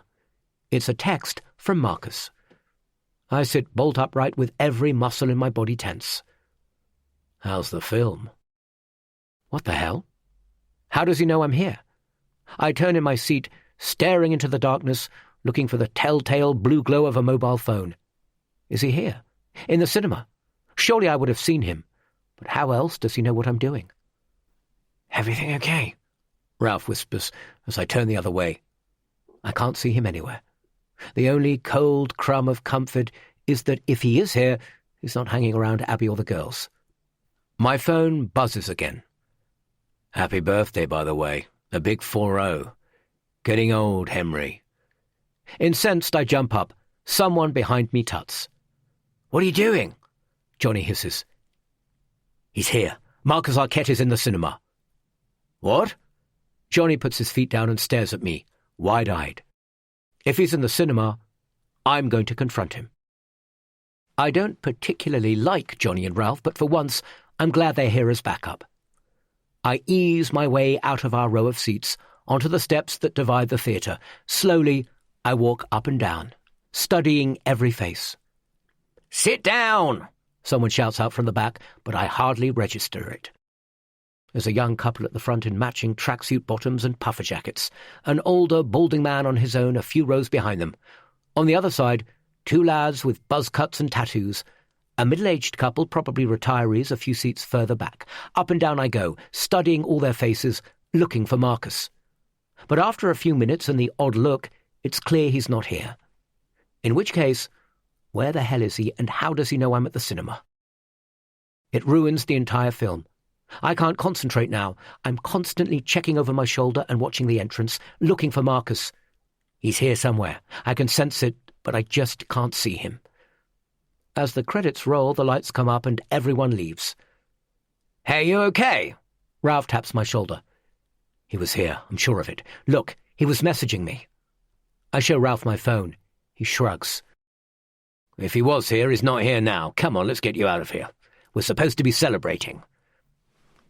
They take me to a country pub for lunch, and we spend the afternoon at a golf driving range, which isn't exactly my idea of fun. I've never seen the point of golf. It's made worse when Johnny and Ralph reveal themselves both to be accomplished golfers who hit the ball hundreds of yards in a straight line, and when I try, I either miss the ball completely and nearly fall flat on my arse, or slice it so badly it loops off into the long grass, much to their amusement. Johnny tries to show me how to stand properly, with my knees slightly bent and my elbows tucked in while keeping my head over the ball. But it's hopeless, and they both end up laughing at me like I'm the class idiot. I'm just about ready to call it a day when I'm saved by Ralph's phone ringing. He steps away from us to take the call, his jaw tightening. He looks off into the distance as he listens. It looks like bad news. Johnny and I glance at each other. He shrugs. He has no better idea than me. "Ralph?" I ask as he hangs up. "What is it?" "We need to get you home," he says. "Now." Chapter 37. Felicity's sporty little BMW is parked across the end of our drive. So Johnny pulls up in the road outside Paul and Linda's. He cranks on the handbrake, kills the engine, and I clamber out from the back of the Porsche, my shoulders stiff and aching from the golf. I've used muscles I didn't even know I had. As I stretch my back and roll my neck, I notice something odd about the Lamb's house. All the curtains are drawn again, even though it won't be dark for another couple of hours. I have a sudden bad feeling. The curtains were drawn yesterday when I knocked on the door with the girls, and they didn't answer. I tried to recall if they were open this morning when we left the house, but if they were, I didn't notice. My mind was fully focused on where Johnny and Ralph were taking me. Come to think of it, I can't remember the last time I saw either Paul or Linda. I usually spot one of them during the day, pottering in the garden, sweeping the drive, or putting the rubbish out. They've been conspicuous by their absence. "Give me 2 minutes," I say, holding up 2 fingers to Johnny and Ralph as they head up our drive towards the front door. I just want to check on our neighbours. But Ralph intercepts me, snatching my elbow and guiding me towards my own house. "I've not seen them for a few days and they're quite elderly," I protest, but he's having none of it. "No, you don't. I promised Abby I'd have you back on time. Everyone's waiting." I anchor my feet to the ground, my heart sinking. "Oh, it's not a party, is it? You promised it wasn't to be a party," I say, shrugging off Ralph's hand. "I never promised anything, mate. Come on, time for your big surprise." Johnny is already at the door, knocking. A moment later, Abby appears with a huge smile on her face. She's changed into a sparkly top and a pair of skinny white jeans, and is wearing dusky eyeshadow and bright fuchsia lipstick. She looks amazing. "Did you have a good time?" she asks, beckoning me inside. "Did the boys look after you? Come on, come in." I shoot a rueful glance at the house next door, hoping my fears about Paul and Linda are unfounded. I'm sure they're fine. I'll make some excuse to pop round later to make sure. What's going on, Abs? I ask as she drags me inside and helps me off with my jacket. You'll see. As she kisses Ralph on the cheek, an unwelcome stir of jealousy swirls in my stomach.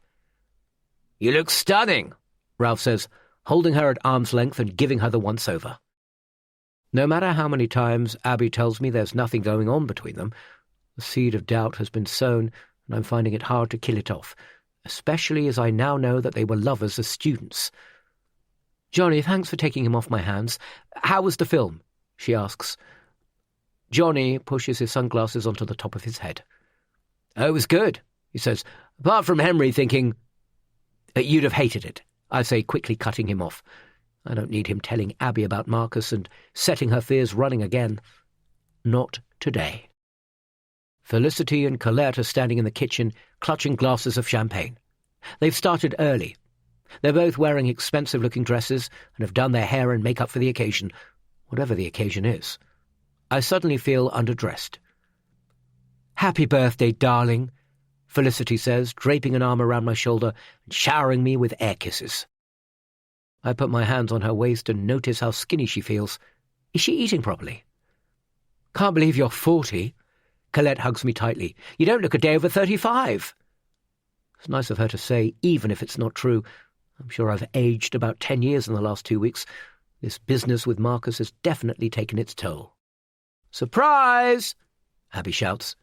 She stretches out an arm towards the kitchen counter, which is completely covered in all kinds of fine ingredients, as if they've been laid out for an elaborate meal. Bags of lentils, pulses and beans, fresh herbs, exotic vegetables and spices. I don't understand, I say. If Abby's planning to cook for us all, that would be a bombshell. By her own admission, she struggles not to burn toast.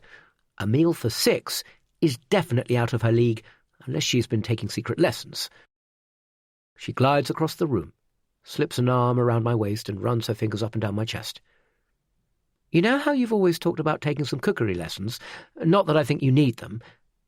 Everyone's watching closely for my reaction. I feel myself wilt under their scrutiny. Well, I've arranged for a private chef to cook us all a fabulous meal tonight, and to give you a bit of a lesson too. I know it's not Tuscany or the south of France, but I thought this was the next best thing. What do you think? Actually, it's a really thoughtful gift. All my cookery knowledge has come from books or the internet. I've had no formal training. I've been talking for years about taking some lessons abroad and combining it with a holiday to France or Italy. But the time has never seemed right, or the girls were too young, and I didn't like to go off on my own. Bringing a chef into the house is a genius compromise. That's awesome, I say, taking Abby's face in my hands and planting a tender kiss on her lips. Thank you. And the great thing is, we all get to enjoy your present with you. I guess for most people, the idea of cooking your own birthday dinner would be no kind of gift at all, but Abby's thought this through. She knows I'm happier in the kitchen than being the centre of attention at a party. It's perfect. I thought my watch was my gift. I say with a pang of guilt that it's still sitting by my bedside and I've not put it on. I hope you've not spent too much. A personal chef offering tailored tutoring must have cost her a small fortune. Well, she says, grinning at Felicity and Colette, who have clearly been in on the planning. I wasn't going to tell you this, but you're going to find out at some point. I actually won it as a prize. Abby looks like she's going to burst. She's so pleased with herself. How? When? Facebook, she says. A local chef was looking to promote his new business. All I had to do was like and share his post to win an evening's cookery lesson and a meal for 6. I couldn't believe it when I won. You know I never win anything, and of course, I immediately thought it would make a brilliant birthday present for you, although it seems to mean asking you to cook your own birthday meal. No, I love it, I say. It's a brilliant present. It's been a nightmare keeping it secret. I had to rope in Flick and Colette to help me, but after everything that's been going on over the last 2 weeks, I thought, well, it would help to take your mind off things. So the text message to Felicity wasn't asking her to keep quiet about an affair. It was about keeping this evening a secret. I've been such a fool, so blinkered to any other truth than the lies Marcus Arquette wanted me to believe. I should have known better. I should have trusted Abby. but I was far too quick to accept Marcus's twisted narrative as he tried to destroy our marriage. "I have another confession," Abby says, looking coy. "What now?" I prepare myself for a bombshell. "You know you thought someone had been in the house yesterday. I'm sorry, Henry. It was Felicity. I gave her a set of keys, but I couldn't tell you because, well, she was dropping around some ingredients for Tim." "Tim? Well, the chef," she says. "But then I remembered the CCTV cameras, and I was worried you might log onto the system, see her letting herself in, and the surprise would be ruined. So I had to move the camera before I left for work. But then you got yourself all worked up, convinced it was Marcus, and of course, well, I couldn't say anything." "Felicity? Seriously? Well, thank God for that." The relief feels physical, like a blanket of iron has been lifted from my shoulders. Again I jumped to conclusions and assumed the worst. Of course Marcus Arquette hadn't broken into the house. He hadn't stolen a set of keys and let himself in while we were out. It was ridiculous I'd even thought it was a possibility, but he'd had me willing to believe anything by that point. Mind you, I couldn't believe she left a mug of tea out on the side and nearly gave the whole game away. "Flick, what were you thinking?" Abby laughs, but Felicity is staring at her, shaking her head. "I didn't have tea," she says. Abby's laugh dries up, and the humour in her eyes vanishes. "Yeah, but Henry found it when he got home." "I promise, Abby, I was in and out. I didn't stop for tea. I didn't have the time." Abby catches my eye, her brow furrowing, the room full silent. "Well, if Felicity didn't leave that mug on the side, who did?" I ask. 5 pairs of eyes stare blankly at me. No one has any answer. My skin prickles, and there's an uncomfortable tightness in my chest. Someone other than Felicity has been in the house, but no one else has a set of keys. "Hey there, you must be Henry." The voice startles me. A tall figure in chef's whites appears from the utility, clutching handfuls of coriander, mint and basil that I assume he's been foraging from the garden. A winning smile lights up his face as an icy chill runs down my spine. "I'm Tim," he says. "Happy birthday. Now, I hear you're a half-decent chef yourself, but let's see if we can't teach the old dog a few new tricks." The blood rushes from my head down to my toes as the room spins and I'm momentarily thrown off balance. This can't be happening. My mouth opens and closes, but no words come out. "Henry," I hear Abby saying distantly, "what's wrong?" But I can't speak.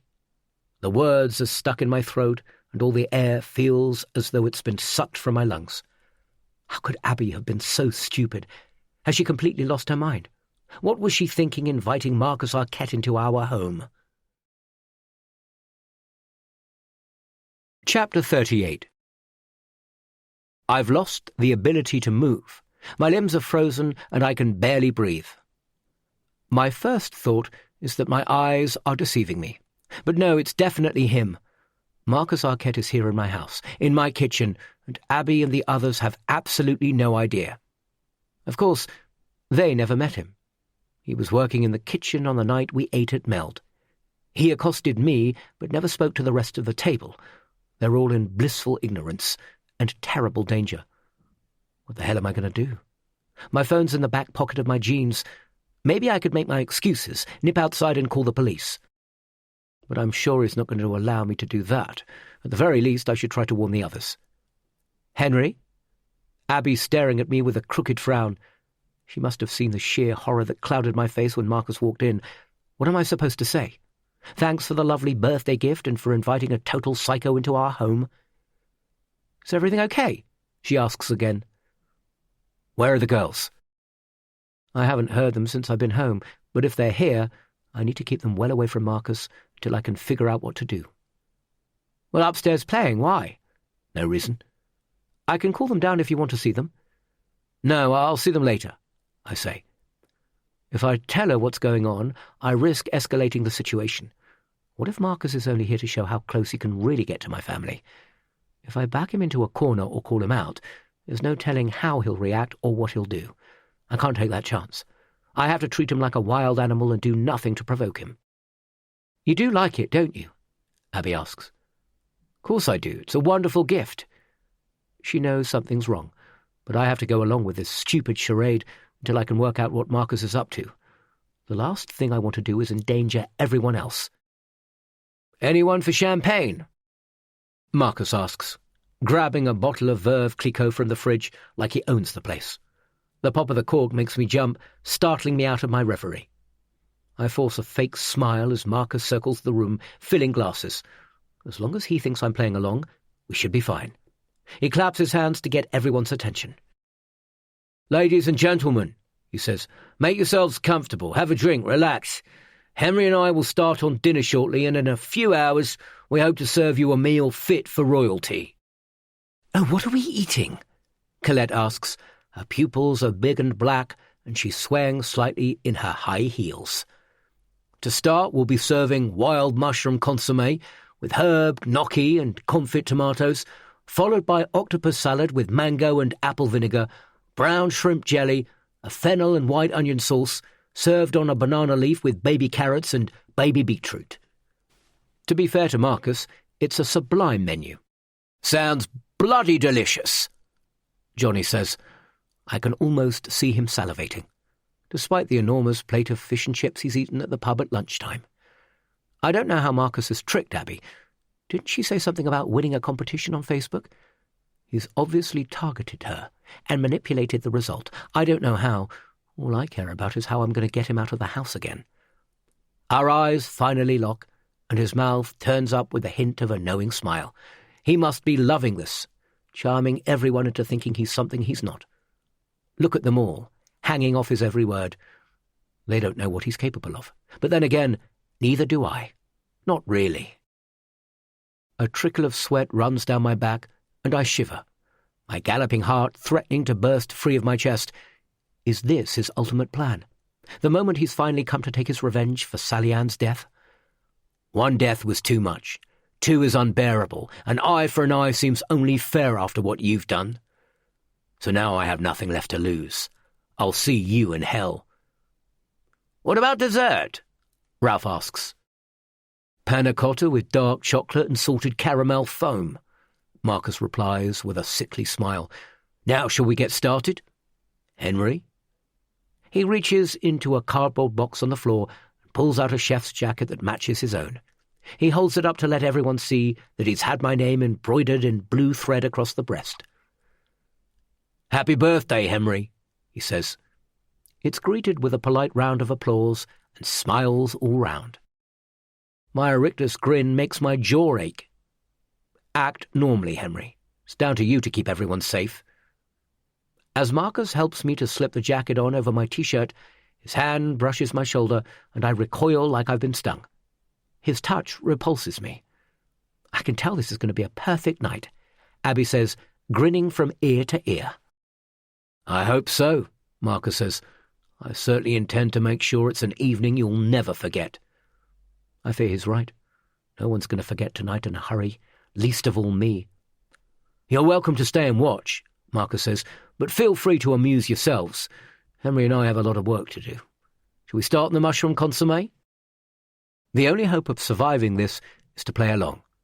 So as the others form a tight group and begin chatting, I shuffle with leaden legs to Marcus's side. He hands me some shallots from a basket on the side and instructs me to peel and chop them, while he puts a pan on the hob, lights the gas, and tosses in a knob of butter. My sweaty hand wraps around the handle of one of my small knives. The blade is only a few inches long, but it's still a vicious weapon. I pride myself on keeping all my knives razor sharp. Maybe I could slip one into my pocket while Marcus isn't watching, but his eyes are on me like a hawk. I'll have to wait until his back is turned, or he's otherwise distracted.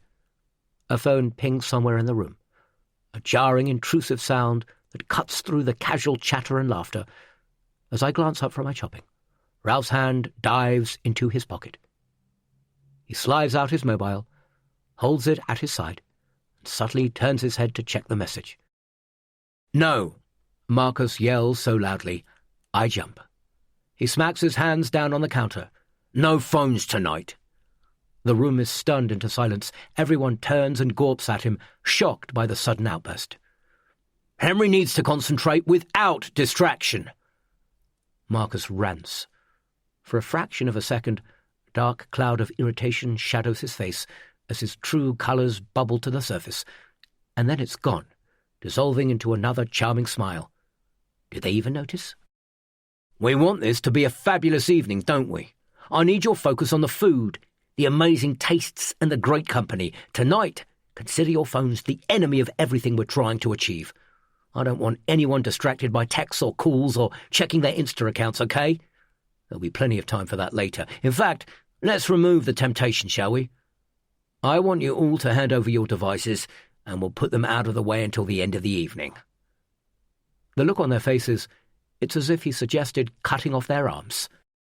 "Well, hang on a minute," Johnny says as Marcus picks up a glass bowl on the side and approaches them. "I need my phone in case the babysitter—" "No distractions. You'll thank me for it later." He's so disarming when he says it, they all fall for it. Ralph shrugs but doesn't protest, as I thought he would. One by one they surrender their phones, dropping them in the bowl until it's almost full. Marcus approaches me last. "And you, Henry." My phone is my lifeline out of this hell. If I give it up, I have no way of calling for help, but I guess Marcus knows that. Taking our phones has nothing to do with keeping everyone focused on the food and everything to do with cutting us off from rescue. I can't give that up. "I wanted to take some pictures," I say in desperation, as a reminder of the evening. Marcus rattles the bowl in front of my face. "No exceptions," he says, his cold eyes cutting through me. "I'll take some photos and I'll share them with everyone later." Up close, he's more athletic than I remember, with muscular, broad shoulders and a thick neck. The sleeves of his jacket strain around his biceps, and he has at least a 3-inch height advantage over me. It rules out any thought I have of being able to physically overpower him, at least not without a weapon. With a sigh of resignation, I drop my phone into the bowl. "Good," Marcus says. "I'll leave them by the door and you can pick them up on your way out later." He marches out of the room, into the hall. It's my chance to grab a knife. Some insurance should I need it later. But the block by the sink is empty. He's moved them all. The carving knives, the paring knife, even the bloody bread knife. I scan the worktops, but I can't see them anywhere. Only the utility knife I have in my hand, and I need that to finish the shallots. He's already several steps ahead of me. Then I hear the chilling sound of keys turning in the locks on the front door and the bolts being slotted into place. He's locking us in. Bizarrely, nobody else seems to notice. Probably just as well. I don't want anyone to panic. Everyone needs to keep calm. "How's it going?" Abby sidles up to the counter and leans across it, fondling the stem of her champagne glass. "Yeah, good." I hope she doesn't pick up the tremor in my voice. What am I supposed to say? "Actually not so good, darling. It's not your fault, but you've been duped by the dangerous and deranged lunatic who's been terrorizing us for the last 2 weeks, and now he's locked us in the house, taken away our phones so that we can't call for help, and is probably planning to murder us all." A thud from upstairs reminds me the girls are in danger too. My gaze automatically shoots to the ceiling. "Oh, don't worry about them," Abby says. "They're happy playing. Tim says he was going to make them some child-friendly nibbles for later when we eat." I don't want Marcus going anywhere near them, and so I need to make sure that whatever they do, they don't come downstairs. The only way I can ensure that is to speak to them. Make them understand how serious this is. I rush for the door, aiming for the stairs, but Marcus intercepts me, blocking my way. "Going somewhere?" "I was going to see if Nora and Katie are okay. I've not seen them all day."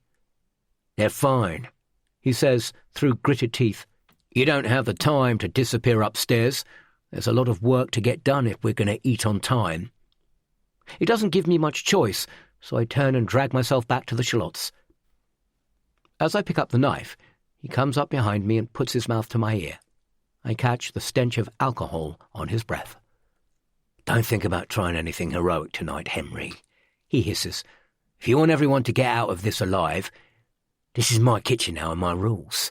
Do exactly what I tell you and nobody needs to get hurt. Understood?" I swallow a lump in my throat as I nod. He takes a step back and I release the breath I was holding. "So," he says, raising his voice above the chatter, "it's just gone 5 now. The plan is that we'll have you seated and eating at 7:30 on the dot, and trust me, you won't be disappointed." There's a ripple of appreciation around the room, but I shudder. He started the clock, the countdown to whatever it is he's planning. It's the moment he's going to reveal himself, I'm sure of it. It's when he finally plans to avenge the death of Sally Ann. Unless I can stop him. But I don't have long. 2.5 hours. 2.5 hours to figure out how the hell I'm going to get us all out of this mess alive. Chapter 39. With shaking hands, I toss the chopped shallots into the pan of smoking, buttery oil and use a wooden spoon to stir them as they sizzle and spit. "As soon as they've softened, we need to start on the gnocchi," Marcus says. Abby's in deep conversation with Colette and Felicity, while Ralph and Johnny have taken themselves into a corner where they're huddled conspiratorially. Nobody's paying any attention to us. I take the opportunity to quiz Marcus. "What are you doing here?" I ask under my breath, trying to sound menacing. I don't want him to know how frightened I am. That would only feed his ego. "I'm helping you cook the best meal any of your loudmouth friends have ever eaten," he says. "You know what I mean. What do you want from us?" "Want? Nothing, Henry." The smile that creeps across his lips is pure evil, especially the way he narrows his eyes like a snake. "Now come on, you need to concentrate. There's a lot of work to get through and we have little time." I'm sorry about Sally Ann, but her death wasn't my fault and I can't bring her back. I'm surprised by how quickly he moves across the kitchen, pressing his body against mine, his lips at my ear again. He prods something into my kidneys. A knife? "Don't you dare mention her name." He hisses with a flare of anger. "You keep your mouth shut and you work. My kitchen, my rules." All right. I'm sorry." I gasp. I've crossed a line. I can't afford to make him angry. If we're going to come out of this alive, I need to keep him on side, at least for the moment. "And when you're in my kitchen, you call me chef. Understand?" It's a title that needs to be earned through respect, not fear, but I have no choice. "Yes, chef." I say the word clawing in my throat. The menu turns out to be one of the most complicated, demanding and technical I've ever attempted, and I'm actually glad Marcus is here to guide me through it and help with timings. I'd have never managed it on my own, and at least as I throw myself into a frenzy of chopping, peeling, frying, simmering, beating and blending, with sweat dripping from my brow, it helps take my mind off the seriousness of the situation. Abby's taken the two couples through into the lounge, leaving us to work in peace, but there's no let-up for me as Marcus continues to bark out instructions, pushing me beyond what I thought I was capable of, determined to make this meal the best it can be. Who knows? It could be our last. But I'm trying to juggle too many things, keep too many plates spinning, and my nerves are shot. Without thinking, I grab a pan with my bare hands, forgetting it's been sitting on a hot flame. A searing bolt of pain pierces my palms like I've been stabbed. "Shit!" I scream, clutching my wrist and staring dumbly at the angry red welt that's appeared. Marcus is immediately at my side, inspecting the injury and guiding me to the sink, where he holds my hand under a stream of cold water. "You need to take more care," he says. It almost sounds like he means it. "Yes, chef." "Do you have a first aid kit?" I nod to a drawer on the other side of the room. He finds a dressing and bandages my hand. I flex my fingers. It's not too bad, and although the burn stings, I'm good to carry on. There's no more time to lose. Eventually, with the mushroom consommé finished, and most of the prep completed for the octopus salad, I spot a narrow window of opportunity. "I need to use the bathroom," I say, wiping my hands on the tea towel I have tucked into my belt. "Too much coffee earlier," I add with a grimace. Marcus squints at me and then he nods. "Be quick." I toss the tea towel on the side and hurry out of the kitchen without waiting to be told twice. In my haste, I almost bump into Abby in the hall.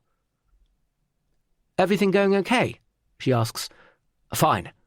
I don't have time to stop and chat, and I don't want Marcus getting suspicious. "What have you done to your hand?" she asks, noticing the dressing on my palm. "Are you hurt?" She tries to take my hand, but I pull it away. "No, it's nothing." Colette's in the doorway to the lounge. "Smells so good." she says with a slight slur. They need to slow down on the champagne or they're all going to be under the table before we've eaten. Go back in the lounge, I tell Abby, guiding them both back inside. It won't be long now. I check over my shoulder, half expecting to find Marcus watching me, but the coast is clear. I tiptoe to the front door, and sure enough, it's locked and bolted. What's more worrying is that there's no sign of our keys. They're usually in the papier-mâché bowl, but both sets, mine and Abby's, have vanished. Nor is there any sign of the bowl of mobile phones that Marcus was going to leave for people to collect on their way out. My worst suspicions are confirmed. Marcus has locked us all in the house and removed any way of us calling for help. We don't even have a landline these days. Since we always use our mobiles, well, there seemed little point in keeping it. And of course we can't even climb out of a window. The bars I'd had installed to keep Marcus out now cage us inside the house with him. The irony of the situation isn't lost on me. We're entirely at his mercy, and I don't know what we're going to do. If nothing else, I have to find a way of getting Nora and Katie out. They're too young to suffer at Marcus's hands. I don't know how, but I have to save them. It's a primeval instinct, stronger even than the desire to save myself. They're my priority. I creep up the stairs, wincing at each tread that creaks under my weight. Marcus will look for me soon. I don't have much time. They're both in Katie's room, all their dolls spread out across the floor and a duvet strung over the back of a chair to make a den. "Daddy!" Katie squeals, jumping up and launching herself at me when she sees me at the door. I shush her quiet, worried Marcus might hear, and hug her tightly with unexpected tears pooling in my eyes. There's no way I'm going to let him hurt them. I'd rather die first. "I'm hungry. Mummy said she was going to bring us a snack." Nora pokes her head out from under the duvet den. "I'm hungry too," she says. I lean over and kiss the top of her head, savouring her smell, apple shampoo and the lingering staleness of school. "I'll bring something up in a minute, but you have to stay in your room. Promise not to come downstairs until I tell you it's okay, no matter what happens. Do you understand?" "But why?" Nora whinges. "Because it's grown-up time. Do you promise?" "Okay, Daddy, we promise," Katie says. "Now, are you going to get us some snacks?" "Yes, I'll be back soon. I love you both very much." Nora dives back under the duvet with a squawk of delight as I step out onto the landing and pull the door closed silently. What have I done? My poor girls don't deserve to be caught up in Marcus Arquette's twisted nightmare. I'd lay my life down for them both, in a heartbeat. But that might not be enough. Marcus is still obviously grieving the loss of his own child. If he's looking for vengeance, to make me suffer the same way he's suffering, I have to accept he won't spare the girls just because they're children. But as a parent, my number one duty is to protect them, no matter what it takes. But what if I can't? No, I will. I can't think like that. Those girls make my heart swell with so much love and pride that sometimes I think it's going to burst. I won't let Marcus take that away. He is not going to destroy my family. My daughters are innocent. It's not fair that they're caught up in this through no fault of their own. Just as it wasn't fair that Sally Ann lost her job at the worst possible time in her life, pregnant with her first child and soon to be married. I can't imagine the depths of despair into which she'd fallen to think the better option was to take her own life. It's a horrible tragedy, but Matunda said himself the restaurant didn't close because of the review on my blog, even if the staff thought so. Sally Ann didn't lose her job because of me. I regret she was named in the piece and humiliated in public, but it doesn't warrant what Marcus is doing. I tried to reason with him if I thought he'd listen. I suppose I should at least try. He needs to know the truth, even if he doesn't want to hear it. Before that, I need to get the girls out of the house. But how? The doors are locked. Marcus has hidden the keys and all the windows are barred. There must be another way. There has to be. I glance up at the ceiling and back down to the floor. Abby's cleaned off the mud marks and vacuumed up the dirty clumps of spider yarn. Evidence that Marcus had been in the house, I'm sure. Felicity was adamant she hadn't left that mug of warm tea in the kitchen, so it has to be him. But how did he get in? It's suddenly so obvious that I can't believe I haven't worked it out before. He crawled through from Paul and Linda's attic. There's only a thin skin of plasterboard separating the two roof spaces. Mice have already chewed holes in it. It would have been so easy to break through, even with his bare hands. That's why his footprints were directly below the loft, and it explains where the dirty spider yarn came from. The rafters are thick with it. Excitement bubbles in my stomach as a new plan forms in my mind. If Marcus got into our house by crawling through the roof space, so I can get the girls out safely. Then my heart sinks as I remember the closed curtains at Paul and Linda's, the lights out, the look of desolation about the place. What's he done to them? I close my eyes and say a silent prayer. Please don't let him have hurt them. They really don't deserve that. Henry? Marcus's voice echoes angrily up the stairs. Where the hell are you? We need to get the octopus on. I nip into the bathroom and pull the flush. Just coming, I holler back. Chapter 40. I paint a fake smile on my face, but I'm worried about my neighbours. If Marcus has hurt Paul and Linda to get to me and my family, I won't be able to live with myself. At least I now know that there's a way to save the girls. I just have to find an opportunity to put my plan into action. Where have you been? Marcus grumbles. To the bathroom, I told you. What took you so long? I raise an eyebrow. Marcus points a carving knife at me. I still haven't worked out where he's hidden the rest of the knives. I warned you, don't try to be a hero, he says. I hold up my hands. All right, I'm sorry, I popped in to see the girls. I've not seen them all day. He lowers the knife but keeps his eyes fixed on me, like he's trying to work out whether he can trust me. I plaster what I hope is an expression of innocence on my face. I need him to believe I'm not being difficult, that I'm going along with his demands. I fear it's the only way any of us are going to get out alive. We need to finish the octopus, he says. Ever cooked it before?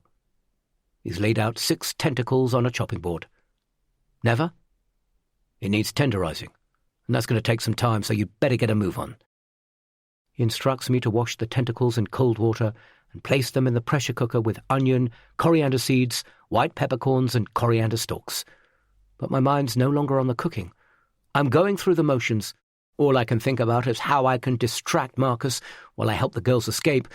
As I work, a plan forms in my head. It will be asking a lot of them, especially as they're so young, but they're our only hope. I wish there was another way, and that I didn't have to ask them to do this. It's such an enormous responsibility, but time is running out.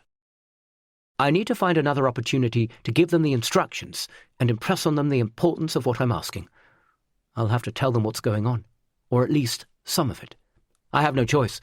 As parents, we sometimes keep the truth from our kids to protect them, but I don't have that luxury. If they're going to do this, they need to understand the seriousness of why I'm asking. The problem is I doubt Marcus is going to let me out of his sight again. Put this in the fridge, he says, handing me a bottle of mango and apple vinegar. Sure, I smile. I want him to believe I'm playing along. I don't want him to think I'm being in any way difficult. I slot the bottle onto the shelf in the door next to a carton of milk and notice a tray of handmade sausage rolls, mini pizzas and chicken goujons covered in cling film. Are these for Nora and Katie? I ask, spotting my opportunity. It's for them to snack on while we eat, he says. I blow out the air from my cheeks. It's probably going to be a bit late for them to eat by then. Why don't I quickly run them up now? I slide the tray from the fridge and grab a couple of plates from the cupboard. They can wait, Marcus snaps. You need to get on with this octopus. His mood has been swaying dangerously all evening. One moment he's charm personified, and the next he's ready to chew my head off. I'm going to have to take my chances. I'll be right back, I say, hustling out of the kitchen before he can stop me. They get really grumpy when they're hungry, and I don't want them to keep popping downstairs for food. Then I'll sort the octopus. I leave the room expecting Marcus to snatch my arm and drag me back. I hear him grumbling, but he makes no physical effort to stop me. There's laughter and chatter coming from the lounge. None of them knows the danger we're all in, but for now, it's best it stays that way. I don't want them panicking, or Johnny or Ralph trying something stupid and getting us all killed. They can stay in ignorance for a little while longer, at least until the girls are safely out of the house. I need to keep the situation as normal as possible for as long as I can, even though it's anything but a normal situation. I trot up the stairs and get rid of the trays of snacks in our bedroom. The girls need to focus on getting out, not on their stomachs. They're pretending to hide from me in their makeshift den, but their suppressed giggles give them away. I snake my hand under the duvet until I find their knees and squeeze until they're both writhing and breathless with laughter, begging me to stop.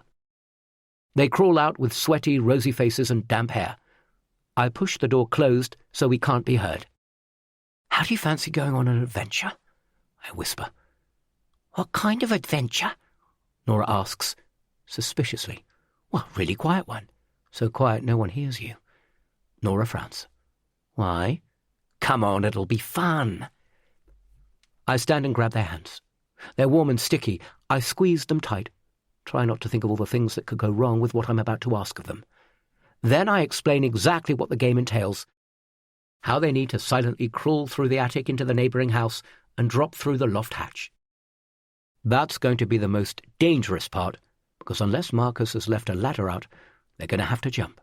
Then they need to raise the alarm, hopefully with Paul and Linda, but if anything's happened to them, they're going to have to go knocking on doors on the street. Oh my God, what am I doing? I'm sending my kids through the loft into the house next door where, for all I know, Paul and Linda might be dead, and then asking them to go knocking on strangers' doors, well, it's insane. If there was any other way, I'd grab it with both hands, but there isn't. There is no other choice. Nora looks up at me with her big brown eyes, her brow knotted. "But why do we have to find someone? Won't Paul and Linda be there?" "Well, they might be hurt, sweetie," I say, "and we can't get out of the house because the chef who's come to cook for Daddy's birthday has locked us all in and hidden the keys. That's why it's really important you find someone and tell them that we need help, okay?" Nora nods solemnly. "Okay, Daddy." "Are there big spiders in the loft?" Katie asks. "No," I lie. "There are no spiders. It might be a little scary, but you're big, brave girls. I know you can do it." Katie is looking apprehensive. Neither of them has ever been in the loft before. I guess the fear of the unknown is worrying them, and they don't really understand the gravity of the situation. They need another motivation. "And if you both complete the adventure, why don't we all go to Legoland as a treat?" I say, grasping at the first thing that comes to mind. Katie cheers, and I have to shush her quiet. Remember, it's a quiet game.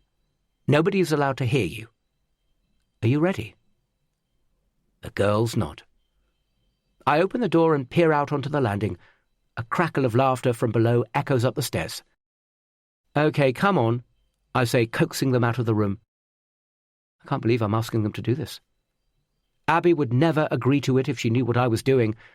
She'd think it was too dangerous, accuse me of putting the girls' lives at risk. But what else can I do? If they don't do this, the chances are we could all die. If I don't do something, Marcus is going to kill us all. Chapter 41. I straighten my chef's jacket, take a deep breath and hurry back down the stairs. Our fate is now in the hands of my daughters and whether they can raise the alarm. I helped them up the loft ladder, gave them a torch, pointed them in the right direction and silently closed the hatch behind them. There's nothing more I can do but wait and pray. Abby's in the kitchen talking to Marcus, whose face seems to darken with every passing minute. "Go easy on him. It's his birthday. I guess he just wanted to spend some time with his daughters," she's saying. "Sorry about that," I say breezily. "The girls didn't want me to go." Abby turns and grins at me. I can see from the glaze in her eyes that the champagne has continued to flow freely. Marcus glowers. Does he suspect something? "Check the octopus and start on the panna cotta," he orders. I guide Abby out of the kitchen with a hand on her lower back. I don't want her anywhere near Marcus Arquette. "I just came to see how you're getting on," she says, slurring her words. "Great, I'm learning a lot, but there's lots to do. We shouldn't be too much longer." "I was going to pop up to see if the girls are okay," she says. "No, they're fine. I've just been up there. They're having something to eat," I say, remembering I was supposed to have taken them their snacks. "Leave them." "Abs, darling, is there any more champagne?" Colette appears wobbling on her high heels. I snatch another bottle from the fridge, pop the cork and hand it to Abby. "Make sure everyone's glass is full," I say. "Okay, love you." Abby pecks me on the cheek. "Love you too." I mean it. I really, really mean it, but I can't tell her that without worrying her. There's something about facing down your own death that focuses your mind on the things that are most important in life. I check the clock on the wall as the women totter off. 15 minutes before we're due to serve the first course. 15 minutes for the girls to make it out of the house and find help. "How's the gnocchi coming on?" Marcus barks. "Is it nearly ready?" "I just need to saute them." "Then what are you waiting for? Hurry." I step up to the hob with Marcus watching my every move. I have to stay calm. He needs to believe everything is going as he planned. But what if Nora and Katie have lost their nerve? What if they're up there in the loft, cowering in a dark corner, alone and afraid, unable to do what I've asked? They're only children, for pity's sake. I hate myself for forcing them to do this, but I hate Marcus more for putting me in this position. I toss some butter in a pan, and when it's melted and bubbling, I throw in the gnocchi. "I'll get everyone to the table," Marcus says, walking away. He steps into the lounge, and I hear him clap his hands to get everyone's attention. "Ladies and gentlemen, if you'd like to go through to the dining room, we're about to serve the first course." I listen to the murmur of excitement. Usually at this stage I'm buzzing. I love presenting new dishes to an appreciative audience, but this evening my only focus is on how to keep my family alive. "I think they're done," I say as Marcus returns. He peers into the pan and nods. "Get plating up. You have 5 minutes." I switch off the gas and wipe my hands clean on a tea towel. Hey friend, you've been listening for a bit now. Let's take a tiny break. Here's some music to unwind. This is a free audiobook experience, and we're glad you're here.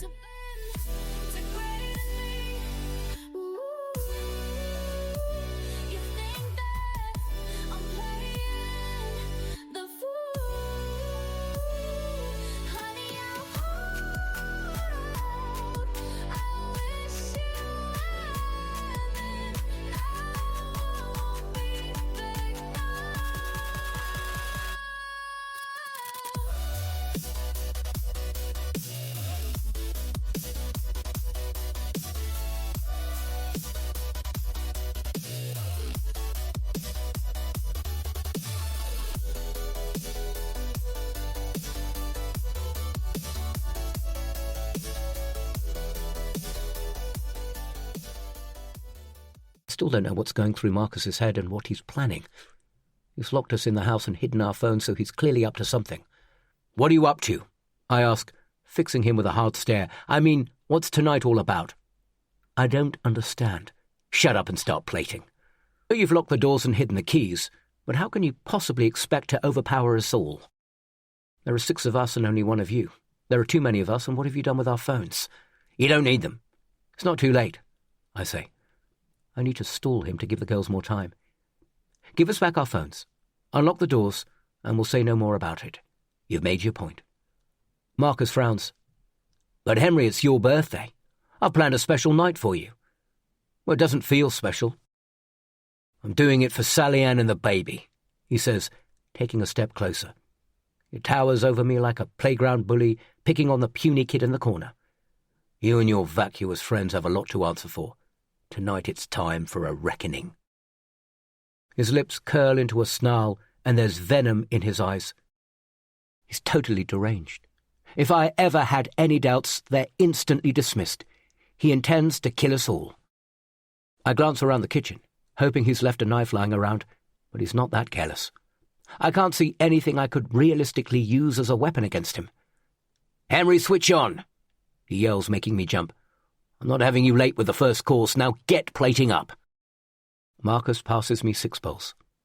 I reluctantly lay them on the counter. I pray that at any minute we'll hear the wail of sirens and an officious knock at the door as the police swoop on the house, but for now I have no choice but to follow Marcus's instructions. 4 minutes, he bellows like a drill sergeant. It's worse than being in a professional kitchen. Steadying my hand, I carefully place 3 gnocchi in the centre of each bowl and dot the confit tomatoes between them. Marcus hands me a jar of pickled mushrooms, and I add 3 to each plate, then garnish them with a sprig of chervil before adding the hot consommé. Marcus inspects each bowl and nods his satisfaction before wiping away a few drips with a clean cloth. "Not bad," he says. Even though I despise Marcus with every cell in my body, I still feel a swell of pride. He might be a deranged madman, but he knows how to cook, and winning his grudging approval feels like a minor victory. "Get them to the table," he orders. "You're a minute over already." I balance 5 of the bowls on my arms and creep into the dining room. Everyone's sitting at the table. Abby is at one end with Colette and Ralph on her left, and Johnny and Felicity to her right. They clap and cheer as I walk in, making me wince with embarrassment. It doesn't feel right. Not tonight, but of course, they don't know they have anything to fear. Not yet. "Bravo, Henry!" Ralph raises a glass in my direction. I can't look him in the eye. I feel bad for keeping them in the dark. If it was me, I'd want to know what was going on and that my life was in danger. But I can't trust Johnny or Ralph not to try something heroic, which I know would end in disaster and bloodshed. No, I'm right to keep them in ignorance, at least for now. Abby wafts a hand over her bowl, drinking in the aroma from the consommé. "Oh, my God, smells so good," she says. Marcus stands by the door with his arms crossed, observing silently. I clear my throat. "To start, you have a mushroom consommé with gnocchi, confit tomatoes, and pickled mushrooms," I say, trying to keep the tremor from my voice while sounding enthusiastic, even though I don't feel it. "Enjoy." "What about you?" Colette asks, noticing I've only brought 5 bowls. "Aren't you eating with us?" "You'll have to excuse him," Marcus says before I can reply. "You still have some work to do on your main. He'll eat later." "Well, it seems a bit mean," Johnny says. "It's his birthday, after all." But I don't mind. I've lost my appetite anyway, and I'm grateful to be excused from the charade of pretending to enjoy the food. "Please start," I say. "And no need to stand on ceremony." Johnny and Ralph don't need to be told twice. They dive in with relish, making appreciative murmurs of pleasure. "Top-notch grub, mate," Johnny says, raising a thumb. Felicity is poking around her bowl with her spoon, fishing out the mushrooms and putting them to one side. She glances up and sees I've caught her. "Sorry, I probably should have mentioned it earlier," she says, "but I'm not a great fan of mushrooms. You won't be offended if I leave them and only eat the gnocchi, will you?" "It's fine," I say. But Marcus springs forwards in a fiery rage, slamming his hands on the table, making the glasses rattle. "Do you have any idea of the effort that's gone into making that dish?" he screams at Felicity. "Well, do you? Henry's worked his bloody socks off, so just eat it, will you, you ungrateful, skinny-ribbed cow?" The room is stunned into silence. Ralph's spoon freezes halfway to his mouth as all eyes fix on Marcus. Felicity lowers her gaze, and for a moment I think she's going to burst into tears. "Hey!" Johnny says, his expression tightening. "Don't speak to my wife like that!" I want to tell him to shut up, that he needs to let it go. I don't want anyone provoking Marcus. He's unpredictable and dangerous, but I can't say anything, so I watch in muted horror. Marcus doesn't pay any attention to Johnny. He's entirely focused on Felicity. He leans over the table so she has no choice but to look at him. "I said just fucking eat it." He lowers his voice to a low grumble, which perversely sounds more threatening than when he was shouting. "Give me your mushrooms. I'll eat them." Johnny holds his bowl out to his wife. It feels like everyone's standing on a cliff edge, waiting to see how Marcus reacts. "No!" he shouts, pushing Johnny's bowl away. Felicity shrinks in her chair, her eyes wide with fear. "You'll eat your mushrooms and you'll fucking well enjoy them." Marcus is right in Felicity's face. Spittle flies from the corners of his mouth. "That's enough!" Abby jumps up from her chair. "How dare you speak to my friends like that?" "It's okay," Felicity whimpers. "I'll eat them." She scoops up a mushroom and tentatively puts it in her mouth with a grimace while Marcus watches. I will Abby to sit down and shut up. There's no telling how Marcus is going to react. "You don't have to do anything you don't want to," Abby says. "Oh, I don't mind. I don't want to spoil the evening for Henry." Felicity puts another mushroom in her mouth and closes her eyes as she swallows. I can't watch.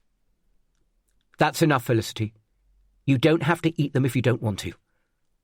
Marcus smirks as he steps back from the table. "I'm sorry," he says, holding up his hands. "I shouldn't have shouted." "No, you shouldn't," Abby says, with fury in her eyes. "What were you thinking?" "My apologies, Abby. I was out of line." The charming Marcus is back, deferential and smiling. I just wanted everyone to taste what Henry had cooked.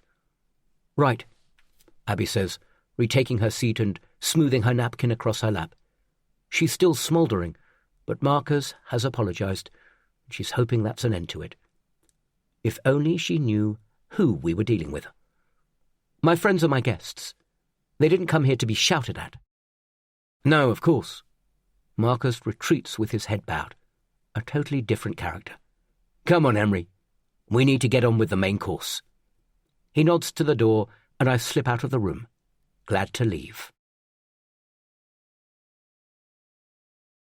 Chapter 42. Marcus is cutting brown shrimp jelly into cubes, and I'm wiping the plates ready to serve when I hear a crash of furniture coming from the dining room, followed by a cry of pain. It's Abby. It sounds like she's hurt. What was that? Marcus doesn't look up from what he's doing. It's as if he's not heard anything, or doesn't care. Abby stumbles into the kitchen, hanging off the door and clutching her stomach. Her face is deathly pale and contorted in agony. Sooty lines of mascara are running down her cheeks, and her bright red lipstick is smeared across her chin. Her sparkly top is stained with vomit, and spittle bubbles from her mouth. "Abby?" I gasp. I race to her side as she collapses. "What is it? What's wrong?" The stench of vomit makes me recoil. She doubles over and dry retches, her eyes bulging. I choke back the bile that rises from my stomach and glance at Marcus. He's leaning against the worktop with his arms folded and a stupid grin on his face, like he's enjoying the show. "Everyone's sick," Abby says. Everyone? What the hell is she talking about? My mind races. What's going on? It's not that I don't believe her, but I need to see for myself. I leave her slumped on the floor and step into the dining room. The scene that greets me is utter carnage. There's a stomach-churning stench of vomit in the air. Glasses have been knocked over and the tablecloth rucked up. Felicity is curled up on the floor in a fetal ball. Johnny is sitting with his back against the wall at Felicity's feet, gripping his stomach and groaning in pain. On the other side of the room, Colette and Ralph are still in their chairs, and Ralph is doubled over as Colette, with a hand clamped over her mouth, stares at him in horror. They were all fine when I left them a short time ago, and now... Have they all suffered some kind of allergic reaction to the food? Were the mushrooms off? I don't understand. I rush back to Abby. Her head is flopping dangerously from side to side. Panic tightens my chest. I've poisoned them. There's no other explanation for such a sudden outbreak of illness. "Get me some water!" I yell at Marcus. But he doesn't move. He's still leaning against the counter, watching with a look of amusement on his face. I run to the cupboard, grab a glass and fill it from the tap. Abby's hand trembles as she takes it from me. Her brow is burning hot. "Sip it slowly," I say, stroking the hair out of her eyes. She retches again, a deep, guttural groan straining from her belly. "What have you done?" I glance up at Marcus. He's enjoying this. "You bastard!" I stand up, my panic turning to raw anger. He shrugs. I knew he was planning something. I'd been waiting for it. But I was confident we had the advantage in numbers to overpower him if he tried anything. But he hadn't needed a knife or a gun to attack us. All he'd needed was poison. I should have seen it coming, but I've been blindsided. "What is it?" I yell at him. "Was it something in the consommé?" He laughs. "It was your food, you cooked it, you served it to them. That makes you responsible." What had I missed? My head spins as I try to work out how he did it. Had he slipped something into a pan while I was distracted? While I was upstairs with the girls? "If it's any consolation, I'm told death caps are delicious," Marcus says. "Fatal, but delicious." Death caps? It's like a punch in the face. He'd brought a jar of pickled mushrooms with him, and I'd happily added them to the dish without a second thought. I'd served them to my wife, to Colette and Ralph, to Johnny and Felicity, and now they're all desperately sick. I need to get them to a hospital fast. If I don't, they'll all die. It's as simple as that. but we're trapped in the house with no way of calling for help. I could kill Marcus with my bare hands, rip his head from his shoulders. I edge towards him, my fists balling. But he must read my mind, or recognize the rage in my eyes. Suddenly, a carving knife is at my throat, the cold steel sharp against my skin. "Back off," he hisses. Behind me, Abby groans. "What have you done to us?" she gasps. "It's okay, Abby," I say. "It's going to be all right." "You've poisoned us. Why?" Marcus laughs cruelly. "You still haven't worked it out, have you, Abby?" I take a step back with my hands up in surrender. "Marcus?" Abby's eyes narrow as she stares at him. "That's right. I have to say I'm a little disappointed. I was sure a clever lawyer like you would have worked it out before now." He grins like a maniac. "It's hard to watch someone you love suffering, isn't it, Henry?" "Please," I beg, "let me call an ambulance. You've made your point. We can't sit here and watch them all die." "Why not?" Marcus looks genuinely baffled. "Come on. Where are the phones? Let me call for help. It's not too late to end this. We can say it was a mistake, but not if you let them all die." Abby retches again, the effort draining her energy. Her head slumps onto her chest. "We don't have time to make phone calls, Henry," Marcus says. "You haven't finished the main." I stand there perplexed, totally at a loss to understand what's going on in his head. "You're insane," I say. "You can't seriously expect me to carry on cooking after you've poisoned everyone." "After you've poisoned everyone," he says. "And anyway, it would be a shame to waste all that lovely octopus." "This is murder." I let the word hang in the air, heavy and expectant. "But not if we can get everyone to hospital. It's not too late to save them." A thought strikes me as I picture the girls clambering through the loft. Had he poisoned the snacks he made for them too? Of course he had. He has no reason to let them live. Thank God I got rid of the tray in our bedroom and didn't let Nora and Katie eat them. Marcus shakes his head. "It's too late, Henry. Did you know death caps are one of the most poisonous mushrooms in the world, and that they kill more people every year than any other mushroom?" He reels off the facts like we're at a pub quiz. "Probably because they look so innocent.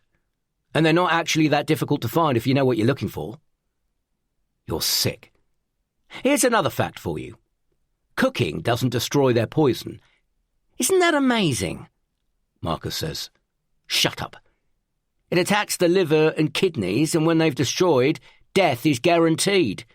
I'm afraid you've killed them all, Henry, but don't worry. You still have plenty of time to say your goodbyes. They'll be in agony but alive for a few hours yet. There must be a way to counter the effects. Something I can do. Would milk reverse the reaction? Or water? Fuck, I wish I could Google it. I'm going to kill you, I say. Abby tries to scrabble to her feet. Take it easy. I ease her back down to the ground. If the poison acts like a snakebite, an increase in her heart rate could speed up the flow of the toxin around her body and quicken her death. Am I going to die? She asks, with terror in her eyes. No, I won't let you die. It's an empty promise, but I need her to hang on to the hope that I can save her. There's no way out of this mess unless the girls have made it. Are they still in the loft? Have they been able to find Paul and Linda, or are they knocking on doors in the street right now asking for help? Abby pushes me away weakly and gets back to her feet. I need the bathroom, she says. Check on the others. You need to rest. But she won't listen to me. She staggers into the hall and climbs the stairs. In the dining room, Ralph is now on his hands and knees. He's thrown up all over the floor, and trails of saliva hang from his mouth. Johnny looks like a ghost, pallid and haunted, while Colette seems mesmerized, staring around the room, horrified at what she's watching. I guess it's only a matter of time before she succumbs to the mushrooms, too. What am I going to do?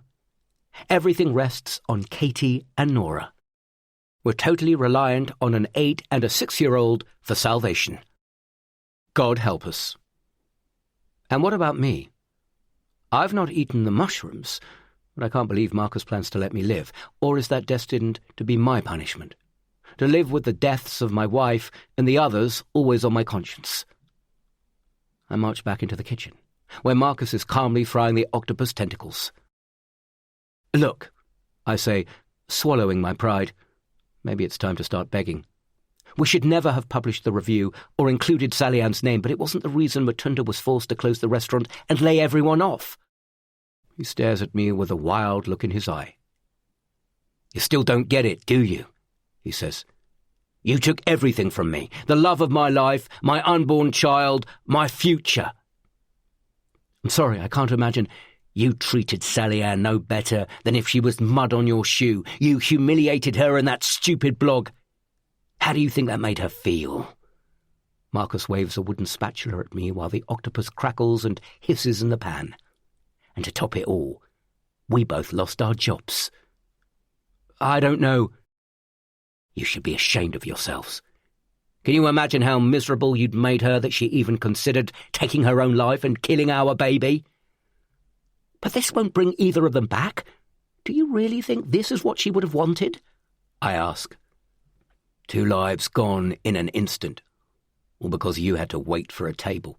Because your food was delayed for a few minutes. Because Sally Ann was rushed off her feet and made a mistake with your order. Well, now you can see what it feels like to have nothing left to lose. They're the lucky ones," Marcus says, waving the spatula in the direction of the dining room. "Their suffering is going to be over soon. You're the one who's going to be left burdened with the grief and the guilt. You're going to lose everything just like I lost everything when Sally Ann died, and I can never forgive you for that." He takes a deep breath, calming himself. "Now, are you going to finish this octopus or not?" Chapter 43. Well, how could I possibly rationalise with someone like Marcus Arquette? One moment he's casually poisoning our guests, and the next all his energy is focused on finishing a plate of food, with no thought to the 5 people in the house suffering a slow and agonising death. Marcus glances up as he continues to stir the octopus tentacles. "Well? Well, you're not serious. Well, I'd be ashamed to see it go to waste after all the work you've put in," he says. His cold, flat expression suggests he's deadly serious. He actually wants me to finish the meal. "What's the point?" I flamboyantly toss my arms in the air like a petulant child. "They're all as sick as dogs, puking their guts up. Nobody's going to eat it." Marcus extinguishes the flame under the pan and puts the spatula down on the side. He licks his lips and wipes his hands on his jacket. "If you finish the meal, I'll let you call an ambulance," he says. I don't know whether to laugh or cry. Does he mean it? Or is it just more mind games? His face is blank, unreadable. "You'll let me call for help?" He nods. "And what are you going to make me put in it this time? Arsenic artichokes? Rice and cakes? Deadly nightshades, tweels?" I ask. Marcus laughs, although there's nothing funny about any of this. "Oh, I hate wasting good food," he says, "and I promised your wife I'd give you a lesson preparing a 3-course meal. You can't quit after the starter." I study his face. Is he just trying to waste precious time, or will he really let me call for an ambulance if I finish the meal? Well, how can I trust that you'll keep your word? You can't, but you can either watch your wife and friends die a horrible, painful death, or you can finish the menu. Although I've never had much time for Johnny and Ralph, I've never wished them dead. Well, not seriously. But now their lives are in my hands, I feel the weight of it heavy on my shoulders. "It's not a good feeling, is it?" Marcus asks. "Watching the people you care for the most suffer, and not being able to do anything about it. That's all this is to you, isn't it? Everything the last 2 weeks has been about making me suffer, to pay for the crimes you think I've committed." A sly grin plays across Marcus's lips. "All the time you were just playing with me. The letter, the texts, the rock through the window, it was all about softening me up. But this was your big plan to make me pay all along, wasn't it? Do you really think this is going to make you feel any better? My suffering won't cancel out your pain. How can it? Sally Ann's gone, and I'm sorry for your loss, but killing 5 innocent people won't bring her back. Marcus's eyes narrow as his grin slips and fades. An eye for an eye, Henry. And the fire at Joseph Farrow's house? Was that your work too? Of course. Marcus says. He looks pleased with himself. You were looking totally in the wrong direction. I needed to refocus your attention and make you understand that this is about what you did to Sally Ann, although it took you long enough to work it out. 2 people died. They were leeches, vermin. The world's better off without people like that.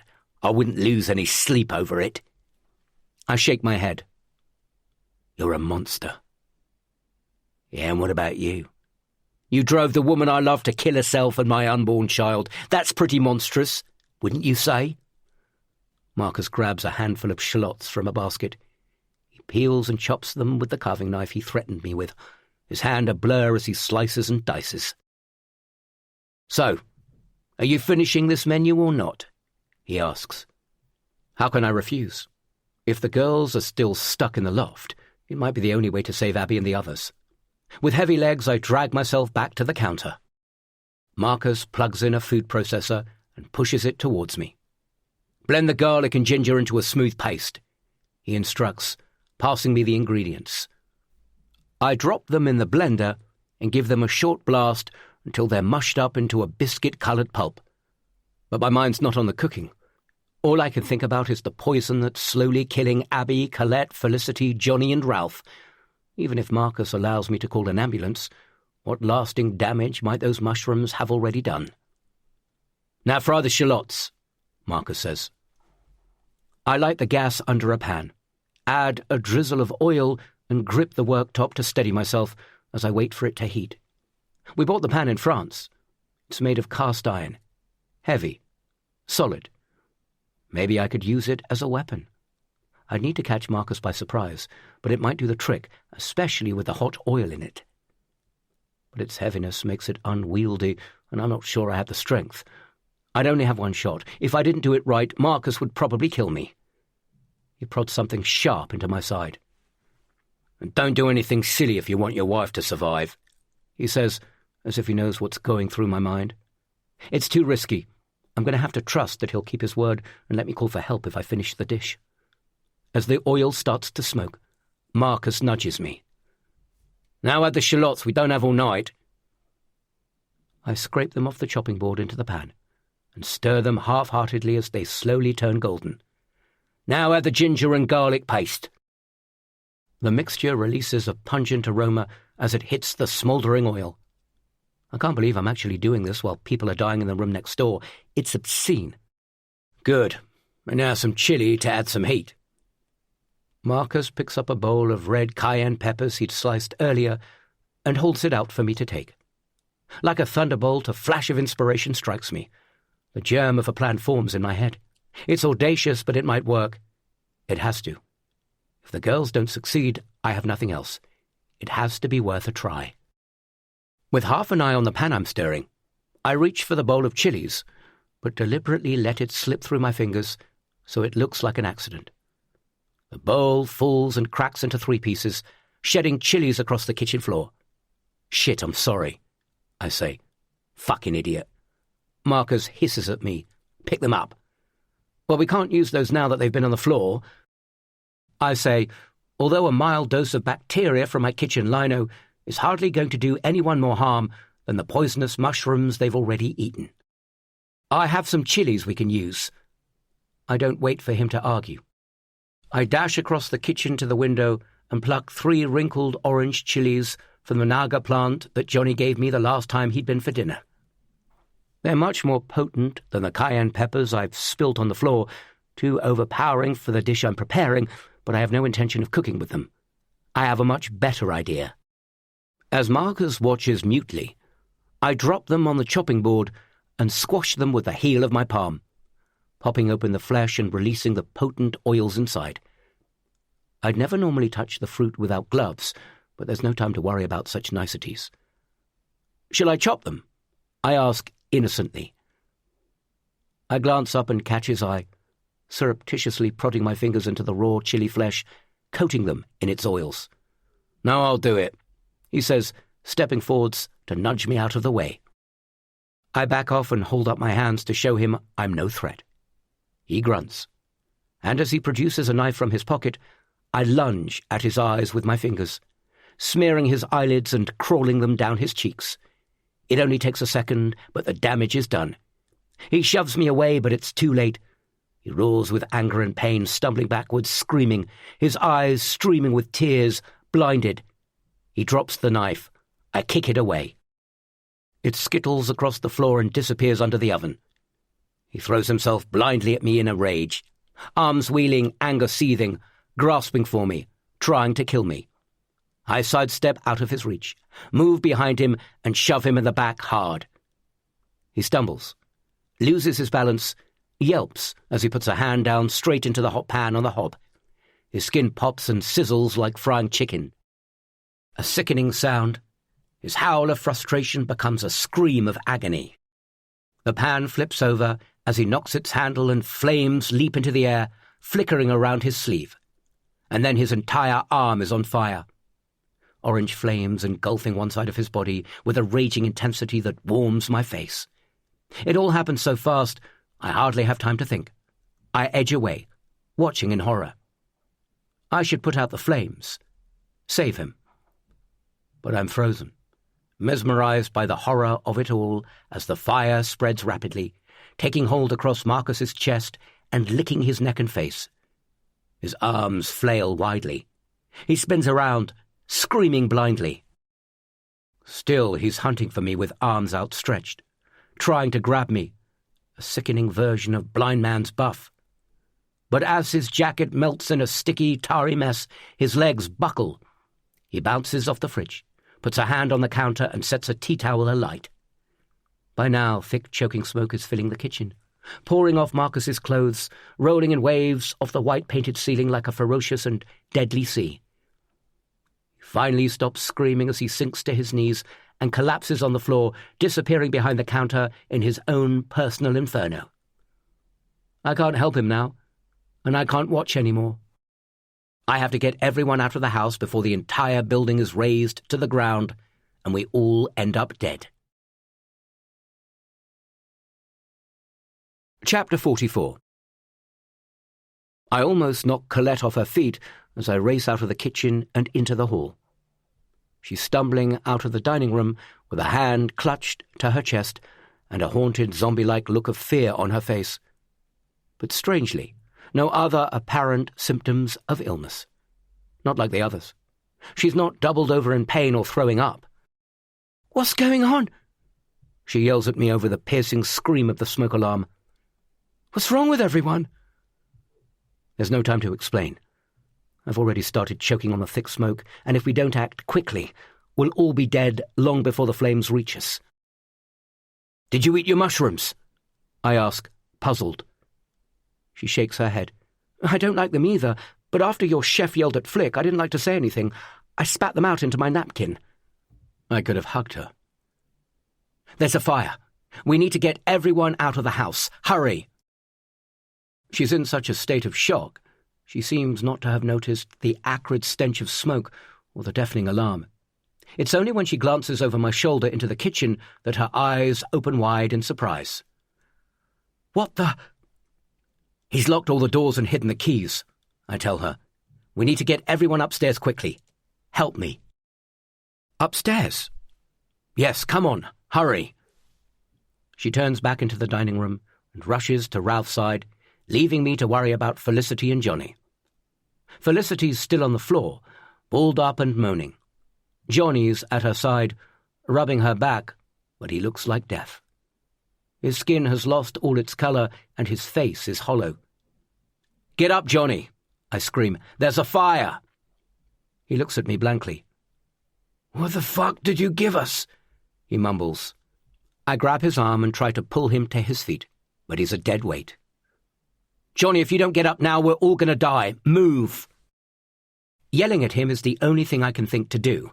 I can't physically lift him. I feel terrible. "I know we need to get you to hospital, all of you, but we're locked in.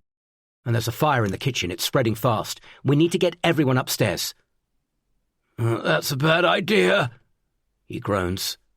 Normally I would agree. Every idiot knows heat, smoke and flames rise, but there's no escape if we stay downstairs. "I know a way out," I yell at Johnny, "but I need your help to carry Felicity." He winces and clutches his sides. God knows what damage those mushrooms are doing, whether they've reached his liver and kidneys yet, slowly destroying them. As a wave of pain subsides, he tries to get up. I offer him my hand and I lift him to his feet. "When this is all over, I'm going to kill you, Henry," he says with a grimace that could be an attempt at a smile. Yeah, let's concentrate on getting out alive first, shall we?" Together we rouse Felicity. Like Johnny, she doesn't want to get up, but with some cajoling, she finally stands. I wrap her arm around my neck, and with my arm coiled around her waist, we shuffle into the hall, following Johnny. Colette is waiting with Ralph. His skin is grey and he can't stand up straight. He has spittle all over his chin, and his eyes are bloodshot. I glance into the kitchen. The fire has engulfed the cupboards and appliances and is crawling up the walls and rolling off the ceiling. Suffocating black smoke is billowing out into the hall, making everyone cough, and the heat is building. I already have a sheen of sweat across my brow, and my T-shirt under my chef's jacket is soaked through. At least there's no sign of Marcus. It was a horrible way to die, but he brought it on himself. I never asked for any of this. "Everyone up the stairs, now!" I scream, slamming the kitchen door shut. It might just buy us the time we need to escape. "Where's Abby?" Colette asks, looking frantic with worry. "In the bathroom upstairs." "And Tim, the chef?" I shake my head. "His name's Marcus, but he's dead." "Dead?" Colette says. "Look, I don't have time to explain. We need to get everyone upstairs, now!" Colette nods and goes first, half carrying, half dragging Ralph. Johnny goes next, and I help Felicity. Progress with her is slow going. She's only semi-conscious and is dragging her feet. Fortunately, Johnny helps, and we regroup on the landing outside the girls' rooms. They all turn to me, looking for direction. "What now?" Colette asks. She's normally so calm and collected, but I see panic bubbling under the surface. Ralph has slumped to the floor with his chin on his chest, muttering something incomprehensible. "I need to find Abby," I say, stepping over Ralph's legs as I head for the bathroom. The door's locked. I hammer on it with my fist. "Abby, are you in there? Open up, it's me!" I wait for a second or two, but when there's no answer, I fear the worst. Is she unconscious? Dead? No, I can't think like that. I take 2 steps back and kick the handle with the heel of my foot, like I've seen on the TV a million times. The door shudders but doesn't move. Shit, it always looks so easy in the movies. I try again, but it jars my knee, a jagged pain shooting up my leg. "Abby!" I scream. What if I can't open the door? What if she is unconscious? The smoke's already snaked its way up the stairs and is swirling around the ceiling. It won't be long before it's too thick to breathe. Time is against us. I try again, taking 3 steps back, ignoring the pain in my leg, kicking with a more explosive movement this time. The plaster around the frame cracks, but the door remains intact. A figure appears at my side. It's Johnny, looking worried. "Abby's trapped in the bathroom." "Let me try," he says. He copies the way I kick the door, pivoting on one leg, but his kick is less effective than mine. He doesn't have the strength and nearly overbalances. At least the plaster has cracked a little more. I push Johnny out of the way and kick again, and again, and again, until finally, with a loud crack, the lock gives up and the door swings open. Abby is crumpled on the floor next to the toilet, her breath shallow and her face a ghoulish white. "You're alive, thank God." I scoop her up gently and put her on her feet. She moans and cracks open an eye. She looks like she's been in a car crash, wobbly and dazed. I help her onto the landing and leave her with Colette, who holds her up by her elbows when her body goes dangerously limp. A cough catches in my throat. A sooty smoke swirls around my face. I feel it in my lungs, burning, my chest tight. "What now?" Colette wails. She's the only one who seems to have grasped the seriousness of our predicament. The others all seem out of it, lost in their own misery. But I can't have Colette losing her head now. I need her help. "We're going up through the attic," I tell her, pointing to the hatch above. I pull open the airing cupboard door, snatch the long pole we used to release the hatch and drop it open. Then I snag the ladder and pull it down, making sure its feet are firmly positioned on the ground before testing its stable, just as I did earlier when I sent the girls to get help. Where the hell are they? It's been ages since they left. I hope nothing's happened to them.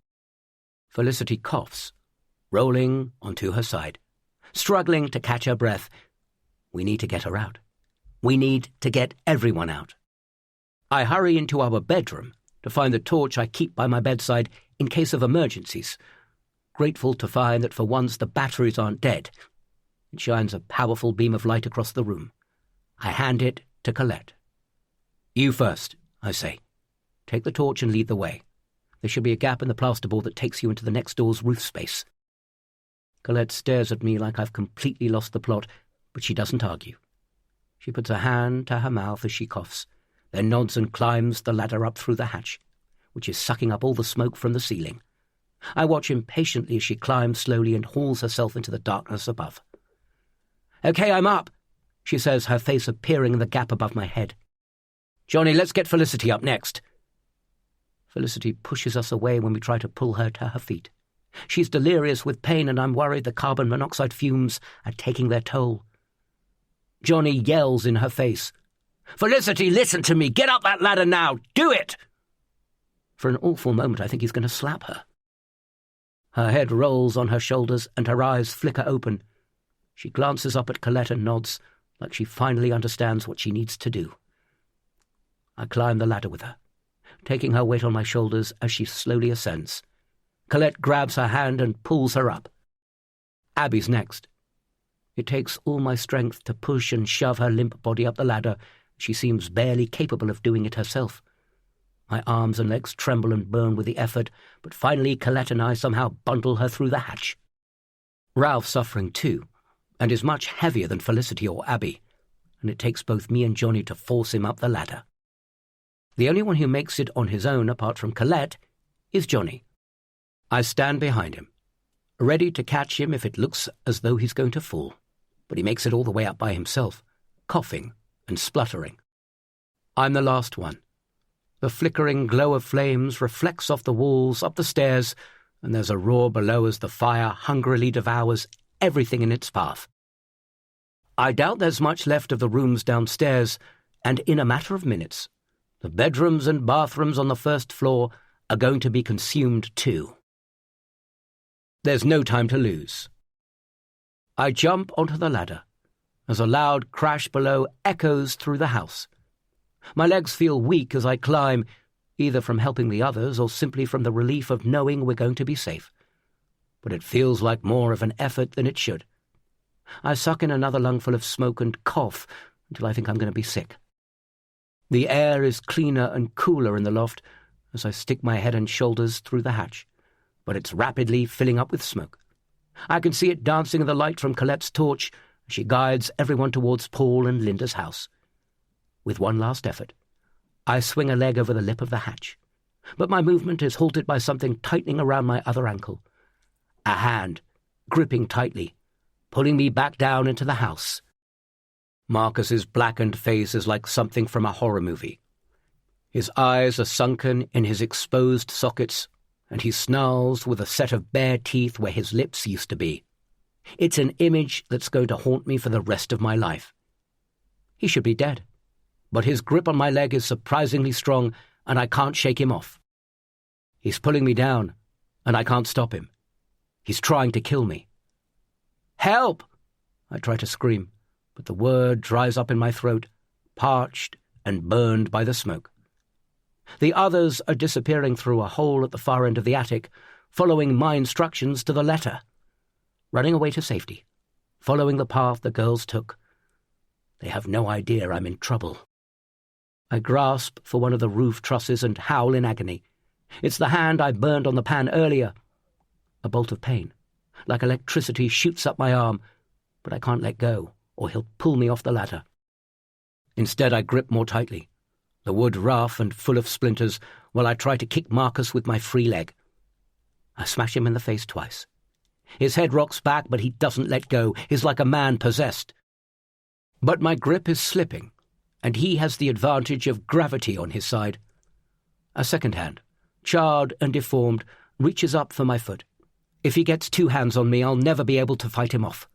I'm holding on by my fingertips now. I'm slipping. I'm going to fall. I push myself up through the hatch and aim another brutal kick downwards with every ounce of strength I have left. My heel connects with his forehead with a sickening crunch, and his grip loosens. I kick again and again. The final blow catches him where the bridge of his nose used to be. He howls, I think more out of frustration than pain, as he loses his grip and my ankle is freed.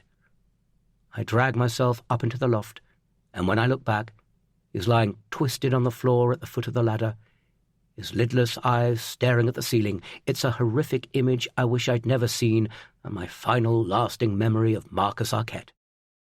But I'm not taking any chances. I thought he was dead once before. I haul up the ladder and close the hatch, shutting out the nightmare below.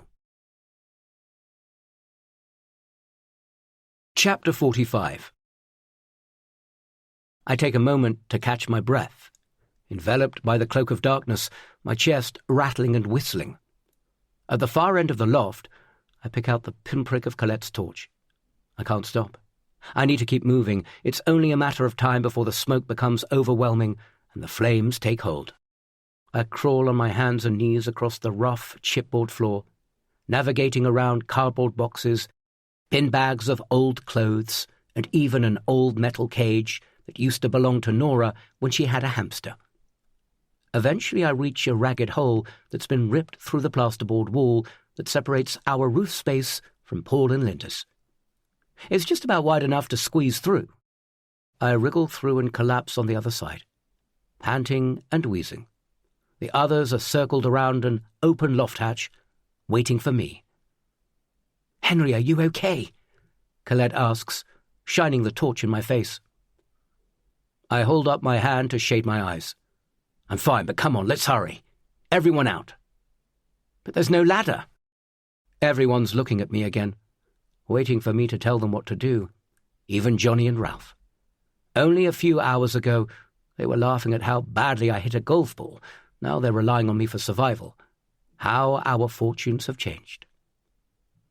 I take the torch from Colette and shine the light onto the Lamb's Landing.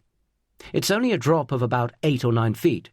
It's not that far, and the girls must have managed it, but Abby, Felicity, Ralph, and Johnny are sick and weak. I'm not sure they'll willingly make the leap.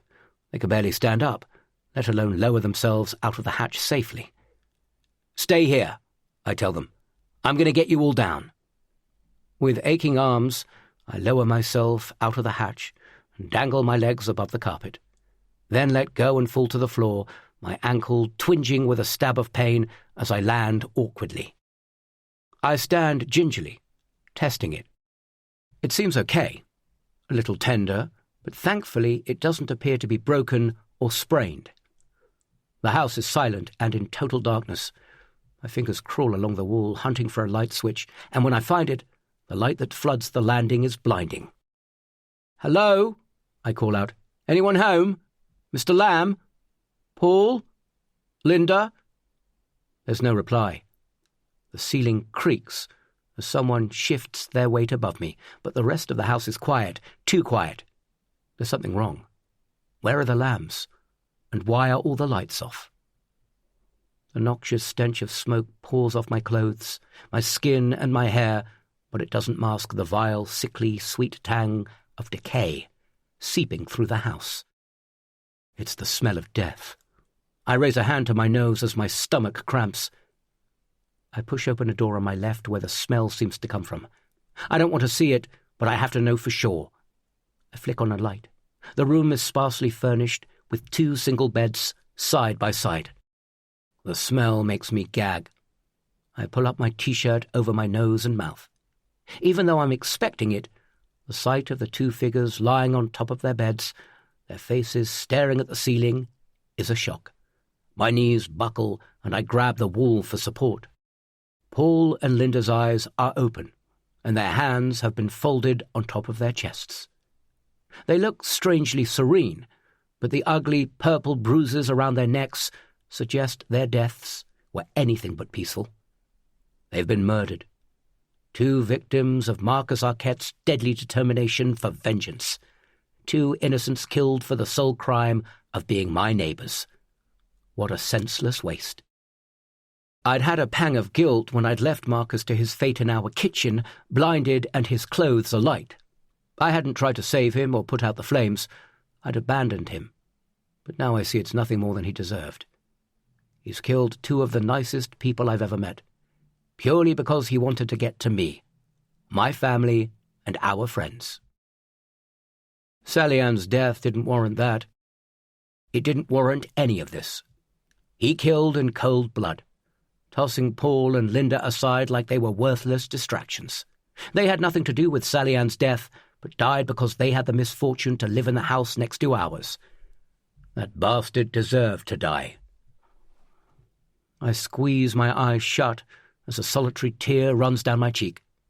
But we're still not out of the woods, and I don't have the time to grieve just yet. I need to get everyone to safety and find Nora and Katie. I back out of the room and pull the door shut, preserving the scene for the police. In a spare room at the back of the house, I find a rickety wooden stepladder splattered with paint. I place it under the loft hatch and help Felicity, Abby, Colette, and the others down. They congregate on the landing, holding their hands to their mouths and noses. They can smell it too, but the way their stomachs are right now, I don't tell them what it is. They'd never be able to handle it. Instead, I lead them down the stairs, clutching Abby's hand as she stumbles on weak legs. The front door is swinging open on its hinges, a sign, I hope, that Katie and Nora made it out safely. I only hope they didn't discover Paul and Linda's bodies. They've been through enough already without having that memory seared into their young minds. Outside, the cool air hits me like a tonic. I take a huge gulp, filling my lungs. It makes me cough violently, but after all the smoke I've inhaled, it tastes so good, so pure, so clean. I fall to my knees on the drive with Abby at my side, spitting out sooty black phlegm. Colette drags Ralph out of the door and props him against a low brick wall. She runs her fingers tenderly up and down his neck as his body is racked by a bout of spluttering and retching. Felicity and Johnny have collapsed on the drive in each other's arms. They're both trembling and coughing, but at least they're safe. In our house, I can see the living room lit up with golden flames that lick and dance at the window like they're trying to escape through the bars. "The girls!" Abby moans, rolling onto her side, her hands pawing at her stomach. "I don't know," I say. "I sent them to get help." An icy shiver runs down my spine. I don't know where they are. I pull myself to my feet. We might be out of immediate danger, but I still need to call for help. Abby, Felicity, Johnny, and Ralph all need urgent medical attention to treat the poison in their bodies. I catch the urgent sound of sirens growing louder, coming closer, and then I spot a fire engine racing up the street in a wash of blue pulsing lights. It pulls up at the end of our drive, and a dozen firefighters spill out, pulling on breathing equipment and rolling out hoses. 2 police cars follow, and a couple of ambulances. My legs give way with relief, and I fall to my knees again. "You're going to be okay," I say to Abby, taking her hands and rubbing them between mine. They feel so cold. "Abby?" Her eyes flutter and close as her head rolls to one side. "Please, no! Help!" I scream as 2 paramedics come running towards us. "Please don't let her die!" "Can you tell me what happened?" one paramedic asks. "Did she breathe in the smoke?" "Yes, but she's also eaten poisonous mushrooms. Death caps," I gasp. He glances at me briefly, but shows no emotion. "The others as well, they've all eaten them. I'm so sorry, it was all my fault." "Don't worry, they're in good hands now. We'll take it from here." More paramedics arrive until the drive feels crowded with people and equipment, busy and urgent. "Daddy, Daddy!" My heart skips. Nora? Katie? The girls burst out of nowhere and throw their arms around me. Behind them, I spot the couple from across the road. I don't know their names, but I'm sure as hell going to find out. "We did it!" Nora says. "We climbed out of the loft and knocked on the doors until we found someone to help." "You did an amazing job," I say, pulling them both close and hugging them tightly. I'm never going to let them out of my sight again. I mouth a silent thank you to the couple hovering in the background, emotion tightening my sore throat. "What's wrong with Mummy?" Katie asks as she watches the paramedic fit an oxygen mask over her face. "Is she going to be all right?" I stand and lead them away, letting the paramedics get on with their work. The girls have been through enough tonight already. They don't need to see this. "Yes, she's going to be fine," I say. "They're going to take her to hospital and make her better again." It might be a false promise, but what else am I supposed to tell them? Chapter 46. 3 weeks later. Lawyer reveals she was deliberately poisoned on night she miraculously escaped house fire. Renowned criminal lawyer Abigail Pilkington Hutton has spoken publicly for the first time about her miraculous escape from a fire that gutted her home, and of being deliberately poisoned in an attempt on her life just hours before the blaze. Mrs. Pilkington Hutton, 38, spent nearly a week in hospital after her ordeal, but says she's now made an almost complete recovery. The lawyer who earlier this year successfully prosecuted brothers Jimmy and Dean Farrow for the murder of pensioner Billy Bowden in his Canterbury home is now planning to return to work and says she wants to put the entire episode behind her and move on. She said, "I'm lucky to be alive. I could have died twice that night, but someone must have been watching over me." Police believe that Chef Marcus Arquette targeted Mrs. Pilkington Hutton and her husband, Henry, after blaming them for the death of his pregnant fiancée, Sally Ann Pearson. Sally Ann took her own life after featuring in an unflattering review of Meld, the restaurant owned by celebrity TV chef Mutunda Yaboa, which was posted on a food blog hosted by Mr. Hutton and subsequently widely shared on social media. Mrs. Pilkington Hutton explained, "Marcus used a false identity to pose as a private chef and convinced me I'd won a competition to have him cook a meal for 6 of us at our home. As it was Henry's 40th birthday, it seemed like an ideal present, especially as part of the prize was a cookery lesson and Henry's a bit of a frustrated chef. But things turned sour when Arquette locked the hostess and her guests in the house, and unknown to everyone else, added death-cap mushrooms to his menu. 4 of us ate them and became sick very quickly," Mrs. Pilkington Hutton said. "I've never been in so much pain in all my life. It was like someone had stabbed me in the stomach with a dagger and was constantly twisting it. I thought I was going to die." Amantia phalloids, or death-cap mushrooms as they are more commonly known, can be fatal if ingested, rapidly affecting the liver and kidneys. Mrs. Pilkington Hutton and 3 of her friends who attended the birthday celebration and who had also been poisoned by Arquette were taken to a London hospital where they were treated with psilocybin, an experimental drug derived from the milk thistle. "It was like a miracle cure for us," Mrs. Pilkington Hutton said. "Doctors said we all suffered a small amount of liver damage, but it's nothing that can't be managed. We're just grateful to be alive. I can't thank the medical staff who treated us enough for their diligence and dedication." The lawyer and her husband were not Arquette's only victims. Police believe he was also responsible for the deaths of Mrs. Pilkington Hutton's neighbours, retired GP Paul Lamb and his wife Linda. Detective Superintendent Chris Abbott of Kent Police said, "It appears Arquette tricked his way into the Lambs' home with the sole intention of putting himself in proximity to Henry Hutton and his wife. Unfortunately, he seems to have treated the Lambs as a minor inconvenience to his plans. We're treating their deaths as murder, and I can confirm we are not looking for anyone else in connection with the crime." A post-mortem examination revealed the couple were killed by strangulation. Curiously, Mrs. Pilkington Hutton believes Arquette was not only watching them from the Lambs' house next door, but had entered their property through a shared loft space.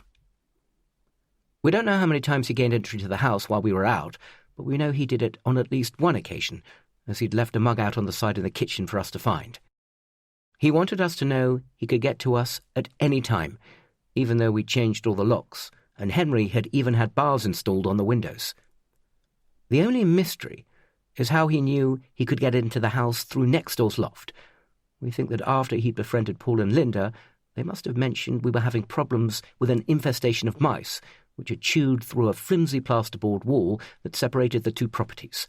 But as Arquette and the Lambs are now dead, I guess we'll never find out for sure.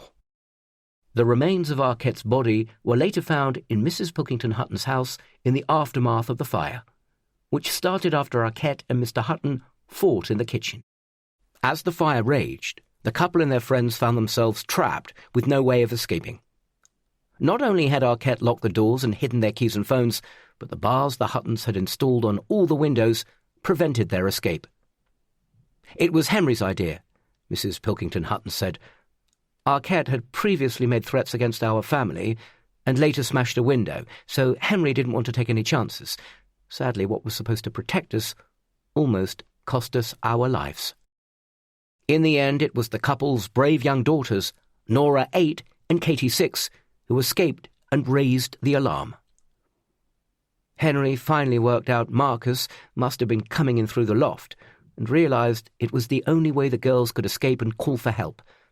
I'm immensely proud of them, but also guilty that we had to ask them to do it. It was a tremendous responsibility on their young shoulders. And what of the food blog that started the unfortunate chain of deadly events? Will that continue? I'm not sure yet, Mrs. Pilkington Hutton said with a wry smile. Our only focus for the moment is rebuilding our lives and getting back to a kind of normality for the girls' sake. Chapter 47. After Abby came out of hospital, we moved into a rented property on the outskirts of town, but reporters still found us, and we had a constant string of journalists knocking at the door, offering silly amounts of cash for an exclusive interview. I didn't want Abby to talk to them. Enough had already been written about the fire and the events of that night, but she thought it would get them off our backs and allow us to control the narrative. If we didn't tell our side of it, she said they'd fill the vacuum with half-truths and lies about us. She had far more experience with the press than me, and I trusted she knew what she was doing. She didn't ask for a fee on the condition the article would be syndicated and made available to any news outlet who wanted to run it. She didn't want to do a TV interview, but allowed the reporter who interviewed her to record the audio and release it to the radio stations. It was the best way, she felt, of being fair to everyone and getting our side accurately reported. I ran my eye over the article on my phone for a second time, trying to ignore the photo that appears alongside it. They made us sit on the couch with the girls on our laps. Abby looks amazing as usual, but I never take a good photo. I look gormless, like a grinning village idiot. Frustrated chef? I glance up at Abby, who's sitting on the opposite side of the table, sipping coffee. What? Well, you are. Well, I think I might have phrased it differently, I say. It's not a flattering description. If you'd have bothered to have been there for the interview, you could have corrected me. I shudder. No, thank you. I'd taken the girls off to another part of the house, while Abby sat for an hour with the reporter and only reappeared when they wanted to take our picture. Then don't complain. I go back to my phone and flick through various other news websites. Most of them have run the story, and apart from the picture, we seem to have come out of it in a good light. Abby's done an excellent job. Nora and Katie come flying down the stairs, sounding like a herd of elephants. Can we watch TV? Nora asks, hanging off my chair and grinning. Go on then, just for half an hour. They scamper off into the other room. The TV comes on far too loud. Turn it down a bit, I yell. They're coping okay, aren't they? Abby says. You know, all things considered. I'd asked the unthinkable of them, to climb through a dark and draughty loft space to get help while we were being held hostage by a crazed psychopath. And yet they hadn't batted an eyelid. They'd found their way into Paul and Linda's house, run across the road and explained to Roger and Mel, I now know their names, that we were in trouble. Fortunately, they hadn't discovered the Lambs' dead bodies. They said that when they discovered the house was silent and in darkness, they ran down the stairs and let themselves out, too frightened to investigate. They take after their mother, resilient and brave. Abby's smile fades. You taking the piss? Would I? Although it reminds me, I did promise we'd take them to Legoland if they got out and found help. Well, you better sort it out then. Later that evening, after we've eaten and the girls are in bed, Abby's phone buzzes. She snatches it off the arm of her chair and frowns. What is it? Oh, a message from one of Sally Ann's friends. She says, one of the girls I reached out to when I was trying to find her address. She says that the papers have got it all wrong about Sally Ann, and she wants to meet up. She wants us to know the truth. What truth? Abby's fingers tap away at her phone. I don't know, but I've suggested meeting at a cafe in town to talk. The girl's name is Laurel. She's pretty, with sandy hair and furtive eyes, and slips into the cafe, where we've arranged to meet, with her gaze cast down to the floor, as if she's afraid of being noticed. Abby must recognize her from her profile picture, because as soon as she walks in, she waves to catch her attention. I've bought Nora and Katie milkshakes and ice cream to keep them quiet while we talk, and true to their word, they sit silently as Laurel shuffles apologetically towards our table. When she sits down, she looks up from under long black lashes that look too full to be natural. I buy her a latte and watch as she stirs in 3 sachets of sugar with a long spoon. Abby and I are both on the edge of our seats, but we don't want to rush her. So we talk about the weather, the state of the traffic and the roads. Anything but the reason she agreed to meet us.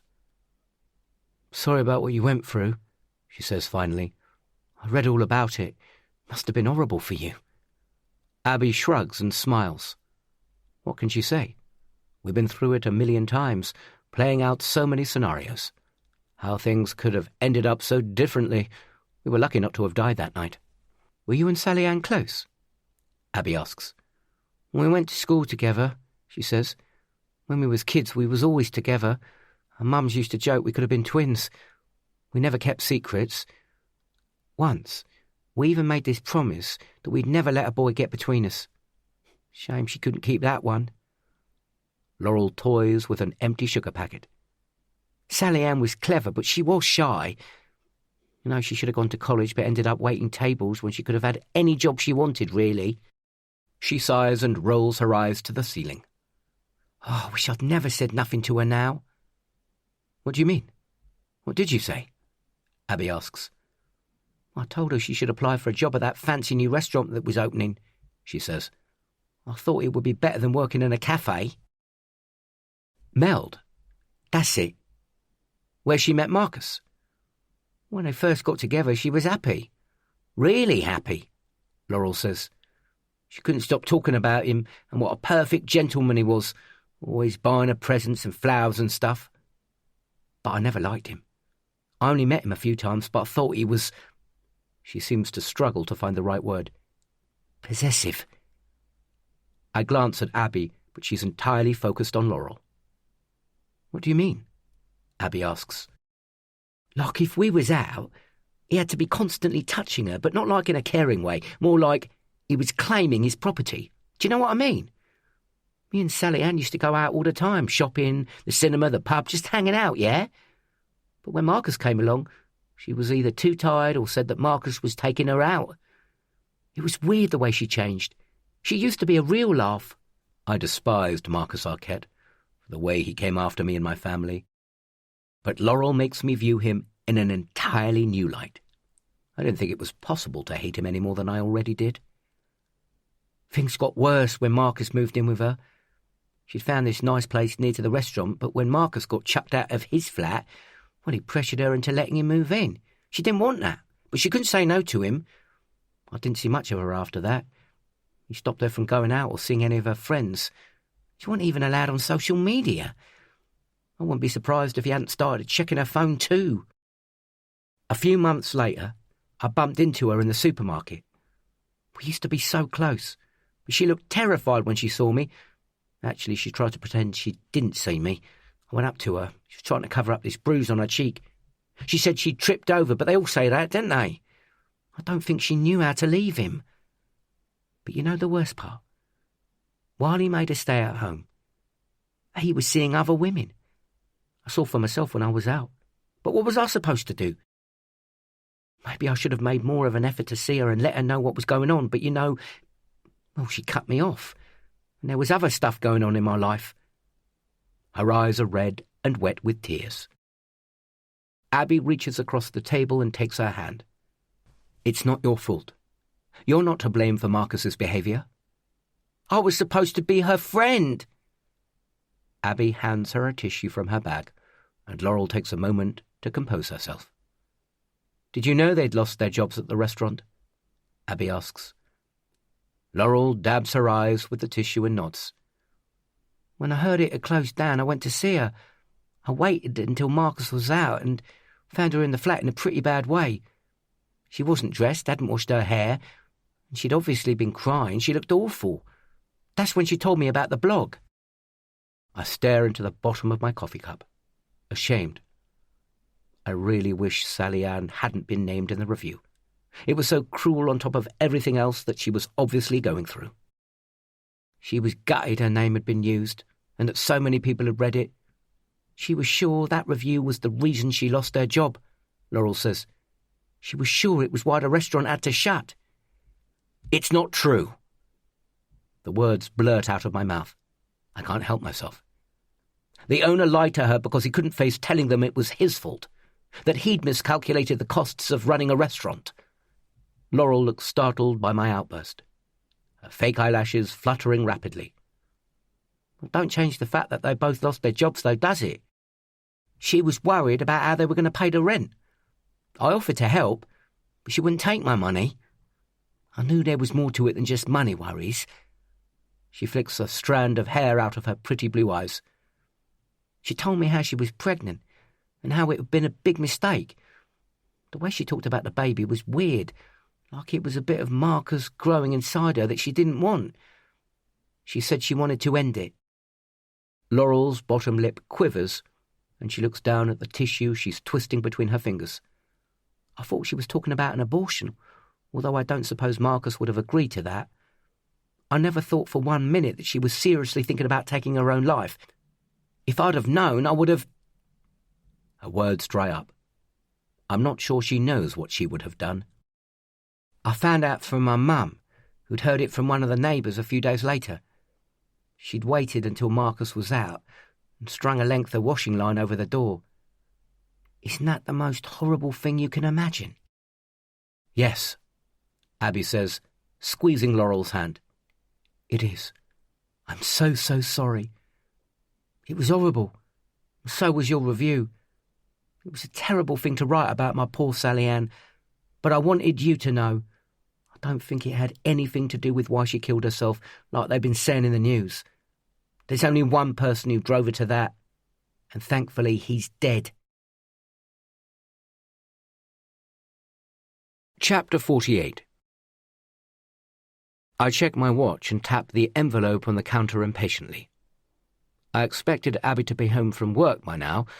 She promised, in the light of everything we'd been through, that she'd spend less time in chambers and more time with me and the girls. She's only been back to work for a week, but I fear she's already slipping into old habits. Keys rattle in the lock, and I jump up, my pulse cantering. How's she going to react? Surprise? Shock? I'm home, Abby calls from the hall as I hear her kicking off her shoes. Sorry I'm late, the traffic was a nightmare. I'm in the kitchen. Abby waltzes in and snatches a quick kiss on her way to the fridge, hunting for wine. I hold up the envelope, keeping my face emotionless, waiting to see how she'll respond. She freezes with a bottle of Pinot Grigio in one hand. What's that? I think you better open it. See for yourself. She puts the wine on the side and swallows hard, glancing from me to the envelope and back again. Henry? There's a tremor in her voice. Just open it. It's a plain white envelope. No address, no stamp. She snatches it from me and peels it open. Her breathing is fast and shallow. She pulls out the contents and relief floods her face. You scared the life out of me, she says, smiling, then punches my arm. I laugh, pleased with my little prank, as she studies the 2 plane tickets. Paris? Oh, my God. It's only a long weekend, but I thought it was time for a bit of spontaneity. I booked a hotel on the banks of the Seine. I'm impressed. Abby throws her arms around my neck and gives me a long, lingering kiss. And I thought I was going to be the one with all the surprises tonight. Now I'm curious. I've booked a table at that new tapas restaurant you were talking about, she says. Seriously? Well, that's amazing. But are you sure? It's been a long while since we've eaten out. Didn't seem appropriate after all we've been through, especially as Abby's stomach is still delicate. Absolutely. I thought the 6 of us could... She tries to keep a straight face, but bursts out laughing when she sees my expression. I'm kidding. It's a table for 2, booked for 8 o'clock. Johnny and Felicity are coming to babysit. Actually, I wouldn't have minded. My relationship with both Johnny and Ralph is much improved since the fire. Finally, they've started treating me with respect. I guess that's what happens when you save someone's life. Like Abby, they'd been in a bad way after those mushrooms, but they'd all been treated in the same hospital by the same doctors who'd worked a miracle, given that I thought they were all going to die. I'm not sure any of them will ever touch a mushroom again, but at least Johnny and Ralph have both learned some humility. Neither of them are anything like the boorish, arrogant pricks they used to be. I quite enjoy their company these days. The tapas restaurant couldn't be any more different from Meld. It's a family-run place with flickering tea lights on the tables and uplighters under a wooden bar at the back. We're seated at a table in the window and choose half a dozen dishes from a menu scribbled on a chalkboard on the wall. Boquerones and tortilla de patata, chorizo serrano and smoky albondigas, croquetas and olives, and queso manchego, all served in miniature terracotta bowls by a waitress with the widest smile and most infectious laugh. Obviously we avoided anything with mushrooms. Abby turns green at the merest mention of them, and I would certainly never cook with them again. So, Abby asks, what do you think? Well, it's nice. It's got a friendly atmosphere. There are only 8 tables in the whole restaurant, which means the waiting staff have the time to be attentive without being suffocating. It's the sort of place I'd always imagined I'd like to run. One day. We've almost finished, replete with good food, when the owner sidles up to our table. He's probably my age, but with less hair and a bigger waistline. A man who enjoys the good things in life. How has everything been for you this evening? He asks. Oh, really good, but then I'd heard good things, I say. He dips his head, looking slightly abashed.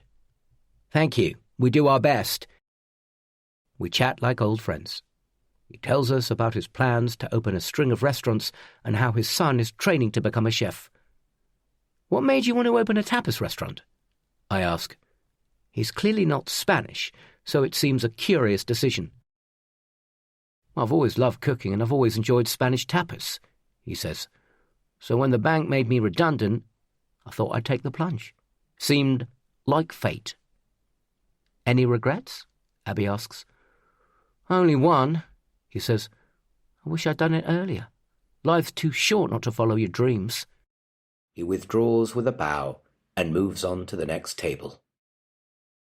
Abby finishes her wine and takes my hands. Can you imagine yourself running a place like this? She asks. I look around at all the smiling faces of people enjoying good, honest food. Yeah, maybe, I say. Or maybe not. It had always been an ambition to own a restaurant, but the experience at Meld and talking to Matunda had opened my eyes. It's not an easy industry. Margins are tight, and I'm no businessman.